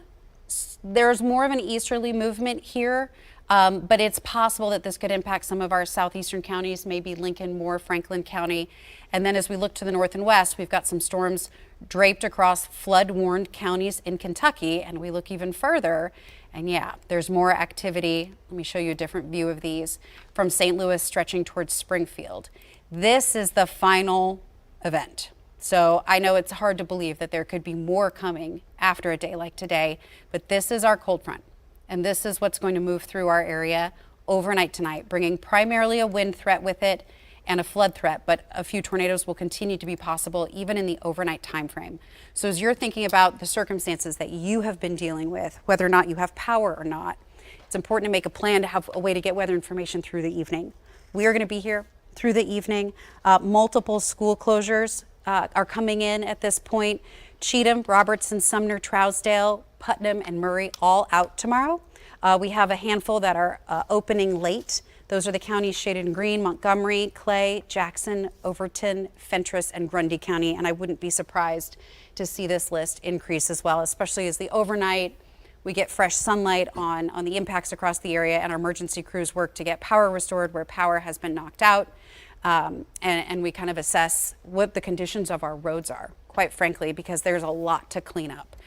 Looking towards Putnam County and areas east, southern portions of Overton County towards Clark Range, that's where our tornado warning is. There's a large area of really strong wind with this, and of course the hail threat continues at about an inch in size. Areas of rotation, looks like we might even almost have two. There's kind of one here, and then there's an area that looks like it might be trying to form here. That may just be some gusty straight line wind though, as these storms continue to kind of bow and figure out if they want to be straight line wind makers or if they want to be twisty wind makers. This is a look at just flat out wind speed, and yeah, sure enough, that area I was looking at, radar is indicating 75, 80 miles an hour. This is about a half a mile off the ground, a little bit more than that, so wind speeds higher in the upper levels.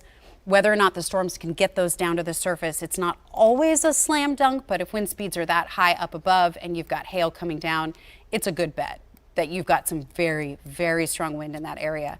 As far as the tornado threats further to the south, let's go ahead and clean this up just a little bit. So McMinnville to Manchester to Shelbyville to southern portions of Marshall County, these are our tornado warnings that remain in effect. Murfreesboro, you're out of the woods with these tornado warnings. Northern portions of Marshall, Chapel Hill, you are also out of the woods. Taking a look at the shear signature with these, really easy to kind of see it pop up, especially as you look towards the western edge of, or just west of McMinnville. Starting to see that. Let's see if we can take a look at some of the wind speeds here. Yep. That's where we've got warning too. really strong winds. Yep, So say that again, Katie. We have a couple new tornado warnings. Yeah. So I've been keeping an eye, especially north of Tullahoma. That's the one we've been kind of watching and keeping an eye on. So think of Bell Buckle towards Shelbyville. That's the area it moved through. But now my attention kind of shifting more also to the southwest here. So here's another area of rotation. This looks like it is for possibly Giles. It might be right on the east side. So Marshall, Lincoln, Moore. Coffee's included in a separate one, so I mean anyone in this area. So some rotation. I want to take this a bit closer also because this is right along I-65. We've seen a lot of damage, especially along I-65 today. So if you're near Young Hollow Road, we're looking at Diana Road, Shaw Road, Nat Grove Road. That's kind of the area that we're keeping an eye on. This is a good indication of rotation. This is one of the newest tornado warnings that we actually just got in. Another one now, even down towards Fayetteville. So not seeing too much rotation with that one, but I wanted to point out with the one that moved through Shelbyville, it's north of Tullahoma. So not expecting this to be an issue for Tullahoma, but I've got a good friend down there and she said it has been bright and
a new warning coming down the pipeline for you, whether it's a severe thunderstorm warning or a tornado warning. The first rotation that I pointed out to you that's just west of Petersburg coming towards 231, this warning is in effect until 8:15. The rotation here is moving not as fast as some of the other ones. We're back down to about a forward motion of 35 miles per hour. So that means it's going to track, it's just going to clip the southern portion of Marshall County and then northern portions of Lincoln County, and potentially, if it can hold together, move into the Moore County area. So this is Boones Hill at 8 o'clock. This is Mulberry at 8:30. This is Lynchburg just a little bit after 8:30. Westside Heights coming on 9 o'clock. The storm track, it's again not a tornado warning storm, but we're keeping a close eye on the southern portion of Giles County. And I just want to put a storm track on the strongest winds because, like I said, it doesn't matter if they're spinning or if they're blowing in a straight line. If they're trying to knock trees down and hurt your car, your house, yourself, then they're a problem. Elkton, this will be in your area at 8:02. Ardmore 8:07. Bellevue right around 8:30. Fayetteville 8:35. New Hope 8:40. And Huntland right around 9 o'clock. So unfortunately, our southeastern tier not spared from the meat of what has been happening across our area today. We have, again, multiple thunderstorm warnings, multiple tornado warnings, multiple flash flood warnings.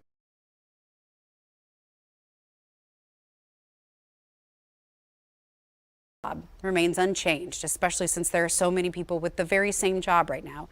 It is to be in the lowest, most interior place of your home. It's to stay in your safe spot until the warnings are cleared. Speaking of warnings, remember that storm in southern Giles? National Weather Service agreeing that rotation was just looking a little too tight. So new tornado warning now in effect for southern Giles County. This warning in effect until 8:30.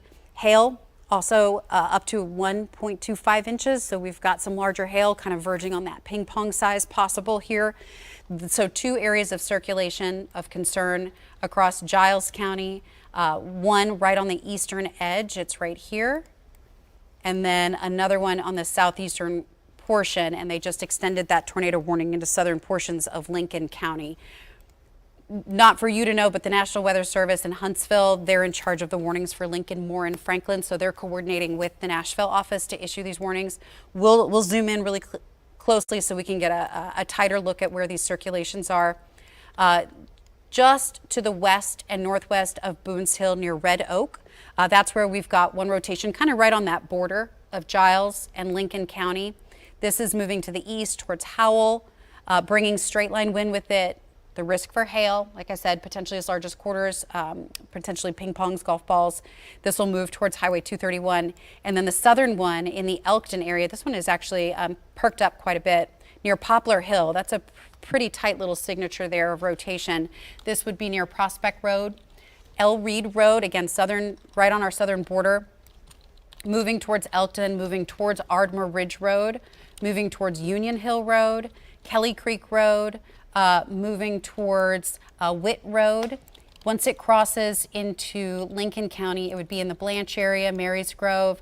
Some of the streets here, we're looking at Jones Road, we're looking at Power Station Road, Blanche Road, Old Baptist Road, Ship Lane, Kelly Creek Road, Maddox Road, Henry Thompson Road, and the Cache Point neighborhoods, Taft neighborhoods, might be impacting Ardmore, which is just on the state border, the Tennessee state line, just to our south. So unfortunately, we still have a handful of circulating storms that are impacting our area from Giles County up into portions of Lincoln County. Let me walk you through these. So this is Giles County.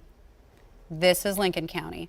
This is Marshall County, this is Bedford County, this is Moore County. All of this, there's tornado warning here. They're concerned is going to continue to track to the east. Tornado warning here, continue to track to the east. Also looking up into eastern portions of Bedford County, this would move towards the Manchester area. Zooming that out just a little bit tighter. We still have a tornado warning in effect also for southern portions of Overton County and Fentress County. This is moving east, so moving away from Monterey, moving away from the Cookeville area.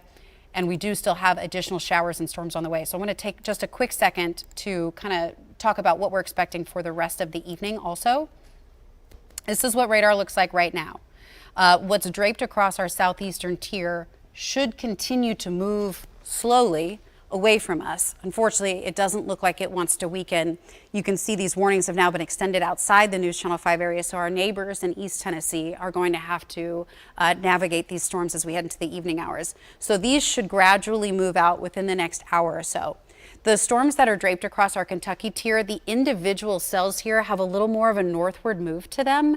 They're kind of stationary with each cell trying to lift to the north. Here's the tricky part, is that they're not going to keep lifting north, because at the same time, I'm going to slow this loop down to just the last 3 hours.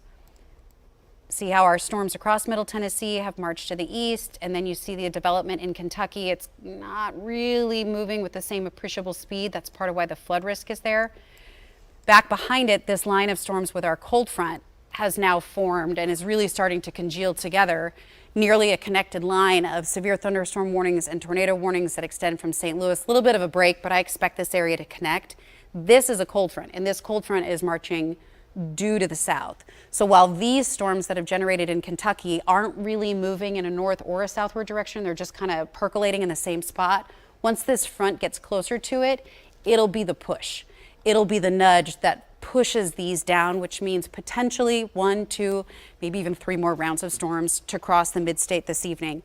Our computer models, again, not gospel, but they can show you kind of a general idea of how that happens. So this would be around 9 o'clock tonight. I think this one's a little quick. Quite frankly, I think it's initializing a little too fast. Might be closer to 10 o'clock when we see it in our northwestern tier, likely continuing through 3, 4, 5 o'clock in the morning.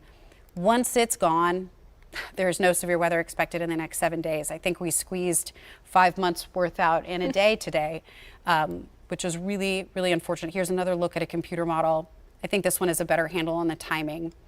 And again, we use these just for general viewpoints and to help with a visual here. So moving into our northwestern tier around 10, 11 o'clock, dropping into Middle Tennessee 1, 2, 3, 4. This is 4, 5, 6 o'clock in the morning, rain continuing. And that's part of the reason why I'm so concerned about that overnight flood threat really starting to ramp up in areas across the area. So we need you to stay weather aware. It's not going to be the same situation. We've already seen it kind of try to evolve, and it'll continue, but we're just not out of the woods just yet. Yeah, we're not, especially until that cold front gets through. So that is why it's very important to make sure you have ways to get warnings tonight. Have that weather radio on. Download that free Storm Shield app. That's geolocated. So as long as you have locations turned on, it will alert you. Newschannel5.com/weather call, $15 a year. That's a couple cents a day. You can put an address in, whether it's your home or a loved one's house. You will get a phone call from the Storm 5 weather team for the number you enter. It could be a cell phone or landline, and you will get a call. It doesn't matter if it's the middle of the night, middle of the day, but a call to alert you of dangerous weather coming. I want to take a look at a storm. It's not warned on, but I've been watching it closely as it's moved through parts of Marshall County, Bedford County as well, because it has a little bit in the way of some hooking going on to it. So Chapel Hill, some intense downpours right now, likely some very strong winds. Unionville as well, just south of you along Highway 41A. But as we look at the rotation, it's not well defined, but there is some rotation with this around Unionville and then also just off to the west of Chapel Hill. So these are two areas I've been watching closely. We know the energy is in the atmosphere. It's not impossible, but just a heads up right there that we need to continue to monitor those storms closely. Lincoln County, Moore County, tornado warning till 8:30. Okay, so tornado warning in effect till 8:30 for these locations as we take a look at that rotation for the tornado warning itself. Right in here, let me go on and put a track on this from where the rotation is centered, and we're going to take this out a bit, take it out about 50 minutes. So if this were to hold together, Delana at 8:07, Brown's Shop at 8:13, our current time is 8:04, 8:19 in Petersburg. And again, the warning goes until 8:30. Wouldn't surprise me if it was extended some. Belleville, 8:27, Mimosa, 8:32, Mulberry at 8:39, Lynchburg, 8:47, Bakertown at 8:52. Please don't be fooled by the fact the warning expires at 8:30, because even if that storm were to lose the rotation prompting the tornado warning, it still will bring concerns for some damaging wind and some heavy downpours. So getting in for a closer check, Boones Hill, that's where we have got the rotation pretty much about to move into your neck of the woods right now. Delana Boones Hill Road in the path of this short road. Reed Hollow Road. That rotation headed towards you. The same for Peyton Road and towards Sulphur Springs Road as well. Blakeville, you're in the path of where that rotation is currently located at this time. And as we take a look also at our other warnings that are in effect when it comes to the tornado warnings, Bedford, Coffee, Cannon, and Warren counties for another 10 minutes until 8:15. Summitville in the path of this. A lot of lightning with this. It's currently some gusty winds, some intense downpours over Bell Buckle. The rotation, though, is now east of Shelbyville. The rotation is actually right in here between Shelbyville and Normandy. It's right along and moving along Highway 41A at this time. So we'll take a look at our storm relative velocity on that and see where that rotation is. And indeed, it does continue, again, kind of right in there as these storms work through parts of Bedford County and Marshall counties right now. So we have got certainly some storms that have warranted these tornado warnings. Let me get it with the storm track right now where that rotation is centered, and we're going to take this out to the east about 50 minutes or so. Bug scuffle around 8:09. This would move into Normandy at 8:13. This part of the tornado warned storm. Again, the rotation itself south of Bell Buckle, now east of Shelbyville, moving along Highway 41A. Busy corner at 8:26. Manchester, still a pretty significant storm at that point, 8:32. Westwood Homes at 8:35, 8:46 at Hillsborough, and Morrison at 8:55. So again, even if this does lose that tornado signatures with it and they were to drop it down to a thunderstorm warning, it's still a pretty intense storm that we will need to keep an eye on. So just kind of zooming in some streets for you. Blanton Chapel Road with this one, Sugar Camp Road. You all need to be in your safe place, the lowest floor of your home, as many walls between the outside and you as possible. Heading towards Barshaw Creek Road and Country Club Road as well. So lots still going on in the southern tier. A number of tornado warnings now throughout areas that really have not seen much today. They've had some sunshine out there. Katie was saying a little earlier, a friend of hers down, I believe, in Giles County was saying it was nice all day. You had that sunshine, but the thing was that sunshine, it's fuel for these storms. And now these storms, they've got that trigger mechanism. The storms are firing, and we're seeing that severe energy down there. Looks like we just had that severe thunderstorm warning potentially extended out a little bit right in here for Bedford, Coffee, Grundy, and Warren counties. That will go until 8:45 with that severe thunderstorm warning. And I'm still watching closely over parts of Marshall County and moving into Bedford County, this part of the cell as well, because it is something that does bring some concern to me. Still seeing that rotation, how quickly these storms have been able to spin up in rotation. Some good news right now. It looks like as we look at southern Kentucky, we have the flash flood warnings. But if I'm not mistaken, Bree, I'm not seeing any active thunderstorm warnings throughout our viewing area in southern Kentucky at this time. A brief. So we've got a little bit Mercy. of a window right now. Yes, it's still raining, still a lot of lightning out there, but we are not seeing any active warnings when it comes to thunderstorms or even tornadoes in southern Kentucky. The bulk of them are throughout parts of the Cumberland Plateau and then working southward, so Clark Range. You're in the middle of this right now, and let me really get this in for where that particular tornado warned storm is, and likely a little bit of hail probably going on right in here, and it looks like they just updated part of this warning too as well that goes until 8:45 for Fentress and Cumberland counties. It's currently 8:10, so again, until 8:45 for that part of the warning. Looking down to the south, again, still watching that rotation. The Chapel Hill Union area. It's not tornado warned, but it's still something that has caught my eye. And then going back to our tornado warnings for Bedford, Cannon, Coffee, and Warren counties that will continue. Manchester, a lot of lightning for you all right now. McMinnville probably hearing those loud claps of thunder, a lot of lightning, and really concerned in this area right in here. In fact, let me get you in for some streets of where we've got some of that rotation right now. Powers Bridge Road, Cat Creek Road. This is heading in your direction. We are also seeing places like South Spring Street and moving towards the West Meade area down there as you get towards parts of Coffee and Warren counties as well. So a number of these areas under a tornado warning. Katie, I know you've been monitoring some of the information as well. What's the latest that you have right now? Well, I also wanted to mention, because the three of us right now, we're in the studio, we don't have windows, and I mean, we've been at this for a couple of hours. It's after 8 o'clock. The sun has set. So now it kind of brings a different level of risk to some of these tornado warnings that we're watching. So we have a lot in effect right now. I'll tell you something about myself. I actually am red-green colorblind. I have a tough time sometimes when we show radar and you see those boxes and they're only outlined.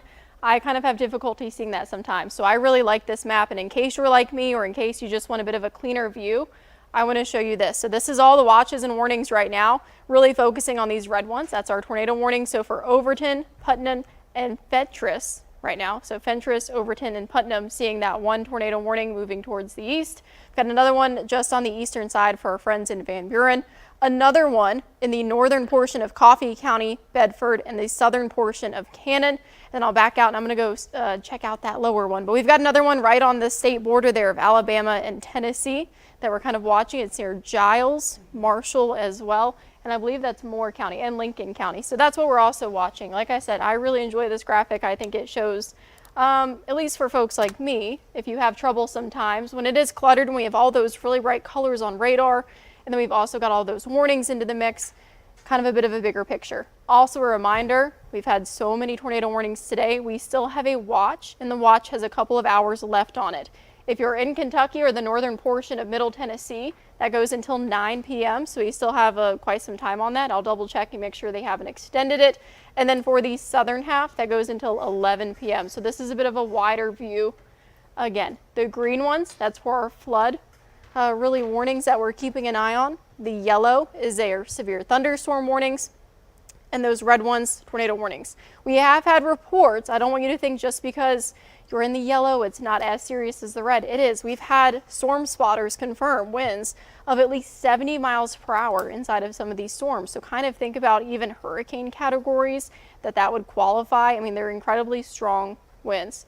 It is nice to see at least some of us getting a bit of a break, if you can call it that, in western Kentucky, and then areas like Clarksville and Paris, Hopkinsville and Bowling Green. Still a lot of rainfall. That's why we're seeing all those green boxes. Flooding continuing to be a bit of a concern. And then we're still watching some of those tornado warnings, guys, right to our south, right, Bree? Yeah, so unfortunately, a new warning has been issued for Cumberland County. There's some circulation that has tightened up near the Crossville area, so we do continue to see these tornadoes. Also, the National Weather Service plans to replace the current tornado watch with a new watch that it will expire at 3 a.m. So the original watch was set to expire at 9 p.m., but with an additional round of storms coming, tornadoes not the top threat with that storm, but likely enough or possible enough that they want you to be aware that it is not just a thunderstorm setup in the overnight time frame. I do think wind will be the more widespread issue with the round that comes in the overnight time frame, that as well as flooding. Flooding is going to be a big deal, but of course, if there's any risk for tornadoes, we got to make sure that you know about it. Heavy rain continues to train across our northwestern counties. That's training is, think about a locomotive, you know, the engine goes and then every single car follows the exact same path that the engine takes. Well, that's what training happens in the atmosphere. It's when showers and storms roll over the same location, and that's what really enhances the flood risk. So really concerned about that, especially for our northern tier and our eastern tier. This is a look at the newest tornado warning. The rotation is just north of Crossville. And it is moving to the east. So Crossville, I want you to be taking those safety precautions. If you knew anybody that was traveling along Interstate 40, this is likely going to cross an interstate shortly, moving towards Fairfield Glade after it crosses that interstate, coming in to some streets in this particular area. So we're in the Baker Crossroads neighborhood, Creston around 127 and Highway 70.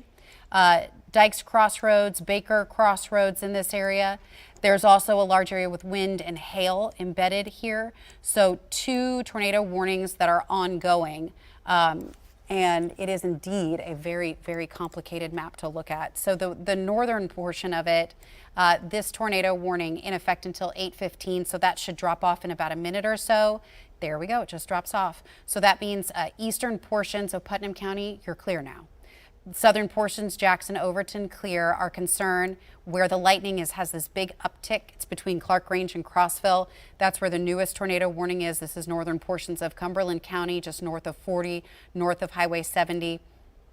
Looking a little bit further to the south, the tornado warned storm that was impacting portions of Warren County and Van Buren, that's now outside of the News Channel 5 area. That's what the Bledsoe warning is until 8:45. Severe thunderstorm warnings now for Moore County and for Bedford County and Coffee County. And then the tornadoes down to the south near Lincoln, Moore, and Franklin. The tornado that was near Elkton, or the tornado warned storm that was near Elkton, is now a tornado confirmed storm. There were spotters that saw it on the ground. Elkton is in right along that Giles Lincoln County border, and it looks like the rotation is along that border as well. So potentially having a tornado hug our southern Tennessee border, moving towards Bellevue, potentially towards Flintville if it can hold together. And then you see just across the border, there are some circulations in northern portions of Alabama. Those would generally be on a track to the northeast. So it's possible that these three circulations here that are not in our area may try to travel to the northeast and impact Giles, southern Marshall. They should have an easterly component to them, and they will be working into an area that's slightly less favorable, clearly, because it just stopped raining. Once that's done, that's when we have to look to our neighbors to the northwest, which is where we have our final push of storms coming through. There are storms indeed in Kentucky, but what we're waiting on is this kind of disconnected line from south central. It's right, I put a little arrow on this to point it out to you. It's from just outside St. Louis, kind of the Effingham area. This stretches down towards southern Illinois. This little tail over here in southern Missouri, these are kind of going to work together because it's all a cold front, and that is what's going to slide into our area tonight, give us our final opportunity for active weather in what has just been a nonstop day. Here's a computer model to show you some of the impacts here. So again, heavy rain, wind, the possibility of some tornadoes with this line may not be into our northern tier until closer to midnight, 1 o'clock in the morning. Leland and Nikki D are set to be here at 1 a.m. and they're going to make sure that we see this thing out the door completely. School closures continue to come in across the area. We have a handful that are closed and some that are opening late. Cumberland opening late, Robertson, Sumner, Wilson, and Murray County closed. And power outages, unfortunately, coming in, which makes it really difficult because it's hard to keep track of what's going on if you can't turn the TV on. Those power outages, Rory, do you have those across the area? Yeah, and just checking Duck River Electric, which of course includes parts of Murray, Bedford. It has jumped up a lot, as you see, almost 17,000 reported. I don't know if we have that. Yeah, we do, 16,883. And all the numbers really, NES, Middle Tennessee Electric, you see there, CDE, Light Band, just a few, that's Montgomery County. That's Cumberland Electric covering Robertson, Stewart, parts of Cheatham, and Sumner reporting almost 3,000 out. So we're keeping track of that. Do have a programming note to throw in real quick if I can. We'll put this on because, you know, tonight is usually on News Channel 5. We have an hour and a half of Survivor and then going into the Amazing Race. We want you to let you know Survivor obviously has been preempted. Here are your options. It will air again Friday, 12:37 a.m. And again, this is due to our coverage. So just take note of that. And also, if you have Paramount Plus, CBS.com, depending on your cable or satellite, we will let you know. I want to go back to the weather coverage, guys.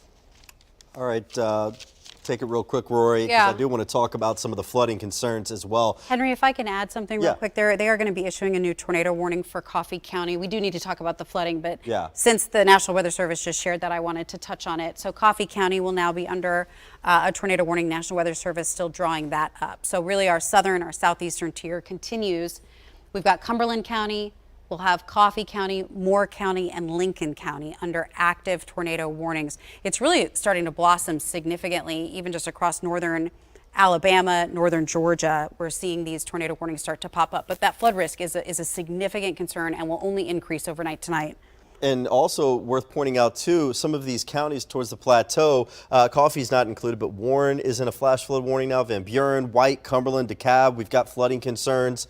Macon, Trousdale, Smith, Wilson, Davidson, Cheatham, Robertson, parts of Montgomery County, flash flood warnings in Todd, Christian, and Trigg counties as well. So we have seen a lot of rainfall. We continue to see massive amounts of rainfall as well. And it does look like, did they finally put that warning out? Yeah, so it goes till 8:45 for Coffee, Grundy, and Warren counties, that tornado warning. It's over the Manchester area right now. And real quick, just want to show on the flooding, and then coming back to that one.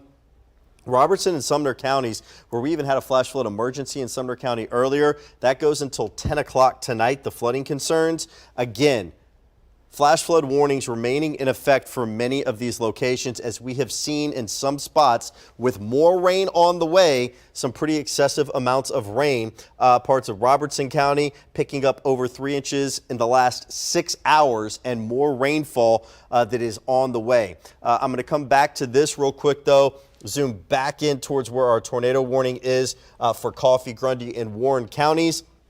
A lot of lightning with this storm, indicating as we see that uptick with it, an increase in energy. Getting you in, doing a little street level mapping with this too. This is the rotation not far from I-24, so we'll be crossing over that. Southern parts of Manchester, you are seeing this right now that is warranted that tornado warning, and giving you some streets. White Oaks, Camping Ground Road, Roberts Lane, you're in the path of this. New Bushy Branch Road in the path of this as well. We have got heavy downpours, you've got hail with this, and as we continue to watch this particular storm as it makes its way through the area, it is now a tornado warned storm until 8:45 this evening. So we've got the tornado warning that's in effect until 8:45. We've got flooding concerns and more rain on the way as well, Bree. Yeah, unfortunately, the rotation really tightened up near the Manchester area. And if this can hold together, this would impact portions of Grundy County, potentially southern portions of Warren County. Also, still getting updates from some emergency managers across the area.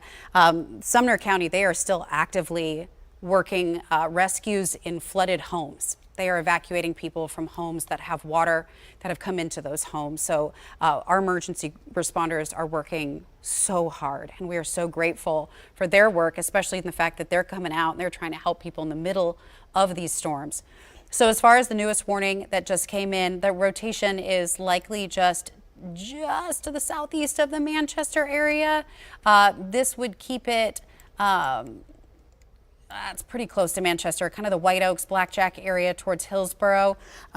We're seeing wind speeds here pretty strong, not just within the rotation, but let me just turn regular wind speed, not the direction on. We're seeing wind speeds upwards of 60, 70, potentially 80 miles an hour. And again, we're looking pretty far away here from the storm. We're looking pretty high up in the storm. So we want folks in the Manchester area near Highway 41, near Highway 55 to be in that interior space. West Mead area, New Bushy Branch Road, Campground Road, South Spring Street, Cat Creek Road, Clifton Scott Road. This is just going to continue, potentially impacting the Hillsborough area. If it can hold together, Altamont, sometimes when storms move into higher elevations, they do tend to experience a little bit more rotation, quite literally because the cloud is closer to the ground. When those funnel clouds stretch down from the cloud, they don't have to stretch as far. And so since these are moving into our plateau counties, that may be helping some of the tornado genesis that's happening there. That's the fancy word for tornado formation. Cumberland County remains under a tornado warning. Unfortunately, we continue to get more reports of flooding, submerged vehicles across portions of Sumner County, of cars that have completely stalled out and gotten stuck, especially near portions of Gallatin, near Water Road and East Broadway. That's the main downtown area of Gallatin. Just a ton of really sweet shops, railroad track that goes through there, some incredible restaurants down in the square in Gallatin. Not an area that typically is this prone to flooding. So that is a significant water rise across the Gallatin area. Tornado warning remains in effect for Cumberland County. I think the worst of it is now moving to the east side of Cumberland County. Crossville, I still want you in that lowest, most interior place. Folks near Highway 70, Dorton area, this is likely where we're seeing that rotation. And so we want to make sure that you are in a place that you feel safe, right? That you feel protected. This will continue for another 15 minutes or so. Then we look towards the south. I'm going to switch it back over to warnings to clean it up.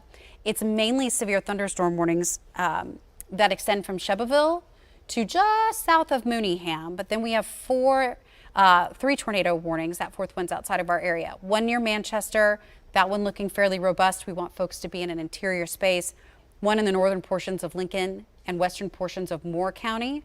And then another one in southern portions of Lincoln County. So we're likely going to see some of these storms continue to churn across our southeastern tier. Flash flooding remains a big concern as we look towards our northern tier and we look towards another wave of rain to be moving into the area tonight. Again, to show you kind of some timing on what we're expecting. This is a look at, again, a computer model. It's not gospel, but you see how these storms come in from the northwest, likely 10-ish, 11 o'clock, not packing the same likelihood of tornadoes that this first round did, but the National Weather Service is concerned enough about it that they've gone ahead and extended the tornado watch in effect until 3 a.m. And so that may change a little bit of how you plan. Because if you've lost power, and I know some folks lost power came back, emergency crews are going to have to be dealing with round after round. If you've lost power, but you're going to stay in your home and wait for them to get the power back on, then you want to focus on your resources that can keep you informed overnight. If you're near a flood-prone spot, especially, because I expect that to increase overnight tonight as additional rain, potentially an additional 2 to 3 inches comes through in some areas. That's going to cause that runoff. That's going to cause rises in waterways. And even some of the challenge we saw today is that the water receded, but it left behind tree trunks and branches over the roads. So that makes the roads impassable, even though they are dry. Terrific amount of cleanup. Always be careful too. We have not heard many reports of power lines down, but you always want to assume those are live. Never want to touch those. It's possible that those could be out there. And if there is power out, that means if you have to travel, if you are out and about, the lights, the street lights, the traffic lights, everything becomes dark and watercolor. And if I can add on that too, Yeah. this is why we tell you not to go into floodwaters, because if there's a power line in that water, you don't know what's in there. But the concerns of being electrocuted, even snakes. We saw it, to give you an example, in Snakes and cicadas. Snakes and cicadas, yes, but we know we've got water moccasins in this region. We know in these flood-prone areas, if the water comes over, you just don't know what's in there. You don't even know if it's sewage water, if a sewer is backing up. Please stay out of the flooded waters. This includes with driving too. Do not drive through flooded waters. Yeah, a lot of people think that, if you go to some of our waterways after a big rainfall event, the water feels cold, it feels crisp, it feels fresh, but the quality of the water after a rainfall event usually actually goes down because of pesticides, fertilizers, gas, chemicals getting washed into our waterways. So when we have big rainfalls like this, yes, that flood water is flood water, but it's likely dirty, diseased, may or may not have hazards submerged in it, may or may not have creatures in it. We just need to we've been saying it all day. If you've got storms like this or a threat like that, your best bet is to get out of the way. We want to let our emergency crews work, and we've got to get these storms out of the News Channel 5 area. The worst of it remains on our southeastern tier, where we have ongoing tornado warnings now all across Lincoln County. So Fayetteville, Hillsborough, I think, really getting the worst of this, and then the northern portions of Cumberland County, there's a small segment there. Looks like we've got potentially a couple areas of rotation in the Lincoln County area. That's right near Fayetteville, 231. This rotation here is what was the confirmed tornado on the ground in Elkton. So likely this is still indeed on the ground and traveling to the east. Let me move this up for you so you can see it. It's this area here. And then potentially a secondary circulation now on the north side of Lincoln County. So this impacting Moore County, Franklin County, near Highway 231, the Mulberry area, Lynchburg, everyone's favorite place. We want to make sure that we are in our safe location. Winchester, Highway 64, Highway 41 towards Sewanee. This is going to continue off to the east. There is a bit of a reprieve in the sense that there are no active warnings in our western tier. But we're not putting our guard down just yet, because more showers, more storms are on the way. We're actually starting to see that kind of southeastward turn with the thunderstorms across our Kentucky tier. That is going to dip to the south and to the southeast and roll over the area that is still under a flash flood emergency. Robertson County, Sumner County, flash flood emergencies. That's because of ongoing water rescues, and with additional heavy rain on the way, this batch and another one behind it, water levels will continue to rise across that area. And so we want folks to be safe as you head into the evening hours tonight. Henry, you've pulled up some analysis here as well. Yeah, and so I'm going to head over to the smart screen, kind of look at some of this as we've been monitoring these storms. You can see where all the energy is located. Some that is concerning me is that we're starting to see an uptick in lightning on these southern Kentucky storms, indicating that they're probably getting some strength back as well, increasing in strength. So we need to watch these closely. Right now within the News Channel 5 coverage area, there are no warnings in southern Kentucky. All of the active warnings right now are throughout parts of Middle Tennessee, down around the Crossville area, as you saw, and working south of that. Coffee, Grundy, Warren counties, that tornado warning going until 8:45. So for just under another 15 minutes. Summitville area, the rotation is just to the south of you, but Manchester, you are seeing the bulk of that rotation moving through, and it's now just to your east as it continues to work now on the other side of I-24. So let me go on and put a storm track on this from the rotation just to give you an idea. We'll take it out about 25 minutes here. That puts it 12 miles out from its current location. Winton Town, 8:37, and then at 8:46 for the Hickson area as well. Getting in for a closer check to put some streets on here for you. Again, Hillsborough seeing this right now. But if you are in Henry Cove Road, Ashbury Road, you've got the rotation over you right now. Stevenson Road, that rotation is right there. And then heading towards the Hickson community as well, please. This is time now to head down to your safe place. Hail associated with this storm that we have seen in some places around an inch or greater. In fact, this radar estimate right here shows 1.5 inches of size hail that's been falling. So you're getting in this range to about, in some cases, golf ball size hail to ping pong ball size hail. Wouldn't surprise me. A lot of wind, a lot of energy in these storms. They tower very high in the sky with a lot of energy to allow the development. And then looking once again at that wider view here, these are the active warnings we have, and then we are seeing places like Chattanooga now with severe thunderstorm warnings going outside of the News Channel 5 coverage area. There is one storm that has a warning just north of the News Channel 5 coverage area, a severe thunderstorm warning. It's parts of Marshall County included in that, and then of course you've got the flash flood warnings that are in effect throughout southern Kentucky at this time. But just kind of really looking at what we are monitoring right here, I do want to come down to these storms in the southern tier and right around Tullahoma, Manchester. Even though the rotation is past, you've got some heavy downpours in these locations, some very intense wind in these locations, and this is impacting significantly I-24 between Manchester and Hillsborough right now. So if you had any reason to be on the road tonight, even if you had to come up to town this evening, move up towards the Nashville area, you need to be mindful that we have got some intense rain, some hail, and some very dangerous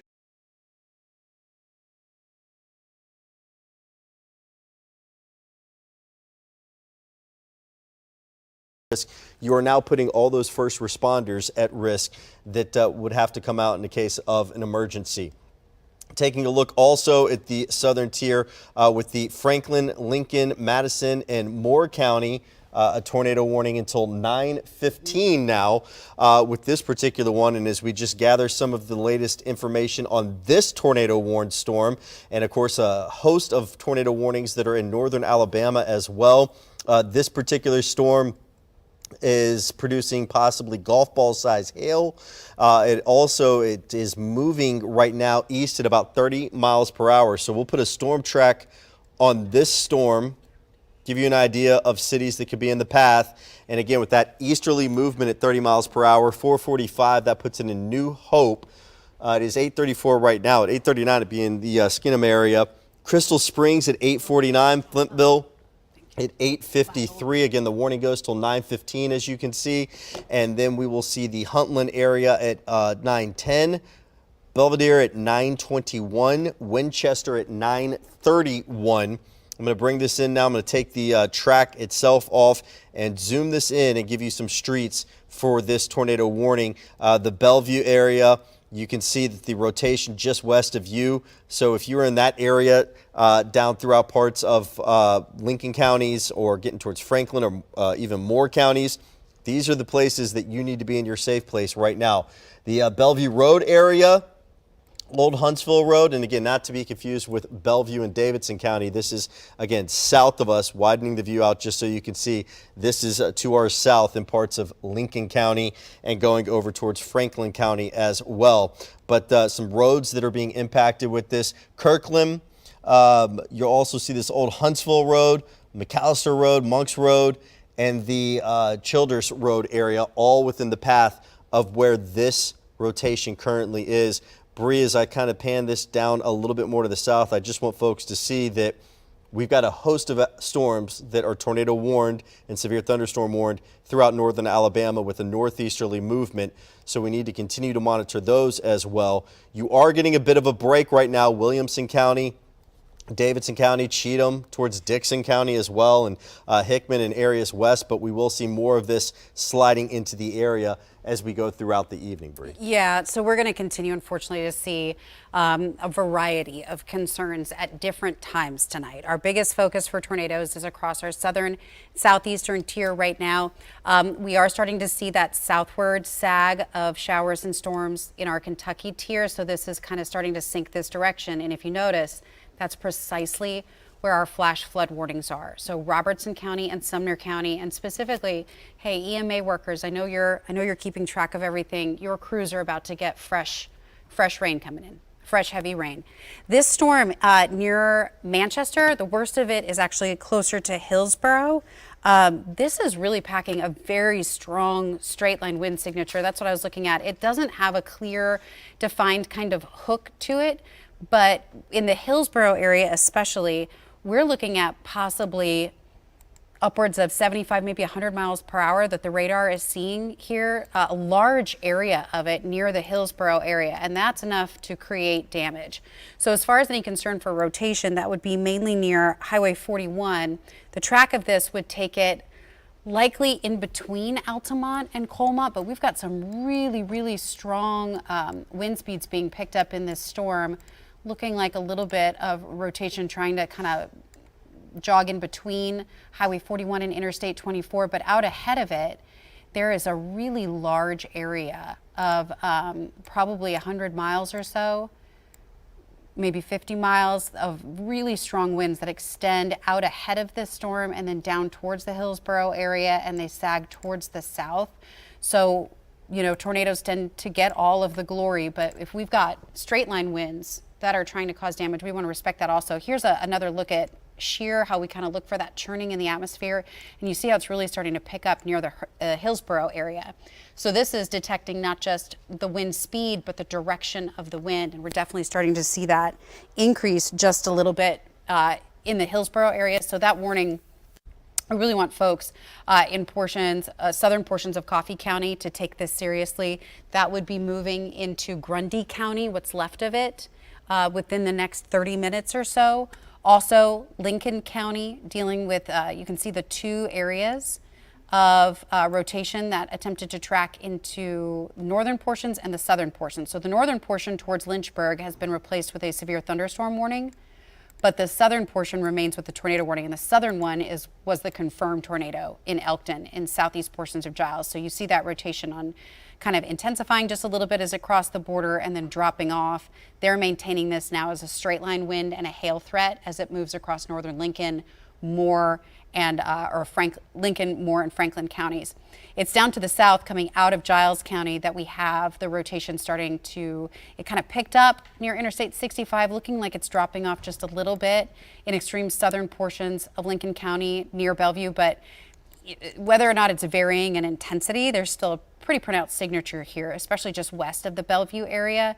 And that's why we're concerned that rotation will continue across our southern tier. So at this point, we've got tornado warnings for Lincoln County, Coffee County, northern Cumberland County, we have a myriad of flood warnings, emergency flood warnings across our area. Yellow boxes are severe thunderstorm warnings, wind and hail. Red is tornado, green is flooding. And I don't even have to put the radar on this. You see back to the west and northwest, there are 1, 2, 3, 4, 5, 6, 7, 8 severe thunderstorm warnings that stretch from southern Illinois through Missouri. That's our push. That's our final chance for severe weather. Out ahead of it, there is indeed a severe thunderstorm warning just outside Trigg County. I don't expect that to be a big playmaker for us. The bigger concerns are the 2 rotating storms, the one near Manchester starting to move towards Hillsborough and the one in southern portions of Lincoln County. So let's take another kind of updated look at these storms, especially with the wind in these storms. Yeah, still seeing that rotation and really strong. It was right here and you just saw an update come through. And then the bright greens out ahead of it. We're looking at Huntsville's radar. You just saw that sweep. But if I back this up, I can force it to look at Nashville's radar. And that's when, I know it's a little hard when we drop it south. Is it possible to drop that lower third? Y'all in the back, just drop that banner so I can move this radar around. We'll see if we can get that done. So the strongest wind speeds are now on the eastern edge of Coffee County, and they're getting ready to move just across the border into Grundy County. It's this area right here where we've got a combination of likely strong straight line winds, kind of a bowing segment, as well as rotating winds within the storm near Manchester, down towards Altamont. And then in the southern portions of Lincoln County is where we have that secondary rotation. So this is south of Fayetteville. Fayetteville, you're on the northern border of that warning. Bellevue, we want you in that interior space. Folks along Highway 231. And then as we head towards Huntland, that warning not extended right now into Franklin County. That's where Winchester is, but it's possible we could see that into the overnight hours tonight. So rainfall totals are something to watch. If you are under a severe thunderstorm warning, if you are under a tornado warning, we want you to take them very, very seriously and stay in that interior space. We've already seen, unfortunately, damage, power outages. Some folks have been injured. We have one confirmed fatality, unfortunately, out of the Murray County area. This is a look at the rainfall just over the last 24 hours. And you can see how that northern tier has picked up 7 to nearly 8 inches of rain in some spots per radar. We'll have to compare that to some rain gauges. But unfortunately, it looks like another 2 to 3 inches could sweep across that area in prolonging the flood threat, likely through the morning hours just because of runoff. And that's just, you cannot stress enough how dangerous the flood threat is. Now that the sun has set, you cannot see if a roadway has been washed out. You can't even see sometimes if the roadway is flooded. That's why we want folks to stay inside. Real quick, I was getting information in as well for the folks that So Henry's getting us, we've had to change batteries a few times here. You can imagine a day like today, the Duracells need a break. Yep, you guys should be able to hear me now, though. Check. All right, good. Okay. So wanted to share that over in Crossville, and I'm going to switch this over to Max 2 right now, that the Pilot gas station at Genesis Road, fire department there, getting a direct message from them saying that they were seeing some rotation. So this is where one of our tornado warnings is right now. Which would be the northern parts there as you get towards the Crossville area and into Cumberland County.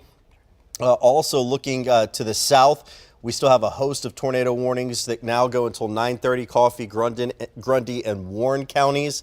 And we still continue to watch our tornado warning for Franklin, Lincoln, Madison, and Moore counties. And just getting in for the closer check on these right now, the Flintville area.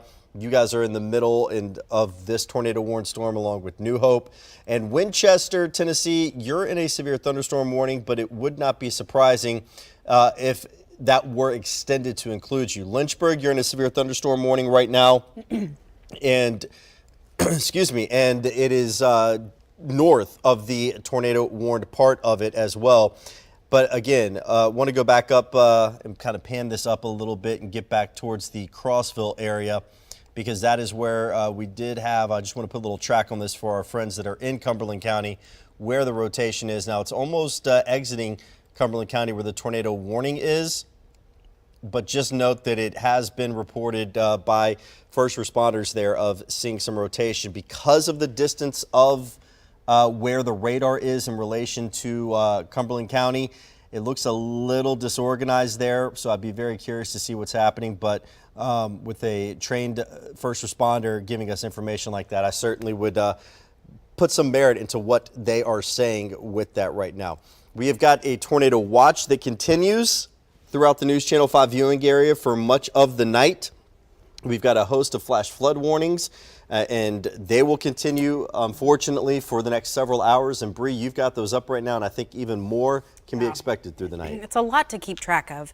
So just to trying to focus on one thing at a time, this is a look at the flooding. Flooding concerns, active flooding, and areas that are expected to pay attention for flooding to form. 2 shades of green here. Lighter shade of green is a flood watch, meaning watch out, flooding may happen. And then you see the darker green counties. So Trigg, Christian County, Robertson, Sumner, Cheatham, Davidson, Trousdale, Macon. And notice it's kind of on a slant, right? From the northwest to the southeast, DeKalb, White, Cumberland, Warren, Van Buren. Those are flash flood warnings. The most extreme flash flood warning you can get is a flash flood emergency.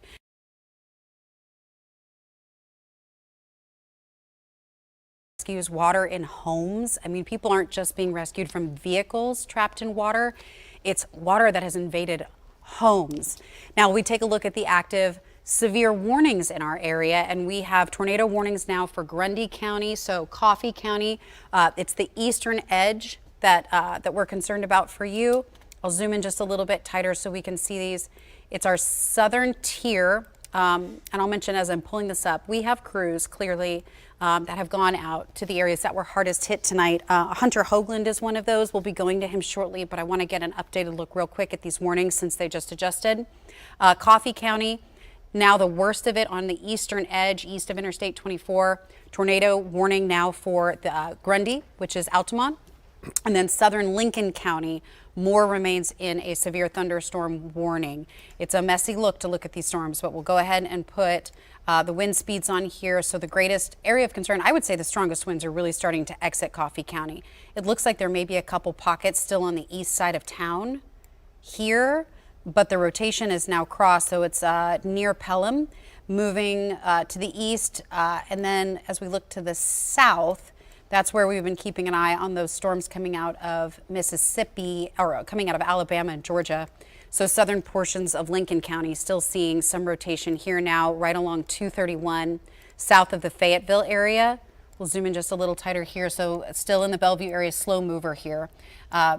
Seeing if we can get some streets. That's Old Huntsville Road, Patrick Road, McDougal Road. And just off to the east of it, you can see there's a really narrow tornado warning just south for Ardmore and Hazel Green. And then just on the southeastern edge, I mean, really just barely. So you can see the radar beam coming out. This is the Huntsville Radar Office. There is a small circulation that has formed just north of them. And this looks like it is going to move just briefly into the extreme southeastern corner of Franklin County in Tennessee. Again, Franklin County, not Franklin the city. And so that's why that tornado warning has been allowed.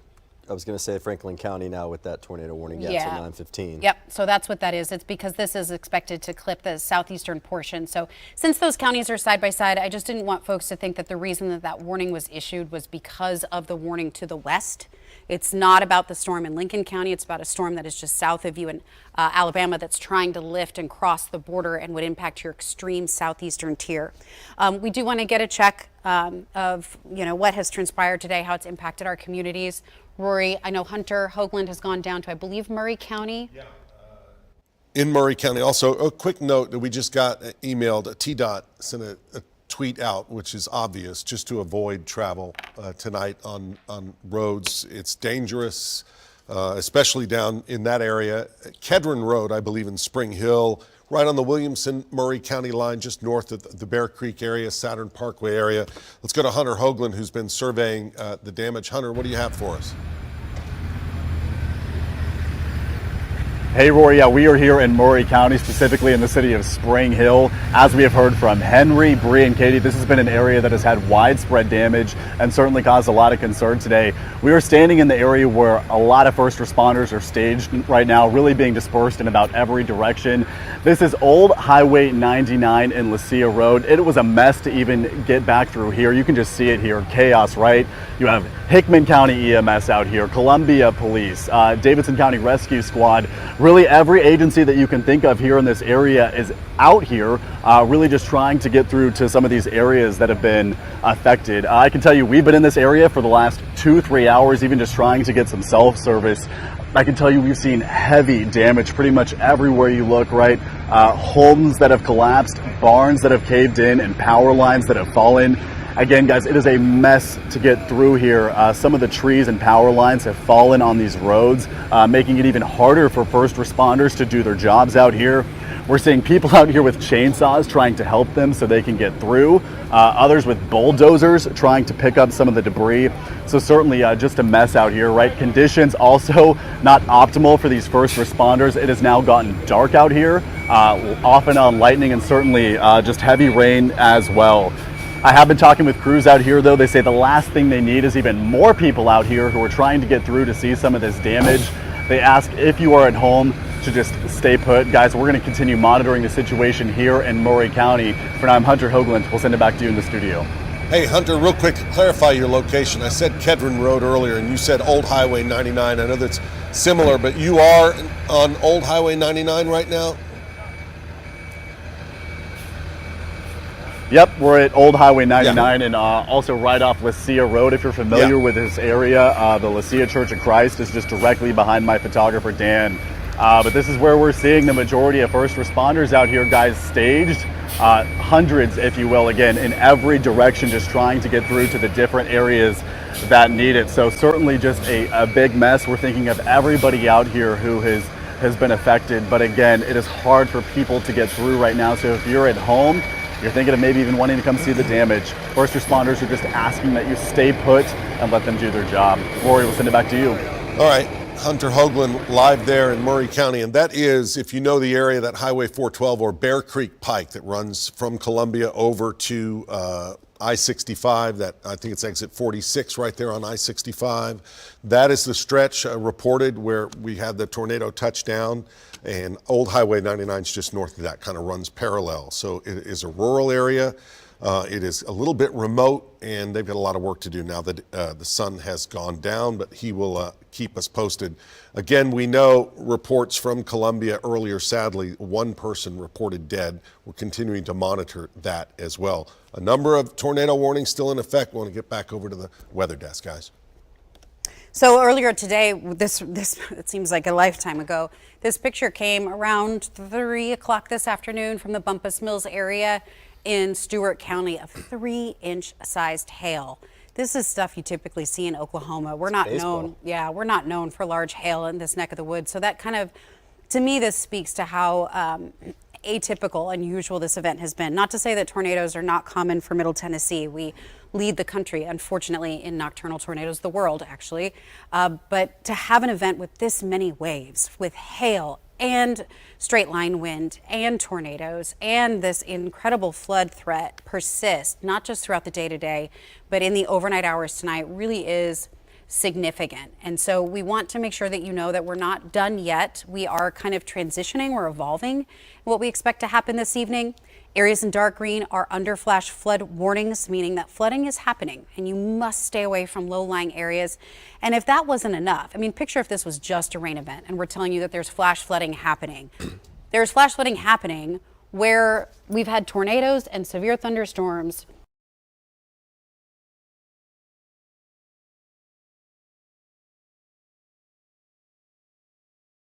So we have debris that we need to clean up, and we have water covered roadways.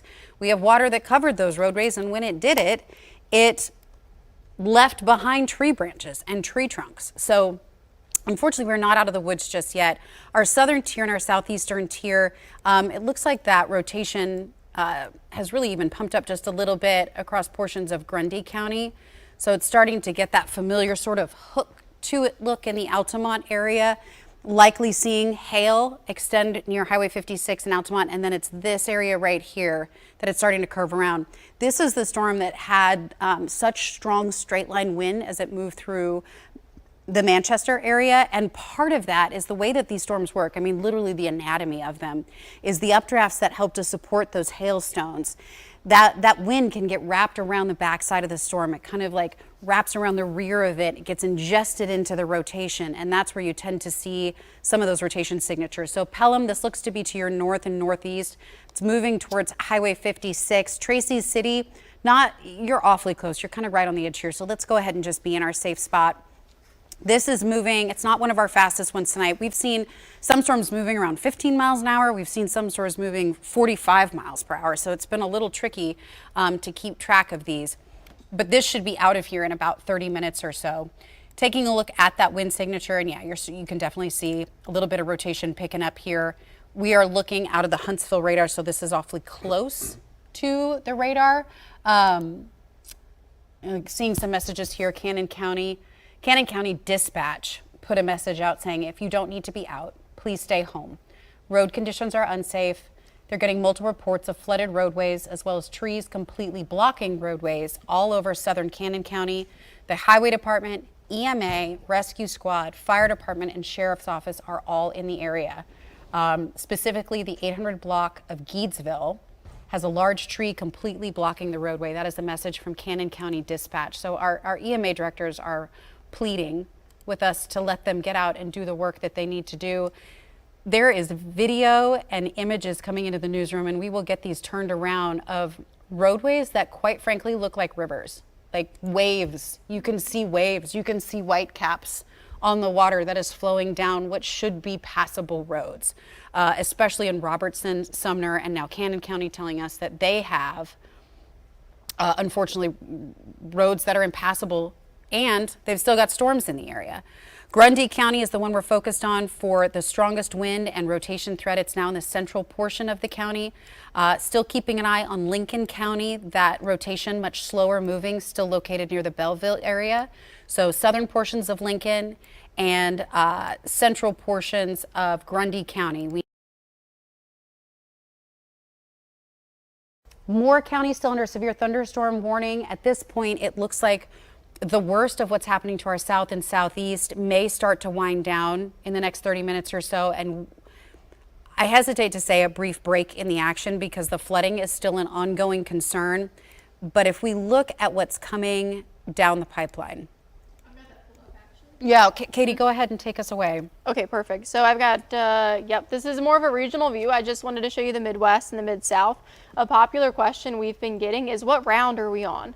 So I know I've been watching the last couple of days. I've been watching Bree and Henry, and they really made sure that everyone was aware that we have rounds of this happening. So we had first round yesterday, right? We had that confirmed tornado. We had some pretty rough weather.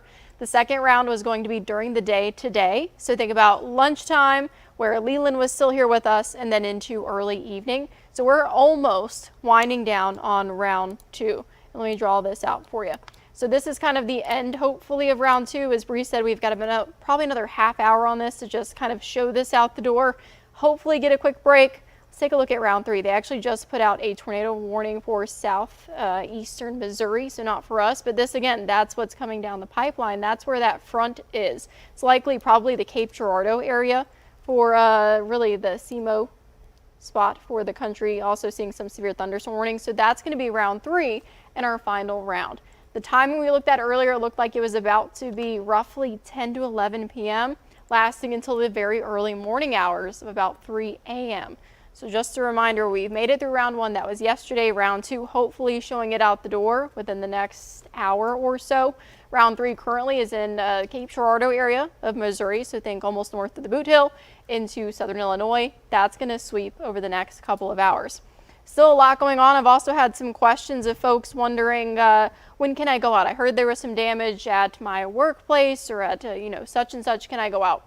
Even if you aren't under a severe thunderstorm warning or a tornado warning and you think you feel comfortable enough to get out, so great example, let's say you're in Trigg County, you're in Todd County, Robertson, White, Warren, I want you to stay home. I want you to stay wherever you're at, wherever you feel safe now, because we're seeing so much flooding, and we're going to continue to try to get some of those pictures and videos of you. But there's been water rescues going on. There's currently a water rescue going on in Robertson County. While it may not be actively storming for some of you, thinking it's okay to go out and check out some stuff, really just do not do it. All of the red that you're seeing across most of Tennessee up towards Illinois and Kentucky and Missouri, that's that tornado watch that's still in place, and we've still got a lot of time left on that. For some of us, it ranges kind of depending where you're at. So if you are in the northern part, they really extended that until about 3 a.m. Looks like that's pretty much for everyone in the region. They've put that until 3 a.m. If you're in Kentucky, it looks like it's about until 11. So I mean, so much time left on this, right? So again, even if it's not actively raining, if you think it's okay to go check something out, I would not suggest it because we still have a lot of rainfall.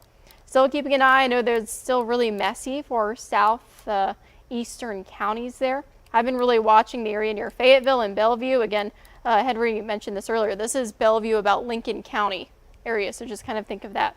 Flintville as well. So still some rotation possible here. It looks like, I've been watching it, it's almost been going in waves just a little bit, where it gets stronger, it tries to rotate, and then it weakens, and it just keeps going back and forth. You know, this area is starting to get a bit worked over, so we continue to see some of these storms move through.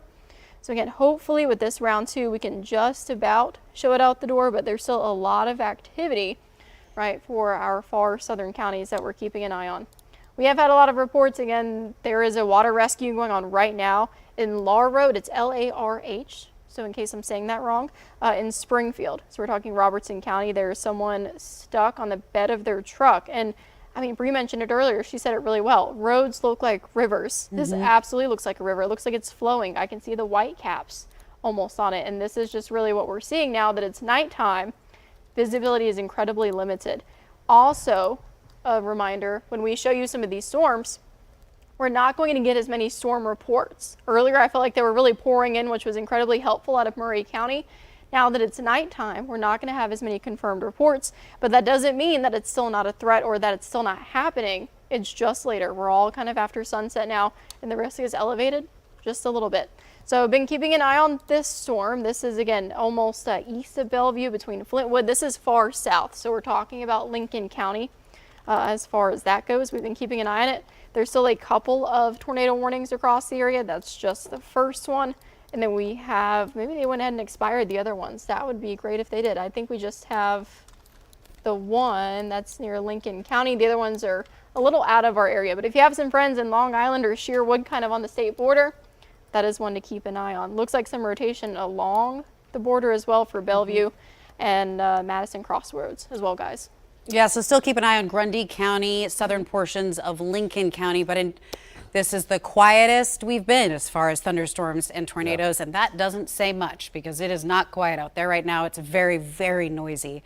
We're not done just yet. Henry, you've got a look at kind of a big picture overview. Big picture, and want to just reinforce the flooding concerns too, because now that we are in nighttime, it makes it that much more dangerous for the flooding concerns. So over here at Smart Screen, as we look at the bigger picture, you can still see, even without the warnings, Lafayette, Tennessee, just south of Bowling Green, Clarksville, you got more storms pushing in, but there are a host of flood warnings and flash flood warnings that are in effect. Been showing you the 6-hour loop, but Bree showed it a little earlier, and I want to show you again the 24-hour precip calculations from radar.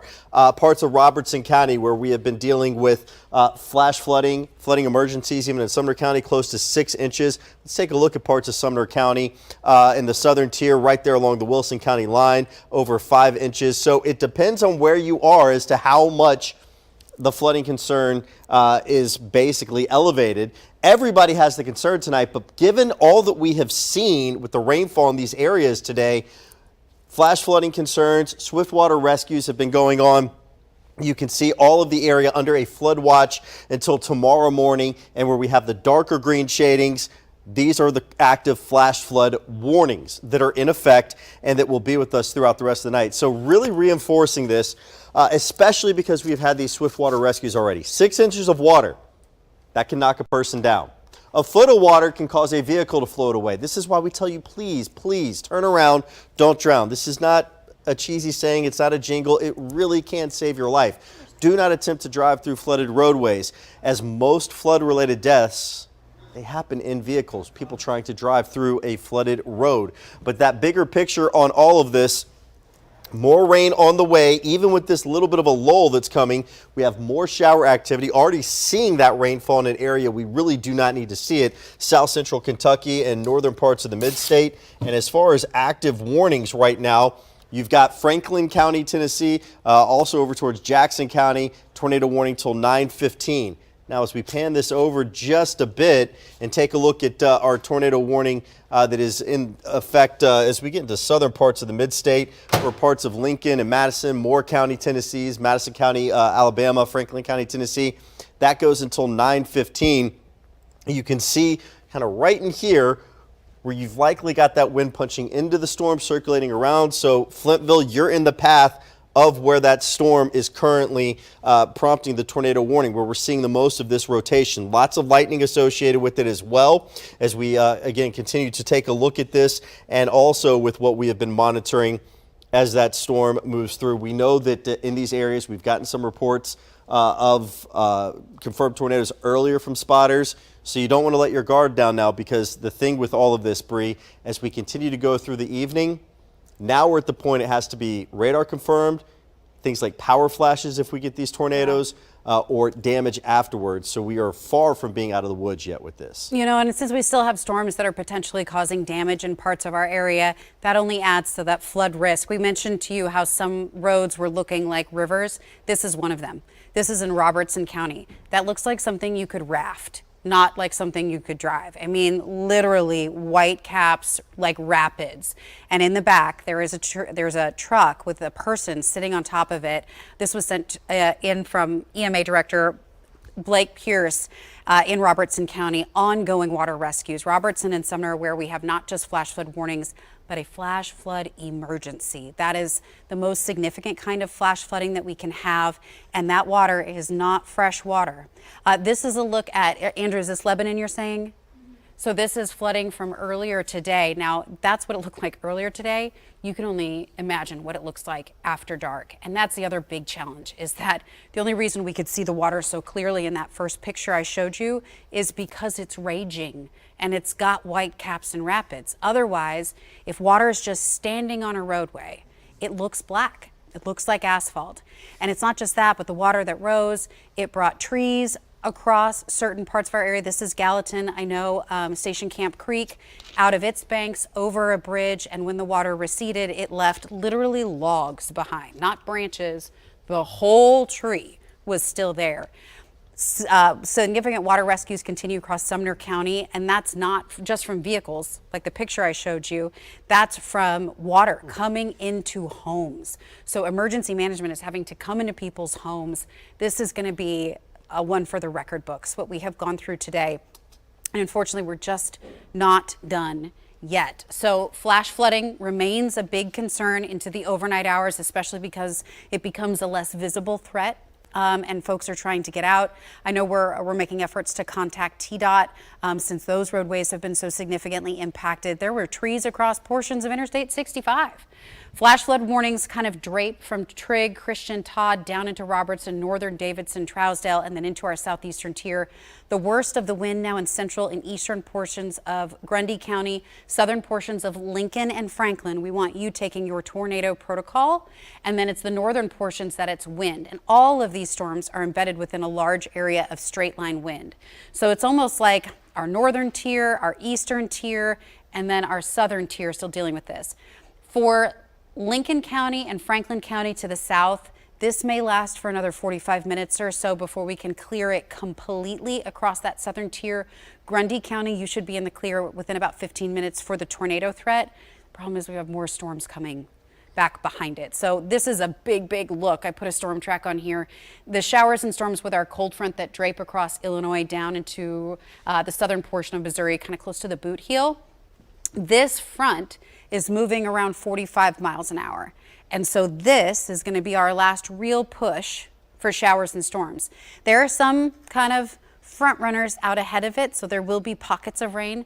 It's when this line clears you that you are finally all done. all clear. So that line should likely be in the Paducah area around 10 o'clock, 10:30, in the Bowling Green area, because it's a whole line, closer to midnight, likely not crossing into Tennessee until that midnight time frame. Nashville timing has it around 1 to 2 o'clock in the morning.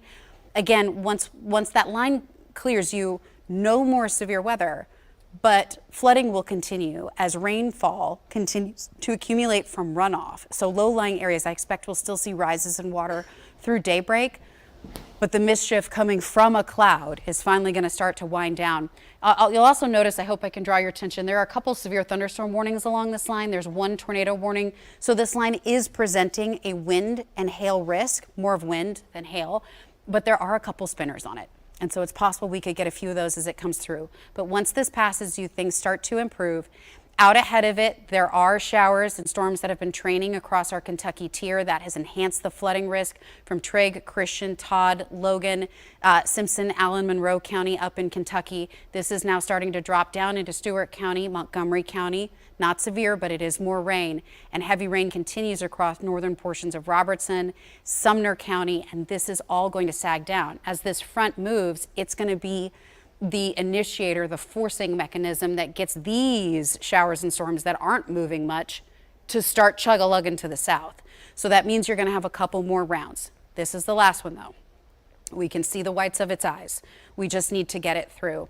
So this is a look at your rain chances overnight tonight. And I know nobody wants to see this because I think we all want it to just stop raining, but it's not done just yet. So we want folks to stay safe. We want folks to stay vigilant. We want them to stay connected because we're not done with this severe weather threat. We do have crews across the area, and as we head into the evening hours, we'll make sure that we're getting updates so that you know what's happening. That's also why we're reaching out to our emergency officials, to the experts in charge, to TDOT, and to the dispatch officers so that we can ask the folks on the ground that are in charge of helping, how can we help you best? What do you need most in this moment? How we can direct crews. There's going to be a lot of cleanup. There's going to be a lot of chainsaws humming over the next couple days and into the weekend. And we will get together and we will do it like we always do as a community. But tonight isn't the night because we still have such active weather coming. We don't want helpers getting hurt. We want helpers coming out and helping when it's time to do the helping. So the tornado warnings across our southern tier, I'm going to get a quick update on that timing because I gave you some estimates earlier. The most significant rotation is still in southern portions of Lincoln County. This is what's left of what was the confirmed tornado in the Elkton area. And it is moving to the east at about 35 miles per hour. So we'll go ahead and put a storm track on that for you. This is as it moves to the east. So the rotation should stay south of Moore County, and then it'll continue to move to the east. So putting it in Flintville around 9:13, put it in Huntland around 9:26, put it in Sherwood around 10 o'clock. Sherwood would have it on the east side of Lincoln County. That's when it would be exiting. Not to say that we want the folks that live just outside of the News Channel 5 area to deal with what we've dealt with, but we got to keep track of our own woes as we head into the evening hours tonight, and we have had more than enough to deal with across the area. I do think there will be, because that final round that we're expecting from Missouri and Illinois likely not settling in until after midnight, that's going to let some areas get a break as far as water receding. But my biggest concern for flooding really is areas, unfortunately, that have been hard hit. I mean, that kind of sounds like a duh because it makes sense. Like, of course, the hardest hit are the most vulnerable, but that's also the path that the additional showers and storms are taking. So right now, Benton County, Decatur County, you had a terrible afternoon, but you've had a break for the last few hours. Houston, Humphreys, Perry, Wayne, it's not, you don't have heavy downpours. Lewis, Hickman, Dixon County, you will largely not see anything move into your area till closer to midnight. But where we have our flood warnings in our western Kentucky counties, our flash flood emergencies in Robertson and Sumner County, additional flash flooding across portions of DeKalb County, Smith County, Cumberland County, Warren County, these are all moving in that direction. And so unfortunately, with more of a training setup, that means we will continue to see all of these are headed this direction. we're going to continue to see water rise tonight. I haven't even looked at the daily record rainfall for the day, but I would bet dollars to donuts we've set a new record for the day on that one.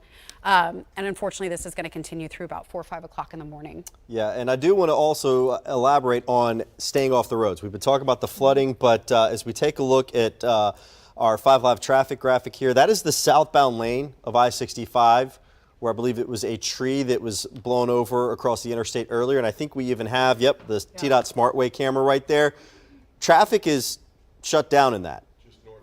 Just north of White House. So that's Sumner and Robertson. Yeah, that's I-65 north of Highway 76, mile marker 110.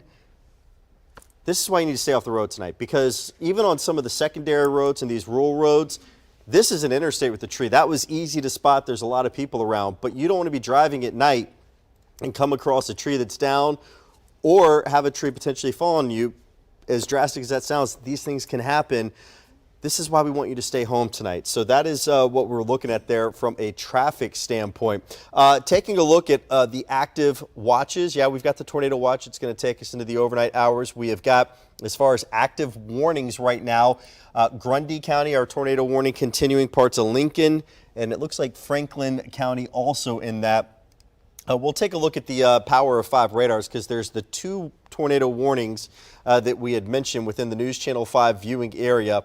And I'm going to go on and load this and zoom this in just a little bit because, as you can see, Franklin and Lincoln counties in that tornado warning right now. And then as you get into northern Alabama, you've got places like Madison County and Jackson County within the tornado warning. Also the tornado warning that continues to move through Grundy County until 9:30. It's 9:16 right now. And all of the flooding concerns that we will have across parts of Middle Tennessee and Southern Kentucky that will continue. So let me come down to the tornado warning in the south first, and we'll look at some of the velocity here. We'll do some tracking for you on this and really talk about and pinpoint this particular tornado warned storm. As we look at the rotation that's associated with it, Flintville, this is right over you right now. Still some pretty well-defined rotation on that. In fact, I want to take a look as well and just see if we see any type of debris indication, and nothing well organized, but still something I'm going to keep my eye on closely as we get a couple more scans in that. But again, here's that rotation. So that rotation in the Flintville area, it's heading towards Flintville School Road, Red House Road. You're in the path of that. It's just north of Limestone Road, but Watermill Road, that rotation looks to clip your roadway as well, and along with the old Ellera Road. So these are where we're watching for that rotation. Let me go on and put a track on this, and I'm going to do it from the rotation since we're already in here. And we'll take this out just a little bit, about 30 minutes. So this tornado warned storm, right now 9:17, in about 8 minutes moving towards the Neal area. Branchville at 9:27. We're looking at the Huntland area at 9:30 at this time. And then we continue to watch for the rotation as it works east. Old Salem at 9:33, Maxwell at 9:36, Cobbtown at 9:42. Again, that is our tornado warning in the southern tier that is in effect until 10 o'clock tonight. 10 o'clock tonight for that tornado warning. The other tornado warning in Grundy, that goes until 9:30. Rory, I know you've been getting some new information as well. What's the latest that you've got? Well, first of all, power outages are increasing, not surprisingly. We'll get to that in a moment. But you mentioned Henry, and we saw that SmartWay cam of the issues on I-65 north of the city, just north of White House with debris. But really, there's issues all over. TDOT crews are out working, and we have TDOT spokesperson Rebecca Hammonds on the phone who's going to update us now. Rebecca, what can you tell us at this hour? Hi, Rory. So I can tell you that we have several crews out across the region responding to whether it be debris, down power lines, or even high water. The good news is a lot of our state routes are passable, but there are still several places that you could see a limb or maybe not see a power line or not be able to see that high water because it's now dark. And so we really want to advise people to not get out on the roads if they don't have to. Yeah, and what specific areas are of most concern that you know about at this hour? So we have a lot of roads with high water in the Murray County area. Robertson County was hit pretty hard. We know we had a lot of debris cleanup a couple hours ago. Exit 90, I think it is 97 and 98 in the Goodlettsville area. Those exit ramps are closed right now because of high water. And then we have I-65 South near White House. I think, yeah, they're showing it now. That's because the trees down. We have crews headed that way now. So crews just dealing with a number of different issues from all this severe weather, and we have perhaps more on the way. They're going to be working throughout the night, I assume. Yes, yeah. We have multiple calls scheduled throughout the evening. We'll have more discussions to be had in the morning, but we're going to make sure to keep our crews responsive as we go through the night because, like you said, we have more storms coming. We anticipate high water to be an issue throughout the night, so we want to make sure to keep our crews safe, but of course, drivers safe. So if you don't have to go out, don't do it.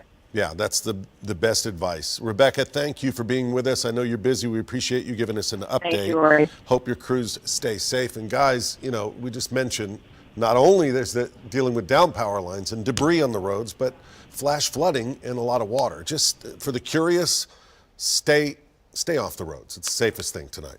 And speaking of that flooding, Rory, we're getting some more specific information about the flash flood emergency that is ongoing in Sumner County and portions of Robertson County. So Sumner County has two beloved creeks, Drake's Creek. Let's go ahead and pop up flash there. Drake's Creek runs through Hendersonville. Station Camp Creek tends to be more on the Gallatin side of things.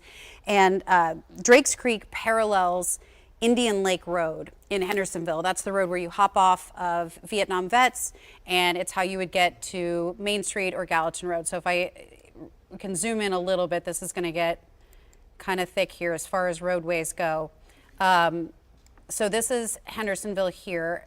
Drake's Creek runs generally right here, and it parallels Indian Lake. It kind of dead ends on Main Street where it dumps into Old Hickory. This area is expected to flood significantly tonight because of the additional rainfall. So it borders Indian Lake Road, which is where a majority of the businesses are on that first peninsula, and properties from Ocana to Main Street, to 31, to Gallatin Road, to Nashville Pike.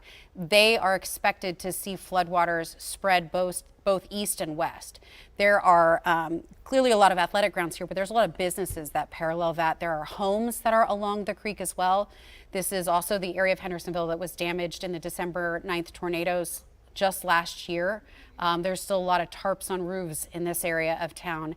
And unfortunately, it looks like that water may come out over its banks, not just impacting the parks nearby, but we could see this water potentially spread across some of the roadways that have businesses and homes there. So for Hendersonville along Drake's Creek, we really want you to pay attention to this. Flooding anywhere from Stop 30 or even further north up towards Durham Farms is a home subdivision up there, all the way past all of the businesses, the myriad of businesses that are open. There's a Demos that backs up to the water. There's a senior care facility there right near the intersection of Maple and Indian Lake. There's a Sam's Club. There's a terrific amount, but there's also residences on the other side, even an elementary school. And this creek kind of puts out into Old Hickory near, there's a playground there. Taylor Swift built it. My kids call it the Taylor Swift Park. That's near Ellis Middle School, it's near Hendersonville High School, and it's near Nanny Berry. So if we've got water coming out, we could potentially see some impacts to residences that live along these creeks, that even just the smaller sort of like tributaries that put into Drake's Creek, but also potentially seeing some impacts over roadways. So Shackle Island, pretty much to 31 is where we want, or for Main Street, we want folks to be careful. It's not just Drake's Creek, but specifically the National Weather Service is also speaking about Lower Station Camp Creek. That's where they were talking about Ocana to Main Street. that there will likely be some flooding here that could potentially be impacting some neighboring businesses. And again, it's not just the main creek, it is all of those smaller ones that tend to feed into it. That area has been hit really, really hard with flooding today. And with flooding continuing into the overnight tonight, you must be very careful. You know, it's no surprise that that is my neck of the woods. That's where my husband and my boys are right now. And I know that I may not be able to make it quite home at the end of this night tonight, at the end of the night, and have backup plans there. Unfortunately, we're seeing the convection that's starting to move into those flood prone areas really ramp up as well. Big uptick in lightning, not bringing the wind and the hail threat that we saw earlier today, but the bigger it is, the more rain it's going to put down. And unfortunately, this looks like it's going to be moving into the Robertson and Sumner County areas where we have, you know, tide waters covering roadways and portions of Robertson County. We've got more rain coming. So that's important to know for residents. We want you to stay inside. We don't want to see scenes like this. This is really, really scary stuff. You know, Henry, you've been saying all day how it's 6 inches to knock a person off their feet. It's 12 inches to float a vehicle. That's feet. Multiple feet. That is toddler-sized flooding happening on a roadway there. And it's moving rapid. You can Yes. see how quickly that water is Yeah. moving. That's the thing. It doesn't matter how good of a swimmer you are. No. You don't know what's in the water. There could be a log or something that there's just too many things that can go wrong. You also Stay don't out know of if that. anything's been washed out underneath it. Yes. You know, so you don't know how deep it is. Right. You might be stepping thinking that the road is there. The road might have been washed out. Maybe there was like a manhole cover. Those things can float Yes. out. All of a sudden you're sinking way down even deeper. Bottom line is that our emergency crews who are working their tail feathers off are begging us to stay off the roads. And so let's give them that compliance. Some good news, Grundy County now released from that tornado warning. The strongest winds have moved away from you. Unfortunately, we still have flooding nearby. Grundy County, you're not under a flood warning, but you are under a flood watch. We do still have the tornado warning in effect for southern Lincoln and Franklin County. That warning in effect until 10 p.m. So that may take us to News Channel 5 at 10. We have crews spread across the area. I mean, it's important that we do tell these stories, and we want you to know what your neighborhoods, what the towns that you do life and where you work. We want you to know what it looks like, what to expect. That's our job. We're storytellers, and we're here to give you information, and we're here to hopefully help keep you safe. So trust us that we'll do the due diligence of letting you know who's got power, who doesn't, what crews are working to do, what they think they can reasonably accomplish.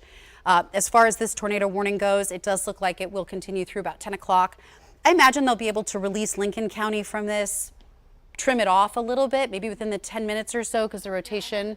Go ahead, Katie. Give us a close look at that. Yep, so I've been watching this. Again, we're also on Facebook Live. That's where I really keep a close watch on y'all's questions, and I do my best to answer it, whether through there on chat or on air. We've had a lot of questions about this tornado warning. We just have a lot we're covering right now. I promise we're not ignoring or not paying attention to anyone. I'm watching y'all. I'm keeping an eye on it. This is a look at velocity. So again, a good look at rotation. This is right on that county line. So this is almost if you cut straight down Moore County. So it's on the eastern side of Lincoln, western side of Franklin, and it's heading more so into Franklin County. So we're talking Flintville, Huntland area. That's what we're watching. Almost near 64. It's just south of that is where that rotation is looking. So check in on the neighborhoods. If you see your neighborhood, of course, go to your safe place. This is for a tornado warning right now. That is for Lincoln and Franklin County. So if you're in Stewart Road, if you're near Ellalore Road, if you're near Owens Lane, Hog Haven Lane, we have Hickory Grove Road, even up towards Maxwell Mountain Road. You're all kind of in that path of that. Passing almost south of Branchville, it may clip you just a bit. But again, this is what we're keeping an eye on, and there's still some decent time left on this. Something else I've noticed with all of these storms that are really on the southern side, so thinking again along the border of Tennessee and Alabama, there has been some very large hail reported. And this is from trained spotters, this has been from the public, from emergency managers, somewhere between 1 inch and 2.5 inches across. I mean, that is incredibly damaging. It's large hail. So again, we're still keeping an eye on this one tornado warning, at least for our friends in the south here. Think between Flintville and Huntland. We have not had any reports of a confirmed tornado, but again, it's after dark. We're not Right. expecting to see any of those confirmed reports, Bree. No, nocturnal tornadoes are the most dangerous. Nocturnal flooding is the most dangerous. So we unfortunately are in a treacherous setup, and more rain is coming, more storms are coming. We remain under a tornado watch until 3 a.m. So again, we do have crews spread across the area. One of them, Nikki Hauser in Storm 5 Titan in Gallatin, which has been hard hit with flooding and remains under a flash flood emergency. Nikki, thank you for your hard work tonight, and of course, careful, strategic. You should know that our crews are trained to handle this in severe weather. Nikki, why don't you take it away? Let us know where you are and what you've seen in Gallatin tonight. Yeah, hey Bree, I want to show you in Gallatin where we're at. This is at East Main Street, and what we're seeing at the moment, you can see from this camera from the top of our Storm 5 Titan, are these guys cutting down with a backhoe this massive tree that's fallen along the street and into this person's property, it looks like. So we've seen them be out here for, at least 30 minutes, likely much longer than that. And this is very much not the only damage we've seen, but I'm gonna zoom in so you can kind of see these guys working hard. We've seen these first responders and people coming out here to make sure that they're working right away, and we appreciate them. We thank them so much. But again, this is kind of the stuff that we are seeing in Gallatin. I'm gonna turn this over so you can see me. This is not the only damage that we've seen in Gallatin. The main thing that we want everyone to keep an eye out for is the flooding. It's definitely subsided from, I want to say, 2 or 3 hours ago. We saw some really intense flooding. Some of the most was at one of the main intersections in downtown Gallatin, and that's something that we're going to be showing you tonight at 10 o'clock tonight, so you can see more of that. But again, flooding is a main thing. It's not just the damage that you're going to want to continue to look out for, not only in Gallatin, but a lot of the areas that our meteorologists are mentioning tonight. I'll send it back to you guys for now. Nikki, thank you so much, and be safe out there. Again, I know what it is. I get it. Like no one tries to make the wrong decision. I'm going to go outside and I hope they don't. I'm going to go outside and make the unsafe decision. Yeah. You find yourself in a vehicle and you're like, maybe there's a little bit of panic or a little bit of like, well, I need to just get home. I just need to get home. But the majority of flood fatalities happen in vehicles. The majority of those happen at night. Every single person that has ever been rescued from a flooded road all thought they could make it through. So don't try. That's what our emergency managers are asking for. Yep. It puts them at risk when they have to rescue folks. We don't want to make tonight harder for any of our emergency officials, and you don't want to risk that. Wait. The water will subside, but it needs some time. And even now, we've got some heavier downpours that are working into northern portions of Sumner County and northern portions of Robertson County. That's where those creeks and streams that are flooding, that's where they start. They all dump into Old Hickory or they dump into the Cumberland. So we're now water loading them on their northernmost point, which is where they connect with the Kentucky border, which means a fresh wave of water is going to run downstream, and there's another round behind this one. So flooding will become a dominant threat overnight tonight. Not just the flooding. Unfortunately, we do have the risk for a few additional storms, and we are still, of course, keeping a very close eye on the tornado warned storm in our southern tier. Yeah, and I want to talk about that for a second, give you some good news in that Lincoln County has been removed from it. Bree, you were talking about a second ago, we were seeing that the rotation was clearing Lincoln County. They have indeed been pulled from that tornado warning. Goes till 10 o'clock, though. Still includes Franklin County, though, in Tennessee, Jackson County in Alabama. Let's take a look at the rotation with this as we switch over to our storm relative velocity, and still some pretty well-defined rotation right along Highway 122 heading into the Huntland area. So this is heading towards the Elra Road, Neal Street, Stewart Road. You all are in the path of this. In fact, the rotation is over Stewart Road right now, and we'll zoom this out just a bit. I'm going to put a storm track on this for you. Again, for the tornado warning that is in effect for Franklin County. If you heard me say your street name or if you hear me say your town name right now, it is time to make sure, if you're not already there, in your safe place. Turn the TV volume all the way up. Make sure your mobile device is with you should you lose power, because you can still stream newschannel5.com/live or on the News Channel 5 app with cellular data. You can still stream our coverage through your mobile device. Huntland, it is moving over your neck of the woods here in the next about minute. Beans Creek at 9:38, Three Forks at 10:54, and then it's set to expire at 10 o'clock. Saul City, it will be moving into your area right at 10 o'clock, which again is when it is set to expire. As far as the other warnings, again, no tornado warnings. That is the only one that we have within the News Channel 5 viewing area at this time. So certainly some good news there, but this is not the end of it. This is just the getting closer to the end of round 2 of 3 rounds. A number of severe thunderstorm warnings still in effect now into East Tennessee. You can see we've also got a host of severe thunderstorm warnings getting into Southeast Tennessee, and of course our flash flood warnings that are in effect for places like Cannon, Coffee, Warren counties until midnight, until 10:30 for Cumberland, DeKalb, White, and Warren counties, and then also Sumner County until 10:30. We just heard from our Nikki Hauser, the flooding concerns up there. We have heard from emergency managers today. We have shown you pictures. Bree showed you a picture of a vehicle, I think it was in Gallatin, that was completely submerged earlier today, or almost completely submerged. A foot of water can sweep a car away. We're talking about feet of water in these cases where we have got these flash flood warnings that have been happening all afternoon. In Kentucky, still a host of flash flood warnings until 2 in the morning. Christian County, Todd County, Trigg counties. These flash flood warnings, again, going for you all until 2 a.m. So as we look at that wider picture right now, yes, it looks like things are quieting down. This is just round 2, giving us a little bit of a break before round 3 starts to push in, which currently is located throughout southeastern Missouri, working into western parts of Illinois, northern Arkansas, and we've got showers still in advance of that moving over the flood-prone areas that have already picked up in some instances, Bree, over the last 24 hours, radar indications of 6 inches of water. Yeah. Be very curious to see once we do get those rain gauges what some of the totals are, but I don't think these radar estimates are too far off given how much rain we've seen in those areas today. No, I would totally agree with that. And, you know, that's too much rain on parched ground.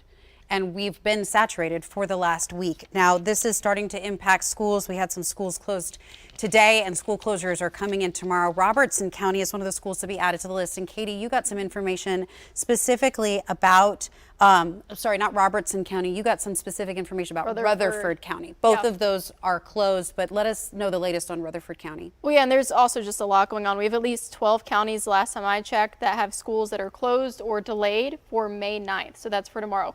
Rutherford County Schools did post on their Facebook page letting parents know that they are going to be closed tomorrow. Again, that's for all Rutherford County closed. They have several flooding issues tonight. Several areas are without electricity and several trees are down. So that's going to impact their bus routes. You may have also heard that the director of the school's son was involved in an accident tonight because of the storm. He's stable but in critical condition, and he is receiving medical treatment tonight. So if you haven't seen that for Rutherford County Schools, because again, I know it's late, it's 9 o'clock, maybe the kiddos are already in bed, preparing for that early tomorrow morning. We just have numerous schools that are either completely closed tomorrow, they're letting out early, or they're starting early tomorrow. So don't let that catch you off guard. You know, keep a close watch. I know I'm going to keep a close watch on school closings, and you can find all of that on our website as well. And it's possible that this may even extend into Friday for some. It depends on cleanup, depends on impacts, right? Depends if infrastructure has been compromised. I know Rutherford County is not on this list just yet. Clearly, the director of schools has his hands full trying to take care of his own family tonight. We'll work on getting that updated, but you can see Robertson, Sumner, Wilson, Cannon, Warren, DeKalb, Smith, Putnam, Macon, Murray, Dixon, they all know that kiddos need to stay home. Families need to be focused on making sure that they're okay, their homes are okay. We don't want everyone trying to hit the road tomorrow morning. So unfortunately, like I said, we are dealing with more rain coming down the pipeline. This line of storms that has been largely in our Kentucky tier for the last couple hours has finally dislodged. It was kind of stuck. This is a loop of the last hour or so when it finally started moving, and it is now sinking to the southeast. It's only moving south around 30 miles an hour. So I'm going to put a really long storm track on this because this is now what's going to bring the heavy rain to where we have flash flood emergencies in Robertson and Sumner, and flash flood warnings for adjacent counties around it, including Davidson County, Montgomery County, and stretching up into Christian County and Todd County. So the timing right now, White House, you're about to get a fresh batch of heavy, heavy rain. Also for folks, I mean, if you live here, you know this, but Sumner County, Robertson County, the higher elevations that you get, or the further north you go into higher elevations. It becomes very hilly. And so, of course, if we've got heavy rain, right, where we've got some of its really beautiful hilly terrain, as this comes down towards essentially sea level, right, as we get towards Old Hickory Lake or we get towards the Cumberland, we're dumping water on our streams, our creeks, that is flowing downhill into areas that already have feet of water covering the road. So this is going to cause flooding to reinitiate. And unfortunately, there is more rain behind this. So that's why we're expecting flooding to persist in the overnight time frame. Timing on this puts it into Hendersonville, just about 20 minutes, about 10 o'clock. Puts it kind of the western edge of this, the White House area. That would be southern portions, kind of where the Montgomery County border touches the Cheatham County border and the Davidson County border. About 10, 20 minutes here. Nashville, about 10:30. This is going to slowly sink southward. We don't expect mischief with this portion of the line. I've just kept the lightning turned off. These are thunderstorms. They may have some gusty wind with them. They may have some smaller hail, not anywhere near the size we saw earlier today. But it was just so hard to pick out the city names because there was so much lightning on these storms. So they are indeed thunderstorms coming in, and that's another concern, is folks being outside with lightning. That's not the final wave. Unfortunately, that final wave is still back towards the boot heel of Missouri, likely not moving into Middle Tennessee until after midnight tonight. Yep. That's the final push. That's the final push. So we still have severe thunderstorm warnings in effect for our southeastern counties. Wind and hail the threat here. Thankfully, Lincoln County, like you were saying earlier, Henry, cleared from the tornado warning. There's all that lightning. Yeah, they do have the severe thunderstorm warning right now too, Lincoln Correct. County, until Yes. 10:15. Cleared from the tornado warning. We'll have to keep a close eye on that severe thunderstorm warning. We have one tornado warning in effect for our area, which is crazy to think that we're down to one when we've had so many for most of the day today, and it is southern portions of Franklin County towards Huntland. That's where we've got rotation. It's generally here south of Highway 64, moving to the east at about 30 miles per hour. So we'll put a storm track just on the rotation portion of it. Sherwood, a little bit after 10 o'clock. We are going to be joining most of our crews in progress right at top of the hour at News Channel 5 at 10 o'clock tonight, because we want to make sure that you have a clear understanding of the cleanup efforts, the damage, the power outages, what's happening to our community, what's happening to our neighbors. The safety, we want folks to continue to do their tornado safety precautions in southern portions of Franklin County. So Huntland streets here, we're looking at Hickory Grove Road, Suncomb Road, Gardner Lane, Horton Hollow Road, Sugar Cove Road, White's Gap Road, Collins Road. We likely have, if not something rotating, some very strong straight line wind, some 60 to 70 mile per hour straight line wind moving across that area. So let's just go ahead, give it its space. That's the whole motto for today. If you've got a warning near you, then you stay in the most interior portion of your home, because we've got folks that are still just trying to assess their own family members and make sure that that their neighborhood is safe as we continue to have more storms drop into the area. I do, before we kind of look at something else, we often talk about lightning, and there has been so much of it tonight. Just in the last 15 minutes, we still have over 2,100 strikes across our area. I will say it's not, this is a small step in the right direction. Earlier today, like 60% of the lightning was positive strikes. Now we're down to about 50%, 50-50. It's not, Henry's smirking at me. That's not much. It's not much of an improvement, but it is an improvement. Positive strikes originate from the top of a thunderstorm versus negative strikes, which originate from the bottom. Positive strikes are exponentially more powerful. They are the loudest ones. They're the ones that make it feel like your whole house is being shook. They're the ones that rumble significantly longer than others. And it's because they have to travel through a much larger portion of the atmosphere. They have to have a lot more voltage. They have to have a lot more electricity, and they tend to be located with strong storms. So it just reinforces the fact that we are indeed dealing with what will be an historic outbreak across Middle Tennessee. This next wave that comes in, the National Weather Service has maintained a tornado watch through 3 a.m. because there is the potential for some tornadoes in the overnight time frame. It is not as likely overnight tonight as it was during the afternoon today. So as we look at the 4 severe weather hazards that are in play, whether it be flooding, straight line wind, hail, or tornadoes, we're kind of shuffling them around during the day today as to what would be the most likely or prolonged hazard that you would encounter. As we head into the overnight hours tonight, hail and tornadoes are going to start to decrease in likelihood. Wind and flooding are going to increase in likelihood. And now that the ground is saturated, that's where the concern really lies about additional power outages. Yeah. Because the roots of our trees, they've got nothing but mud. I've said it a couple times tonight, nothing but mud to hold on to. And so if we get some gusty wind with this final push of storms that comes through, those storms off to the north and west do have a handful of severe thunderstorm warnings on them. That's what the yellow boxes are. And it's mainly because of wind. We get some additional wind in here. That may even mean if you peek out, your front window, maybe your house is okay. And it looks like, okay, things are looking pretty good. Trees are where I left them. Yeah. May not be in the morning. Well, and keep in mind, too, because we've had some gusty winds already, so there could be trees that, because now they're in bloom, you may not see that, oh, there's a dead branch on it, and the wind really shook it pretty good, and it's barely hanging on. You get another strong wind, that could cause it to, unfortunately, fall, hit a power line, and knock it down. So this is definitely going to be an event with some power outages. I do want to show you real quick, there is a new severe thunderstorm warning for Giles County, 10:15. We've got some quarter-size hail potentially and winds of excess of 60 miles per hour. So that's our new severe thunderstorm warning for Giles County. I'll just do a quick tour of the warnings and where they are right now. The Giles County severe thunderstorm warning again until 10:15, and then Lincoln County a severe thunderstorm warning until 10:15. And the only tornado warning at this moment that we have, knock on wood, is Franklin County. Of course, we don't want any, but it is nice to see that count going down some. We continue to watch this closely, Franklin County and then Jackson County in northern parts of Alabama. Still a host of flash flood warnings in effect. Cumberland, DeKalb, Warren, White counties until 10:30, as you can see there. Also looking at places with flash flood warnings still in effect in the northern tier, Sumner County until 10:30. We have been talking a lot about Sumner County today as they had swiftwater rescues going on. Incredible flooding that was happening up in Sumner County, and then up in Kentucky, Allen, Logan, Simpson, Warren counties, flash flood warnings until 1:45 in the morning.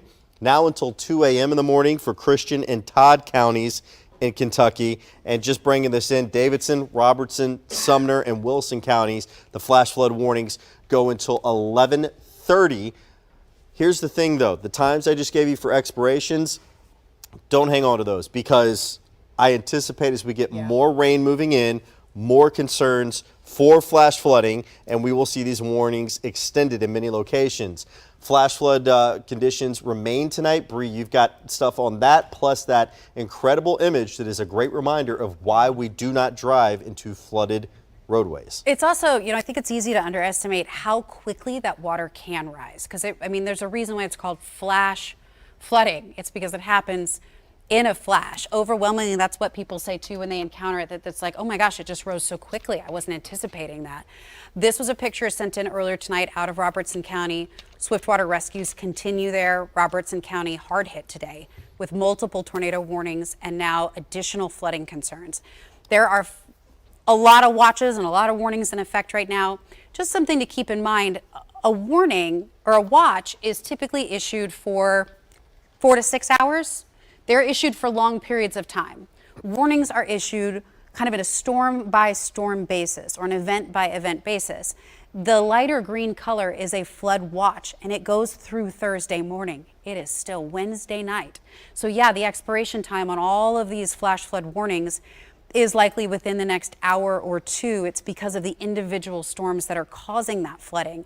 There are more storms to come. So yes, more flood warnings will be issued tonight. Starting to see some severe thunderstorm warnings starting to pop up as well. One now in Christian and southern portions of Todd County. We also have a new severe thunderstorm warning in Giles and Lincoln County.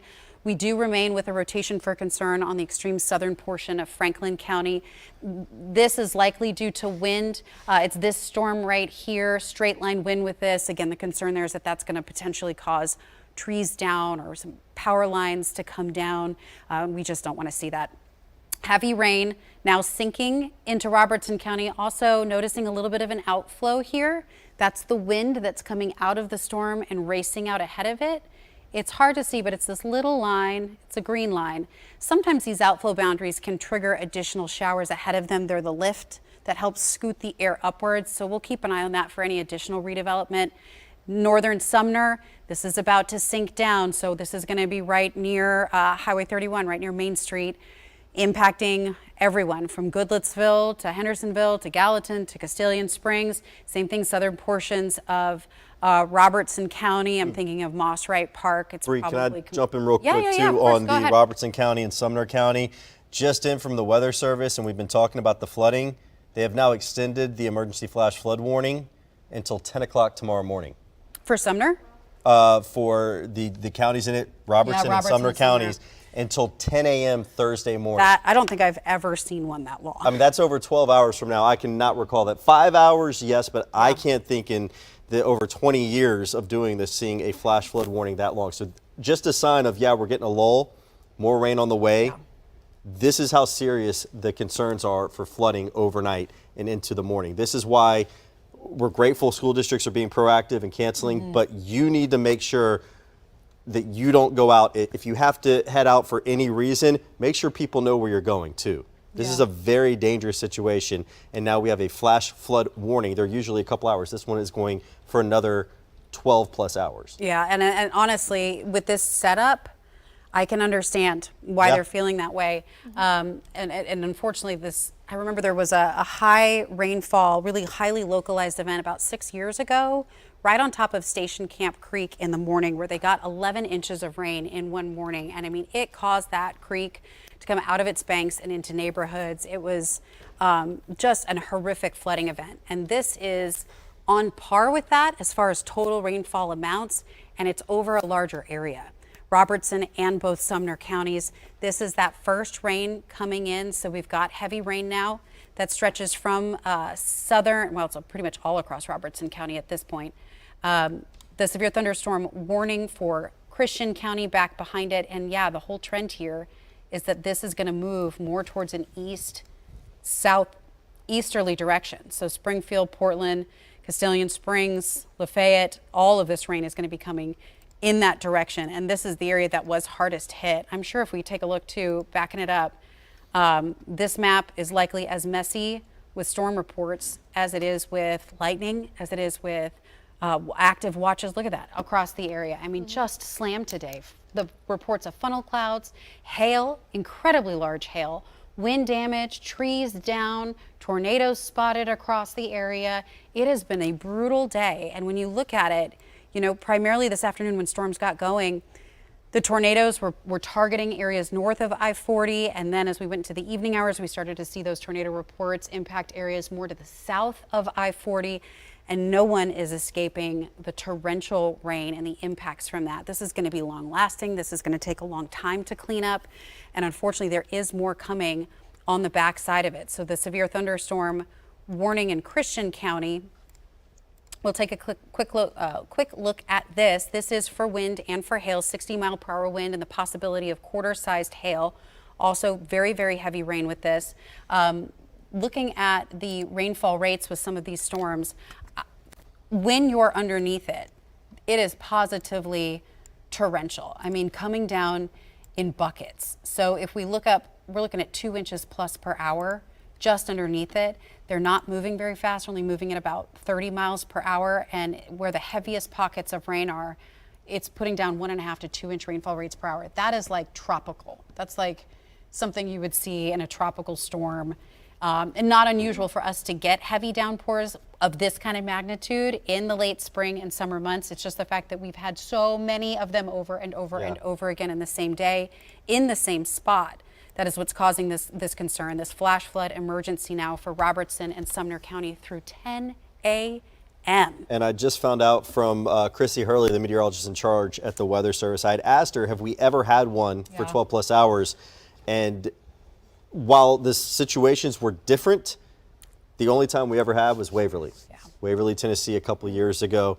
Again, different situations, but this gives you an idea of the concern that we have here at News Channel 5, that the Weather Service meteorologists have, of the rainfall that is going to add on top of the flooding conditions that we have already seen. So the fact that we've got a flash flood warning now, Robertson and Sumner counties, and let's see, August 21st, 2021 was a long flash flood warning emergency, comparing the Waverly flash flood to the one that's in effect right now. We've seen swift water rescues tonight. We have seen cars stranded in roadways with images.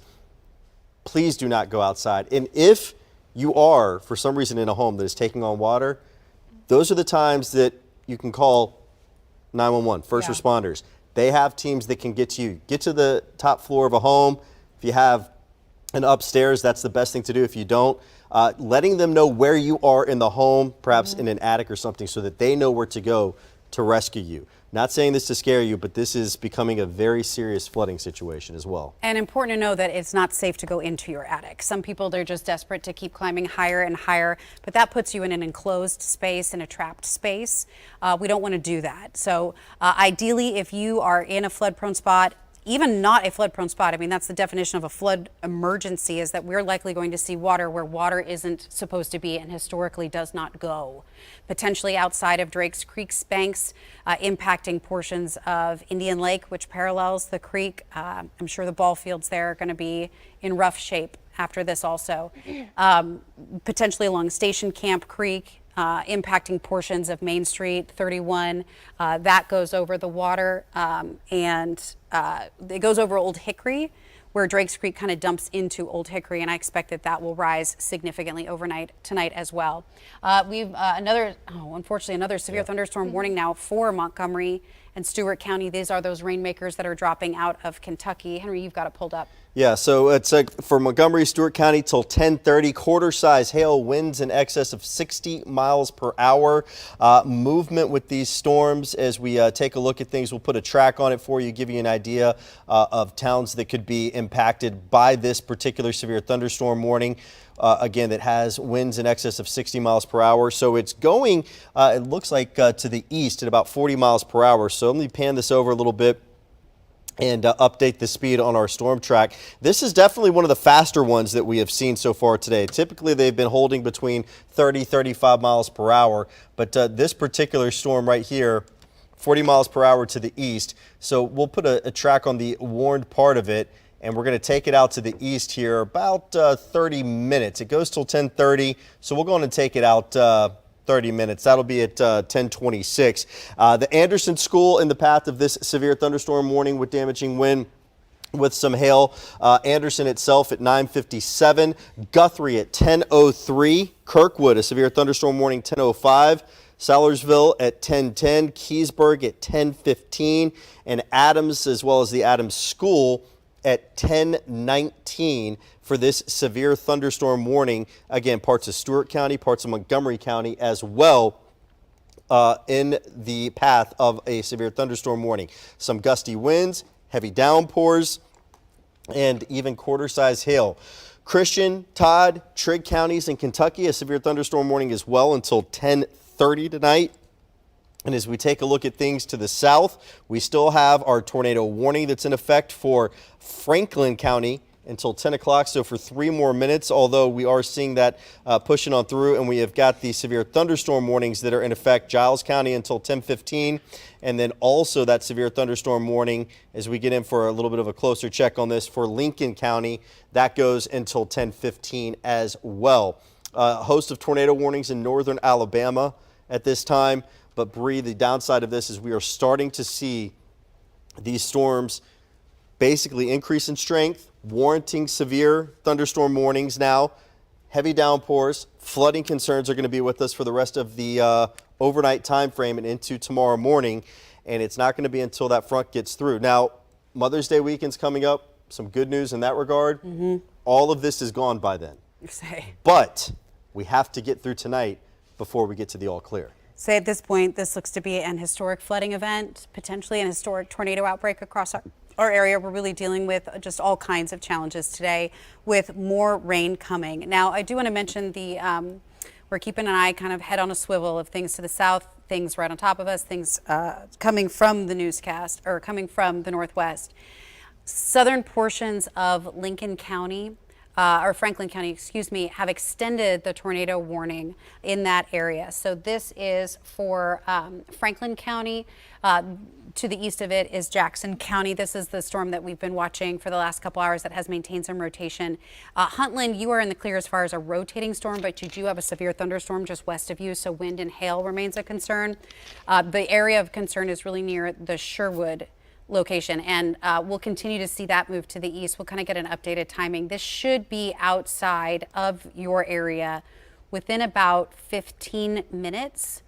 Here's a quick storm track on that. It is not the only thunderstorm that we have across the area. It is the remaining tornado warning that we have, although as we look towards the north and west with what's happening, there is a tornado warning closer towards the boot heel of Missouri.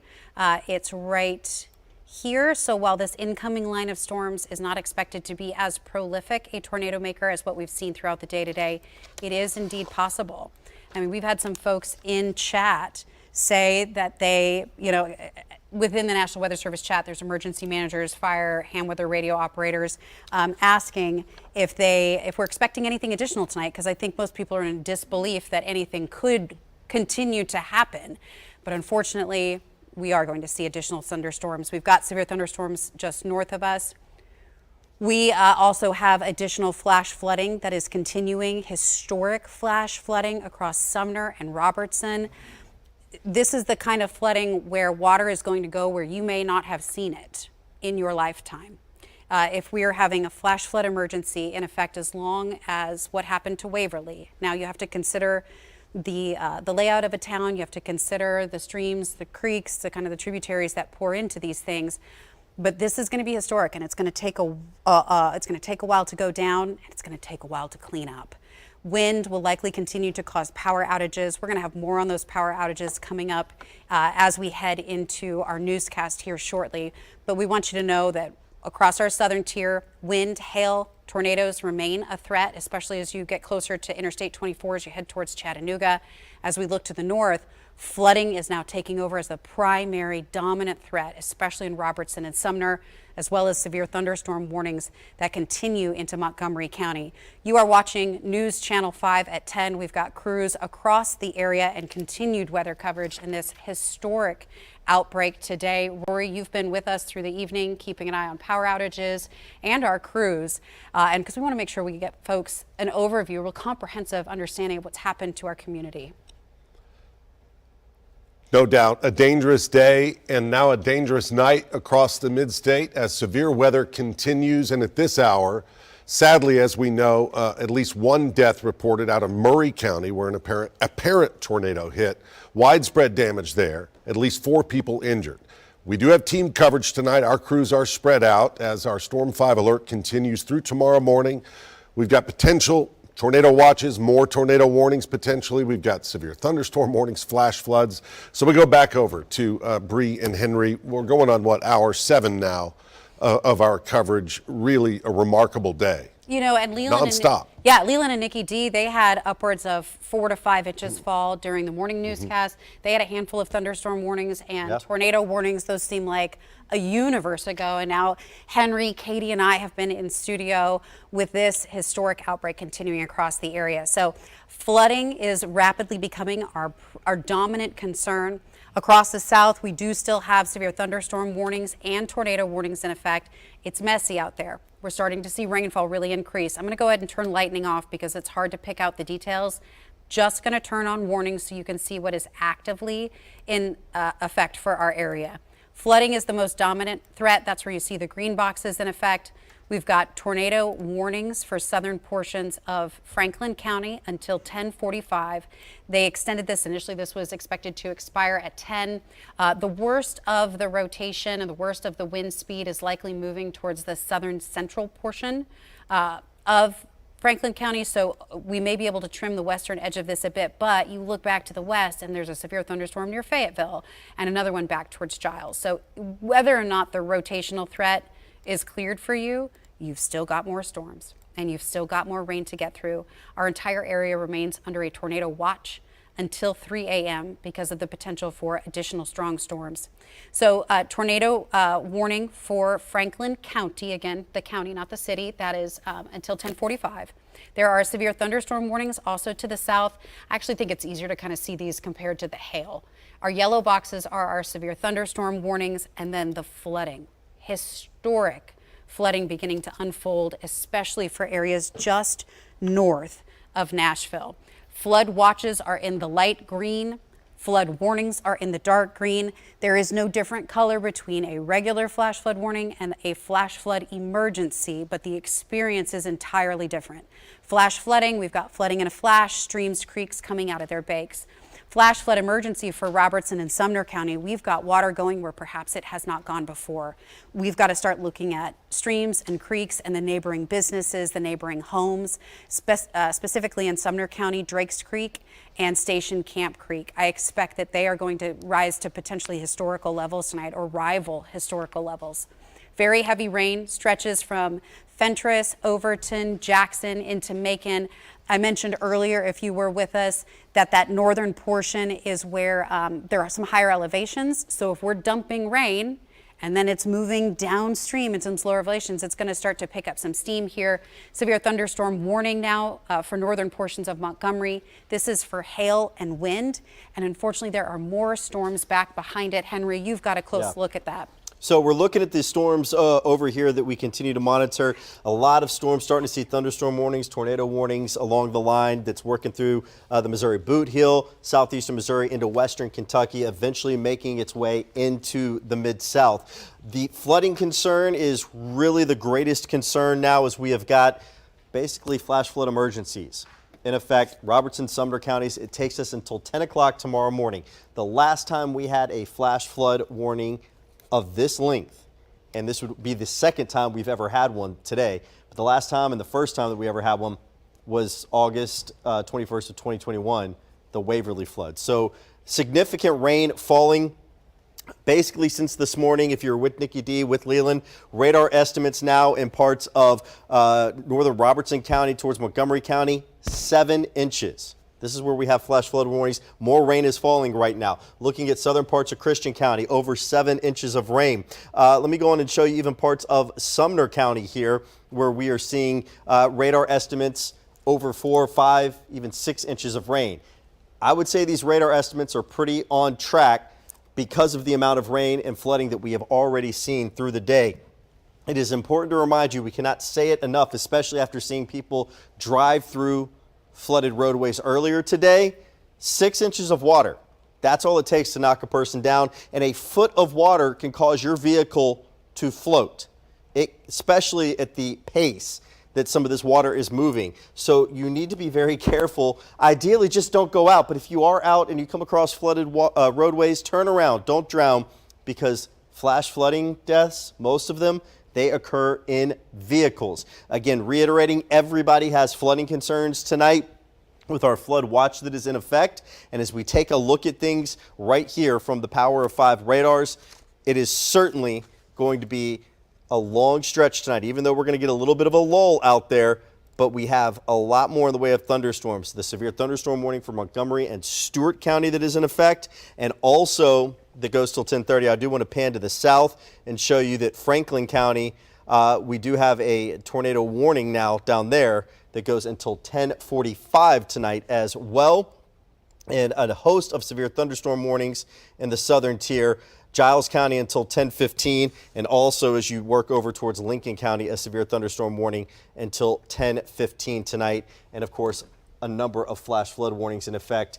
And I hate to say this, but more to come. Yeah, unfortunately, this is an historic outbreak for us, and we're now transitioning to more of a flood threat. That's not to discount the ongoing severe thunderstorm warnings that are across our southern tier, so Giles County, Lincoln County, Franklin County. You have hail, wind. There is still a rotational threat in southern portions of Franklin County. To the north, we are now bracing for, unfortunately, what looks to be historic flooding tonight. especially across Sumner and Robertson County. That's not to discount the flood warnings elsewhere, but that's where we have these flash flood emergencies. That's also where we have Nikki Hauser in Storm 5 Titan tonight. Rory, you've been helping us kind of keep track of crews on the field and the moving parts. We'll toss it over to you. Thank you both. Great work you've done tonight. As you mentioned, our crews are out tonight, and obviously we're also having some connection issues with the storm damage to cell towers and other infrastructure. But we do have Storm 5 Titan, as Bree mentioned. Nikki Hauser has been up in Sumner County monitoring conditions for us, specifically in Gallatin. Nikki, what can you tell us at this hour?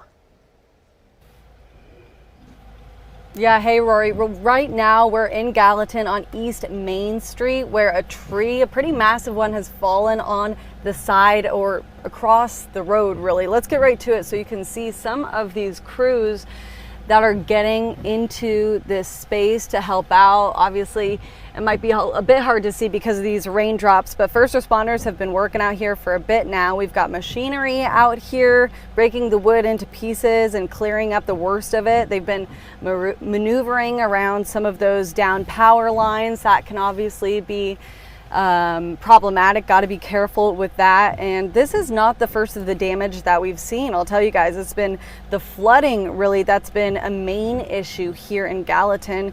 I want to show you some of the video that we shot earlier. I saw at least 3 cars just like this one get stuck in the water. They thought they could go through, they couldn't. This right here is one of the main intersections in Gallatin on Broadway.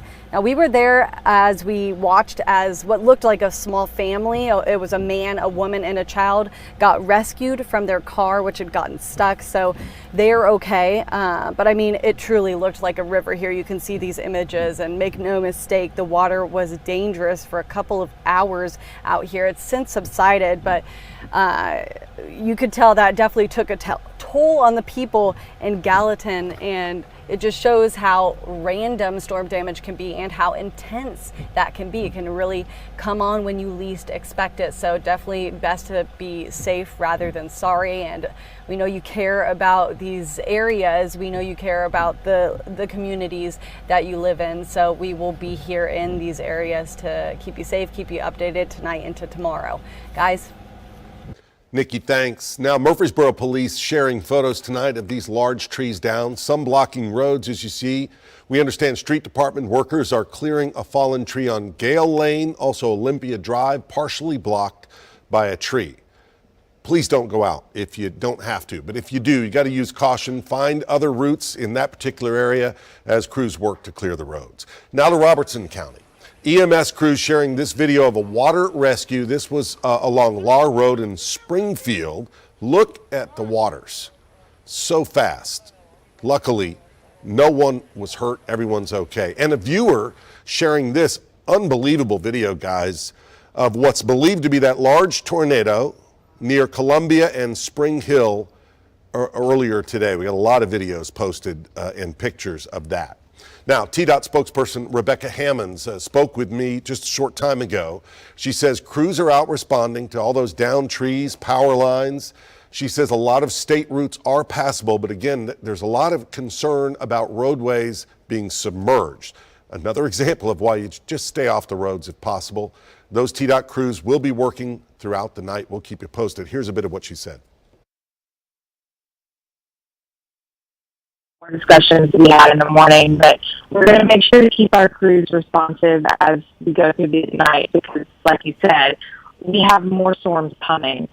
We anticipate high water to be an issue throughout the night, so we want to make sure to keep our crews safe, but of course, drivers safe. So if you don't have to go out, don't do it.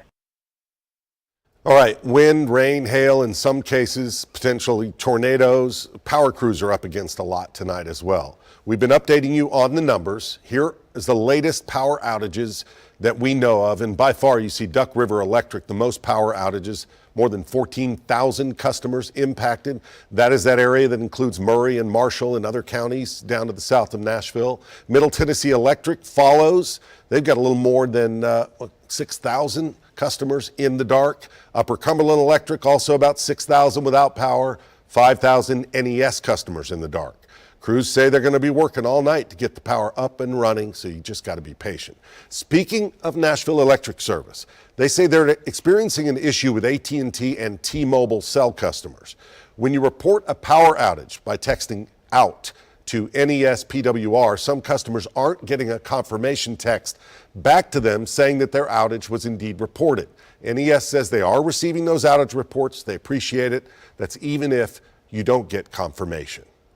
Now, this troubling news we learned tonight about a 10-year-old boy who was injured during the storms down in Rutherford County. We mentioned this earlier. We've learned he is the son of the school's director there, Jimmy Sullivan. School officials say the boy is in the hospital tonight at last word, in critical condition, but he's stable. Of course, doctors and nurses giving him all the constant care he needs. The school spokesperson asked that we all keep his family in our thoughts and prayers. Severe weather like this all throughout the region impacting travel in and out of Nashville. The FAA issued a ground stop earlier for flights in and out of Nashville International because of the storms. That has been lifted. We know at least 21 flights departing BNA were delayed this afternoon, as well as about 11 arrivals into Nashville. There's a live look now out toward the airport. Storms lasting, of course, through the overnight hours. If you have flight plans tomorrow, you better check ahead, check your flight status before you leave and head to the airport again. It's because the entire region is affected. Major storm reports out of Arkansas, Missouri, southern Illinois. Some of that coming our way again tonight, so we'll go back over to Bree and Henry, guys. Yeah, it has been an historic severe weather outbreak across the last 7 days, mainly the plains, but now that energy ejecting here. We've had multiple rounds of wet weather, and so that has primed us for this flood risk tonight. Flood watch remains in effect through daybreak tomorrow. Flood warnings remain in effect in the dark green areas, including those incredibly long flash flood emergencies for Robertson and Sumner County. The National Weather Service specifically saying they expect neighborhoods and businesses along Drakes Creek and along Station Camp Creek to be impacted by those floodwaters tonight. Here is a look at all of the watches and warnings, and it is a kaleidoscope of colors. The light red, which includes West Tennessee, is a tornado watch until 3 a.m. because unfortunately we could still see some tornadic storms. Some good news, though, is that we are tornado warning free. Franklin County canceled the tornado warning, so at this point we do not have active tornado warnings, but I do think it's possible we could have some additional into the evening hours. You can see just under this banner there's a couple near the Boot Heel of Missouri, and that still has to come here. Tornadoes, of course, a priority. Thunderstorms a priority, but flooding is rapidly becoming one of our primary concerns tonight, especially across Sumner, Robertson County. Everybody that's in a green box is under a flash flood warning, but it's particularly Sumner and Robertson County that have been hard hit. There have been water rescues of emergency management having to rescue people from their homes because water has gone into their homes in Sumner County. Gallatin, Hendersonville, stretching north into White House over towards Robertson. They also were able to let go of the severe thunderstorm warning that was in effect for Giles County. So at this point, we do still have thunderstorms across our southern tier. Reminder, I turned the lightning off on these just to make it a little cleaner to see where the cells are. Now we have heavy downpours that are moving into some flood-prone areas for areas east. So we've got DeKalb County over towards Sparta, stretching down into Warren County towards McMinnville. Everybody in green is under a flash flood warning, and there are spotty storms moving your direction with some heavy downpours. Macon County, you are getting positively poured on right now. This stretches down towards Castalian Springs. Heavy rain up in Portland. That stretches down towards Hendersonville, stretching into Goodlettsville, Madison, now starting to move into downtown. Heavy rain cross plains over towards Springfield. A little bit of a break in the action toward Barren Plains, but then just on its heels, we've got the severe thunderstorm warning in Christian, Todd, and northern portions of Montgomery County. Severe thunderstorms are defined by wind, hail, or the presence of a tornado. So this is not a byproduct of flooding. It's just making the flooding worse. And then we look off to the west, and there are storms that stretch from Illinois down into Missouri. There are severe thunderstorm warnings and tornado warnings associated with these. This is going to move into our area, and that is the final push.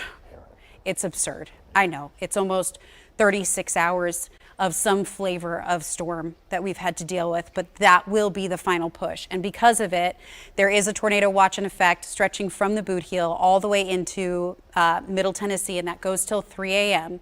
This is a look at the rainfall that's fallen just over the last 24 hours. So this doesn't include yesterday and the day before and the day before and the day before, which it rained, so we've got wet ground.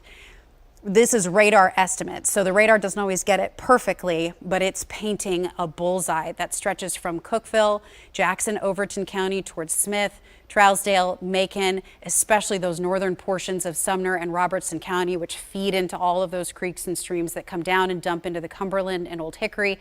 This crosses the border up into Kentucky. Some heavy totals in southern portions of Rutherford County, Murray County, hard hit today as well. So as far as our rain chances for the rest of the evening, we are going to see, this is for Nashville proper, we'll see those rain chances for downtown really start to ramp up in the 2 to 3 a.m. time frame. Visually, this is what it looks like. The storms that are are right near that Tennessee-Kentucky border, they sink down by about midnight. Then we start to see the approach from the activity that's in Missouri. This swings into our area, likely moving into Middle Tennessee around midnight to 1 a.m., continuing through 2, 3 o'clock in the morning, and continuing on to our southern tier around 4 or 5 o'clock. That's exhausting, isn't it? That is exhausting to consider. I will tell you that your threat for wind, tornadoes, and hail will end once this leading edge passes you. So for those that are not dealing with significant flooding, we'll be able to give the all clear for a few counties as we head into the evening hours. But for Robertson and Sumner County, because that flash flood warning is in effect, that flash flood emergency is in effect until 10 a.m. tomorrow morning. That's in part because of active rainfall exacerbating flooding and runoff, causing continued rises in waters.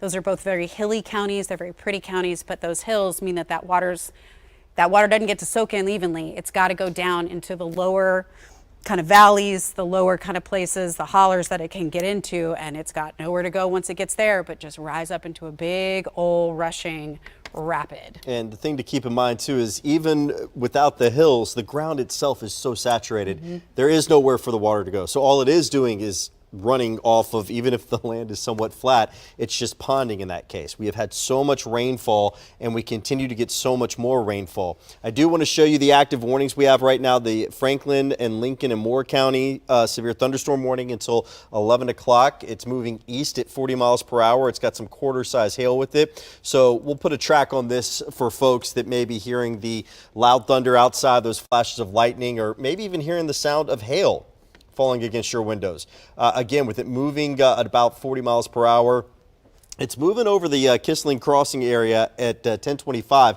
So that is 4 minutes from now because the clock just changed over to 10:21. Winchester at 10:27, a severe thunderstorm warning. Sault City at 10:29. Winchester Municipal Airport there at 10:31. The Cowan area at 10:35. Sherwood at 10:40.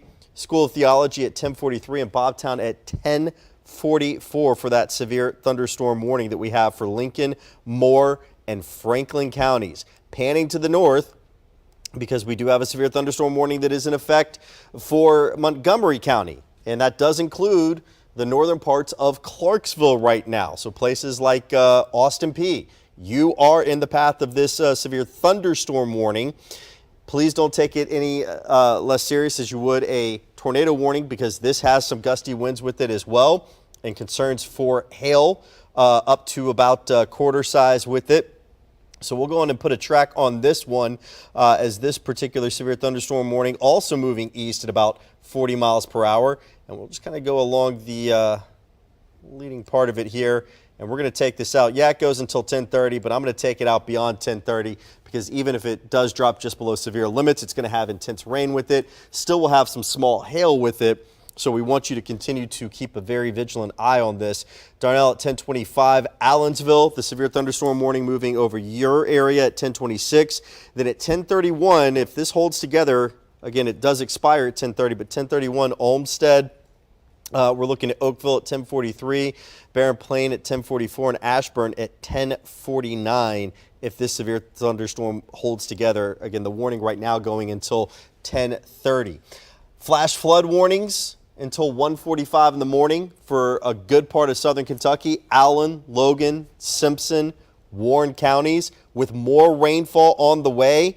This is going to add insult to injury. Robertson and Sumner counties, that is not a typo. That flash flood warning going until 10 o'clock Thursday morning, so just under 12 hours from now. That is the second longest flash flood warning that has been issued by the National Weather Service in Nashville. The first one being August 21st, 2020 in Waverly, Tennessee and Humphreys County. Flash flood warnings also in effect for southern parts of Sumner County until later on in the morning, again, 10 o'clock tomorrow morning. And then we have got Cumberland, DeKalb, White counties and Warren counties, a flash flood warning that goes until 10:30 tonight. I wouldn't be surprised if, even if this does drop at 10:30, another one is issued because more rain on the way. We are watching this line of storms, an intense line of storms at that, moving through southern Missouri, western Kentucky, about to enter northwest Tennessee. It's moving through northern parts of Arkansas as well. And the intense lightning with it, these storms still have a lot of energy. We have seen that throughout the day with these storms, the amount of energy associated with them. No active tornado warnings in the News Channel 5 coverage area. Again, just severe thunderstorm warnings that we've talked about. Recapping them one more time. Franklin, Lincoln, Moore counties, that goes until 11 o'clock. And then in Montgomery County, severe thunderstorm warning until 10:30. And in Kentucky, Christian and Todd counties, that severe thunderstorm warning goes until 10:30. We're going to check back in with Rory now, who's been tracking basically all that's happening in these communities. And you got some information, I believe, from the mayor of Spring Hill, right? Yeah, thanks, guys. We just heard from the mayor of Spring Hill a few minutes ago, Mayor Jim Hageman, still dealing with what's happened there. He talked to us from where that confirmed tornado earlier touched down. Heavy damage, as we mentioned, to the southern area of Spring Hill, east of Columbia. It's Blackburn Lane near Clara Mathis Road. Here's what he said. We do not know exactly how many homes are. What we do know is that we had a confirmed tornado that came through here, and the evidence shows that. What we are currently doing is we are in a search and rescue mode. We are going from house to house to make sure that everybody is okay. And if they're not okay, then we will treat them as we come upon them. And when I say we, this is very important. As Spring Hill, we are responding mutual aid to the County of Murray as well as the City of Columbia, and there are others here as well. I've seen Nolensville FD here. I've seen Franklin FD here. It's a team effort to make sure that the citizens are incredibly well served. Yeah, they are working together, no doubt. Our Hunter Hoagland is standing by in that area. Again, this is that Bear Creek Pike area, just north of there in Murray County, so it's east of downtown Columbia. He has been there monitoring conditions. Hunter, where are you specifically, and what's the latest there? Hey, Rory. Yeah, so we are here in Maury County. We're off Old Highway 99 in Lucia Road. This is kind of sandwiched in there between Spring Hill and Columbia, both areas where we have seen a lot of problems tonight. Now, we have video just in that we want to get to that our photographer Bud Nelson shot from earlier, really just showing kind of the brunt of this damage here. This is off Clara Mathis Road. If we have this video, if we could pull it up here. Search and rescue, as you just heard, they're still going door to door in that area tonight. Really, though, heavy damage wherever you seem to look in all the directions, right? We're seeing homes that have collapsed, barns that have caved in, cars that have toppled over. It really is just a mess out here. Within the last 20 minutes, we just wrapped up a news conference out here with Maury County Fire. We're sad to report to you tonight, one person has died. We're told multiple others were sent to the hospital as well. The chief deputy, though, they wanted me to reiterate tonight that nobody is trapped. All of the searches that you were seeing tonight are going to be secondary searches to make sure they didn't miss anybody, possibly any pets. But again, it seems everybody has been accounted for out here. Now, there are emergency crews, though. They are still having a hard time getting to people out here. We're told there are a lot of people who are out on these roadways who shouldn't be. I talked with the chief deputy out here. I asked, is there a message you want me to relay to our viewers tonight? He said, that message is just to stay home. Let us work out here so we can get to the people who need it. The time to come out here and help, that's not right now. That'll be in the coming days. But let these first responders, guys, do their work. We are told there will be another news conference slated for tomorrow morning at 7 o'clock. That's going to be at the Columbia Fire Station. It's going to be a joint agency news conference where I'm told they will have hard numbers on the number of homes that were damaged, along with how many people were hurt in all of this. We are going to have a crew there. For now, we're going to keep monitoring conditions live out here in Murray County. For now, I'm Hunter Hoagland. Rory, we will send it back to you in the studio. Wow. Hunter, thank you. Now we want to show you a little bit up to the north in Robertson County area. Earlier today, flash flooding hit the area near White House. Part of the pavement, we're told, look at this, on Tyree Springs Road just broke apart and slid down into the water. Also, White House High School, a big mess there. Students telling us water flooded part of the school, including some of the theater. At the back of the school, maintenance crews quickly put sandbags down. They propped open doors, tried to air out the building. Students say made it hard to focus on their work. Classes weren't really ongoing, and I'm not trying to walk in between buildings if it's going to be raining the entire time when the awnings provide so little coverage and protection from the elements. All right, the community doesn't expect to be in the clear again, at least until tomorrow morning. That's full 24 hours after all this began. So be patient. Now, our number one priority, as we've told you for hours today, keep you and your family safe and connected to all the resources we have available. We want to make it easier for you to access those. So we have links to Weather Call, our Storm Shield app, our Safe Places program, all the info you need in both English and Spanish, all in one place on our website. Go there and search for severe weather tools. All right, back down to Murray County. As we've mentioned, one death reported there.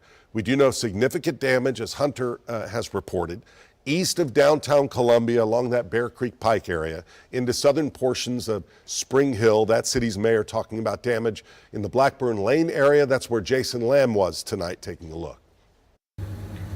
This is Blackburn Lane in Murray County. I want to show you what we have been looking at on all of these roads for the last couple hours. That is EMS trying to get through to some of these neighborhoods that have been hit. You can see some of the damage here. This looks like a barn that was hit pretty bad in this tornado. But this gives you a good sense of just how slow going this process is. It has been a street by street endeavor here as crews have been coming in with backhoes trying to clear the streets just so EMS can get in. And this is going on in every street in this relatively compact area here in Murray County. I was talking with one of the workers here saying that they have just been trying to clear everything one home at a time, a very slow going process. But a lot of these homes right in this area where we are right now, we're told, have just suffered some catastrophic damage. A lot of the homes are far off the road here, up long driveways and other roads to get to these houses. But this gives you just some idea of the damage we've been seeing. We've seen gas crews out trying to repair things. We have seen all sorts of emergency crews out here. But we wanted to be able to bring some of this video, just some of this damage, show this to you, just the power that this tornado and these storms had here in Murray County tonight. In Murray County, Jason Lamb, News Channel 5. Thanks so much, Jason. It's so hard to see this. You know, we've had reports of people injured today. We've had reports of one fatality, a confirmed fatality across the area. And it's not, you know, people's lives are the most important things, but, you know, the homes, the memories, and the fact that this is going to take so much time to recover from. And this is hitting communities that haven't even had a chance to recover from the last round that came through last December. Multiple school districts have closed tomorrow. Of course, the ones hard hit, you know, we need their resources to be focused on what these families need to do to take care of themselves. Robertson, Sumner, Macon County, Jackson, Overton, Rutherford County is also closed. It's not on the map, but it is indeed closed tomorrow. Wilson, Murray, and Dixon County. We continue to get significant reports of flooding across the area, across Middle Tennessee, across our Kentucky tier. We are getting reports of flooding near Mount Vernon Church Road in Hopkinsville. It says the roadway is still passable, but high water is moving in quickly. So we're just going to go ahead and say not to do that. The water is rising so fast, and there is additional rainfall moving into these areas. The runoff from that, even when it stops raining, the runoff will continue to cause water levels to continue to rise. And that's why we want folks to be so vigilant, especially as we head into the overnight hours. This is a marathon. It's been a painful marathon. It has been a destructive marathon to our homes, our community, our neighbors. We can see the whites of its eyes. The storms coming out of the boot heel are the last push, but we must get through that before we want you to fully put your guard down and transition into cleanup mode and to helping each other mode. Henry, you've been with me tonight. Katie, also, the three of us keeping an eye on this. Flooding we knew would continue to be an enhanced risk, especially the later into this event we got, and that's precisely what's happening. This is a rain gauge. Yeah. This is not a radar estimate. This is our rain gauge in Clarksville. Over 4 inches, close to 5 inches of rain, and it's still falling. They are under and have been at times under a flash flood warning. They're under the flood watch. So this is just to give you an idea of what is going on with that rainfall. Again, our Skynet site up there. Let me take you down to Murray County in Columbia. Now the gauge there, a shower pushed through and it dumped about a ½ an inch of rain down there in the Columbia area. And then in Davidson County at Nashville International Airport, from our Sonesta camera, we have only picked up so far just over 3/10 of an inch of rain. But keep in mind, more rain on the way. That is why the flood watch is in effect. Some areas seeing a lot of rain, other areas seeing a lot of rain in a quick amount of time. Not quite as high amounts as the areas to the north, though. That flood watch that we were talking about goes till tomorrow morning. Cannot stress this enough. With the water rescues that we have seen, with the fact there's a flash flood emergency that will go until tomorrow morning at 10 a.m., the importance of water. It only takes 6 inches to knock a purse down, but you never know if the roadway underneath you is washed out or not. Bria pointed out earlier, and it's so true, storm drains or the manhole covers there for sewers, they will pop off if you have flooding. So you could be walking and not realize that has happened. You fall into one of those and you are in a lot of trouble.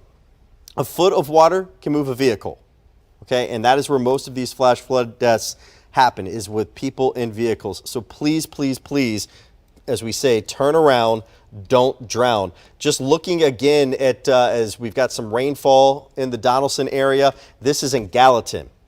Gallatin has seen some flash flooding today, and look at that rain total in the gauge. Over 3 inches of rain, 3.32, and counting. More rainfall on the way. And that is why flooding is becoming a big concern overnight, because you can see flash flooding during the day.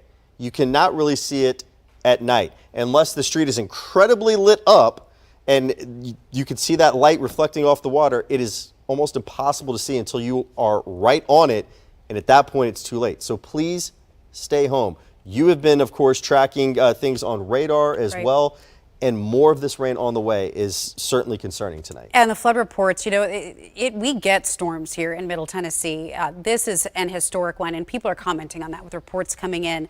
The Portland area can be a little prone to some street flooding, but we're getting reports now that water is coming up to the steps of people's homes. Cora Street, specifically in Portland, we've got water covering it, coming up to the front steps of folks' homes. Also seeing additional flooding across portions of Sumner County, trees down all across the area. And with this additional rainfall coming in, that may cause more trees to come down simply because of the intensity of the rain, the wind on saturated ground. The roots are a little bit weaker. They don't have much to hold on to. The storms that are moving towards the boot heel of Missouri, these are our final push. There is a tornado warning just outside Callaway County. Not sure if this is going to continue into our area, but it's something that we would watch. May impact that portions of Trigg County towards the land between the lakes. There are severe thunderstorm warnings and another tornado warning over towards the boot heel of Missouri. Tornadoes would not be as problematic, as strong or as frequent overnight tonight, but we could see a few warnings additional there. Showers and storms continue across our Kentucky tier. This drapes down into Nashville. Very heavy rain. I left the lightning on this one so you can just see the disco ball that is Middle Tennessee and Kentucky right now. Across our southern tier, severe thunderstorm warning for Franklin County. It's wind and hail that's the primary threat there. So heavy rain, another batch coming out of Montgomery County is moving into northern portions of Robertson County. Very heavy rain now in the southern portion of Hendersonville, southern portions of Sumner County. This is near Old Hickory and the Cumberland. Heavy rain across Wilson County included in that flash flood warning. Northern Davidson in a flash flood warning. pouring outside right now. Heavy rain continues. Multiple tornado warnings just south of the border in the Huntsville area, and we still have flash flood warnings towards McMinnville. Very heavy rain, Cookeville. Flash flood warnings continue for the plateau as well. So Jackson, Overton County, up into Clay County towards Salina, Lafayette. Those are especially very hilly terrain. And again, it's that runoff coming down into those lower spots, those lower kind of valleys that we'll watch really closely through the evening hours tonight. Flash flooding reported all across Christian County, Todd County, portions of Trigg County, still dealing with that. And then this is it. It's wild. How is it not it? How are we not done? We're just not. This is the cold front that's coming, and it has taken all of that moisture and energy that has been built in place for the last couple days, and it is wringing it out on top of us. We are looking at really significant rainfall totals across the area. Some spots have actually picked up closer to 7 inches of rain, an additional 2 to 3 inches on the way. As far as timing for Nashville, we're likely going to see that peak around 2 to 3 o'clock in the morning. By midnight, we expect the activity that's near the Mississippi River to be in our northwestern counties, so Henry County towards Trigg County. It will sag southward, bringing a wind risk with it around 1, 2 o'clock in the morning, additional rain. But this final push, that severe threat as far as wind, maybe some hail. Hail should start to decrease tonight, and a tornado threat will be on that leading edge. Once you're on the backside of it, it's still going to rain. It is still going to be raining. And so that means flooding will continue to be the primary threat, that when you wake up tomorrow, there will still be water covering spots that might have receded. Had this finally stopped, water will likely be higher in some spots near your home than what it was even at this point now, if you feel that you're in a good position, have a good plan where you can head to bed. So as we head into the evening hours tonight, we're not done. If you have lost power, there have been quite a few without power, we want to make sure that you try to keep your charged tools available. Your phone, if you've got an app, you can watch us on Facebook. We're on newschannel5.com as well, streaming there. We want to try to get that information to you. Of course, your NOAA Weather Radio is always a really good resource to have, since it doesn't rely on cell phone towers. Rory, you continue to be kind of our linchpin, keeping us connected to our folks in the field. I know you have some additional information. Yeah, thanks, guys. Power outages. Here is the update at this hour. Added up, just these 4 utility providers were more than 25,000 customers affected. You see the latest numbers there on the screen with the most, Duck River Electric Cooperative there, more than approaching 15,000 customers. Be patient. We know crews, they are working. Now, NES reporting more than 5,000. We want to show you specifically Nashville Electric, where those outages are reported. The most in Hendersonville, approaching 4,000 customers. And you see the others, Davidson Road, Whites Creek, and the Craig Mead areas as well. Speaking of, you can report those power outages online at nespower.com. Now, if you report any outages to Nashville Electric via their text service, that's when you text the word out to NESPWR. NES officials say there is a cell service issue specifically with AT&T and T-Mobile customers, so you may not receive a confirmation that your text went through. But NES says they are receiving those outage reports, even though you don't get that confirmation. They appreciate it. Now, we continue to track the very latest of all the storm damage across the mid-state. We're going to go back up north to the Gallatin area. Storm 5 Titan. Nikki Hauser has been monitoring the conditions for us there. What's the latest, Nikki? Yeah, hey Rory, Gallatin definitely has not had it easy tonight with these storms. Right now we're still on East Main Street. You might be able to see some of these blue lights coming off of a police car right here, and I'll let you know why. It's because of this mess right here. I know it's a bit hard to see, but a big tree did fall across this road here, and first responders have been here for at least a couple hours. They're actually just finishing up out here cleaning. You can see the road is pretty much clear, thankfully now, but this is definitely not the first of the damage that we've seen, Rory. Earlier, we were about an hour away in Robertson County on Ridge Road. Now that's where we saw major debris and major damage. Take a look. This is some of the video that we shot in this area around 4 p.m. this afternoon. Now, this was just after the first wave of storms came through this community, and you could see homes and small sheds toppled or just ripped through entirely. I remember seeing metal scraps hanging from treetops. We were surrounded by police, fire, and power crews, and many even brought out their chainsaws to help out with clearing up a lot of the debris and trees in that area. And Rory, you know, when I talked to an official out there, we spoke about how they saw at least 3 or 4 homes or buildings in that area that were hit pretty hard. They were in deep trouble. So that's a community, that's a neighborhood we know is going to need a lot of love tomorrow in the next couple of days. I'll send it back to you.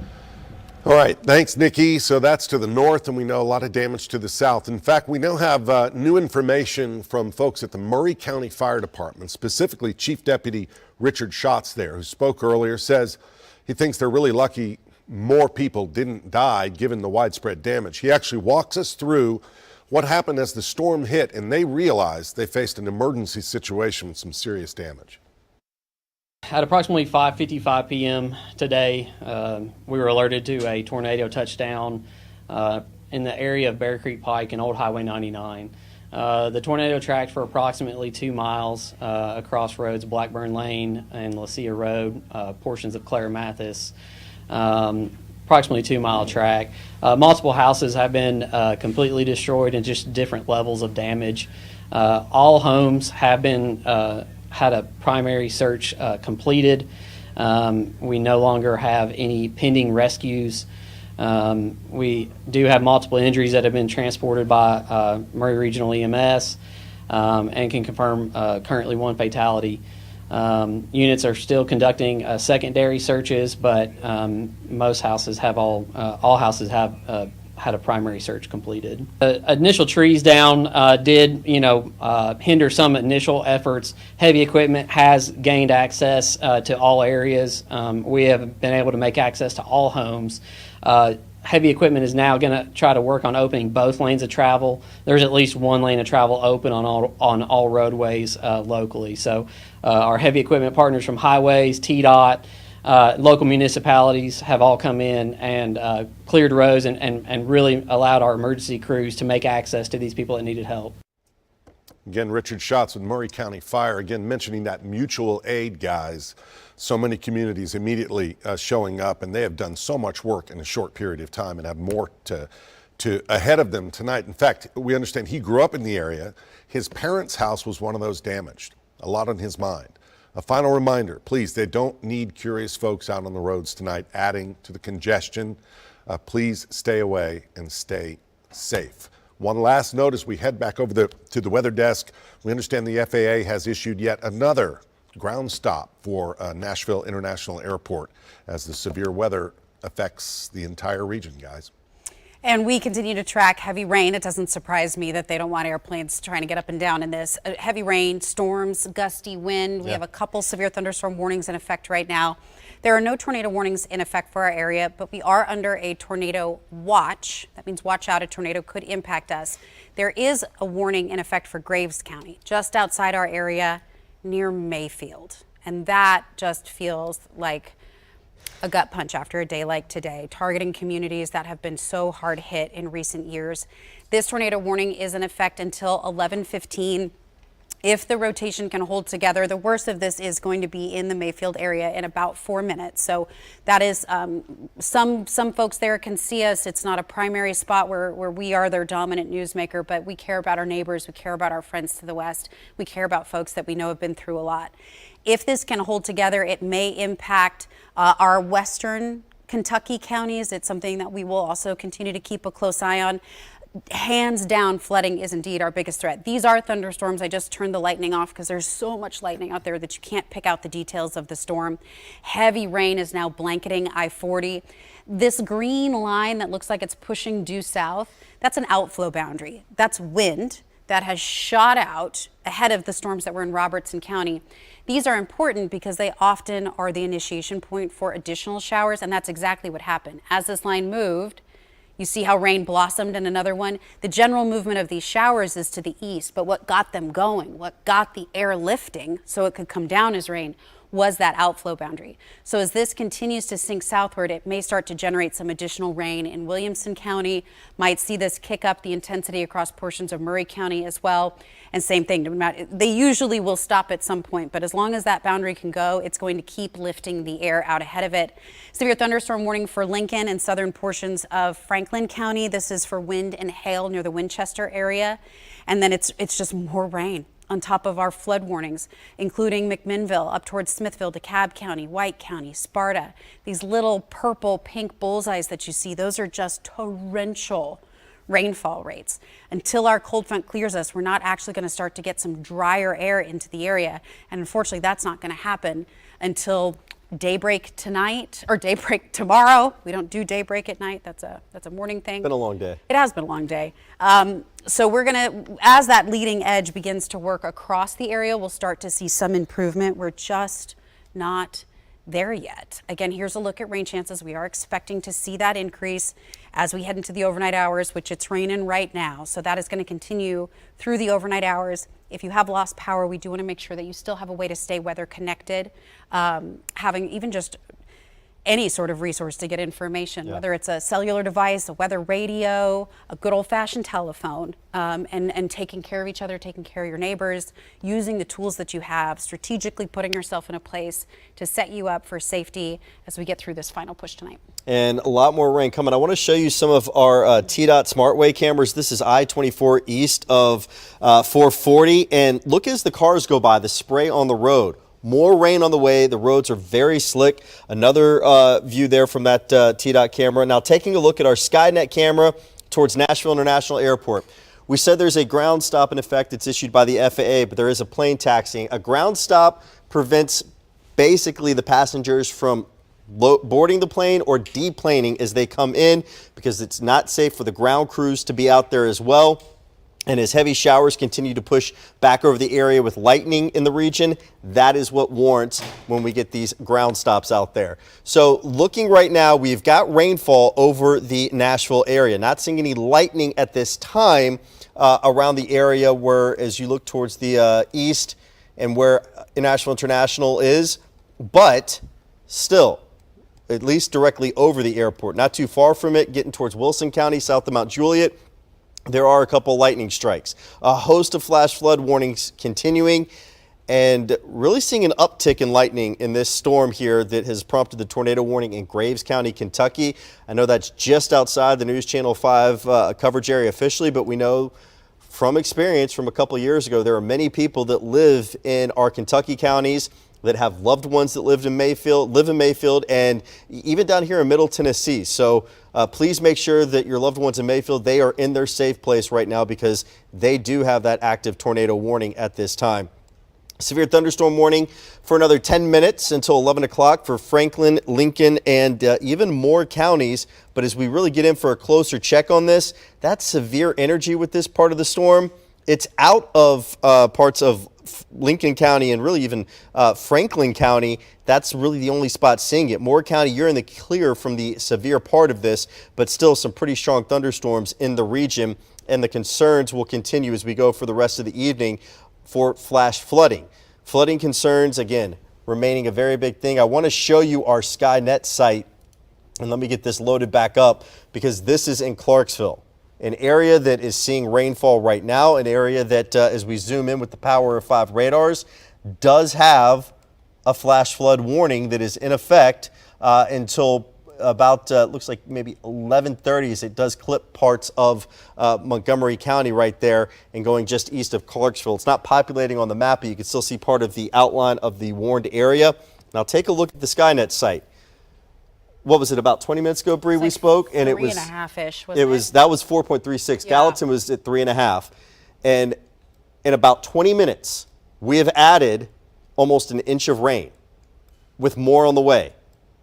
That's 20 minutes. So since midnight last night, we have picked up 5.25 inches of rain and counting. The gauge will reset at midnight, as all rain gauges do, but that doesn't mean that the water on the ground goes away. The flooding concerns remaining very, very high with this event as we continue to monitor showers moving into the area.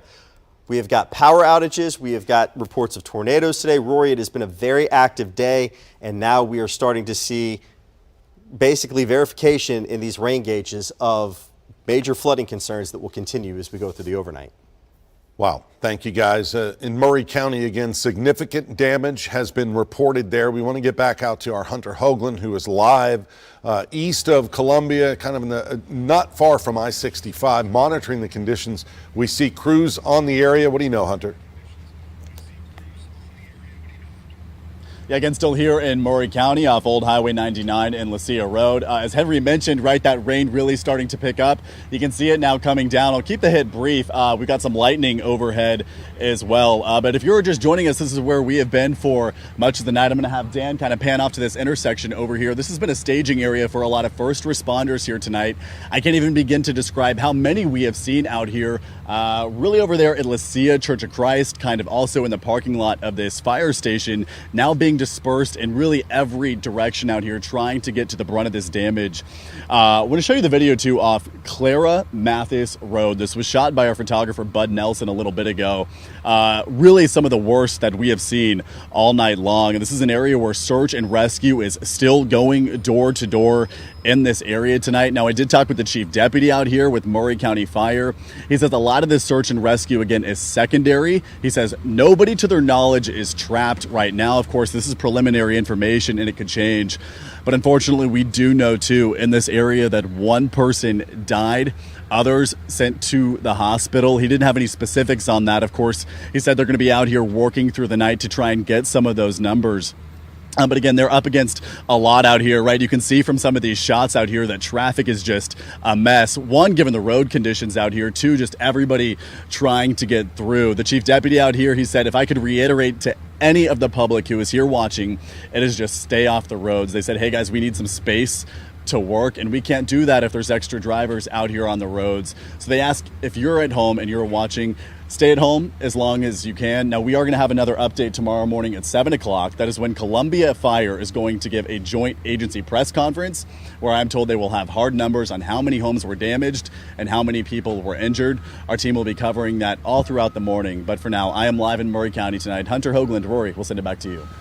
Great work, Hunter. Thank you. We know severe weather is also being blamed for a death out in East Tennessee, Claiborne County in specific, where the sheriff's office says a 22-year-old, Bryce Hentick, was killed there. They say it happened when a tree fell on a car. This was in the Lone Mountain area earlier today. Actually, severe storms have unfortunately turned deadly in other parts of our region as we've watched wave after wave of storms come in from the west. We know at least one person was killed, one still accounted for after a tornado ripped through areas of Oklahoma last night. Tornadoes spotted also Michigan, Indiana, Ohio. The Storm Prediction Center says at least one tornado reported in the U.S. every day since April 25th. Speaking of tornadoes, another tornado warning, I believe. Guys, we'll go back to the Weather Center now. So this is the tornado warning that was in effect for the Mayfield area has now been extended to northern portions of Callaway County. So this is approaching the land between the Lakes region and our northwest counties in western Kentucky. So taking a look, kind of give you some background, Nashville here in the bottom right portion of your screen. The tornado warning is for northern portions of Callaway County just above Murray. Kentucky, out ahead of it, we do have flash flood warnings for Trigg. Southern portions of Christian County, which includes Hopkinsville. The rotation here is just on the northern border. So the warning in and of itself is north of Murray, and I expect it to stay north of Murray.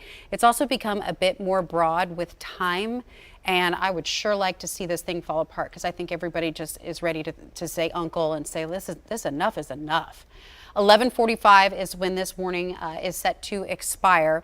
Still, our primary threat, not to disregard this, if we've got a concern for rotation moving through northern portions of Callaway County, our primary concern, though, is the elevating or the increasing flood threat that is going to be impacted as these storms move over areas that are just flat out soaked. I mean, there is no other way to say it. Our streams and our creeks cannot handle more, and more, unfortunately, is on the way. So big picture right now, we are kind of in a lull across our western tier areas west of Interstate 65, but we do still see those storms coming in from the northwest Tornado warning now in effect for northern Callaway County. If this can hold together, it may impact portions of Trigg and Christian County. Insult to injury, though, really is the fact that the flooding is just going to continue to increase. We know we've got water-covered roads in Christian County. This is more rain. Whether it's rotating or not, it's more rain. Same thing for Todd County, Logan County, and especially Robertson and Sumner, which quite literally are at capacity. They are under flash flood emergencies through 10 a.m., 11 hours from now. They are still anticipating that water is going to rise potentially and impact more homes, more businesses, and cause more damage across the area. This is a look at kind of the big picture here. What we're waiting on is this line of storms out west to push through. We don't expect it to have as prolific a tornado threat as it moves into our area tonight, but it is possible we could continue to see some warnings.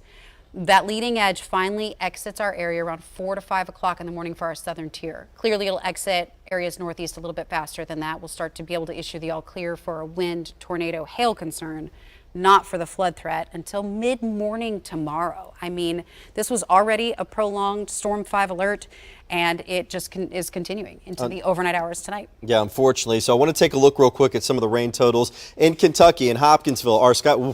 Look at that lightning right there. That, of course, Hopkinsville, Christian County, as we are looking at this instance off to the west. Now, you can't see anything unless there's lightning, reinforcing the danger of nocturnal tornadoes, which Tennessee not only leads the country in, but apparently leads the world in nighttime tornadoes. And while we don't have any warnings in Tennessee right now, we have that one for Callaway County. But 2.91 inches of rain in Hopkinsville, 5.25 inches of rain in Clarksville since midnight. And we added about an inch of that over the last 30 minutes, with more on the way. So this is an idea of that flooding threat that we have. Over a half an inch of rain in Nashville, in the Donaldson area, from our Sonesta camera looking at Nashville International. In Columbia, 0.62 inches of rain. Gallatin, 3.4 inches of rain and counting. And as we take a look in Lebanon, 3.26 inches of rain and counting at this time. So we have one tornado warning, that on top of the flooding threat for everybody, especially in the northern tier. The tornado warning in effect for Callaway County right now. And as we really kind of take a look at things right here and the latest information on this, it's moving fairly slow, about 25 miles per hour to the east.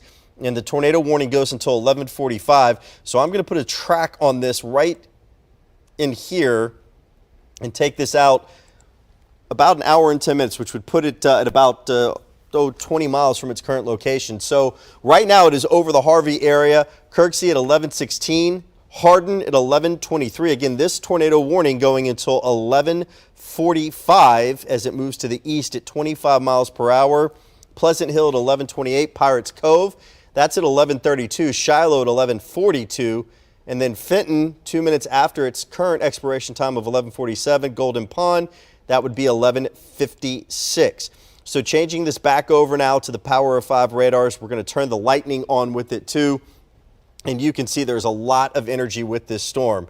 And as we really get in for that closer check right now, while no rain really falling in Kirksey, no rain falling in Shiloh, but you are in the path of the tornado warning. The rotation of this, and we're going to really kind of bring this in along Highway 299 right now. That is the area that we are watching as this has been a tornado warned storm for quite some time now. Callaway County included in this. Let's go on and take a look at as far as any hail tracks with this or hail that we are seeing at this time. And we do have, it looks like the potential there of some small hail. Hail size at this point doesn't really matter. Hail can put dents in cars, dents in roofs. This is why we don't want you going outside with it. We're likely getting some dime size and pea size hail associated with this current warning that is in effect up there in parts of Callaway County. But at transitioning this back over, that's the only tornado warning at this time that we do have. Let me zoom this out for you for a moment.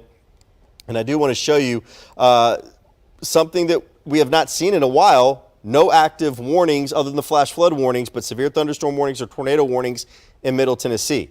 Now we have a host of flash flood warnings, but the storms that are overhead at the moment are not severe. The active warning within the News Channel 5 coverage area, that is for Callaway County right now. And that is what we are going to have to continue to watch closely. Bree, I know you've been monitoring our communication with emergency managers and the Weather Service, as well as radar. What's the latest that you've got over there? Yeah, you know, I think all eyes are on this, on the tornado warned storm that's impacting northern portions of Callaway. At this point, it looks like the rotation may be just on the northern edge of the border there. No damage reports have come from this storm as it passed north of Mayfield.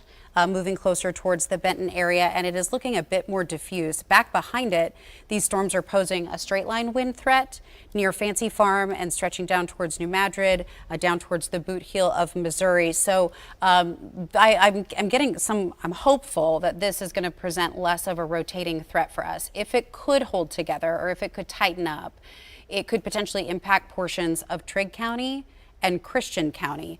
Again, the primary threat overnight tonight, though, as far as when you think people being impacted, the number of folks being impacted, and the significance, potentially historical significance, is the emergency flooding ongoing across Sumner and Robertson County, and the fact that these storms, whether they're spinning or whether they are blowing wind in a straight line, will continue to bring rain. A whole lot of rain to areas that just can't take it across the area. So we have no severe thunderstorm warnings. Like Henry was saying, we are fully in a position. I don't think I've ever seen the Middle Tennessee area have this, like half of it draped in dark green. Just unbelievable flooding. Trigg, Christian, Todd, Logan, Allen, Monroe, over towards Fentress, down towards Cumberland. I mean, it has really been a brutal day. Hail as large as 3 inches fell in some spots. Baseball-sized hail in Tennessee it's never been on my bingo card here. It's just not common that we do things like that. Last time I think it happened was in 2020. It's the last time I can remember baseball-sized hail in the state. Very rare, in part because Tennessee doesn't have the same kind of setup that places like the Plains do, Oklahoma, portions of Kansas, where they tend to get larger hail. That's in part because of the dry air that comes out of the Rockies. It's more that you need to know, but we really have to have kind of a special environmental setup in place to get hail like we did today. That storm also potentially bringing hail as large as 1 inch across Graves County, and then as it moves towards northern portions of Callaway County. It is a slow mover, about 25 miles per hour. It is impacting portions of Interstate 69 between mile marker 30 and 33. We continue to get in flood reports across Robertson and Sumner County. That really remains our primary concern at this point, and that flood threat continues off towards the south and east. Even now, Lincoln and Franklin, our southern tier, being added to that flood risk. So now flash flood warnings touching our southern border. It's darn near connected across our entire north to south region. Just a tiny little area more, you have been spared from this. And a part of that has to do with how much rain you've received over the last 7 days. That's what primes you for flooding. Either it's too much rain in an unreasonable amount of time, like an historic flooding event, which is part of what we're seeing today, but it's also a byproduct of saturated ground. We've had around-the-clock rain chances for 7 days, and that means that the ground was already soggy today, and then we quite positively poured bathtubs on top of it, and it's just too much water at one time for an area. This line of storms will slowly work its way into the News Channel 5 area tonight, likely not bringing showers and storms towards the Benton County area for another hour to 2 hours, likely not closer to 1 o'clock in the morning. That it's a slow moving system. The tornado warning for northern Callaway County, again, that rotation kind of right on that northern border. Take a look at some of the wind speeds within this as well. It's also looking like it's kind of disconnected from itself. So it's not the healthiest of storms, and I'm fine with that. It is kind of near 299, 402 over towards Hardin would be the concern with this. And potentially seeing if that rotation or those strong wind speeds, it definitely looks like there's just some strong gusty wind even on the north side of this storm. Yeah, some 60 mile per hour wind gusts on the northern flank. Those would likely be straight mile per hour. Taking a look at the hail signature here, hail becomes a little less likely overnight just because we start to lose some daytime heating. But clearly these storms had more than heating to work with. They had a smorgasbord of severe weather ingredients, so still possible for some maybe some nickel-sized hail. This is just north of the border where that hail signature is picking up as you approach the land between the lakes region. So some smaller hail potentially here. Hands down, we take all threats seriously, the widespread nature and the persistent nature of the flooding remains our top concern as we head into the overnight hours. Yeah, and I do want to mention, because we know a lot of people in our area, maybe they're from northern Alabama, give your loved ones a call down in the Huntsville area, specifically around Gurley, because I was just taking a look at things here. Confirmed tornado on the ground, so a tornado warning in Madison County, Alabama. Again, that's just outside the News Channel 5 viewing area, but I know so many people up here that are from the Huntsville area, so want to let you know too, in case you weren't following along down there. Just give your loved ones a call, as they are dealing with severe weather as well. We have got still, despite no warnings as far as severe thunderstorm warnings or tornado warnings in Middle Tennessee, a lot of rain is still falling across the area. Now until 4:45 a.m., Davidson, Rutherford, Williamson, Wilson counties, flash flood warnings that will go until the early morning hours.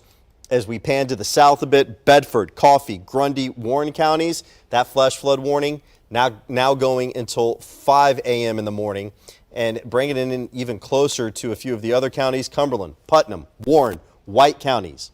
Flash flood warnings until 4:30. These warnings will probably get extended as the rain continues to fall. We're not really getting a long enough lull at this point to allow that water to go down. It is just a warning that's in effect as rain just continues to fall over the same locations, and that has been the case for much of the day, especially north of I-40, where we have seen countless severe thunderstorm warnings, and earlier today, flash flood warnings. Clay, Fentress, Jackson, Overton counties, that flash flood warning going until 4:15. 1:45 in the morning for Allen, Logan, Simpson, and Warren counties, but more rain on the way, so a very high likelihood we could see that extended in those areas. And taking a look at Christian, Todd, and Trigg counties, flash flood warnings going until 2 o'clock in the morning. So again, countless warnings that are in effect. That line that we continue to monitor to the west of us, we've got the tornado warning for Callaway County and the News Channel 5 viewing area, still also including Graves and Marshall counties in Kentucky, and then a host of severe thunderstorm warnings in the Missouri Boot Heel, western Kentucky, and about to enter northwest Tennessee as well. Right now, Middle Tennessee continuing with that steady rainfall that we have had. And I do want to look again at the latest from our Hopkinsville Skynet camera. 2.96 inches of rain. So we have picked up 5/100ths of an inch of rain in about the last 10 minutes or so. And as we take a look at things from our Skynet site in Clarksville, now up to 5.27 inches. So 1/100th of an inch of rain in the last 10 minutes. There's some lightning for you. We are going to see more of this lightning, or more of this rainfall, as we continue to proceed through the overnight hours. Rory and Bree, it is just unfortunately going to be a scenario that we have to remain on guard. You need to sign up or have those ways to get alerts. newschannel5.com/weather call. Yeah, it's $15 a year. That's a few cents a day for life-saving information. If you were to go to bed now or happen to fall asleep, you'll get a call from the Storm 5 weather team saying, hey, wake up, dangerous weather is headed your way. And we just want to thank our emergency responders, all the hard workers. This has been a really long, difficult day from the morning to the afternoon to the evening.